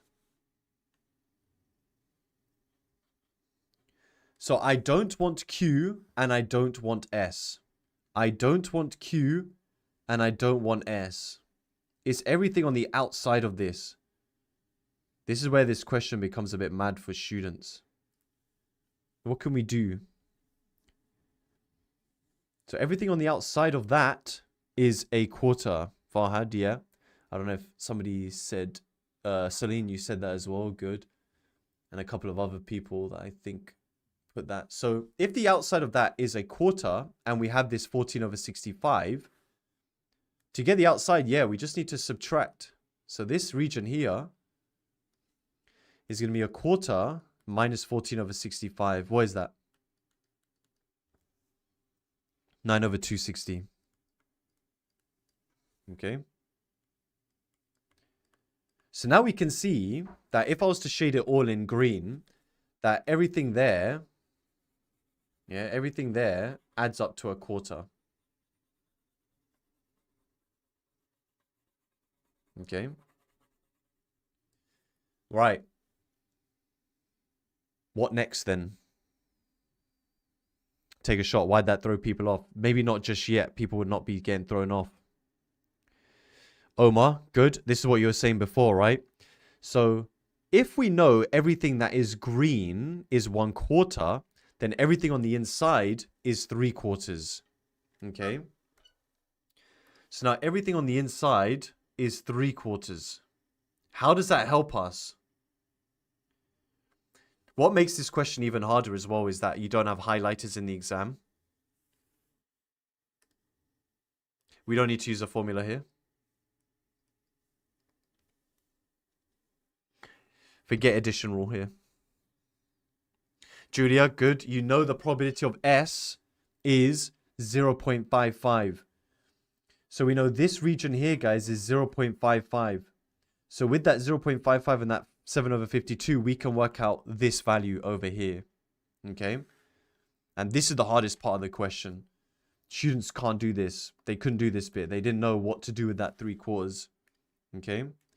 So this region here is going to be 3/4 minus 7 over 52 minus the probability of S, which is 0.55. What does that give you? Okay, you got 17 over 260. Drag got the same. Okay. Then what do you do? And Royal, good. Now we have the value of Q. We can now work out this intersection. We take the probability of Q, which is 5 over 13, and we're going to subtract 7 over 52 minus 17 over 260. Hopefully now you guys are seeing why I've done this question with you. Hey, yo, McFly, why have you got that picture of me as your profile photo? That's crazy. 12 over 65. Oh my god. That's wild. And then finally, guys, we can work out this because we know S, 0.55 minus 12 over 65. What does that give you? Kira, 19 over 52. Nathan, 3 over 13.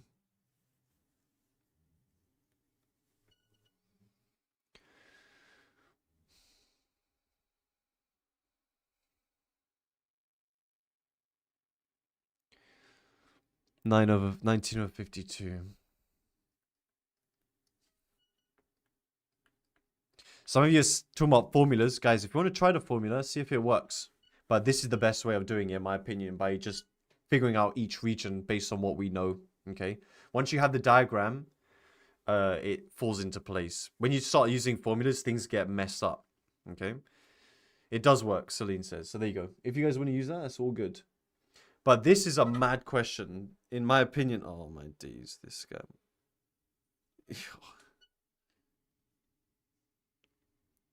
Okay. This is one of those things you need to timestamp. Okay. All right. Thanks, Arturo. Okay, so tree diagrams. I'm not going to do too much on tree diagrams. Zbear, your streams are low-key pointless because it's too hard. Oh, God. What a guy. What a guy. A bag contains 8 blue marbles and 6 red marbles. A marble is taken out of a bag at random. The color is recorded and not replaced. A second marble is taken from the bag and its color is again recorded. Given that both the marbles chosen are the same color, what is the probability that they were both red? Okay.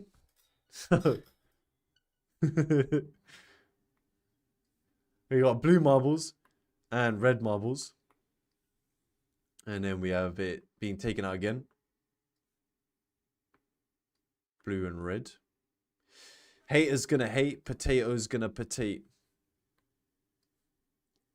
All right. What probabilities would you put on the first two branches?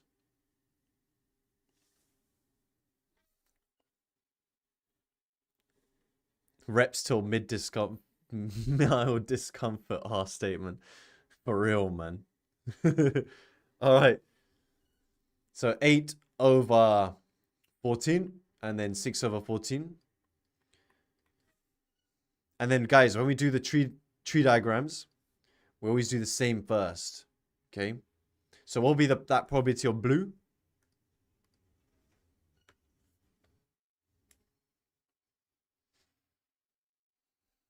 Charles, yeah.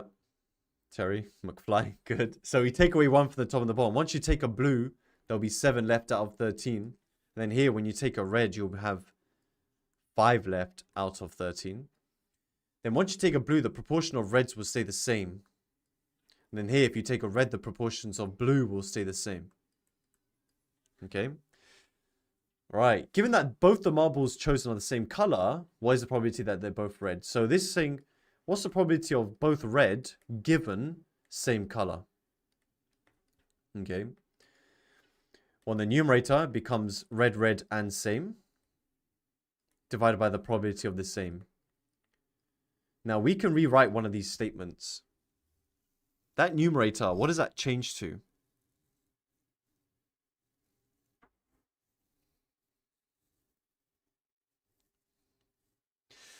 Sally, man, we'll check that in a sec. But Melonhead, yeah. It's just red, red. Yeah, McFly. If you want an and statement, you want that overlap between things being red, red, and the same. Well, that's just red, isn't it? That's the probability of red, red. What is that denominator? What probabilities do we want for probability of same? So, Dowd, they overlap each other as just red, red. And they're not independent here. Yeah, it's red, red, and blue, blue. Red, red, and blue, blue. Okay. Now, the probability of red, red is we just do 6 over 14 times 5 over 13. Yeah, so red, red. Divided by the probability of red, red, which again is just this. The numerator should be part of the denominator for all of these questions. And 8 over 14 times 7 over 13. User 1. How are you still going since 9 a.m.? Just built different, man. And everyone else who's been here since the early morning just built different. Now, technically speaking, guys, you can do this without the 14 times 13 because they always cancel, right? Yo, Yazir. 15 over 43. Looks good. All right. 18 white monster drinks. I haven't even had that much. For real, for real. 9 a.m. gang. Who's been here since 9 a.m.? Abdul, you had bio paper 3. All good, at least you're here, but that's wild. You guys have been here since 9. That's wild. Ayo, shout out to anyone who's been on this stream for a long time, though. Ayo, I respect the grind, man. I respect the grind. The dedication is crazy. Ayo, Hamza, how long of a stream did I do for you guys? I think it was only 8. I think we did 8, right? But now we're doing 12. Next year, 24 hours. Not. Hopefully bio paper 3 went well for you guys. And I think a lot of you had computer science earlier. So, can't remember. Yes. What was I saying? Computer science. Yeah, if you had computer science, hopefully that went well as well. So yeah, guys, hopefully, can we maybe get the likes to 1,500? Help out the stream. Further Pure 1. Oh, yeah, and Further Pure 1. So many exams happened today. Hopefully they went well. Sukraj, 24-hour COD stream. I would love to do a COD stream, man. Would love to. But the problem is that a lot of my subscribers are, like, Key Stage 2 kids. Because I teach Year 13. And then next I will teach Key Stage 2. What's my KD? I'm doing camo grinds. So my KD is not great. It's 1.21. But I only play multiplayer. But I'm camo grinding on Stakehouse, so it's not great. But yeah, 1.21's all right. On Stakeout or Steakhouse or whatever is if you've ever played Steakhouse, you know it's chaos. So when I'm not grinding camos, I can raise it again. Bro's getting demoted to key stage 2. Laura, don't diss my key stage 2 lot, yeah? Okay, now zero correlation, guys, is super easy, right? It's the same thing over and over again. So here's an example of a large data set question. I've done loads of large data set stuff before, but mainly I'm just getting into the maths behind things.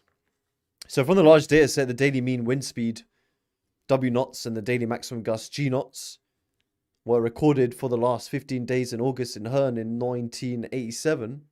State the meaning of NA in the table below. Okay, what would you guys say?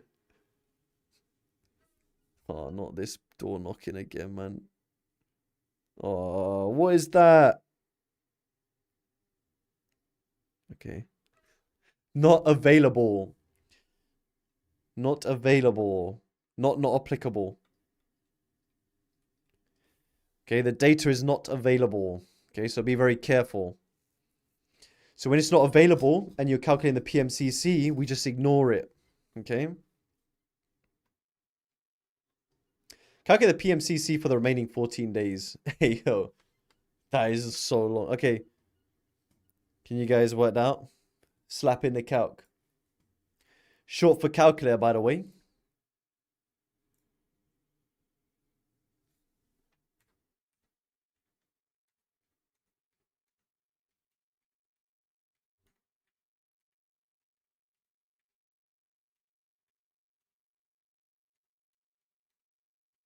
Is that 14? Yeah. Finn got 0.8.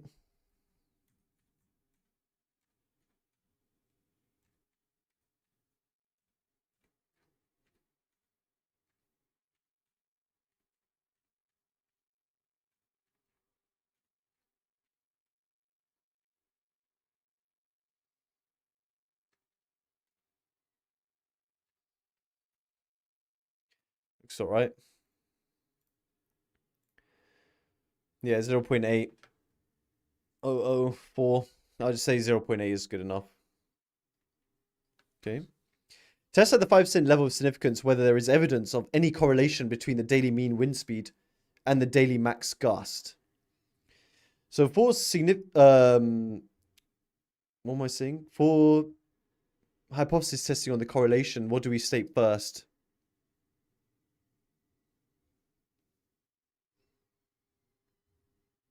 Michelle, what's that got to do with anything? So H0, P is 0, or rho if you're being posh. Okay. What's our H1 going to be? The population coefficient we assume is 0. Yo, Aisha. It's two-tailed. Good. Because is there any correlation? Any correlation means that the correlation coefficient is not 0. Okay. So we're splitting that 2.5% on each side. Now, if you're doing EDEXCEL, you would have a different table. But if you have OCR probably have the most hideous tables I've ever seen in my life, but I just included it, whatever. You'll be looking at here. N is 14. What is that here, right?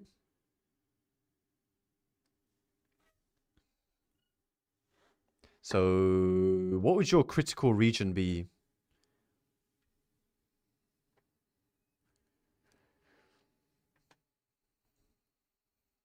No, Medman. I've not got TikTok open, so. Tasmia, how do you do the PMCC on the CG50? Anyone using the CG50 to explain to Tasmia how to do it? So your critical value is 0.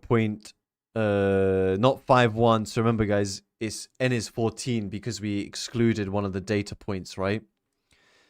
So, Mary, our critical values are plus or minus. So the way it goes is like this, guys. You have no correlation. Then you have your critical values on either side. You have the positive version. And you have the negative version. If you're within this region, there's not enough evidence to reject H0. You would accept H0. And everything over here, you would reject H0. Okay, in the extreme ends of that tail, yeah, you would reject H0. So our critical region is any R value less than that negative, or R being bigger than this. So I would state both the positive and the negative. Now we got 0.8. Now 0.8 is over here, way in the extreme end. So we're going to say 0.8 is larger than 0.5324. So we'd reject H0. We'd say sufficient evidence to suggest correlation between daily mean wind speed and daily maximum gust. Okay. All right. We got a Black Ops 7 Glazer over here. It's not looking good. Well, we got like an Activision like rep over here. Can you not just do the positive then double what you get? What do you mean, Ziad? Ashray, I'm confused. We don't get tables for AQA. What? Yo, Uma. Hey, nah, you guys are putting too many troll tunes on here, man. I'm gonna have to pause this. I'm gonna have to pause this thing for a bit. Who is this person? They just got a picture of a.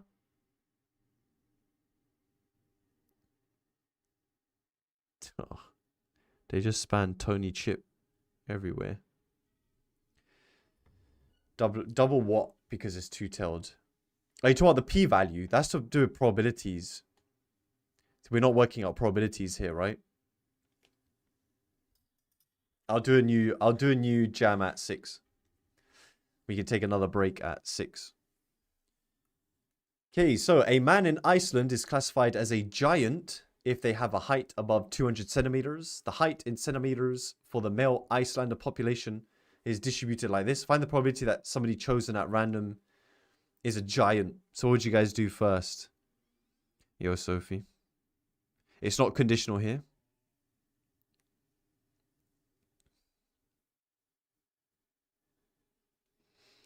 Julia, the PMCC does not change. So what you calculated in part B does not make a difference.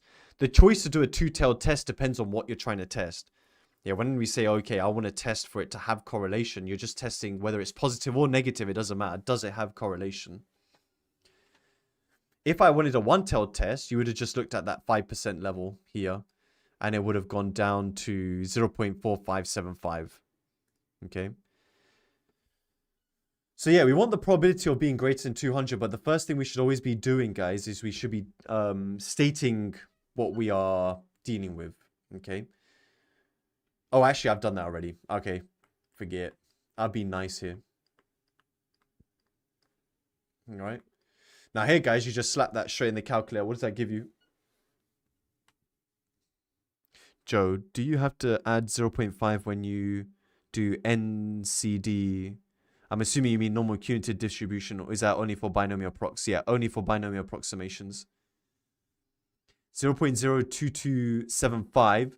So with these kind of questions, guys, do 4 decimal place. So I'll be 0.0228.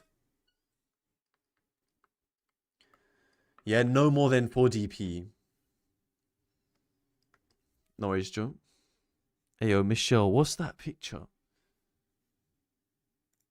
Yes, Henry. So if you notice that, guys, that is 2 standard deviations away from the mean. Nah, Michelle, you're violin. So you guys can use your probability percentage points if you want. Do you guys remember the percentage points? Just out of interest. I did do on TikTok recently.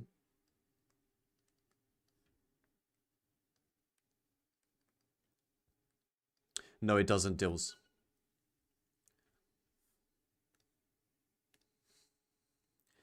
So yeah, the middle, actually I'll do it like this. The middle, 1 standard deviation away is 68%. And then 2 standard deviations away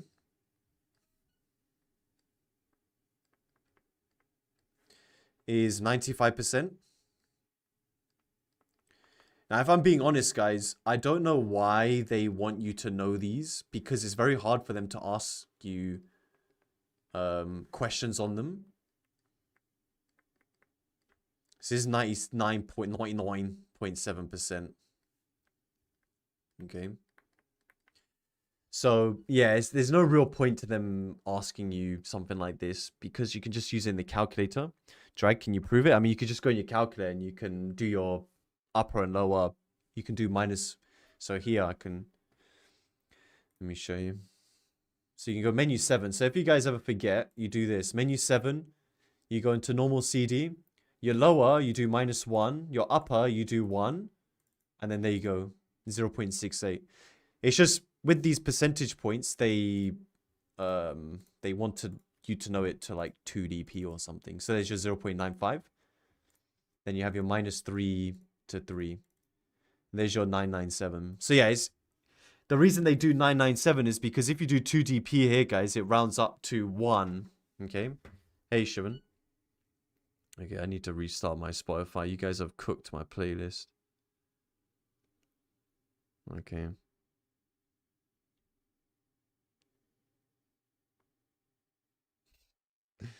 All right. So here, how do we do part B? Rayhan, good. It is a binomial distribution. So a group of 50 men are randomly selected. What's the probability that at most 3 of them are classified as giants? So this is a binomial distribution. We have 50 guys in a line and we're going to say, are you a giant? Yes or no, yes or no, yes or no. Okay. So here we're going to have to define, let X equal number of men who are giants out of 50. If you've been watching me long enough, I always tell you to write what it's out of. X is binomially distributed 50, and the probability of being a giant is 0.0228.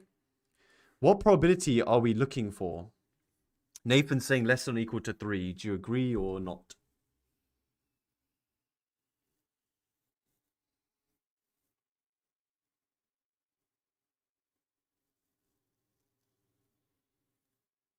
Agreed. At most 3. So X has to be less than or equal to 3. Okay. Let's do it.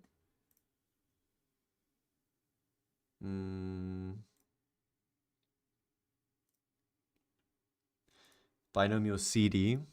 X is 3.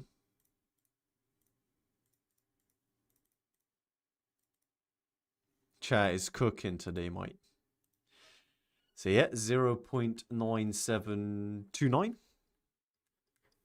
Nice. So this is where we need to combine and use 2 distributions in one question. Don't worry, it gets worse. Normal distribution can ask some very interesting question. Not using n-chooser, it's over. Grum. Bro's doing maths from like 1980s. We don't need to use n-chooser. So the weights of bags of sweets are normally distributed with mean 200 grams, and 60% of all bags weigh between 180 and 220. Write down the median weight of the bags of sweets. What would you guys say here? Hassan? Yep. Manib, yeah, if it said at least, you would have done X is bigger than or equal to 3, which you would then do 1 minus less than or equal to 2. Charles, correct is incorrect. So guys, you need to know that for a normal distribution, because it's symmetrical, the mean equals the median. Okay, so they may ask you a question where you have a table. I've done this with my main course students. I gave them a table and I said, okay, let's calculate the mean by just doing midpoint times frequency. We did all that to find the mean. Then for median, from a table, you do linear interpolation. And they found that the mean and the median were similar. And then we could conclude that you are allowed to use the normal distribution for a question like this. Okay. So the mean is 200. So the median is also 200. Okay. Right. Then says it should be in one paper deal. Find the standard deviation of the weights on the bags of sweets. So yeah, I've given you the mean, but I didn't give you the standard deviation. So what should we be doing first? Bob, you could search linear interpolation on my channel. I'll show you how to do that on YouTube. But as a year 12/GCSE concept. So before I draw, guys, we should be writing down and defining. Well done, Hassan. Hassan's on fire. Let's go. So guys, I'm going to draw it. Drawing is the most important thing, but we should be defining our distribution. Okay. Are you using X? Are you using Y? Are you using W? I don't know. Here, it could make sense to use W. Let W equal the weights of sweets or bags, weights of bags. W is normally distributed with mean 200 and mu squared. Okay, so we definitely want to draw a picture. Now, a lot of you said inverse normal, which is true. Whoops, why have I done that? Sigma, sorry. So 200. Then here, guys, when we draw a picture, always indicate that standard deviation. All right. Now, 180 and 220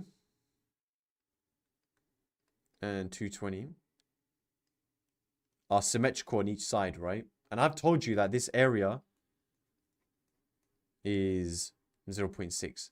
Now, to find these unknowns, what do we always need to write down? What do you need to write down? So inverse, yes. Nimra, good. The cumulative statement, good, Nicholas. Guys, if you want to find any unknown, yeah, whether it's mu or sigma, you need to write down what's called a cumulative statement. So up to. Now, there's many things you could say. You could say up to 180 is a certain probability. You could say up to 120 is a certain probability. But based on this, guys, what is this probability? Due to the symmetry. 0.2. Because it's symmetrical on each side. If that's 0.6, the other two tails are going to be 0.4. This is 0.2. So our cumulative statement could be the probability that W is less than 180 is 0.2. Now, because we're trying to find out what sigma is, what do we need to do next? What do we need to do next?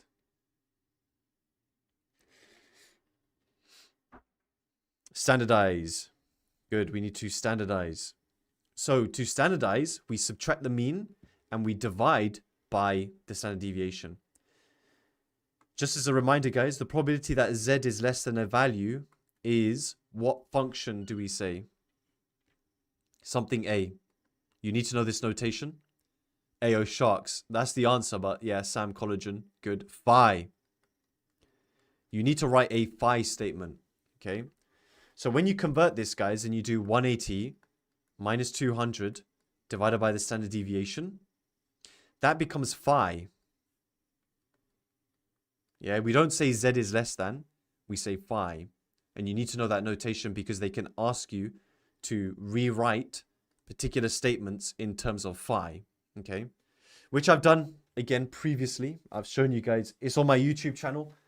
I have done the introduction to normal distributions, and I said, okay, here's an exam question where you have to rewrite something in terms of phi. So yeah, inverse phi. If you've not seen it, guys, go and watch my YouTube video on the introduction to normal distributions. So this we have minus 20. Sophia's probability of Z being greater than A. So if you have probability of Z being greater than A, like this, you have to rewrite that as 1 minus the probability of Z being less than A, which is 1 minus phi of A. So you can remember it like that if you want. All right, inverse phi of 0.2. So you go inverse normal, 0.2. Because we standardized it, guys. Sigma is 1, mu is 0. So we go, we have this. Yo, Sophie. 0.818,416 dot dot. And then we just do minus 20 divided by answer. So we go menu 1 minus 20 divided by the answer. 23.8. I mean, that's good enough. I haven't specified what I want, but 3SF is good enough. Okay, cool. There's that one. A manager of a store finds that customers will complain if their bag of sweets weighs less than 190. Find the probability they'll complain. Okay, can you guys find me that probability then? Super easy. So we have the W is normally distributed 200 and we have 23.8 squared. And the probability of W being less than 190. 0.337. Okay, that'll be fine. Rose Co with a 2 at the end. Let me just double check. So once you've rounded it, guys, in part B, just use that rounded version, yeah? So we have what? Just some small number. And then the upper, 190. 23.8. Mu is 200. Yeah, 3372. Ayo, that could have been leet, man. Leet.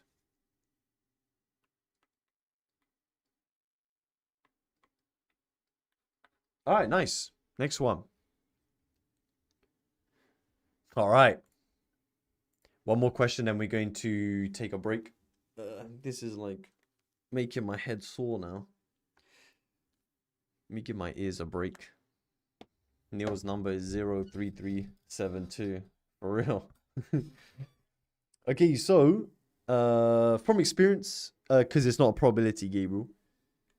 From experience, a sprinter knows that he can run the 100-meter dash in at most 10.56 seconds once in 10 attempts. He also knows that he can run 100 meters in at most 11.45 in 7 out of 20 attempts. If the times the sprinter can run follows a normal distribution, draw a sketch to illustrate the above information. Okay. They are the XM4s. The best ones.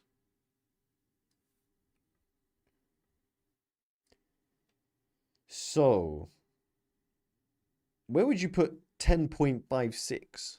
On the left or the right?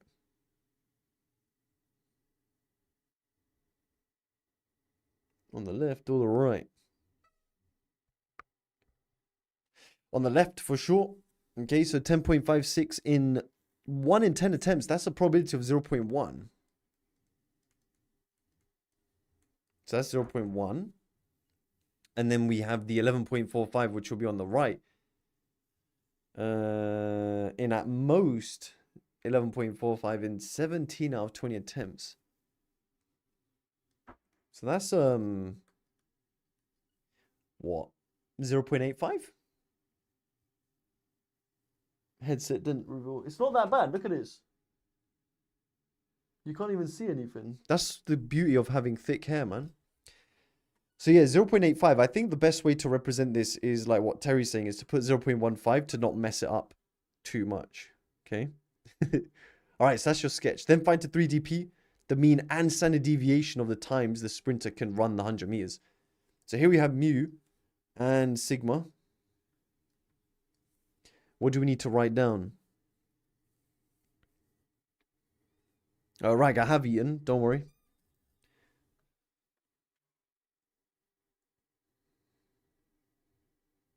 No, Nathan. If you just let your numworks do everything, then you won't get the marks.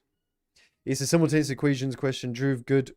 11x. We need to do z for both.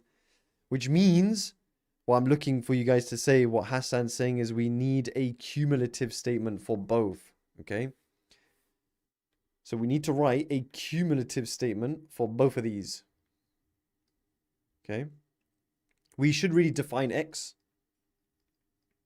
I'm just going to leave that here for you guys to do that in your exam. And for our cumulative statement for 11.45, that would be 0.85. Okay, so cumulative, guys, means up to this point. If we want to use the inverse normal, we need that cumulative statement. Now we convert it to phi by taking our number, subtract the mean, divided by the standard deviation. Ridwan, you can lose marks if you don't define. For sure. Seen it many times.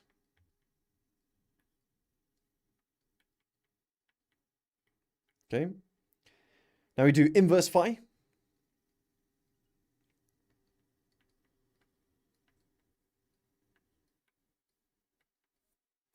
Kind of doing these two things simultaneously. I'm going to show you guys some tricks you can do in the exam. So let's do inverse normal. Now, because we've standardized it, we now need to change sigma to 1, mu to 0. Now, the area is 0.1. So we get this value. My recommendation, guys, is to store this. So I've stored it as A for later use. So we have minus 1.2815 dot dot dot, which I've stored as A. So I'm going to times by sigma. So I have 10.56 minus mu is minus 1.2815 dot dot dot sigma. And then we add the mu over. Okay, so let's do it here. 10.56 is mu minus 1.2815 dot dot dot sigma. Remember, we stored that as A. Doing the same thing with this one. We have that probability 0.85, which is 1.03. 1.036 dot dot dot. Store that as B. If you have the CG50, you can't store these values as far as I'm aware. This is why I don't like the CG50. Times by sigma. But if you do have the CG50, perhaps you have the 991EX as well, and you can bring both calculators into your exam. I definitely recommend that. Then add mu over. Mu, sorry. So my second equation is 11.45 is mu plus 1.036 dot dot dot sigma. And we store that as B. Store that as B. All right. Now in the exam, guys, you do need to show a bit of working when it comes to your simultaneous equations. You need to understand what you need to do here. What would you need to do? Could someone help George with storing with the 991CW? I'm assuming it's the same, George. Once you have that, you just... Oh, wait, but the store button's different. So, guys, if you have the CW, can you explain how you would store from my screen? So you do minus them. Great, variable. Fishy variable. So you need to press the variable button. The button next to shift. Thanks, guys. Supporting the Lung Gang and that. Now, I'm going to subtract upwards. But, guys, when I do this, I'm super lazy with it. I don't even work it out. Because what's the examiner going to say? So we cancel that. Now, when you subtract them, you get 1.036 dot dot dot minus the negative. It becomes plus 1.2815 dot dot dot sigma. And from here, I just put in the calculator. All right. Cool. So now let's go menu A, simultaneous equations, 2 unknowns. Now I have mu, so 1 mu minus, so I stored that as A. There we go, boom. And 10.56. Then we have 1 mu. We have what I stored as B. And 11.45. Boom. So that's a mu. So that's 11.1, we'll say. And... May. Hey, yo. What? You think I want to end the stream? I could go for days, my guy. Let's say 384. Oh, is it 3DP? Ah. At least you guys are reading. 052. I don't know why I wanted this to 3DP. Yeah, I don't know. Sometimes... I don't know. Doesn't really matter. Sabir, you should not be using tables, man. Everything is done in the calculator. I don't want to hear anybody saying read the table. Okay? Oh yeah, I did say we'd have a break. Okay, let's take a 10-minute break.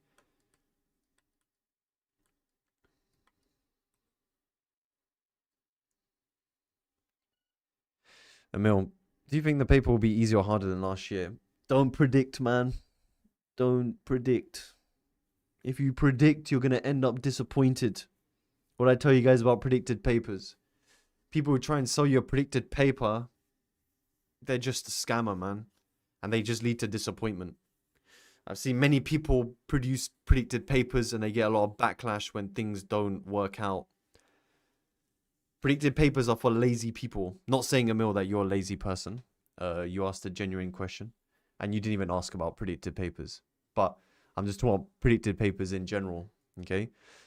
If you ever see someone promoting a predicted paper, just turn away. Okay? It's not worth it. Because you end up doing that predicted paper as just pure revision. And then you start crying when you come out of exams. Which is why whenever I do my cram courses, I always do everything. All right? Always everything. That's why I need 12 hours to be able to do applied. Okay? That's just the way it works. I could sit here and be like, I think this question's going to come up and do a super easy question. Like there was that random person on stream saying my streams are pointless because I just do hard questions.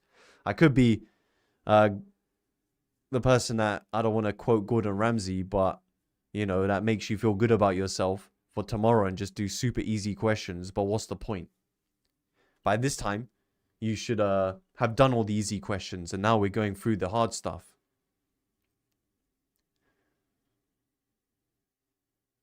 Tawaz. EDEXCEL messed up big time giving us Alt P1 for P2. No, Tawaz, that's the wrong way of thinking of it. You're just playing on the victim mindset. You think EDEXCEL owe you something. EDEXCEL wrote a paper with maths in it. If you can do it, that's your own fault. Don't blame EDEXCEL for that. They just put questions in a paper. Either you can do it or you can't. Don't complain. I don't like seeing people complain about papers. Every single question I was asked in there was pretty standard. Yeah, they didn't include some questions, but like the questions were very fair. Like there was nothing crazy in that paper. It's just you guys were surprised that our cos wasn't in there, our sign, all that stuff. But just because those things that you expected to come up didn't come up doesn't mean that they have messed up. I'm a hater. It sounds like the opposite. You guys are hating on EDEXCEL. It's just this happens every single year, guys. Every single year, students come out saying they did the hardest paper they've ever seen in their life, which is absolute nonsense. Next year's students, they're going to do your paper as a mock and say it was the easiest paper they've ever seen in their life. It just happens every single year. You guys are not special in terms of what has happened. Okay, it's just the same thing year on year on year. Okay? That's just the way it is. Nothing about paper 2 was that special. I don't know, Action Man. Maybe they will, maybe they won't. Neil, do these questions come in GCSE? Wait, what? No. I mean, some of the vectors questions do for sure. I'm an EDEXCEL promoter. What? That don't make any sense. I think the problem now is like, I don't know. I just feel like society is changing, man. People feel like, you know, they are owed something. Guys, we should not be thinking, we should not go through life thinking we are owed something. It's the wrong way to think about life. Because you're going to get humbled when you try and apply for a job. I work for EDEXCEL. I do not work for EDEXCEL. Die, bro. Bro thinks I'm an informer or something. You guys are going to go to university and you're going to apply for internships and you're going to get rejected and then you're going to start crying and wondering why the world owes you something. They don't owe you anything. They don't owe you anything. You just have to work hard and try your best and you go with the opportunities that come your way. I did mark papers. I don't anymore. I have too much influence over the market to be able to mark papers anymore. Abdul, make a podcast. I wish. I think it's more so like, you know, people need to have a reality check about life. Yo, Barca, what's up, man? It's not that I'm getting serious. I just think it's a shame when students feel like, you know, papers should have gone a certain way, when in reality, like, what do you expect, really? We not getting jobs, bud. Rangjung, you will get a job, man. You'll get a job. Don't worry. Hey, yo, don't hate on Lidl, Flavio, man. If you guys search up Lidl grad scheme and Aldi grad scheme, they pay a lot of money. And I think Aldi give you an Audi A4. I don't know if they've changed it now, though. But they used to give you an Audi A4. Something like that. I don't know. Someone Google it. It was actually crazy. They were giving out so much. Rate burnt oak chicken shops, Raven. Yo, you don't want to go to burnt oak for their chicken shops. You'll come out with salmonella, man. Aldi A4, basically. No, it was Aldi are giving out an Audi A4. Edgware is clear of burnt oak. Aki, I don't think you can even compare burnt oak and Edgware. No, Arda, I'm not going to do linear interpolation. Because that's the GCSE concept. What's my favorite chicken shop? It used to be Sam's Chicken, but not anymore. I don't even think they exist. Spotify. Mate, you guys keep cooking my Spotify, man. Luke, what order should you do the papers? I would recommend you do it from just front to back. So I would personally do statistics first. Because statistics is just pure brain rot. How do I clear the queue, man? I'd do a new jam at 6. I did. 1 sec. Ayo, man, it's this queue.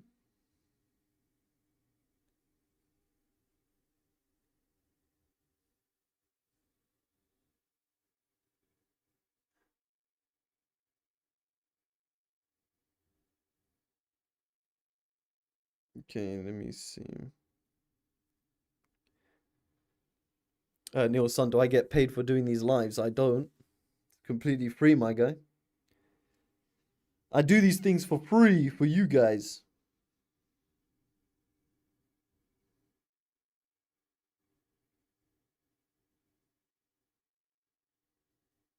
Okay. Let's see.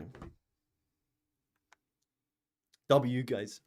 Ayo, guys, maybe you can hit the like button, get above 1,600 likes. The 200-hour playlist. I think you guys have given my computer a virus.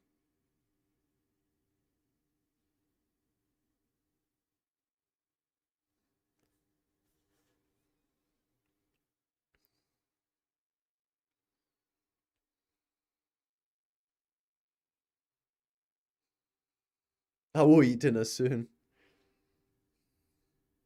Oops, that's not a gem.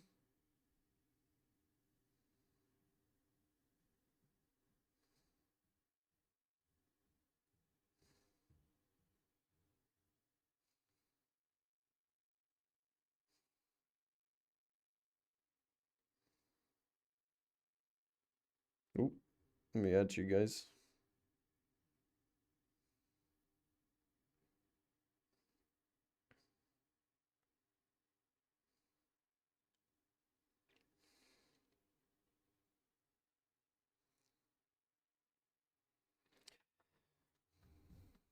How to grow a beard, just chicken, broccoli, and rice.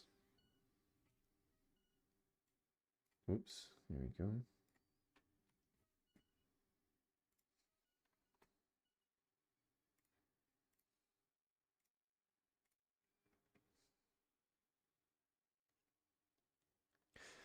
Katie, I agree with you though. In terms of paper 2, it is annoying that they didn't put binomial expansion or first principles. Even our transformations. What I was basically saying is, what is it? It's okay to be like, I'm a bit annoyed that they didn't include a certain topic in a paper. But don't feel like, you know, the exam boards owe you something, right? Well, the biggest thing I don't like is how there are different exam boards. So like, there's EDEXCEL, there's OCR, there's AQA. Everyone should just have one exam board, because it's not fair if one year, one set of papers are super easy, you know, and then another exam board is like chaos. It should really be one exam board.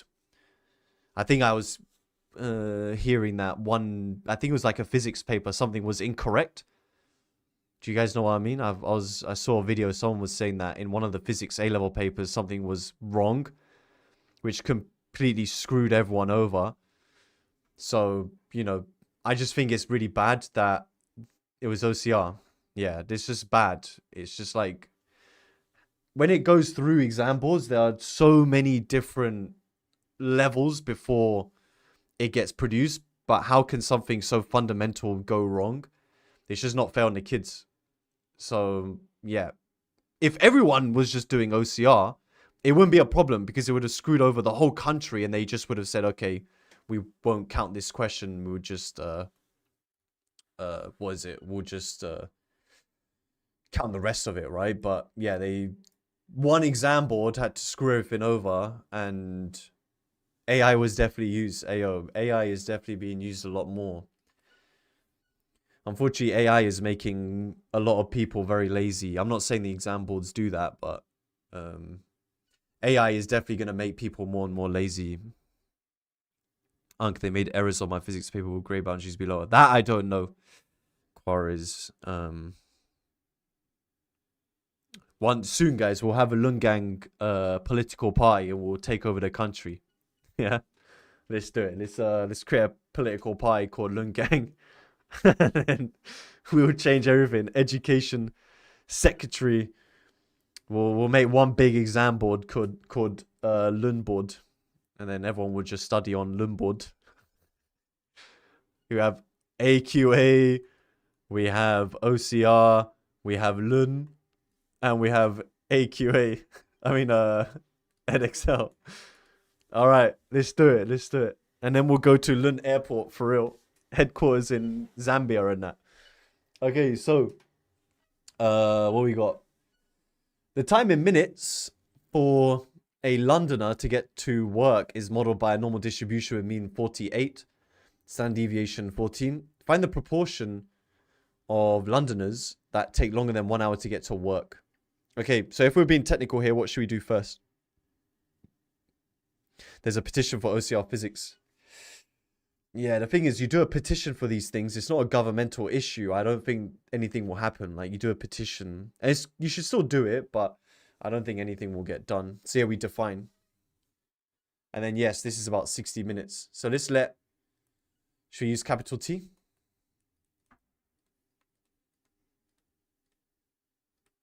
Time to commute.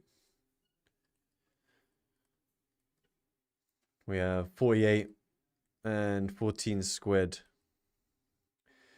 Yeah, longer than 1 hour. We do need to use 60 here. All right, guys, type that in. What does that give you?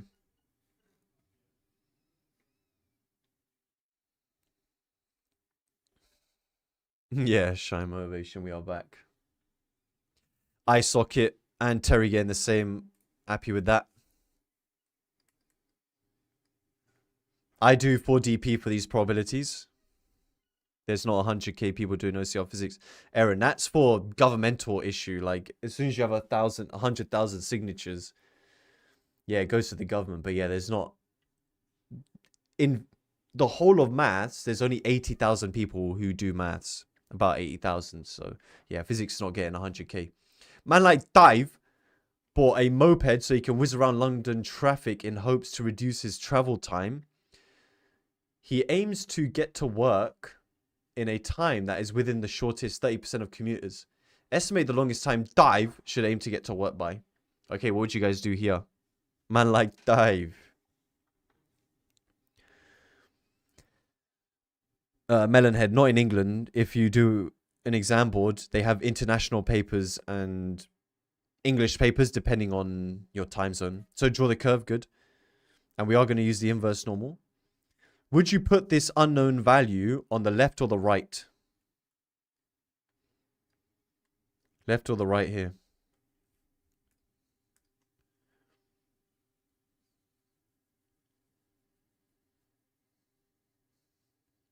Good. So, you have to be careful. If we want to do the best, so like the best 30% of commuters, some students go on the right side. They think, oh, we want to be in the best 30%. But guys, that's an increase in your time, not a shortening of your time. So you have to be careful, okay? So, this K, this is 0.3. Now, this is a cumulative statement, which is good. No, I've had no drop frames. That's just you guys having an issue with your talk internet. So we have the probability, Ranju, probability of T being less than K is 0.3. Now, because we know mu and sigma, we can just straight inverse that. What does that give you? Terry, 40.7. Yo, Zawad. D-Boss got the same, 40.7. Yeah, I think that's all right. 40.7. What's wrong with Talk Entertainment UK? Yeah, don't get me started. All right.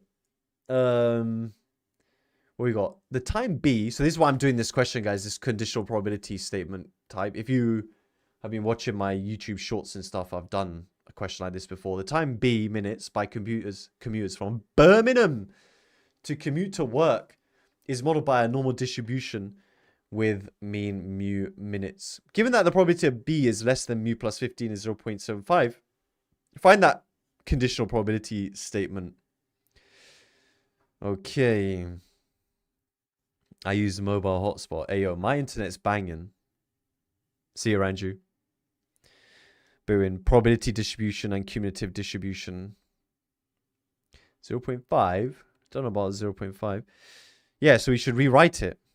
Okay. So, yo, Jake, guys, send 1, 2, 3. What? This guy. So on the probability that B is less than mu minus 15, given B is less than mu, that becomes the probability that B is less than mu minus 15 and B is less than mu, all over the probability that B is less than mu. Now, the numerator, how would you rewrite that? Oblivion, I'm trending on Twitch. That's impossible. How can I be trending on Twitch? I don't even use Twitch. Sucrage, yeah, no, definitely. Guys, no A-level maths is trial and error, okay? So, parameter, yeah. The numerator here, guys. You want, so mu is here.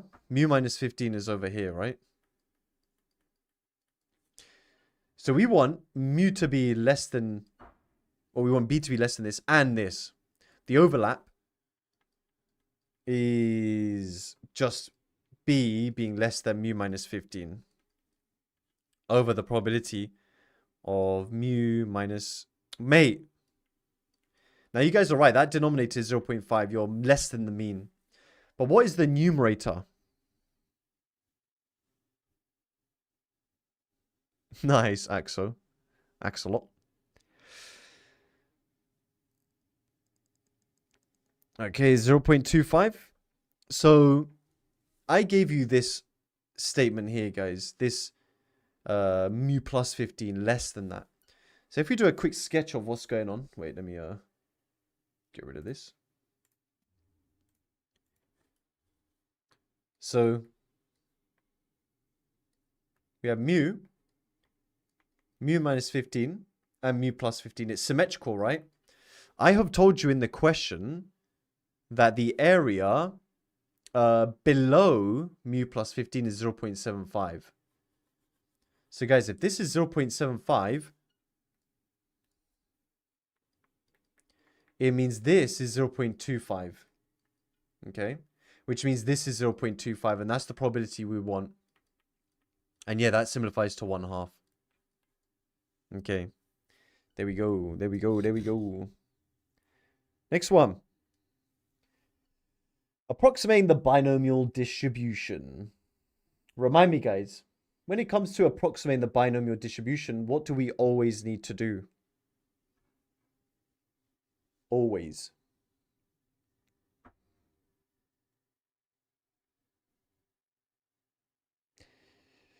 There you go, Terry. That's what I was looking for. Is the continuity correction. X bar, those of you who said X bar, that's to do with hypothesis testing on the normal distribution.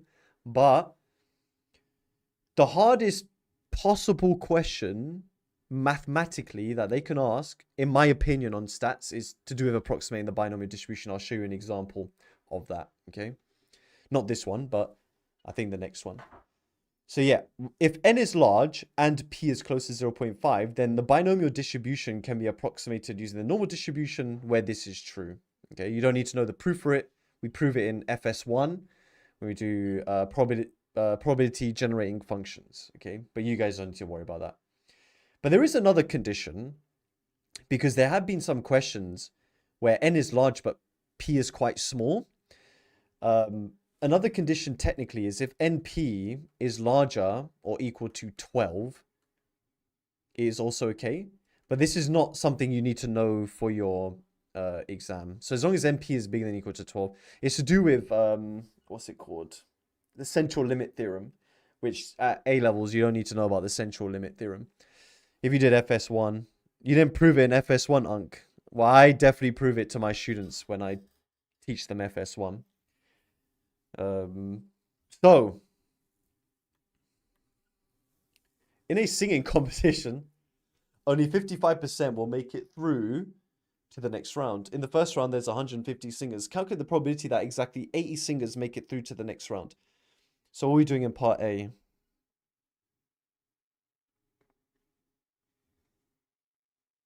I came up with the proof. Yeah, wise pleb. This is a binomial. Amy, I could write a song one day. Lun song. So guys, this is a binomial. Let's define our distribution. Let x equal the number of singers who qualify out of 150. So x is binomially distributed 150 singers and 0.55. When the probability that x equals 80. So guys, type that in the calculator. What does it give you?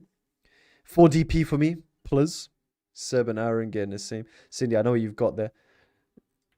Oh, yo, whoever's playing Lauryn Hill, that's a big W.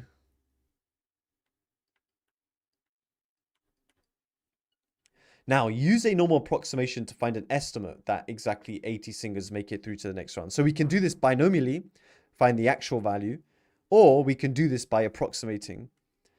Now, as we move to the normal distribution, guys, you should define that. So we're going to let y equal the normal approximation of x. And now we need to define our variables. So we have mu is NP, which is 150 times 0.55. Come on, Onabas. I got you guys, man. What is that? I'm going to end up sleeping all day tomorrow. What time's your exam? Salman, you can go back on it. NP 1 minus P.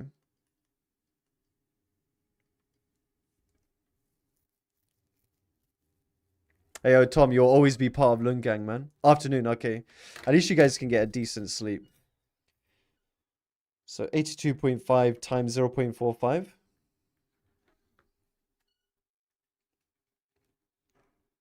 $37.125.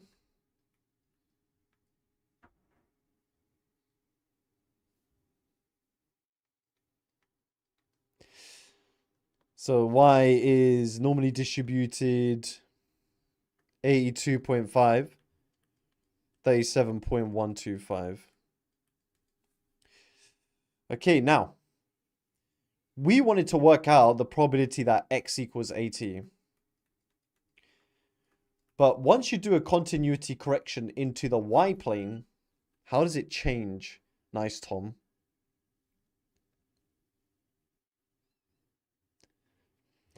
So it can't equal anything. It needs to be a range. Terry, good. So far, we're thinking about upper and lower bound. Yes, it's between the upper and lower bound. So if you guys think of a number line, in this case, we have 80. As we move into the continuous plane, we need to think about all the values that could round to 80 now. Is you're turning a bar chart into a histogram. So it's 79.5, 80.5. Those are the values that round to 80. Now, whether you put less than or equal to, it doesn't make a difference. All right, slap that in your calculator. What does that give you?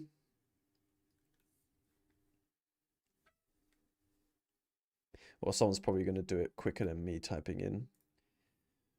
0.0107. That seems quite far away from 0.0599. 0.0601. Now, there's a couple of things that students do wrong here. What do you think, if we can diagnose this, you won't make the mistake. What do you think is the most common mistake students make when typing this in the calculator? Good, Drew. A lot of students forget to square root the 37.125. Be very careful, guys. That 37.125 is the variance. So if you got a different value, that's probably why. See, I know how to diagnose your problems. Dr. Triveds and that. So we have 0.0601. No, you never use normal PD. Normal PD just tells you how tall the graph is at that point. It's really useless. Triveds and that. So, psychology A level, I can diagnose you. Oh my god. Hence determine the percentage error of using the normal approximation. So percentage error. How do we find error? Hey, yo, ratata. Yes, you are going to miss maths. Don't lie. Smiley face. Yes, so you work out the difference. So you guys are right. Mad economics terms. LRAS curves and that. It's the difference over the actual times 100%. Okay, so just use the rounded versions. Why don't you come on over? Stop making old. Why don't you come on over, Valerie? Times 100. 0.33% is good enough. When you use rounded once it's already part of an answer. So like in part A and part B, we rounded the value, right? So you use those values. I don't know the proper lyrics, yeah? Just let me jam. All right, here, guys, timestamp this. This is a timestamp question, okay? What is it? 9 hours, 32 minutes. I'm going to miss you guys too, man. Going to miss you guys too. If you get a negative answer, just make it positive, all right? Thanks, Callum. So this is a and a good question. What percentage would you say makes it a good approximation? I would say less than 5%. Okay. This is Adam, I'll still comment on your TikToks after the paper.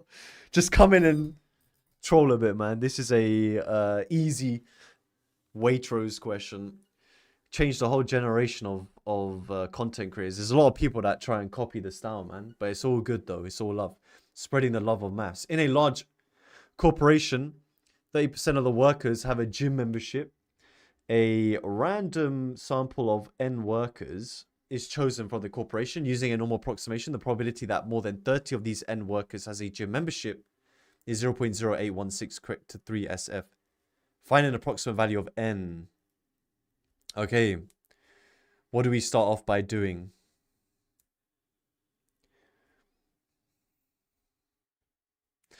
We don't do NP just yet.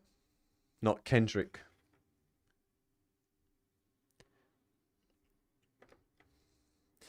So we need to define the binomial first. Okay. So let's let X equal the number. So guys, structure is super important here. Okay. Hey, Parry, how was your FP1 exam? So guys, structure and order is the most important thing for these questions. Okay. Otherwise, you're just going to be in like chaos. You're going to do random things.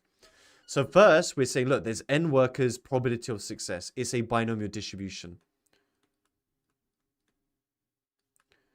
Who gym out of n. Okay.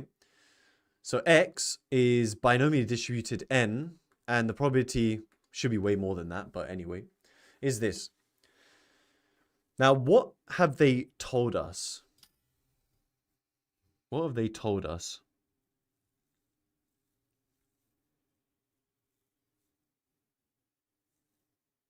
Trust me, Boone.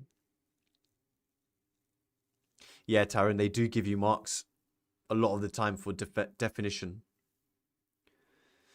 So they've told us, yes, the probability at more than 30 is... Yes, it has a probability. So they've told us the probability that x is more than 30 is 0.0816.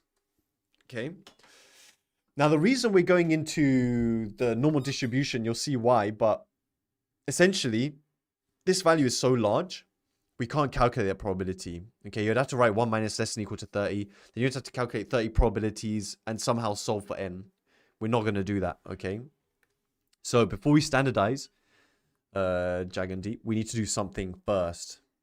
Because I said normal approximation, what we're going to do next. My guy, Parry. Before drawing the curve, before continuity correction, good Cindy, we define. What did I do in the last example, guys? I said let y equal the normal approximation of x. Okay? Now we define our variables. So mu is np, which is 0.3n.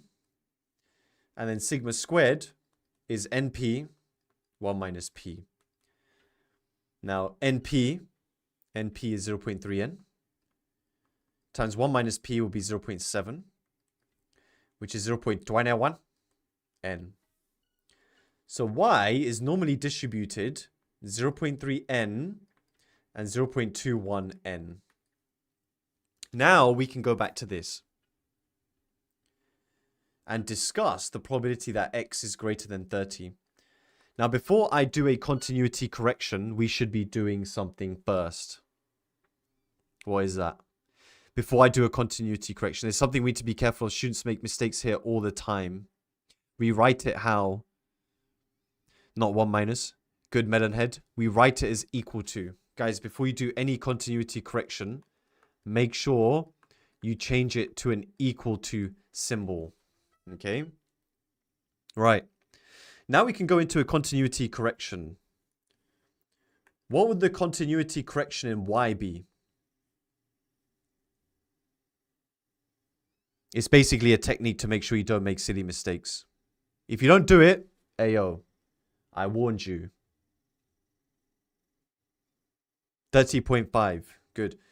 Because if you want 31 and above, yeah, you have to subtract 0.5 because the upper bound is already in that range. So you subtract, yeah, and you get 30.5. Okay, so we have y is greater than or equal to 30.5. What do you think I should do before your exam tomorrow? Chill music. I think you should just go through those timestamps that I said, those most important questions. Breeze through this. Thank you for the 1,600 likes, guys. Hitting milestones in the stream. But yeah, go through some of the key topics that I'm doing. Don't do a paper. Don't exhaust your brain. Just carry on. Maybe just like watch your favorite program, Peppa Pig and that. So from here, what would you do? Go bold at 2k likes. I'll tell you at the end, truth.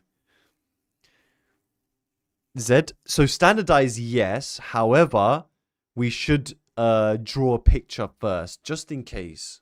Okay. So this probability equals 0.0816. By drawing a picture, we can ask ourselves if we have a particular statement, which you guys know what I'm going to ask you. Okay. And there's another thing. By doing this picture, we have 0.3n. And over here, what would we put?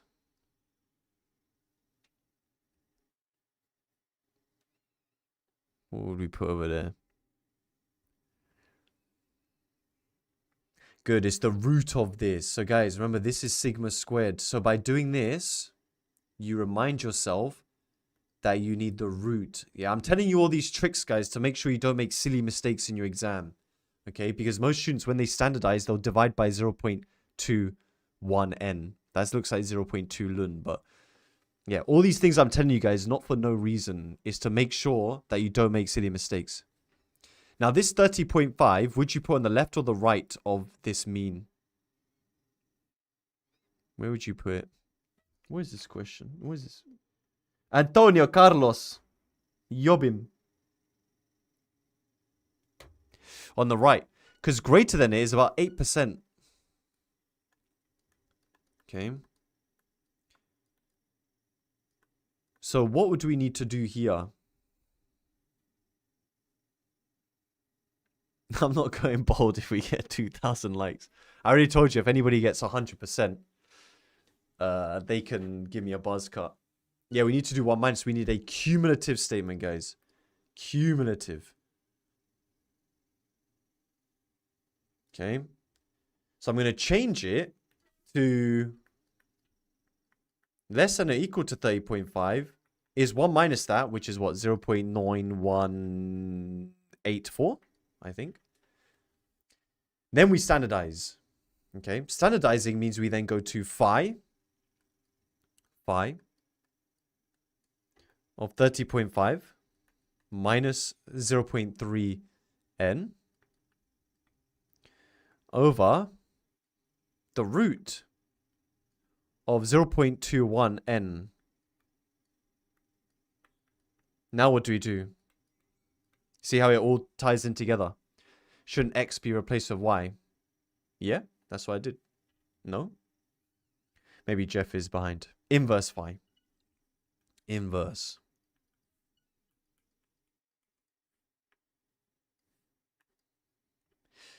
Okay, so we have 30.5 minus 0.3n.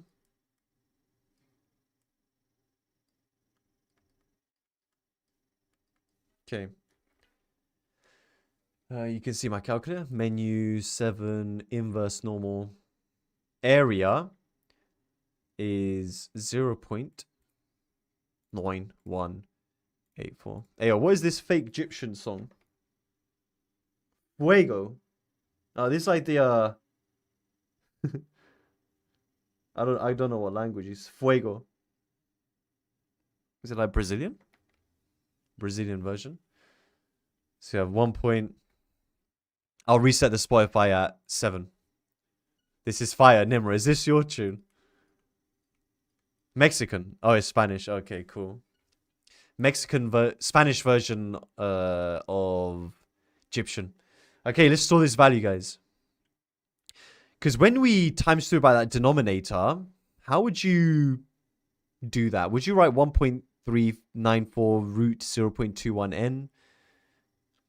Oh, it is Brazilian / Portuguese. I mean, they have their own dialect as well.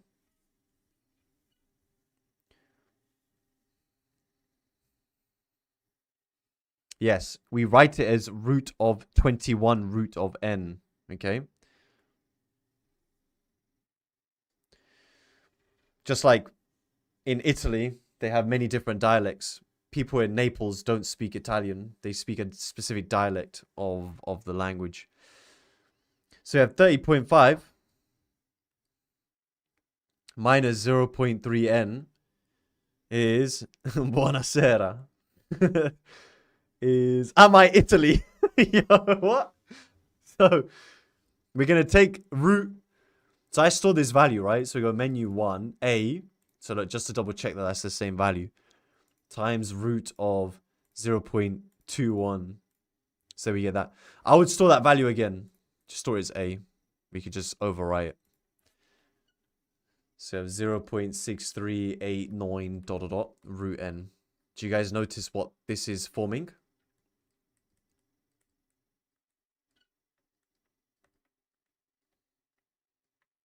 Yeah, it's a hidden quadratic question. Okay. It's a hidden quadratic For root n, just for this, guys, I'm just gonna be thorough for this question, just because it's not a basic question. I'll show you what you would write down for AC.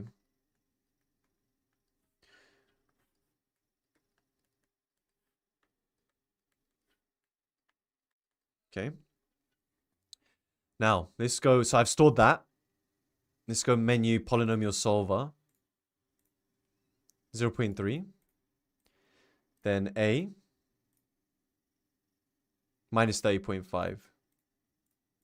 Oh, this is a tune. 9.07 ...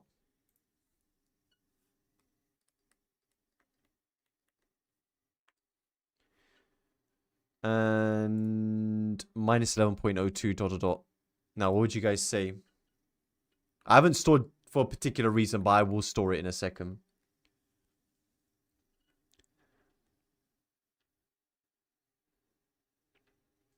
Good. Root n is positive, guys. Root n is bigger than or equal to 0. Okay? The root function can never be negative.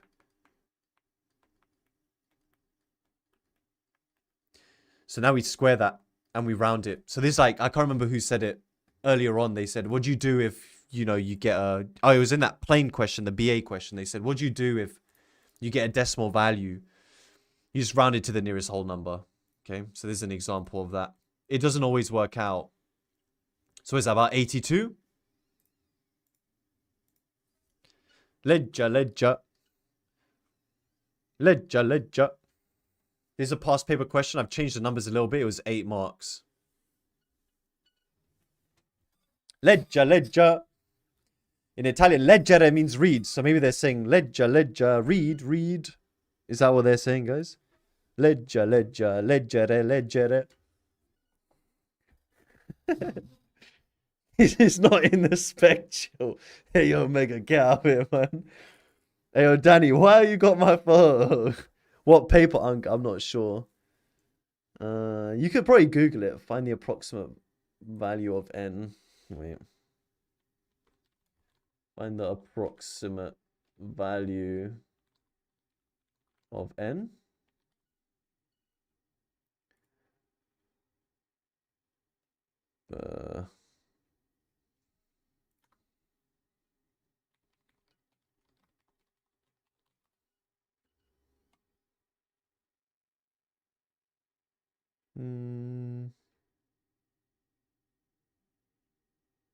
Can't remember where I got it from, but it was an old spec S2 question. Yeah, if you guys want to find this, it was in S2. So an old EDEXCEL S2 paper. Is this Wojciech? 1950. Fratelli d'Italia. Brothers of Italy, let's go. How many people actually get this in the exam? I would never see this. Ziad, I don't really know how to answer that, dude. What does that question even mean? Back in my day, spec. Ayo, exams were a lot harder in my day, mate. Drew, Ab Jessakoi is my favorite Bollywood tune of all time. For sure. Okay, hypothesis testing on the normal distribution. So, with hypothesis testing, guys, you're always going to take a sample. Super simple. Now, there's different ways you can do this. My recommendation is to always find the critical region. The reason for that is if they ask you to find the critical region, the students who calculate the probability don't practice critical region stuff, so they don't know what to do. So the reason I just do critical region every single time, guys, is it kills 2 worms with 1 rock. Okay, so make sure that you just practice one method and it works for both situations. Okay, so test results are normally distributed with a mean of 70 and standard deviation 7. After the introduction of a super cool genius maths teacher, the results for a group of 12 students had a mean of 74. Is there evidence that the results have improved tests at the 5% level of significance? Okay, so how do we start this off? Nick does mass mention for real. Nick is what a guy. Hey, yo, I didn't say this was about me. Were you guys? You guys are basically implying something. Okay, so we define. Let's let x equal test results or something.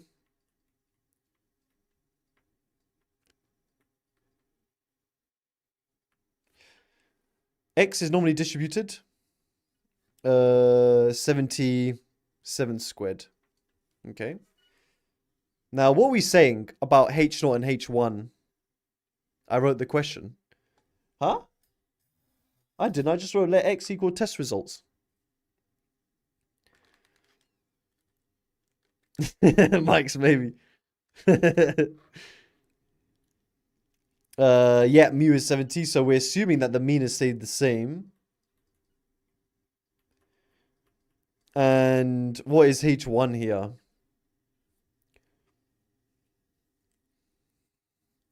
Yeah, bigger. After super cool, super genius maths teacher, they think, have the results improved? The next thing we do here, guys, is we do the sample means.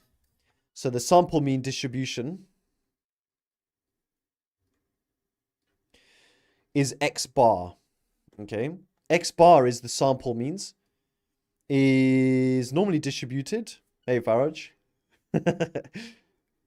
So, what changes? Hey, Vanny, allow my boy Faraj. No, he didn't delete it.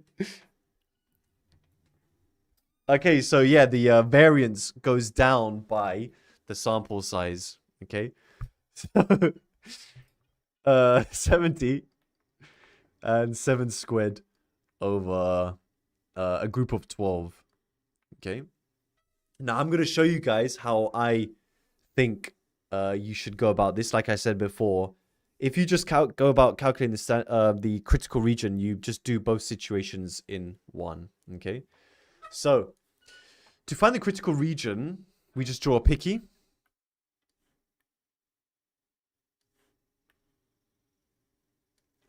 Now we have 70. Are we looking at the left or right tail here? Remember, we're going to root that. Why are you guys putting KSI again, man? Thick of it. Nah, I'm not listening to this. Right, yeah.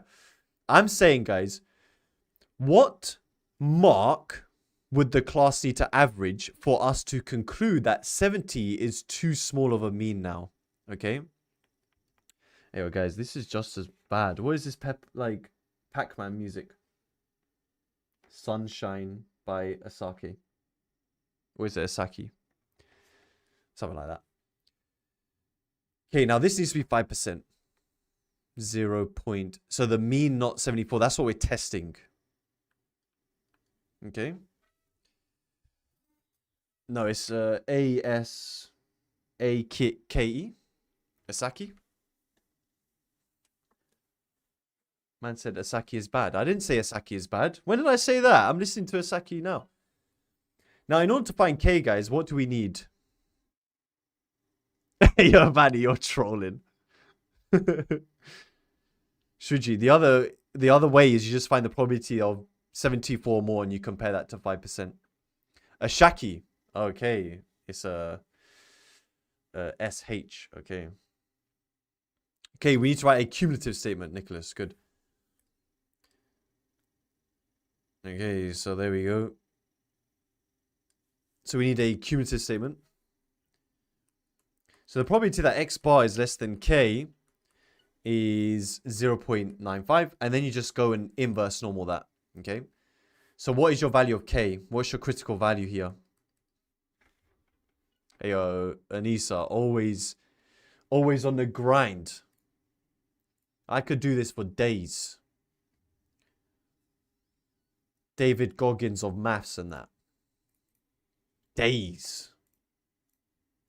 Serious.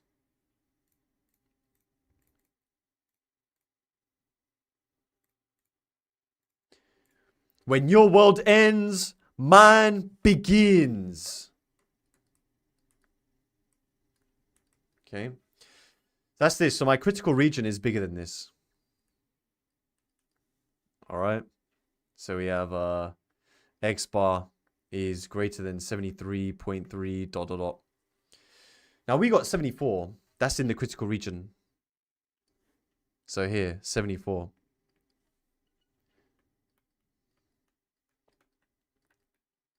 So we'd reject H naught. Okay. Sufficient evidence to suggest.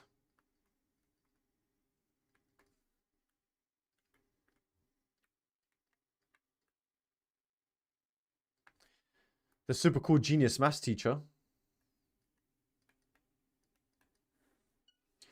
has improved results. The other 10-year-olds I made in the chat. Man like Farage, let's go. W Farage has improved results. By the way, this tune by Ashaki is a banger. Let me screenshot that. All right. Super genius maths teacher, innit? Super cool. Super genius maths teacher. Don't forget that. Okay. Let's go. Hey, yo. Who put this tune? How did you know about Loyal Corner? Come on. DJ, that was you. Nice. What's the tag link? Ayo, you're too late, Farage, man. You had to be there to join the Spotify jam. So just to practice that once more, guys. A company manufactures beer barrels. Obviously 0% alcohol beer. The volume that each barrel can hold has a more normal distribution with a claimed mean of 0.16 meters cubed and standard deviation 0.04. An audit of 50 barrels is made to see if the volume has changed from 0.16. Using 5% significance level, find the critical region of this test. Okay, so what do we do first? Crazy. I just did inverse normal of here. There you go. So define X. Okay. Guys, normal distribution hypothesis testing is super easy. Okay.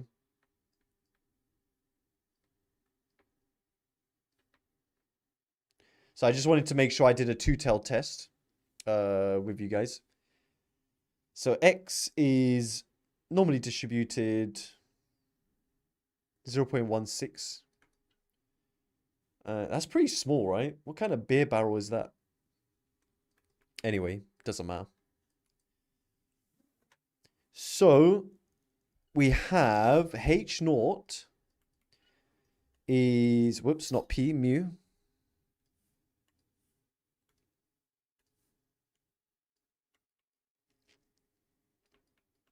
And H1 is not equal to. Next step, we draw. Yeah, change this two-tailed test. So can you see here, guys, I said find the critical region. Students who don't know how to find the critical region, they keep practicing, you know, probability of this, probability of that. They don't have a clue what to do here. But by doing this, we can answer both questions fine. Oh, wait, I need to do something else. I'm missing something here, guys. What is that?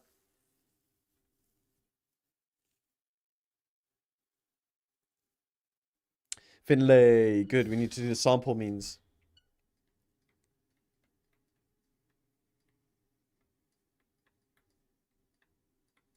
So don't forget that. We're dividing by 50 here. So over here, we'd have 0.04 divided by root 50.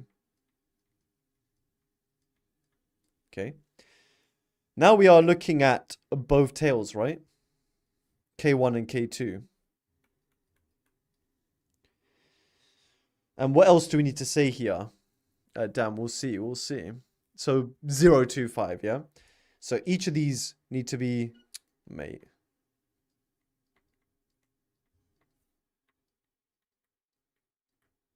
We get this.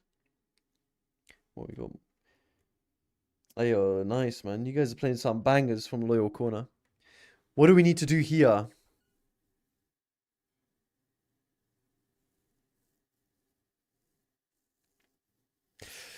Quora is good. So guys, remember we need a cumulative statement, right? So for K1, that is already cumulative. But for K2, it is not cumulative.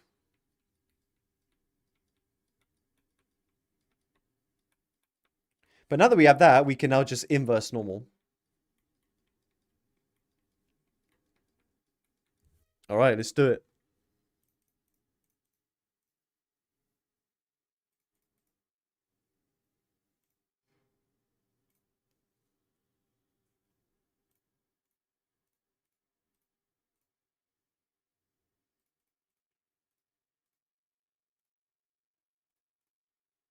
All right, there we go.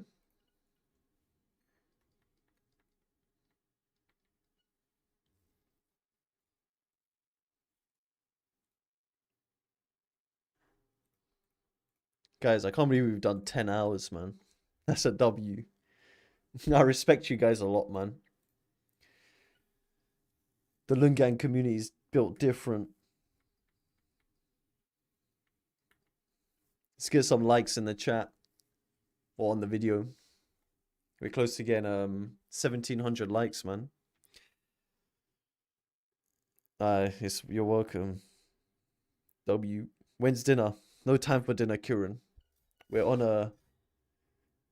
a mission.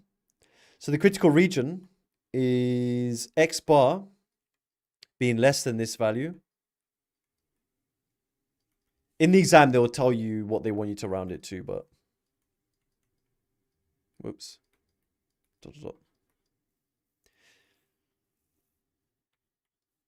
All right. Ayo, Taylor, been here a whole 10 hours. I was cut, but not anymore. Let's go. We're on 1699, guys. It's 1700. Nice. Well done. No squiggly brackets. Ayub, that's if it was set notation. But you wouldn't write something like this in set notation. Okay, should we take a 10-minute break? I do need to go toilet. I can't lie. Maybe I'll hop for a quick sec. All right, let's say 1912. Start a new jam. Oh, what a tune! Who put Foreigner on there, man? What a tune! I didn't know you guys roll like this. That's crazy. Hey yo. Let me see if I open Spotify here. Okay. So now, without breaking my thing, what an absolute tune.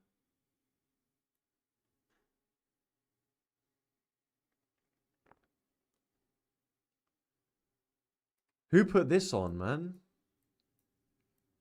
Wait, how do I move it?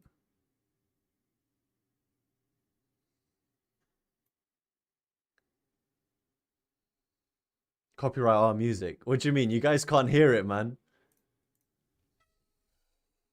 This is an absolute tune. Hey, yo, Jake, you're violating. Okay, once this tune's over, I'm going to reset the Spotify. I promise. In my life, there's been heartache and pain. I don't know if I can taste it again. Can't stop now. I've traveled so far. This lonely life. I wanna know what love is. Want you to show me. What do you guys know about this tune, man? Who added this? It's not showing me. Oh. Oh, this is my... this is from me. That's why. No wonder. It's one of my tunes, I think. I'd press the golden buzzer. Thanks, Carrot. Thank you, thank you.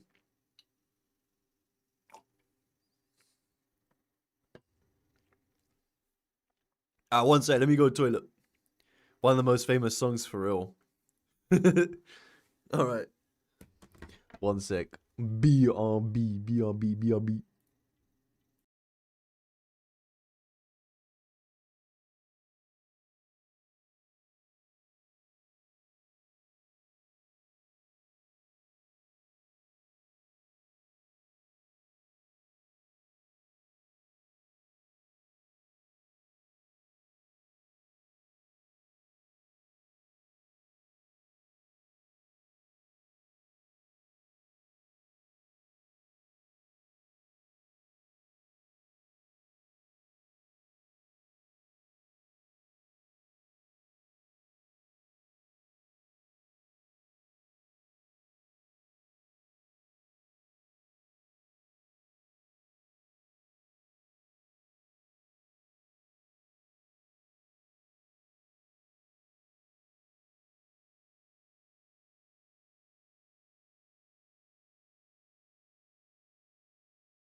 Right. Got my tuna smoothie. Ready for more maths.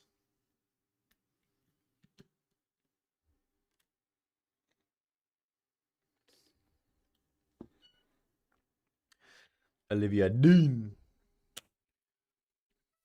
You're playing Among Us. Alright, let's make a new jam.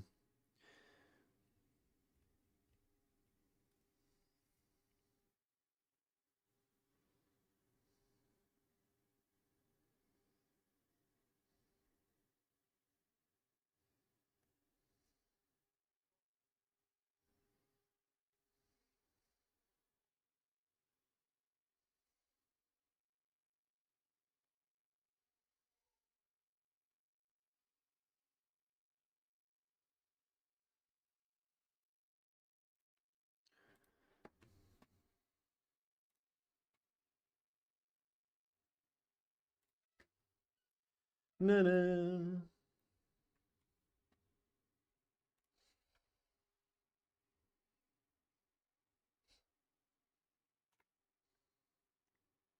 I did go toilet. Thank you for asking.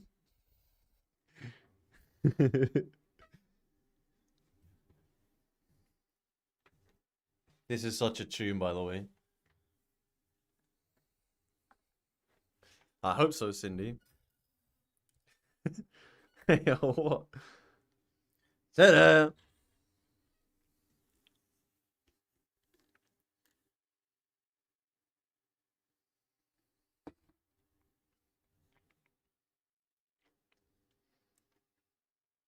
Oh my god, someone made a... Ayo! Anne, that is such a sick photo. It looks a lot less like me, but look, this is me with my cat. Oh my days, that is so sick. Oh my days. That looks exactly like my cat as well. That is so good. Yo, that is crazy. That looks exactly like Chi-Chi as well. Yes, John, obviously, I'm not wearing an army outfit. AI is better with animals. That's crazy. Hey, yo, Tom, it's because you have to get in there before everyone else does. I'll do another one at 8. Neil looks old. Yeah. Mature is a better word. So guys, the link you have to only 30 people at a time can join. So I'll do it. I'll reset it at 8 o'clock. After World War 3. They're sending me pics on Instagram.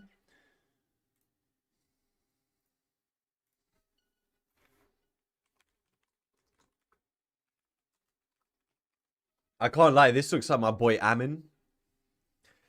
He's Iranian. This is exactly what he looks like. I don't think I have a picture of Amin, but where there? Amin Juta. There he is. What do you guys think? Look, wait, can you see this? Do you think I look exactly... I think I look exactly like him here. Look, this is what he looks like. What do you guys think? He's my boy. I think we look like the same here. Hey, yo, who's putting this knocking on the door, man? Oh, yo, nah. Halloween sound effects. Oh, yo, nah, you... He looks like my cousin. Yeah, for sure. He's like a bodybuilder. Jonam.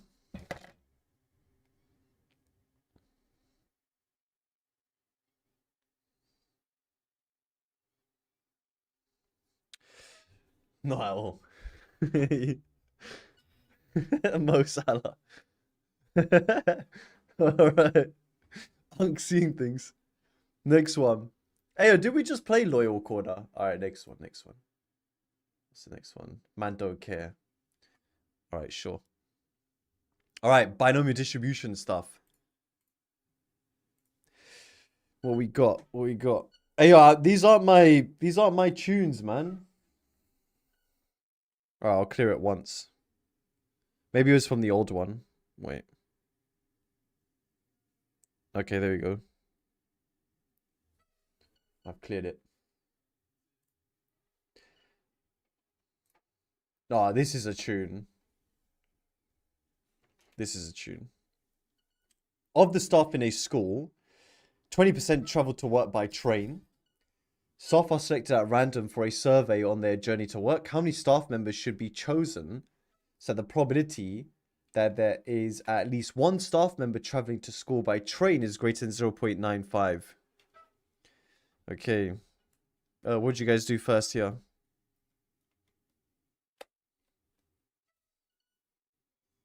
Unc, I missed the last question. What? There you are, now prim. Fine. Okay, let's not lower the grade boundaries here, guys. So, we're going to let x equal... It is on shuffle at the moment. It's my thing. If I remove this, you can see. It's selected on shuffle at the moment. But this is a tune. I want to keep listening to this. Number of staff. Have you guys seen the slowed reverb version of this tune? It's so good. Number of staff.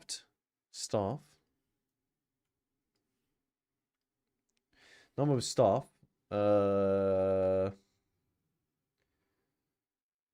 That travel by train.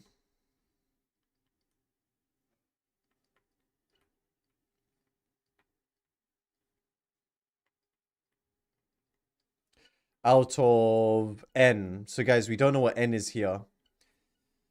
So x is binomially distributed n and 0.2.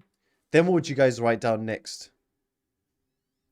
Yo, Ibilis tu muscularis memoralis.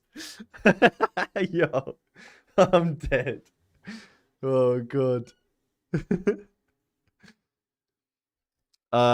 China White, good. So, how many staff should be chosen so that the probability that there is at least one staff greater than 0.95? Okay, what do we do next? Finn, before we get to that, what do we write down next? So we want at least one staff being greater than 95%.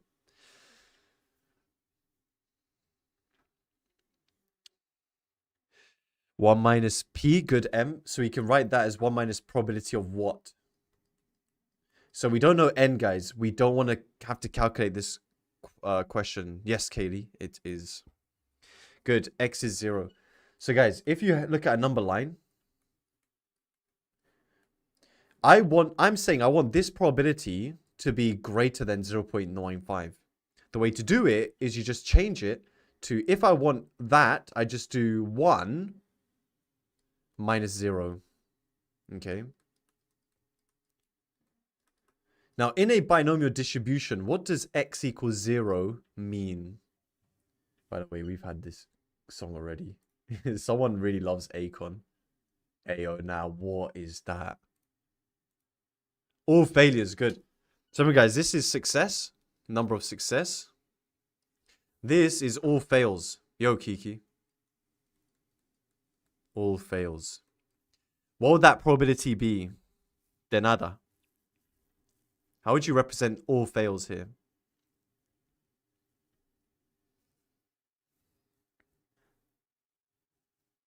Yes, yeah, you get no marks for that. So 0.8, but it wouldn't just be 0.8. Exactly, Hamza. So the probability of success is 0.2. You're saying in N trials, yeah, you want there to be no successes.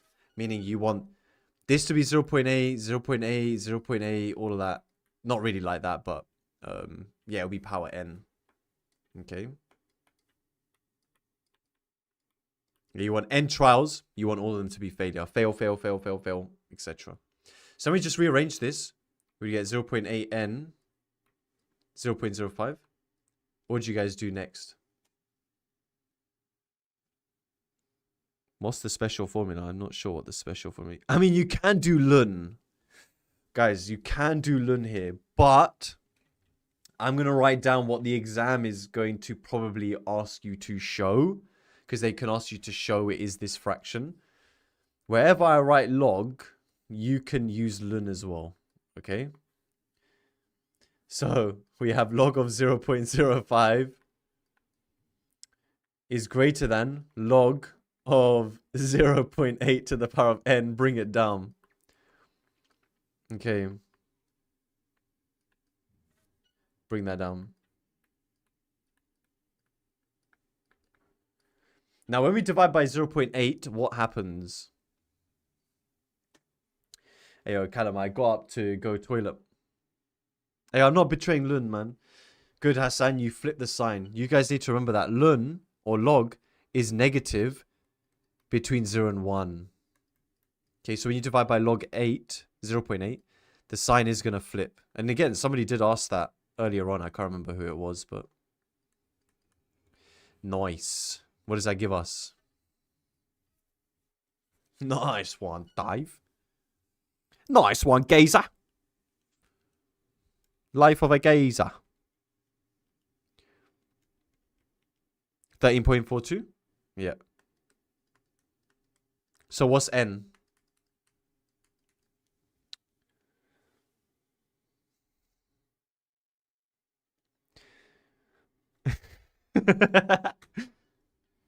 True gazer. 14. Good. N is an integer. This is another good tune, man. Let me screenshot this. Alright. Napa. Is anyone going to Napa for their summer holiday?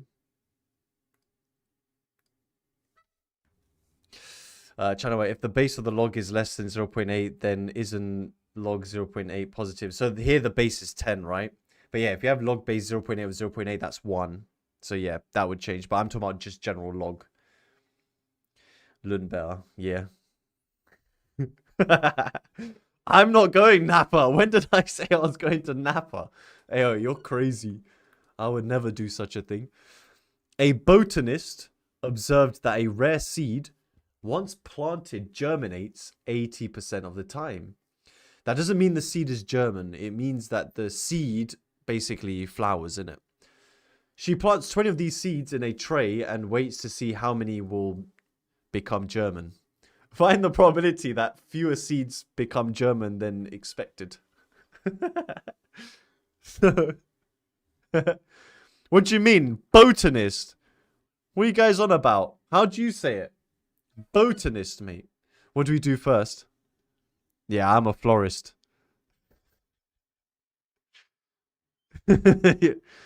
I'm just reading because you guys aren't reading. Ayo, this is like you guys and like Ninjago saying that that's not Ninjago or something. It's a botanist. Okay, so we define. We're going to let X equal number of seeds that germinate. Chew. Now green, you know. Out of 20. Yeah, Ninjago. X is binomially distributed 20. And they germinate 80% of the time. What probability do we want here? What are you guys on about? Nah, you guys are bugging. Excuse me, I was born in this country. I know how to say Ninjago, yeah? I was born in Edgware Walk-In Center. If you know about Edgware Walk-In Center. So not less than 0.8. Haben, good. So you want the expected value of seeds. Now the expected number of seeds is same as working out mu. Mu is NP. The expected value, that's your expected value. In maths, we would usually say EX, is 20 times 0.8, which is 16. I want fewer than that. X to be fewer than 16. Okay, what would you do here? Ewan, good. We change that to 15. Okay, now you just plug in. What do you guys get? Actually, what's wrong with the walk-in center? Well, it used to be Edgware General Hospital, but now it's a walk-in center. Shout out Norfolk Park Hospital. So 0.3704. Okay. E of X is not in spec. Yeah, that's not actually. I was just saying that's the notation. Okay, so it says the botanist then plants 20 trays of seeds, each with 20 seeds in. Find the probability that there are at least 18 trays in each, of which at least 16 seeds germinate. All right. What are we doing here? Hey, trust me. This is biology as well. Define a new distribution, Hassan. Good. So our focus is now changing. Okay. So we're now focusing on trays of seeds. So the way we describe this, guys, is we have to be very specific. Let's let Y be the number of trays. This is now Neil does English. In which, yeah, the number of trays in which at least 16 seeds germinate. That's what we're observing.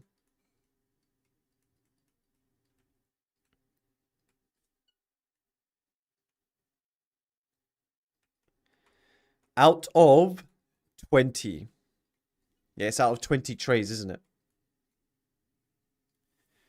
Now, Y is binomially distributed 20 trays. What? Kumar, yes. A lot of the time they give you a mark for this. Yes, Khwarizmi. It's like the hardest name to say. But, guys, it's not the same probability as part A. We need to calculate for a single tray the probability of at least 16 germinating. At least 16. We did the other way around. So we need to calculate the probability that x is greater than or equal to 16. Now, how do we do that? If you have the CG50, you can set your lower to be 16 and your upper be 20. The only situation where the CG50 is optimal. Otherwise, it's just a useless calculator. Here we do 1 minus 15 or less. Now here, keep the full answer. What does that give you?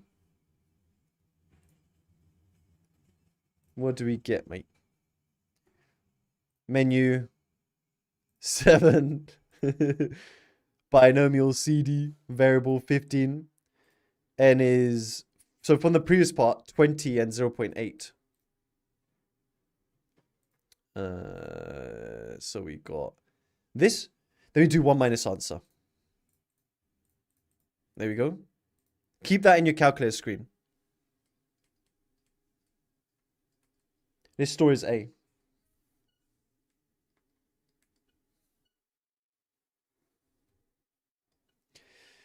Now, what probability do you want? We want at least 18 trays. So now we want the probability that y is greater than or equal to 18, which again, we would have to rewrite unless we're using the CG50. Okay. Call of Duty theme tune as well. That's crazy.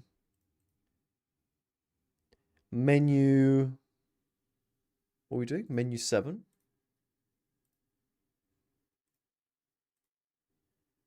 $17. N is 20. And we have A. Yeah, so we do 1 minus that. Yeah, it's a tiny probability.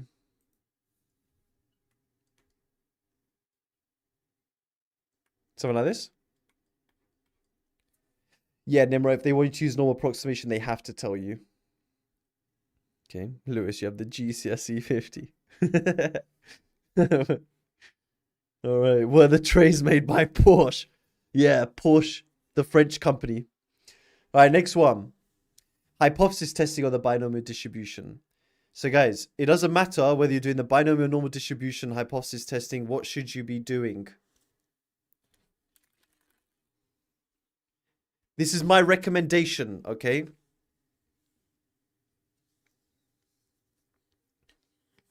Monique, good. Find the critical region. So as in, all those things you guys are saying is correct, yeah? But my recommendation is to find the critical region. So I'm going to show you how you find the critical region. If you want to do the probability way, and you're comfortable doing the probability way and then the critical region way, go for it. But I'm going to show you a one-fits-all method. Don't forget to kill 2 worms with 1 rock. So the probability that a student passes their A-level maths is 0.6. Don't let that be you guys. Neil, a new teacher, is appointed and takes the next cohort of students. Out of a group of 20, 17 passed. By finding the critical region, is there evidence to suggest that Neil was better than the last teacher, mate? Test at the 5% level. We are obviously raising the grey boundaries out here, all right? So, ayo, Farage, shush. So we're going to let x equal... Ayo, Farage, man. It's not 7:30. It's bedtime. Yo, it's time to go to sleep, Farage. So number of students that passed out of 20. Okay. So x is binomially distributed 20, and we're assuming 0.6. Now h0 for the binomial, guys, is the probability is 0.6. h1, the probability is better, so 0.6. Now, if you've been watching me long enough, you'll know what I'll tell you to do next to find the critical region. What is that?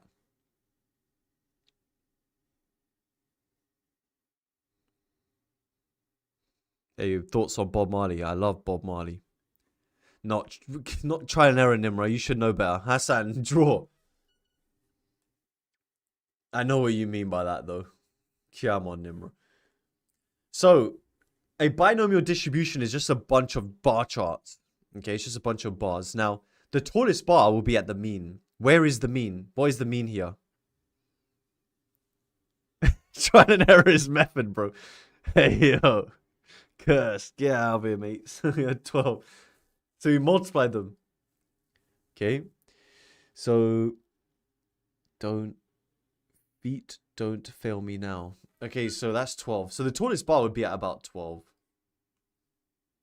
But guys, we're just drawing a few bars on each side. It's just a sketch, okay? It doesn't really matter, okay? Now we're looking at the right tail. We're saying, look, how many people need to pass? Yeah, how many people need to pass such that we think 12 being the mean is too small, okay? So this area needs to be 0.05 or less. But what's the issue here? Is this a FIFA tune? I've never heard this FIFA tune before.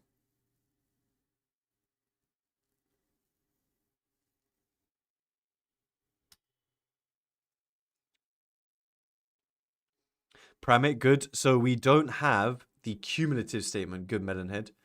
So guys, we need the cumulative statement here. 0.95 or more.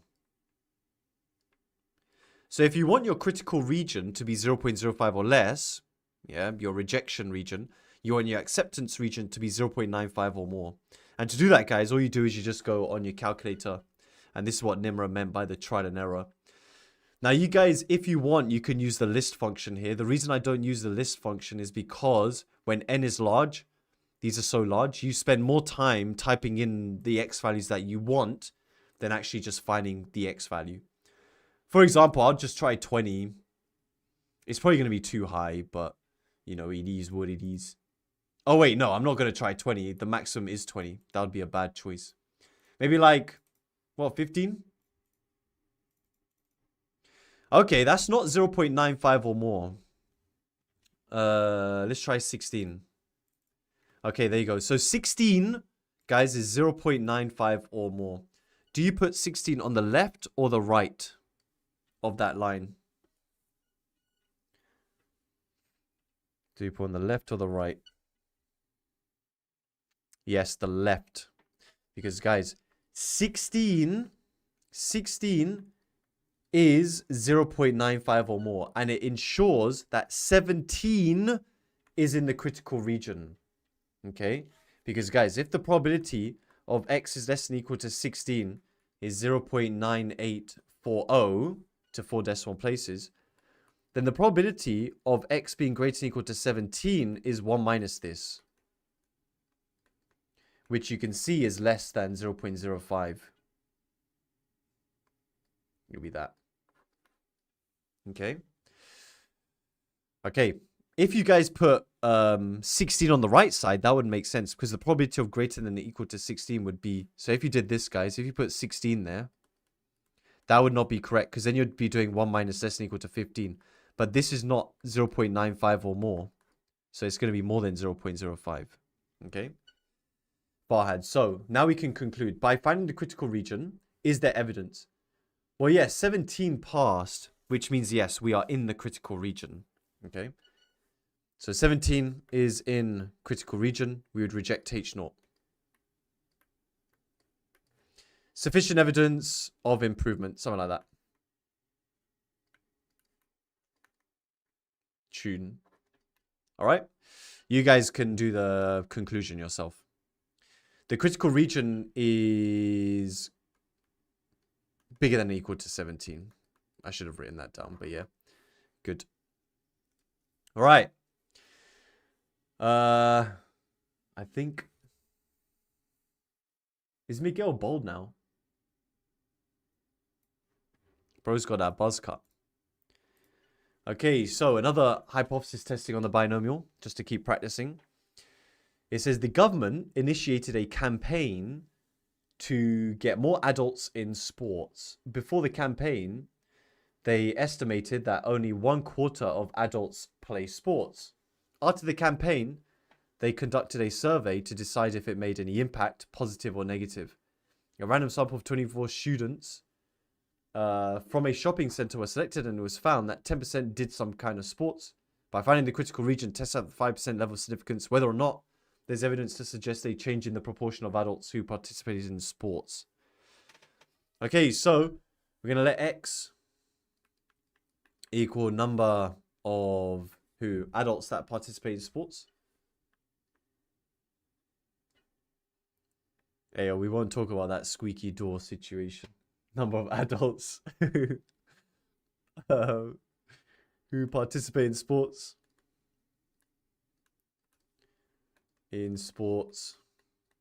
What is it? Out of 24. Wait. Yeah, out of 24. X is binomially distributed 24 what? What's the probability that we're using? Dowd, what does BCD mean? Edwin van der Sar, good, 0.25. It says 1/4. It's estimated that 1/4. H0 is that the probability is 1/4. JRIS, we don't use tables. That's just like an old school way of doing things. We don't need to use tables anymore.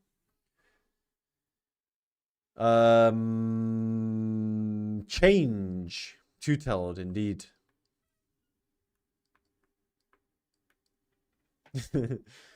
Okay, so now we draw a picky. Dragon Deep, I do need to eat. I'll order my food soon. Probably at like maybe 8:30. So where's the tallest bar gonna be?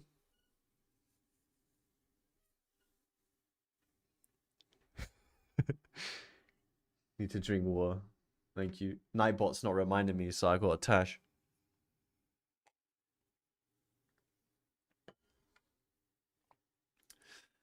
Ayo, some guys on that talk internet both still talking about the botanist. So yeah, guys, we multiply these together. 1/4 of 24 is 6.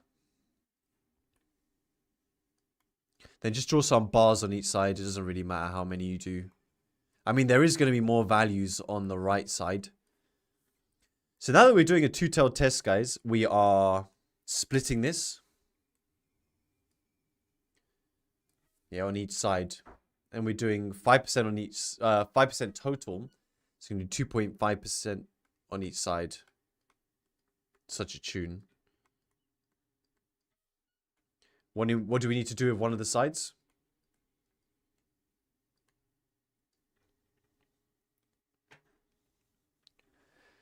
Rory, every calculator will do equal to, which is why I always ask you to change everything to equal to cumulative. So this side, we need to rewrite it.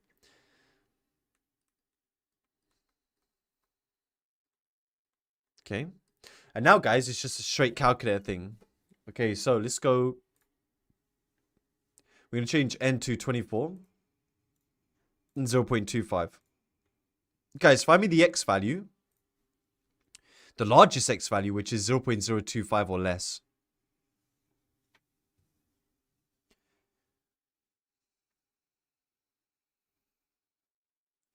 Find me the x value. Here, like, you could use list because the numbers are super small. You'd be able to see it quite clearly. But it's the other side where using list becomes a bit tedious. 1. Liam's saying 4.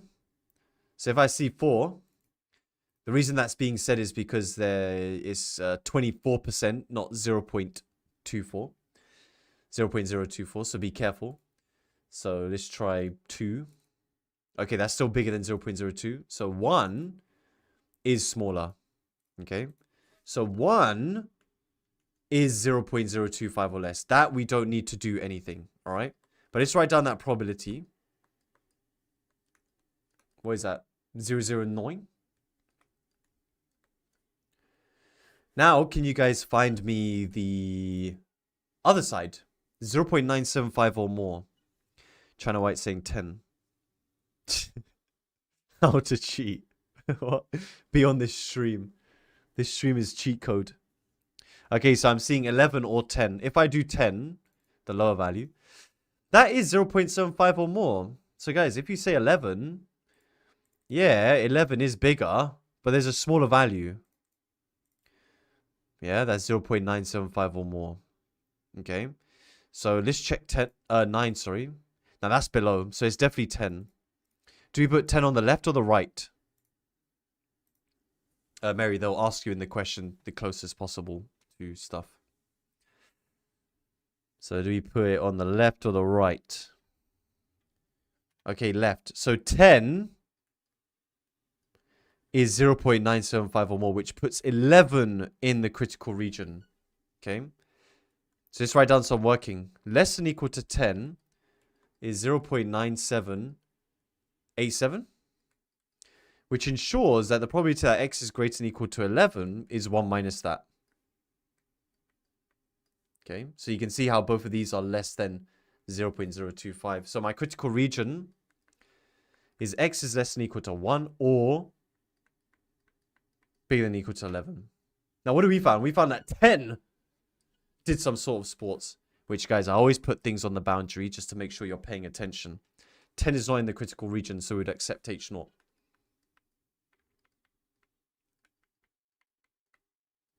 Okay, therefore, accept H0. We'd say insufficient evidence. Insufficient evidence to suggest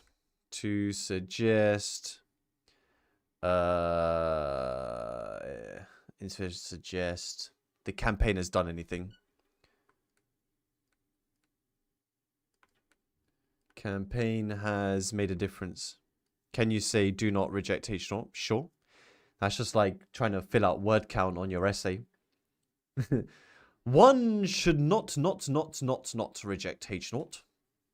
How many double negatives do we do we need? Okay. All right. NA is because they're built different. They are built different. Droplet, the critical region is 11 or more. 10 is in the acceptance region. Okay. All right, mate. Next one. So somebody was asking about this earlier. Is this closest possible to? Closest possible to. It says a random variable x has binomial distribution 40 and then p. A single observation is used to test h0. P is 0.25 against h1. P is not equal to 0.25. Using the 2% level of significance, find the critical region of this test. So here I've defined it for you guys. We will just go straight into finding the critical region. So what would you do next?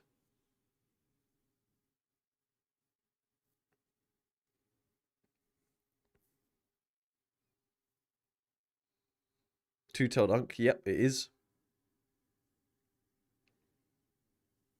1% either side. So what do I need? So basically what I'm getting at is we need to draw a picture, right? So drawing a picture, you can just go straight into it.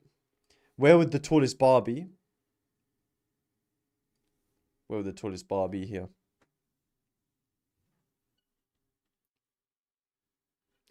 Well, Dion, we actually know what P is here. We're testing 0.25, right? So yeah, 10. 40 times 0.25 is 10. Boom. All right. So we're looking on both sides. Students hate these questions, but it's so easy. Now you guys are right. It needs to be 1% on each side. We still write the same thing.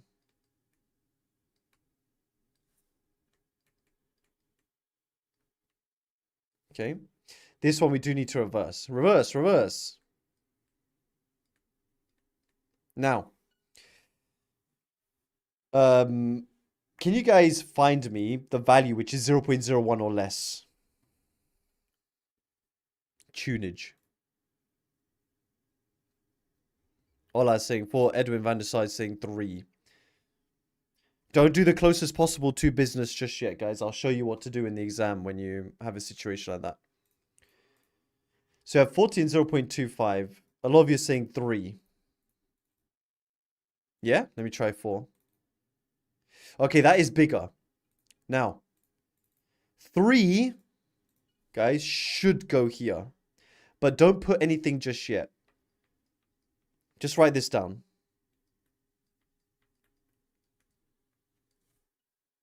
It'll be 0.047. So guys, sometimes, if we put 3 and 4 here, sometimes 4 or 3 is so far away. So this boundary here is so far that it's just worth putting the 4 in there because the 4 is so close to the boundary.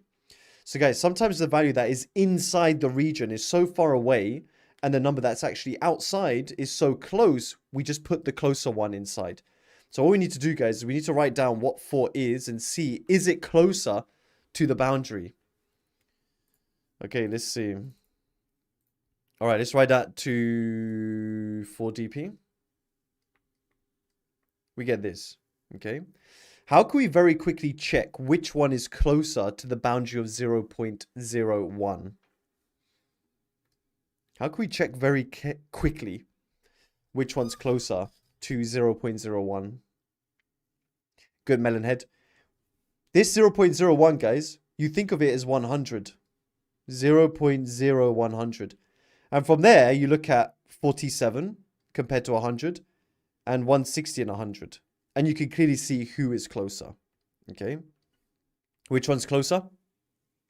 Cast diagram. Modify the range. Yeah. Yeah, 3. Because this is 53 away. And this is 60 away. Okay. So this is closer. So it turns out I didn't make a difference here. Okay. Now let's look at the other side. Guys, find me the value which is 0.99 or more. 0.99 or more. Then something just snapped to saying 17. Ali saying 17. Can I have a glass of water? Okay, so I'm seeing 17. Let's see. All right. That's cool. That's 0.99 above. Let me check 16. Okay, so 16 is smaller. Now 17 is correct. Yeah. 17 would usually go here. But which value do we need to check if it's closer? Is it 18 or do we check 16? Which one do we check? 18 or 16? We check 16. Because, guys, 18 is already in it. Guys, if 17 is 0.99, look at 18. That's way above. We need to check 16. We need to see which one's closer to the boundary. Which one of those two values is closer to this? Okay. So let's write down some values.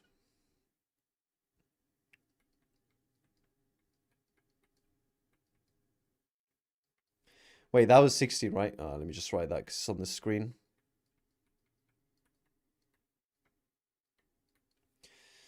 $17 was this. Now we compare the last 3 digits now to 900. Which one is closer? MD, correct.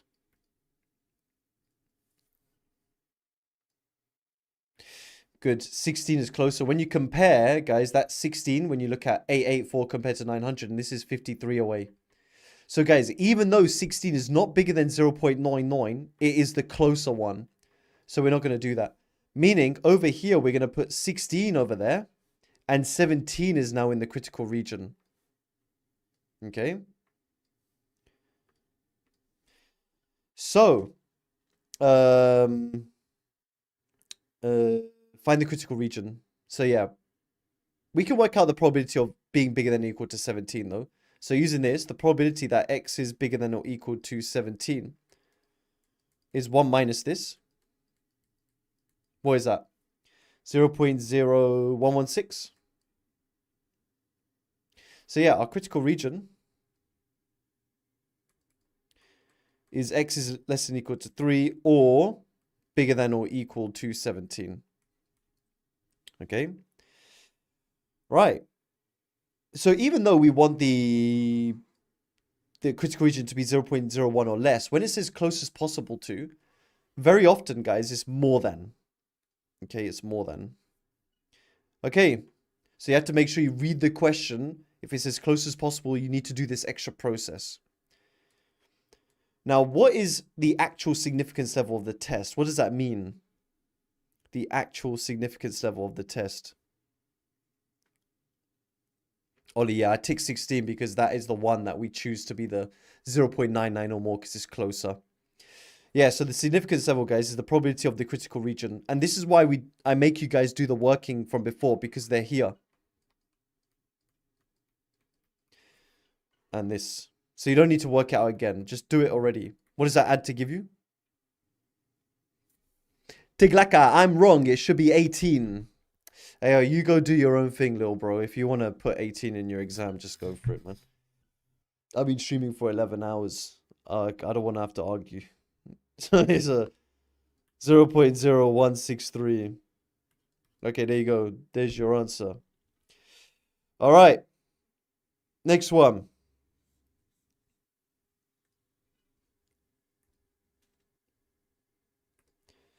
Oh.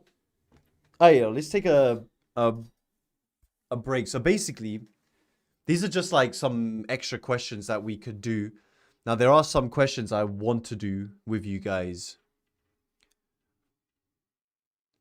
These are just like standard questions. There's like a cheeky large data set if you do OCR. It's pretty standard stuff. Significance level. Oh, don't forget to scan this. I mean, it's probably not going to use it, but it's free. You might as well.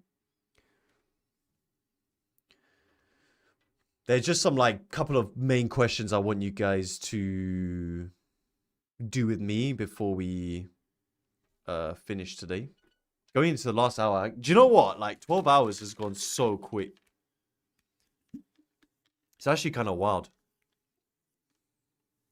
Okay, if 17 was a value close to 0.99, then it would be 17, and then 18 would have been in the critical region.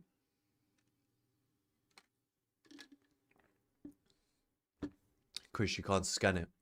There might be a link in the description. Maybe not. Oh no, why isn't it scanning? Let me see. There isn't. When I scan it, it works. Maybe you're using a Nokia calculator or something to scan. What's it? Your phone don't scan.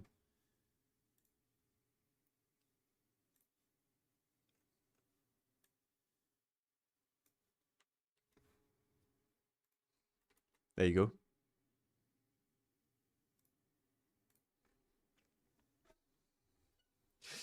Aaron, the Spotify link doesn't work because 30 people have already taken out, but I'm going to reset it. I'm just finding the questions that I want to do. Oh, definitely want to do this. Did you guys watch my YouTube video on something like this before? So definitely this. That's easy. Done a question like this. Oh, yeah. Hey, my main course students, remember this one. And this is the big boy. This is the finisher. There's 3 more questions I want to do with you guys, and it's probably going to take us like nearly an hour to go through them. Yo, and boy, this is it. This is the crazy one. So there's 3 more questions I need to do with you guys.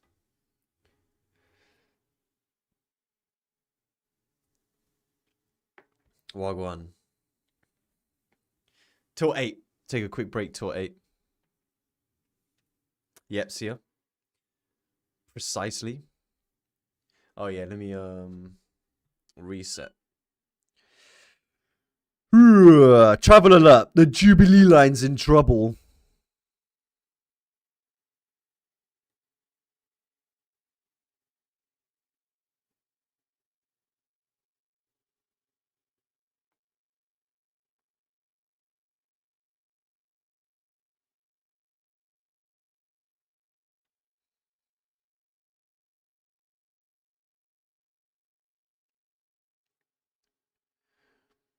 Okay.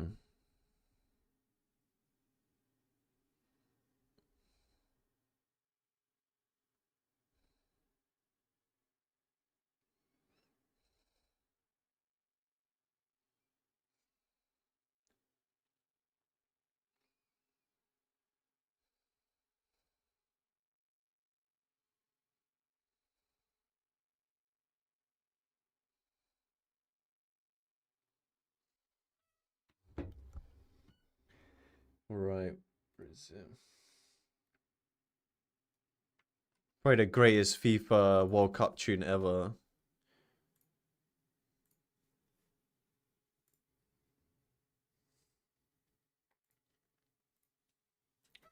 Get older, I will be stronger.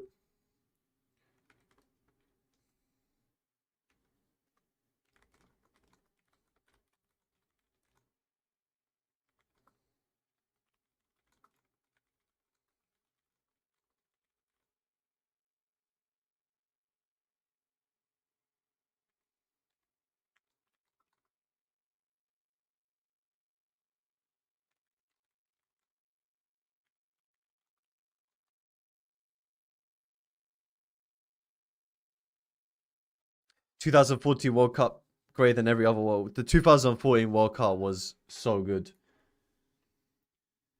2012, pretty forgettable.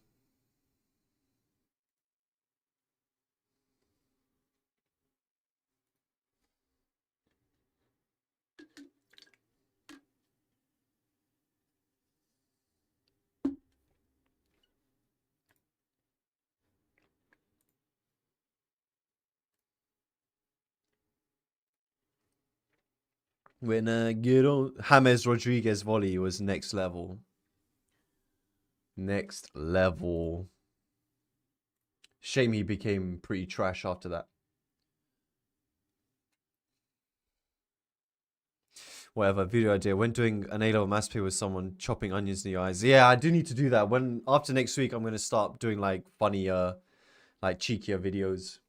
I kind of got put off after I recorded an A-level video. I did it blindfolded. I got 93%, and then the camera wasn't working properly. It bugged out. And I got put off from making funny YouTube videos. Drag, I do make Kahoot for my classes. Younger years. Bro is not flight reacts. What's that?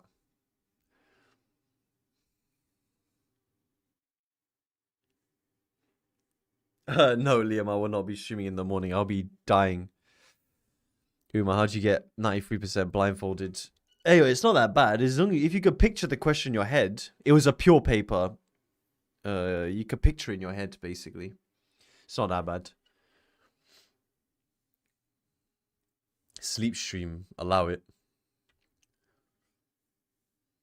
I might sit in the exam tomorrow, imagine.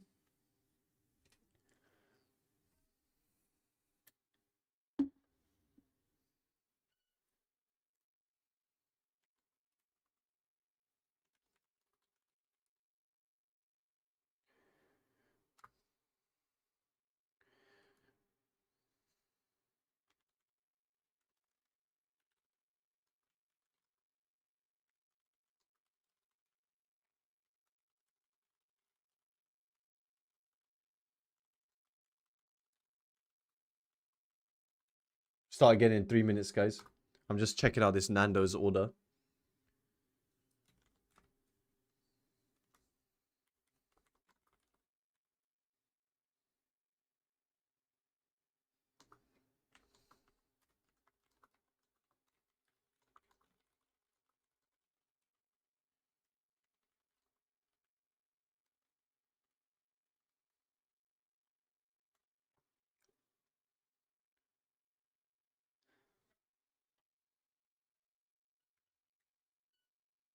Get me a Nando's for real.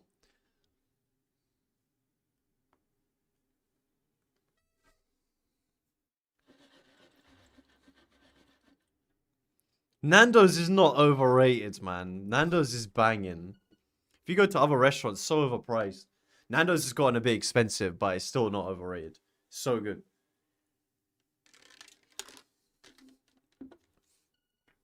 Yeah, I'm going for medium today. I want to be able to make it home.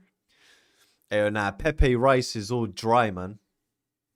Nando's ain't cheeky anymore. Don't you guys get free Nando's on results day?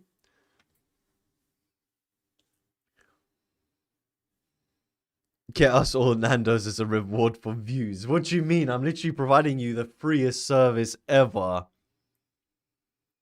For 12 hours. Benji, you don't have Nando's where you live. Damn.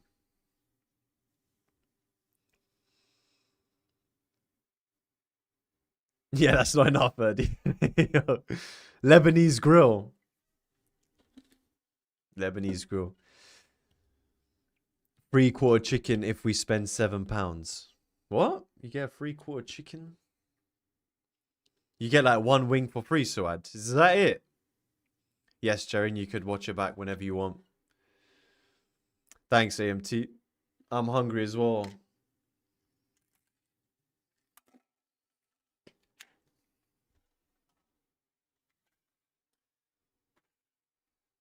All right, 8 o'clock. It's 8 o'clock. You guys ready for the 3 maddest questions? The 3 maddest questions. My brain's starting to get sore now, though. I can't lie. All right. Deep breath, guys. Deep breath. The random variable x has probability distribution defined as follows. The probability that x equals x is 8 over 1, 2, 3 times 3 to the power of x over x factorial for 1, 2, 3, and 4. Show the probability that x is 3 is 12 over 41. Okay, how do we do that? Cheeky 1 marker. Nicole, for general probabilities, like binomial and normal, do 4DP. That's what I do. But 3SF is also fine. So here we just sub in, okay? Yeah, this is a slap it in the calc situation. But that's why it's only 1 mark. Can you guys verify that it works?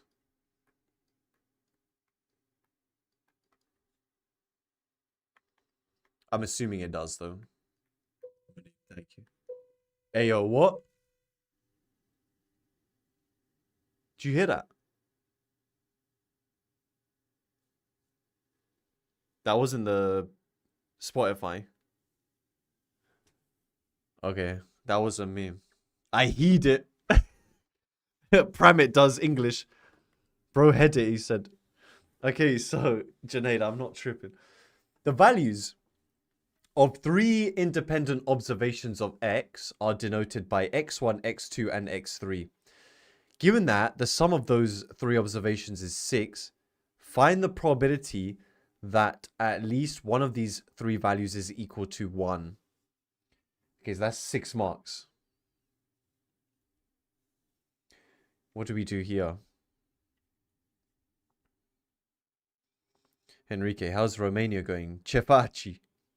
It's going good, man. Siamos. How do we deal with this question? So, Uam, you are right in terms of your considerations. 1 plus 1 is 4. Yeah. Abdul, yes. 1 plus 2 plus 3. Hassan, draw the table. It could be a good idea. We don't necessarily have to do the whole table because the first thing we need to see is that this is a given statement. Yeah. So it's a conditional probability statement. Okay. So I'm saying, what's the probability of given that the sum is 6, or x1 plus x2 plus x3 is 6?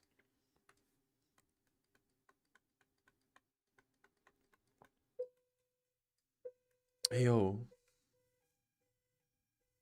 Ayo, nah, whoever's testing this is bargain. Can you hear that? Ayo, nah, they're doing some works in this thing. Find the probability that at least one of the 3 values, at least one. Bro, someone called in some Call of Duty kill streak or something. At least one of values is 1. Okay. So that's what we want. It's gonna be I'm not even gonna rewrite the and statement just yet. It's obviously given this x1, x2, x3 is 6. So let's work out what the options are. So someone said 1, 1, 1, 4. Now, is it just that option? Is it just that option? Good, Farhad, you times that by 3. Because, guys, there's 3 different versions which Julia has laid out. If you guys look at what Julia's written. Those are all of them. So 141 and 411. But, guys, they have all the same value, right? So it's 3 lots of all of this. Now, we need to calculate the probability of 114. Now, 114 is subbing in 1, but to do 1-1, what would we do with that probability?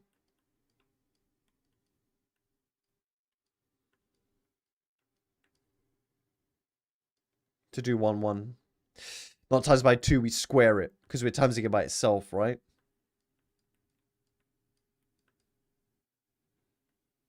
So if you guys want to, you could work out the table. If you do the table, you can actually just use those probabilities straight away, right? All right, so we need to type that in.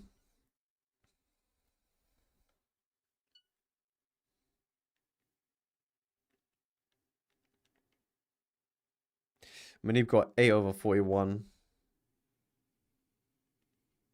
3 over 1 squared times 8 over 123 times 3 to the power of 4 over 4 factorial. I got 1728 over 68921.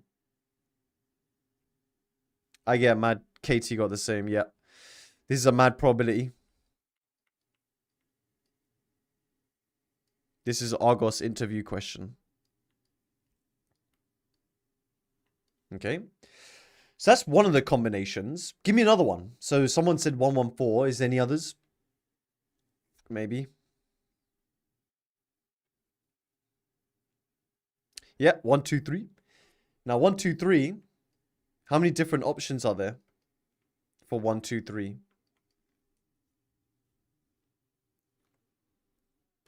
There's not 3. Necro, good. There's 6. 6 different options here. And the reason for that, guys, is they are all unique. So in the first position, you have 3 options. Then you have 2 options, then 1 option. There is 6 options in total per. Because in the first place, you can choose from either 1, 2, or 3. Once you've chosen the first number, then you have 2 left. And then 6. So doing 6 lots of the probability of 1.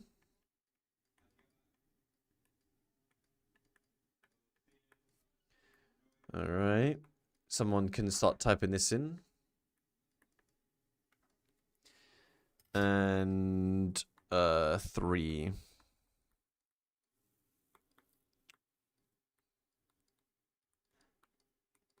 It might have been easier to just do what we said before, is maybe just do the table, but the game's the game. Times 3 over 1 times 8 over 1, 2, 3. You could factorize out the 8 over 1, 2, 3. There's so many different ways you can write this quicker. 27 over 6. 6912 over 68921. Necro again, the same. Nice. Okay. Any other options? Any other options here? 222, good. Now with 222, there's obviously only one option there, right?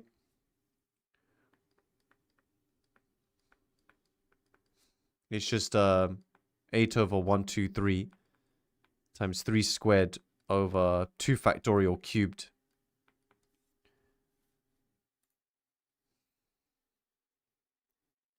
So we have 8 over 123.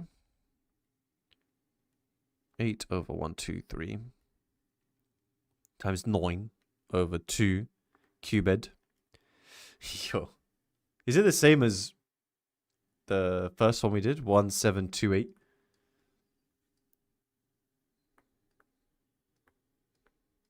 Yeah? Now that is the total here. All right? Now, out of these options, so that's the total. That's going to be in the denominator, right? Which options do we want whereby at least one of these 3 values needs to be equal to 1? Well, that's just the first and the second one we did, right? Okay. So yeah, at least one of the values needs to be 1. So the way this is going to go, guys, is on the fraction, we're going to have 1 and 2 divided by 1 plus 2 plus 3. Okay. Wow. All right, what is that giving us? Maybe we should have stored those values, but let me do it over here. Prime it, 5/6. Man, like, prove it. Come with the quickness. Luckily, they're all over the same denominator. Ah, they're all over the same denominator. We don't even need the denominators then. Mash up the deck. It's the Hyperman set.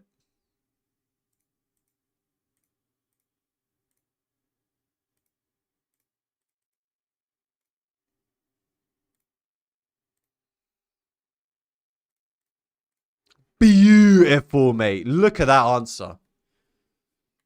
Absolutely beautiful. Come on. Part C.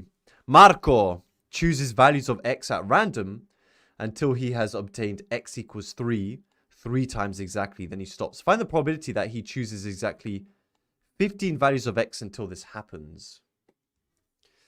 Okay. How do we do this? Mac DeMarco. So we're choosing values of x at random until he has obtained x equals 3 times. And then he stops. Define. Savagey, nice. It is technically a negative binomial distribution, but you won't be marked down for it. That's what we're going to do, but we don't need to know the theory of a binomial, a negative binomial here. Now, it is technically a binomial, guys. However, we know the outcome of the last option. What is that? What has to be true about the last outcome here? So it's not just a binomial 15, 12 over 41. Yeah, so guys, we have 15 options. So just imagine there was 15 options here. The last option needs to be x equals 3. Okay, so the last option has to be x equals 3. But the ones before that, all that needs to happen is what? What's to happen in the options before this?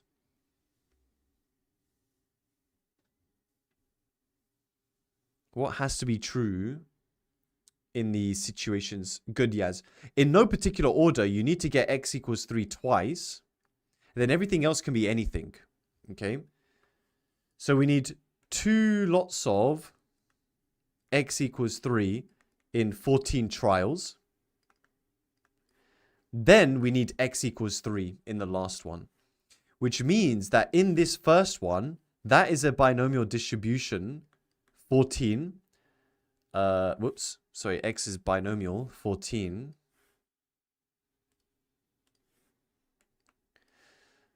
And 14 lots of, and x equals 3. The probability that x is 3 is 12 over 41. And we want the probability that x is 2 here.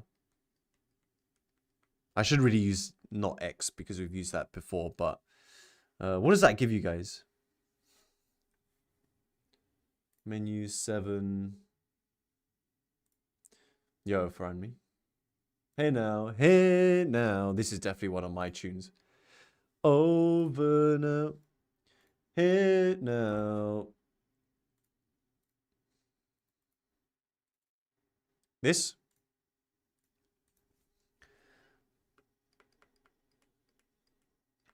And then we need this. So we need that to happen. So we now need to multiply that by 12 over 41. And then round it. Okay. Menu 1 answer times 12 over 41. There we go. 0.0358. That's a really hard question. This is why I wanted to do it with you guys. It was a past paper question in normal maths. So I think it was an OCR question. I think this was OCR, not EDEXCEL, but not in spec. I pray this comes up now. Mary, because x is 0 is not a solution here. Okay. So you needed 2x equals 3 to happen between the first 14 trials. Then you had to end on x is 3. Because if you got x equals 3 3 times, then we wouldn't have been able to get to 15 values. Okay?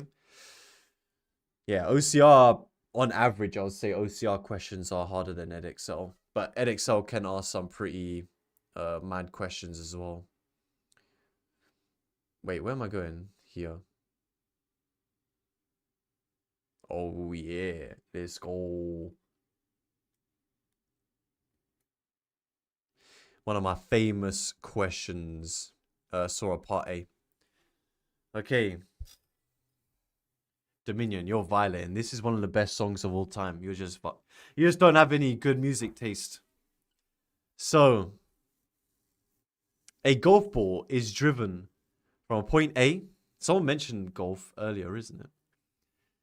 A golf ball is driven from a point A at the bottom of a straight hill with speed u and angle of elevation alpha and moves freely under gravity. It lands at a point B on the hill. And the point B lies on the same vertical plane as A and is vertically higher than A, as shown in the figure. When the particle has moved a horizontal distance x, its height above the point of projection is y. Show that x tan alpha is this.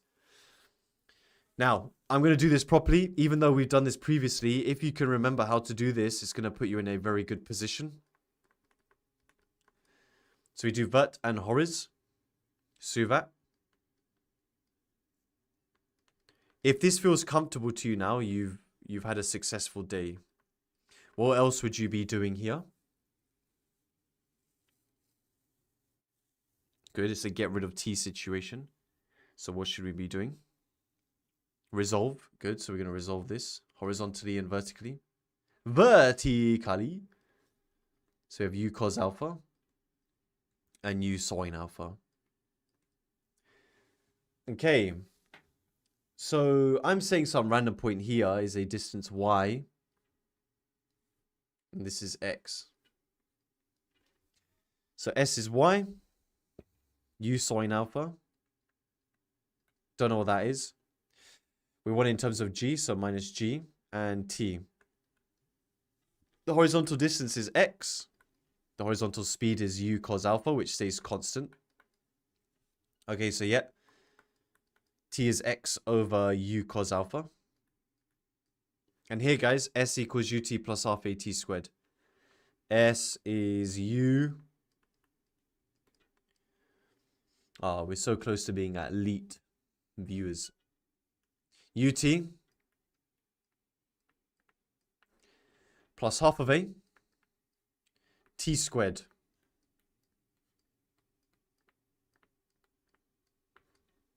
Yeah. Bring up the cos squared to become sec squared and then you just change it. Yeah. Easy 6 marker. Actual 6 marker, by the way. I think, though, exam boards would be a little bit more mean and make it 5 marks. Okay. Easy proof. The next part says,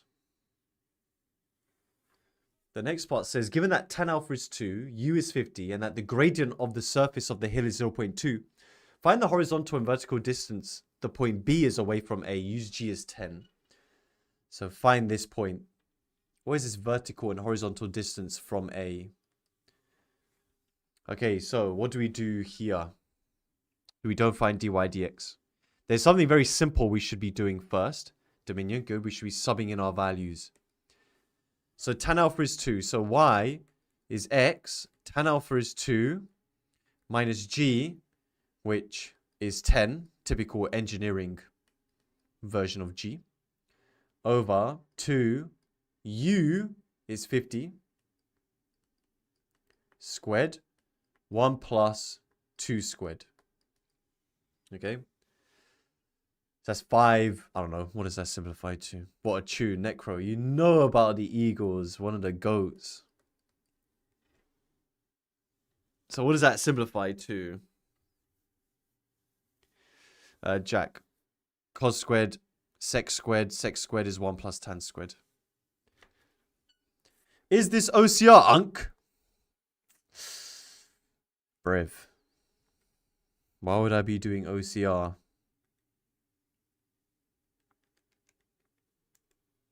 One over 100.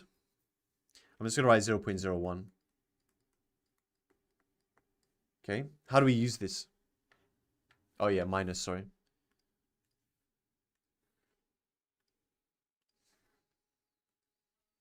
Yeah, it's minus. Who's going to tell him? What do we do next? I think this question scared off a lot of people. They don't want that smoke. I mean, some of you guys are just longing it out. Eddie, yeah. Y is just 0.2x. Why are you guys using dy dx? If I say y equals 0.2x, like Eddie has said, what can we just do next? Exactly, Kim. We just do simultaneous equations. I have told you the gradient of this surface. So its line equation is y equals 0.2x. This is why I made you do part A. So we have the Cartesian equation. And we just solve now. And then you solve. Simultaneously. What can we do here?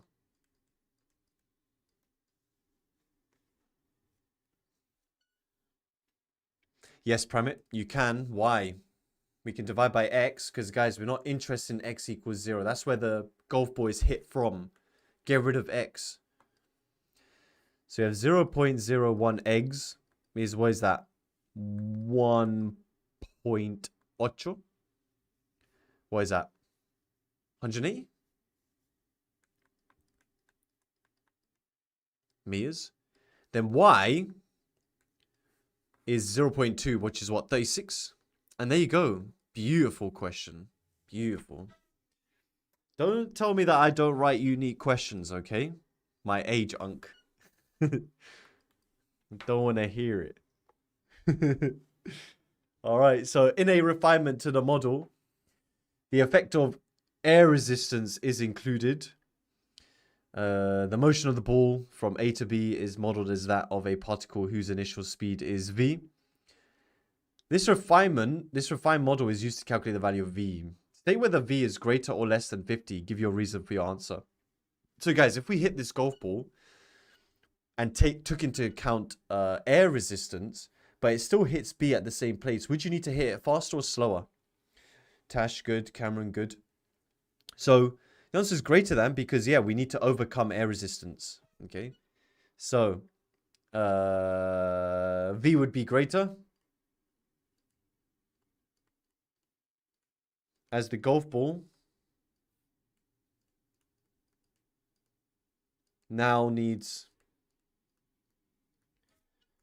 to overcome air resistance. Okay. Right. Next one. And this is the one I have been, Alexa, I write them with inspiration from past paper questions, of course. Okay. Guys, basically the final question I want to do with you. I would appreciate if you spam the like button if you haven't already. I can't believe you have all lasted this long. This is it's a big double in your part. This is the drum question I was talking about. I think it's because the original question I adapted was a cylindrical drum, they called it. Track, sure. W to everyone who's been here for a long time. It's crazy, crazy. Kind of like pegs. It's a similar concept, but you'll see what needs to be done. Only 9 marks. Kemcho. Been here since 9:04. So many things have happened. You guys have crashed my stream 3 times. We've had, I forgot what that artist was called that you guys kept putting on my thing. The squeaky door. All that good stuff. You crashed it. It wasn't me. When you guys went on Spotify, you crashed my KSI. Man like Toby. Shout out to Toby. Providing us good entertainment. So a rough cylinder. You know Miles as well. We have a rough cylinder. of radius 2a root 3. We'll never forget the amount of mistakes you guys made, but it's all good. Is fixed to a rough horizontal plane. A uniform rod AB of weight 2w and length 10a rests with its lower end A on a rough plane, and a point C against a rod against a cylinder. Now, the vertical plane through the rod is perpendicular to the axes of the cylinder. The rod is inclined at 60 degrees to the horizontal. Show that this distance AC is 6a. I didn't crash none. We need to show that this distance is 6a somehow. Okay, what would you guys be doing? Abdul, draw a bisection of angle as in the direction of the radius. Not sure I know what you mean there, Abdul. Jeez, new James. Who put new James? So 2w down the middle. If you're realistically in the exam, guys, unless you've done this question before, most likely you're just going to go about the normal process, right? So uniform rod, weight W, you'd put this in your diagram. Length 10a, so you'd make this 5a. Okay. Rest with one end A on a rough plane, so we're going to have a reaction force. Now, one thing we don't know is if we should be using Fmax or μr. Now, if you read along, you'll see what you should be using. But for now, let's just not fill it out. Let's just assume that they don't want us to know this, okay? So let's just leave it blank for now. Sorry, yeah, 2w, okay? So let's just assume that we haven't read ahead, yeah? And you guys are right, though. It is going to be the maximum value of friction. But we'll leave it there for now. Based on what the question has said, yeah, we should be able to find out that length AC. How?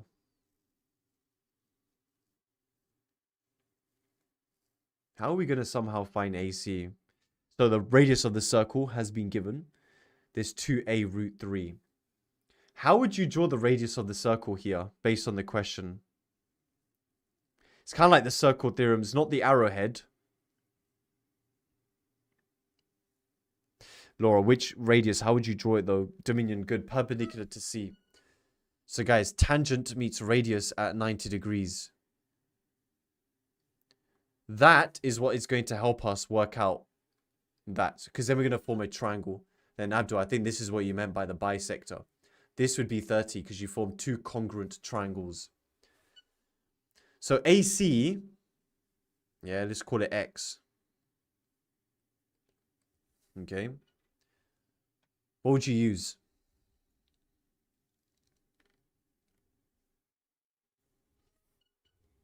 In that right angled triangle. Tan. Tan of 30 is the opposite to a root 3 divided by eggs. Okay. Do a cheeky swapsy.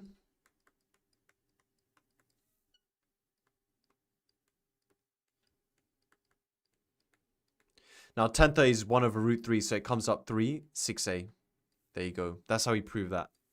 Yo, amen. Okay, so now we read ahead. The coefficient of friction between the rod and the cylinder is root 3 over 5. Okay, so now, guys, this has friction. So you need to decide where the friction would be pointing. So now that it's resting on C, we can start putting the normal reaction. Now, my recommendation is if they ask this in an exam, guys, you should draw a new picture. So if you're, if you've messed up your diagram, guys, can you draw a new picture? I'll give you guys a sec to do that. This is now 6a, sorry. So that's 5a. We can label this as being A. All right.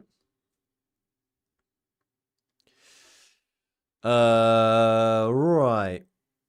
Now there's friction at C. Which way would it point? Sienna, you can. It wouldn't pick it up. So Farhad left. Kieran up.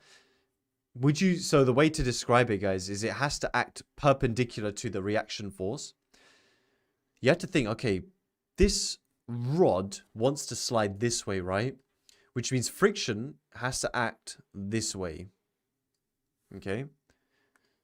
It's going to have to act up the rod.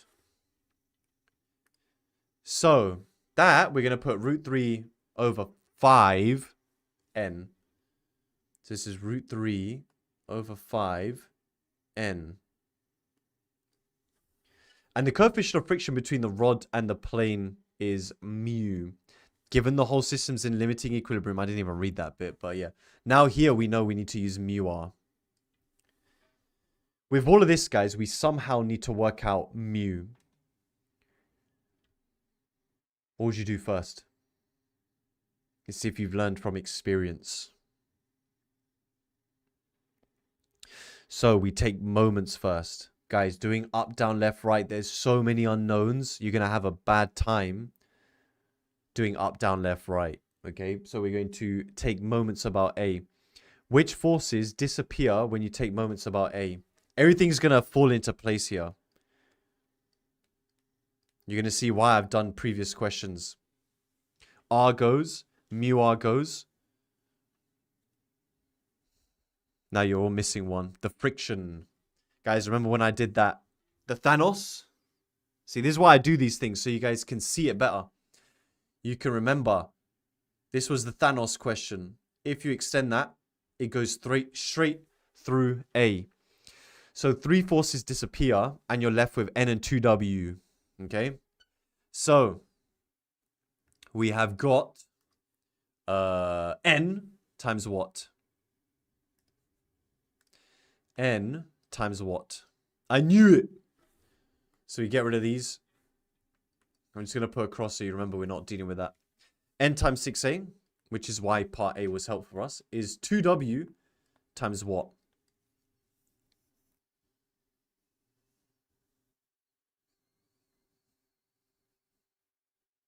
(5A cos 60). So guys, 2W is vertical, so its shortest distance is going to be horizontal. 5A cos 60. Now, cos 60 is a half. So cos 60 cancels that too. We always have the A's cancelling. So what is that? N is, what is that? 5/6 W. All right, nice. Now what do we do?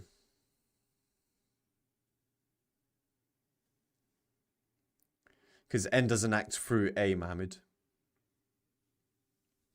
Now we resolve up, down, left, right. So with N, who remembers where the 60 goes? Again, I showed you guys this before. Where does the 60 go? No, Amelia, there's not really much to say about the large data set, to be honest. At the top. Now, we could look at the spreadsheet together, but really, it doesn't really do anything, right? So this is N cos 60.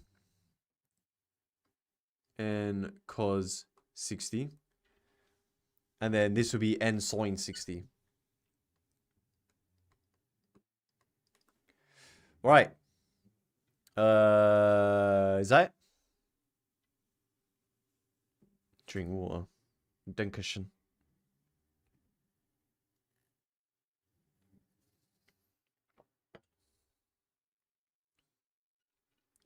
Hassan Ayub, good. It's this root 3 over 5n which we need to resolve as well. Again, that's what makes this question a bit mazalin. Now this has to be 60 because it's parallel to the plane and that 60 degrees, the horizontal, right? So it's going to be root 3 over 5 n sine 60. Root 3 over 5. I finished my tuna smoothie. Cos 60. All right. So now that we've resolved, I can start getting rid of this. So now we need to resolve up, down.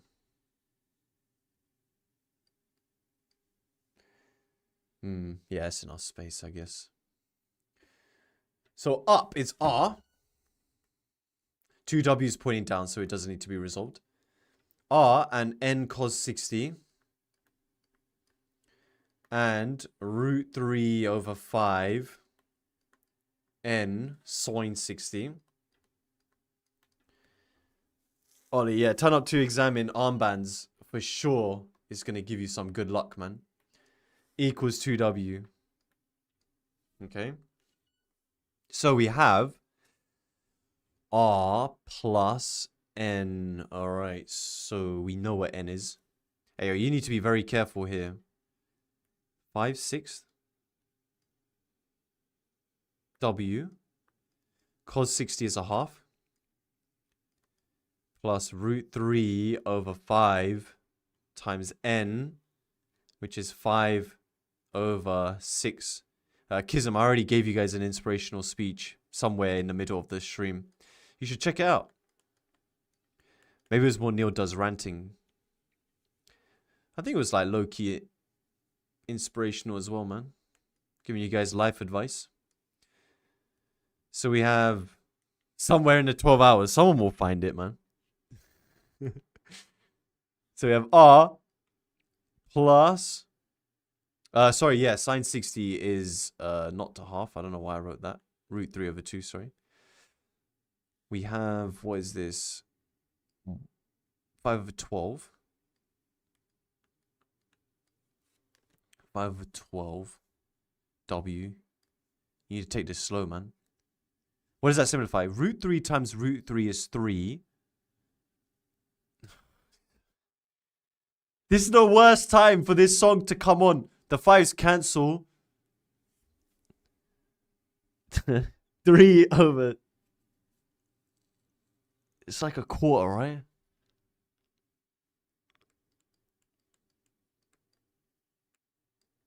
Hell. Actually, nah. If I could do this with this squeaky door on, then nothing can faze me. I don't need my calculator. 8 over 12. 8 over 12. 2/3 is 2w. R is 4/3 w. Correct or not? All right. So there we go. No. So, why is it a dog as well? Oh, sounds dogs love. Do dogs like squeaking doors? That's new to me. Can any dog lovers confirm here? So now on the other side. Oh, Arctic monkeys, let's go. So we look at left and right. I have n sine 60. Yes. You guys are saying yes. Henry does squeaky door. Is mu r and root 3 over 5 n cos 60.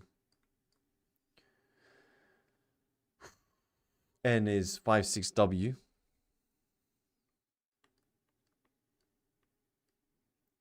Times root 3 over 2 is mu 4/3 w. Saving the best till last. 5/6w. Half. Okay. What do you guys notice?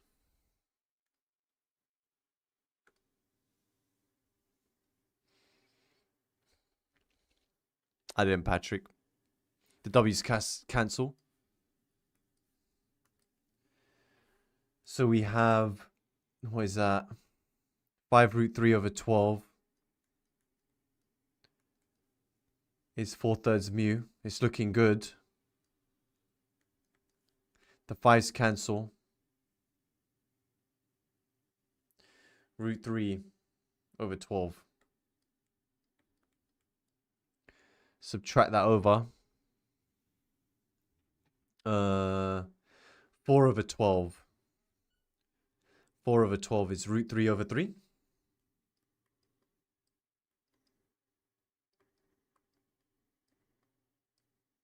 Oh.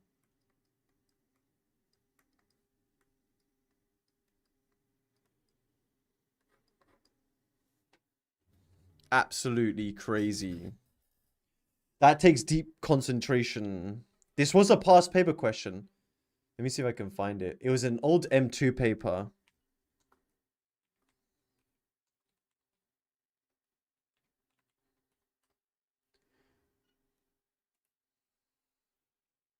There you go. Doesn't say what paper it's from.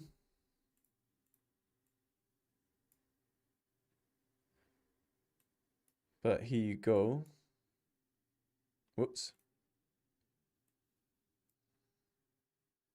Can you see that? So it's like, it was a... Oh, it was a cylinder. I thought it said drum somewhere. How do I get rid of this? And guys, when I did this, this was question 4 out of 8. So this wasn't even the last question. It was question 4. Which is kind of crazy. EDEXCEL said 1 drum. Let me see.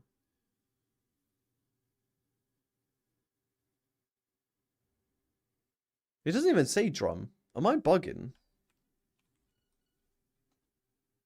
It's got nothing to do with drums. Okay. But yeah, I'm not capping when it's the drum. You know, the drum one was similar. But is there a drum one? 2013. Looks like it was 2013. I'm not sure. We got some good questions. A lot of... So look here, guys. We did a question like this. Oh, no. Not this one specifically, but... that was the working, guys. For question 4. It's so mean.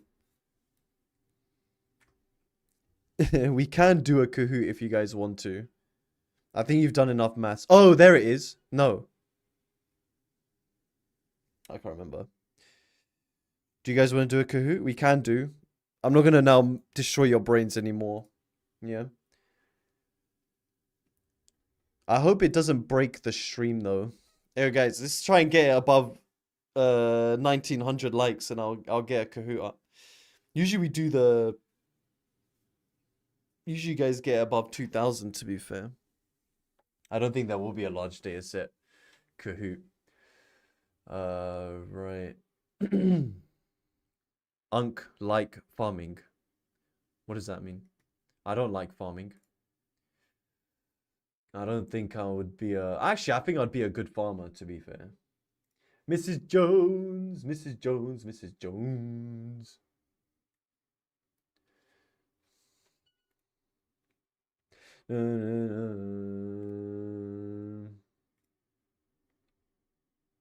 What's my bicep routine? I don't actually train biceps. Okay, what should we do a Kahoot on?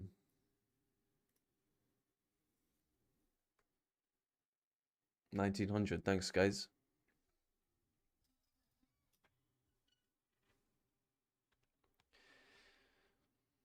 Nith. So for large data set, really, for your own exam board, you should have done past paper questions by now. There's nothing much you can do on large data set.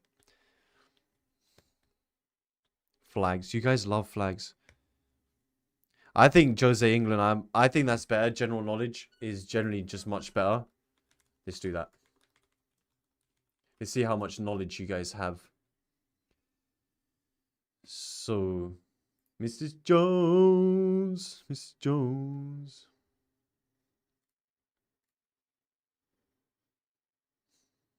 There's most played general knowledge. I'm gonna fail general knowledge. I mean, there could be some stuff that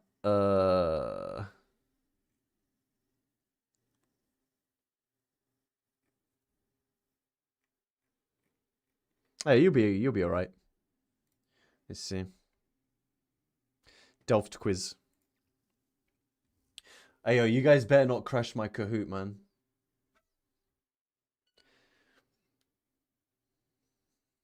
Alright, let's see what happens. It's half black because it's I'm hiding the names. Okay, let's see how we go. Hopefully Kahoot allows it. Surely we can all join, right? Mrs. Jones. The final Lung Gang Kahoot, guys. How sad. It's very upsetting, I can't lie. Don't cry because it's over. Cry because it happened. Is that the quote? It is actually kind of sad, I can't lie. Guys, let's try and hit 2,000 likes, man. Help a brother out. We won't forget you, Unc. Thank you guys for being part of the greatest community on the internet. I'll miss you guys as well. I've had a lot of fun this year making content for you guys. Very sad indeed. Do regular stream. Don't worry, I'm still gonna be about. Lone Gang next year, Abdul. Come on. It's not over yet. It's not over yet. This is the most people I've seen in a Kahoot, man. It's like 420 people.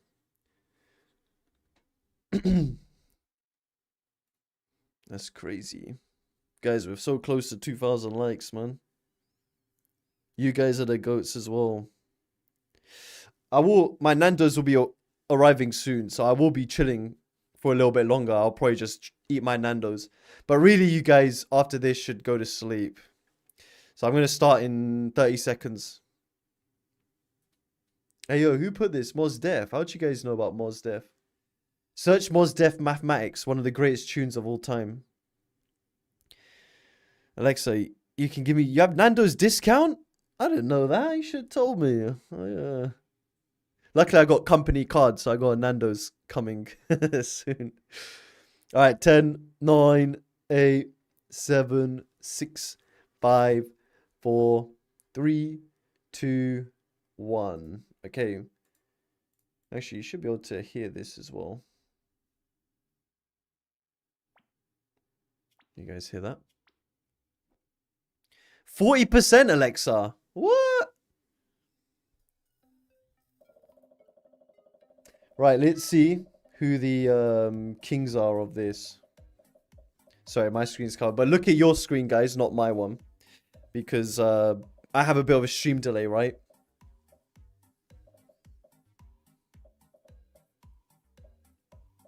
So remember, guys, look at your screen, not mine, just because I have a small lag, okay? So yeah, 1945. 1945. Let's take a look. Okay, so we got Terry on top. Okay, next one. There's 25 questions, by the way. This is a big one. Who has the most bones, a young child or an adult? After this round, guys, I'm going to make each question 10 seconds only. Hard to be honest, I don't even know. You guys do biology, right? You guys should know this. I put young child just as a guess, but yeah, I don't know why that's the case, but guys, we're only like 20 away from 2,000 likes. If you haven't already, I'd appreciate the likes. You the goat. You are the goats. Right, so guys, next one. We're going to do 10 seconds. Okay, 10 seconds. Their bones aren't molded together yet. If you suffer from xenophobia, what do you have a fear of?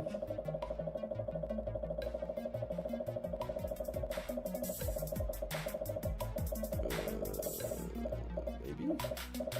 Oh, I did get that. That's crazy. Who wrote this?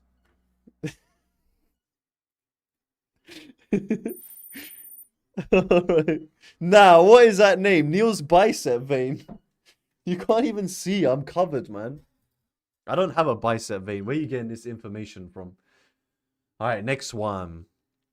Remember, you got 10 seconds. What sort of animal is the video game character Sonic? Ooh, oh wait, actually I do know that. 6, 5, 4, 3, 2, 1. Boom. Okay, we all got that. All right. So you the goat, sit on top. Question 5. How many pockets does a snooker table have? Oh. Shout out Ronnie O'Sullivan.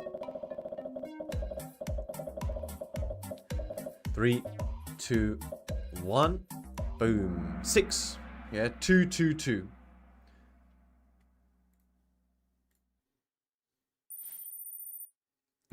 Neil's bicep vein, man. Love for the support, guys. Right now, the number of likes is my birth year. You guys should get close to more like your birth years, like 2020 and that. Okay, next one. Which language in the world has the most native speakers? Native. 6, 5, 4, 3, 2, 1. Boom. Chinese, I thought so. Alright, guys, thank you for the 2,000 likes. I appreciate the love. So yeah, you could be more specific. I guess Chinese is enclosing like Mandarin and Cantonese and stuff like that. Chinese is not necessarily a language, but anyway. What we got? So it didn't really change there. Neil's bicep vein is still winning. Next one. Bold at 2K. That was not a thing. What year did the Berlin Wall come down? Oh. They're so close to each other. I'm going with this. No! I did 86. Oh. So annoying. Ayo, Neil's bicep vein is killing it, man. Although, Neil does go, alright. Rob, mate, Hamza, Thomas, they're on very similar scores. Neil booging, allow it. Which is heavier, gold or silver? Ah, what? What does that mean, though? I'm not sure what that really means. I did gold, just because it's higher on the periodic table. So yeah, moles and that. Oh, so the chemistry students, I assume, have come through here. So now Hamza, Maisie, Lun Gang member Finn, and Izan, OG Mez. Next one. Which is the longest running musical in the world? In the world. In the world. No! I did Phantom of the Opera, man. Les Mis. Hey, I can't lie, guys. Les Mis is such a boring show, man. Sorry to anyone who likes Les Mis, but honestly, it's the most boring theatre show ever. It might be an unpopular opinion, but I've fallen asleep way too many times watching that. So, we got Lun Gang member is now on top. Uncultured swine. Zach, get out of it. When You Wish Upon a Star is from which Disney movie? Lady and the Tramp. No, Lady and the Tramp, sorry. If You Wish Upon a Star. I don't know. Oh. I don't know the Pinocchio. I don't remember Pinocchio saying that. Okay, Sid's now on top. This is crazy. This is changing so much. Hey, yo, Jack, you don't need to stay, man. Which famous building did Guy Fawkes try to blow? Ah.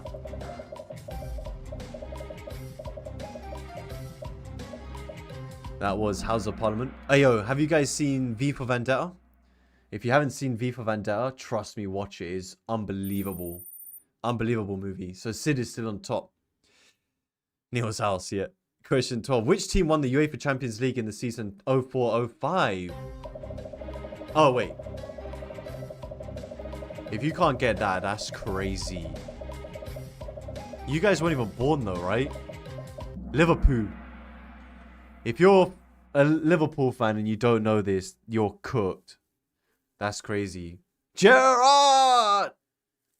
I'm not a Liverpool fan, but what a game. Probably one of the best games of all time. 3-0 down. And then the comeback was insane. So Sid, uncreminiscing. What was the name of Harry Potter's pet owl?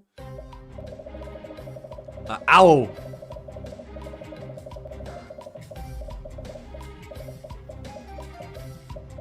What's crazy is during that game at Liverpool, at 3-0 down at half time, so many people left the stadium. Imagine being that person who left the stadium when you were 3-0 down at half time. They would literally, it probably haunts them for the rest of their lives. What colour is Del Boy's car in Only Fools and Horses? Oh, I don't actually know. Oh, I do know. Only Fools and Horses. One of the greatest Brit shows of all time. Yellow. The famous yellow car. Basically like the In-Betweeners. Okay, so we got Gwill on top. The only person above 13,000. Okay, 15. Suits, Anissa. What? Which company was founded by Jeff Bezos in Belleville? Have you guys seen that Jeff Bezos is basically juiced up, like, on mad roids? Amazon. Crazy, it started off as a bookstore. So Gwill is now on top. Bro's got that bread and he's got that mad juice. Bro's on trend. What does a carnivore eat?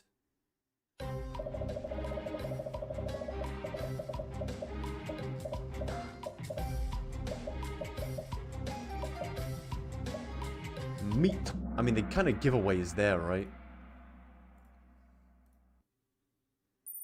Okay, so this leaderboard did not change at all. So we got question 17. Which month has 28 days? Oh, no! Oh my god! Oh, no. It's because we've been going for 12 hours, man. Ayo, nah. It's because we've been going for 12 hours. I'm not having it. I'm not having it. Ayo, nah. I'm not doing this. Nah. Oh, no. That is bad. That is bad. I'm not having it, man. I knew as soon as I clicked it. As soon as I clicked it. Now Sid is on top. I can't believe it. I'm in 101st place. I'm behind Neb. It's not looking good, man. I'm not even top 100. In EastEnders, I don't watch that. Which actress plays the character Kat Slater? Ayo, guys. Jessie Wallace. Isn't that Gangs of London? I actually have no idea. Who watches EastEnders? Oh my god, it was Jessie Wallace. No, that is so annoying. Oh my god. That is so annoying. I thought the Wallace was just Gangs of London. I don't know what the mum's called in Gangs of London. You guys probably don't watch Gangs of London. You guys are too young, man. Okay, so we still got Sid on top. Next one. I'd rather watch Peppa Pig as well. What is the most played video game of all time as of... Oh, I know that. 6. This one is like blowing everyone like out of the water. Like it's not even comparable. Minecraft. The amount of people that play Minecraft, guys, is insane. It is Minecraft. Like, if you actually look at the stats, guys, the amount of people that play Minecraft is incredible.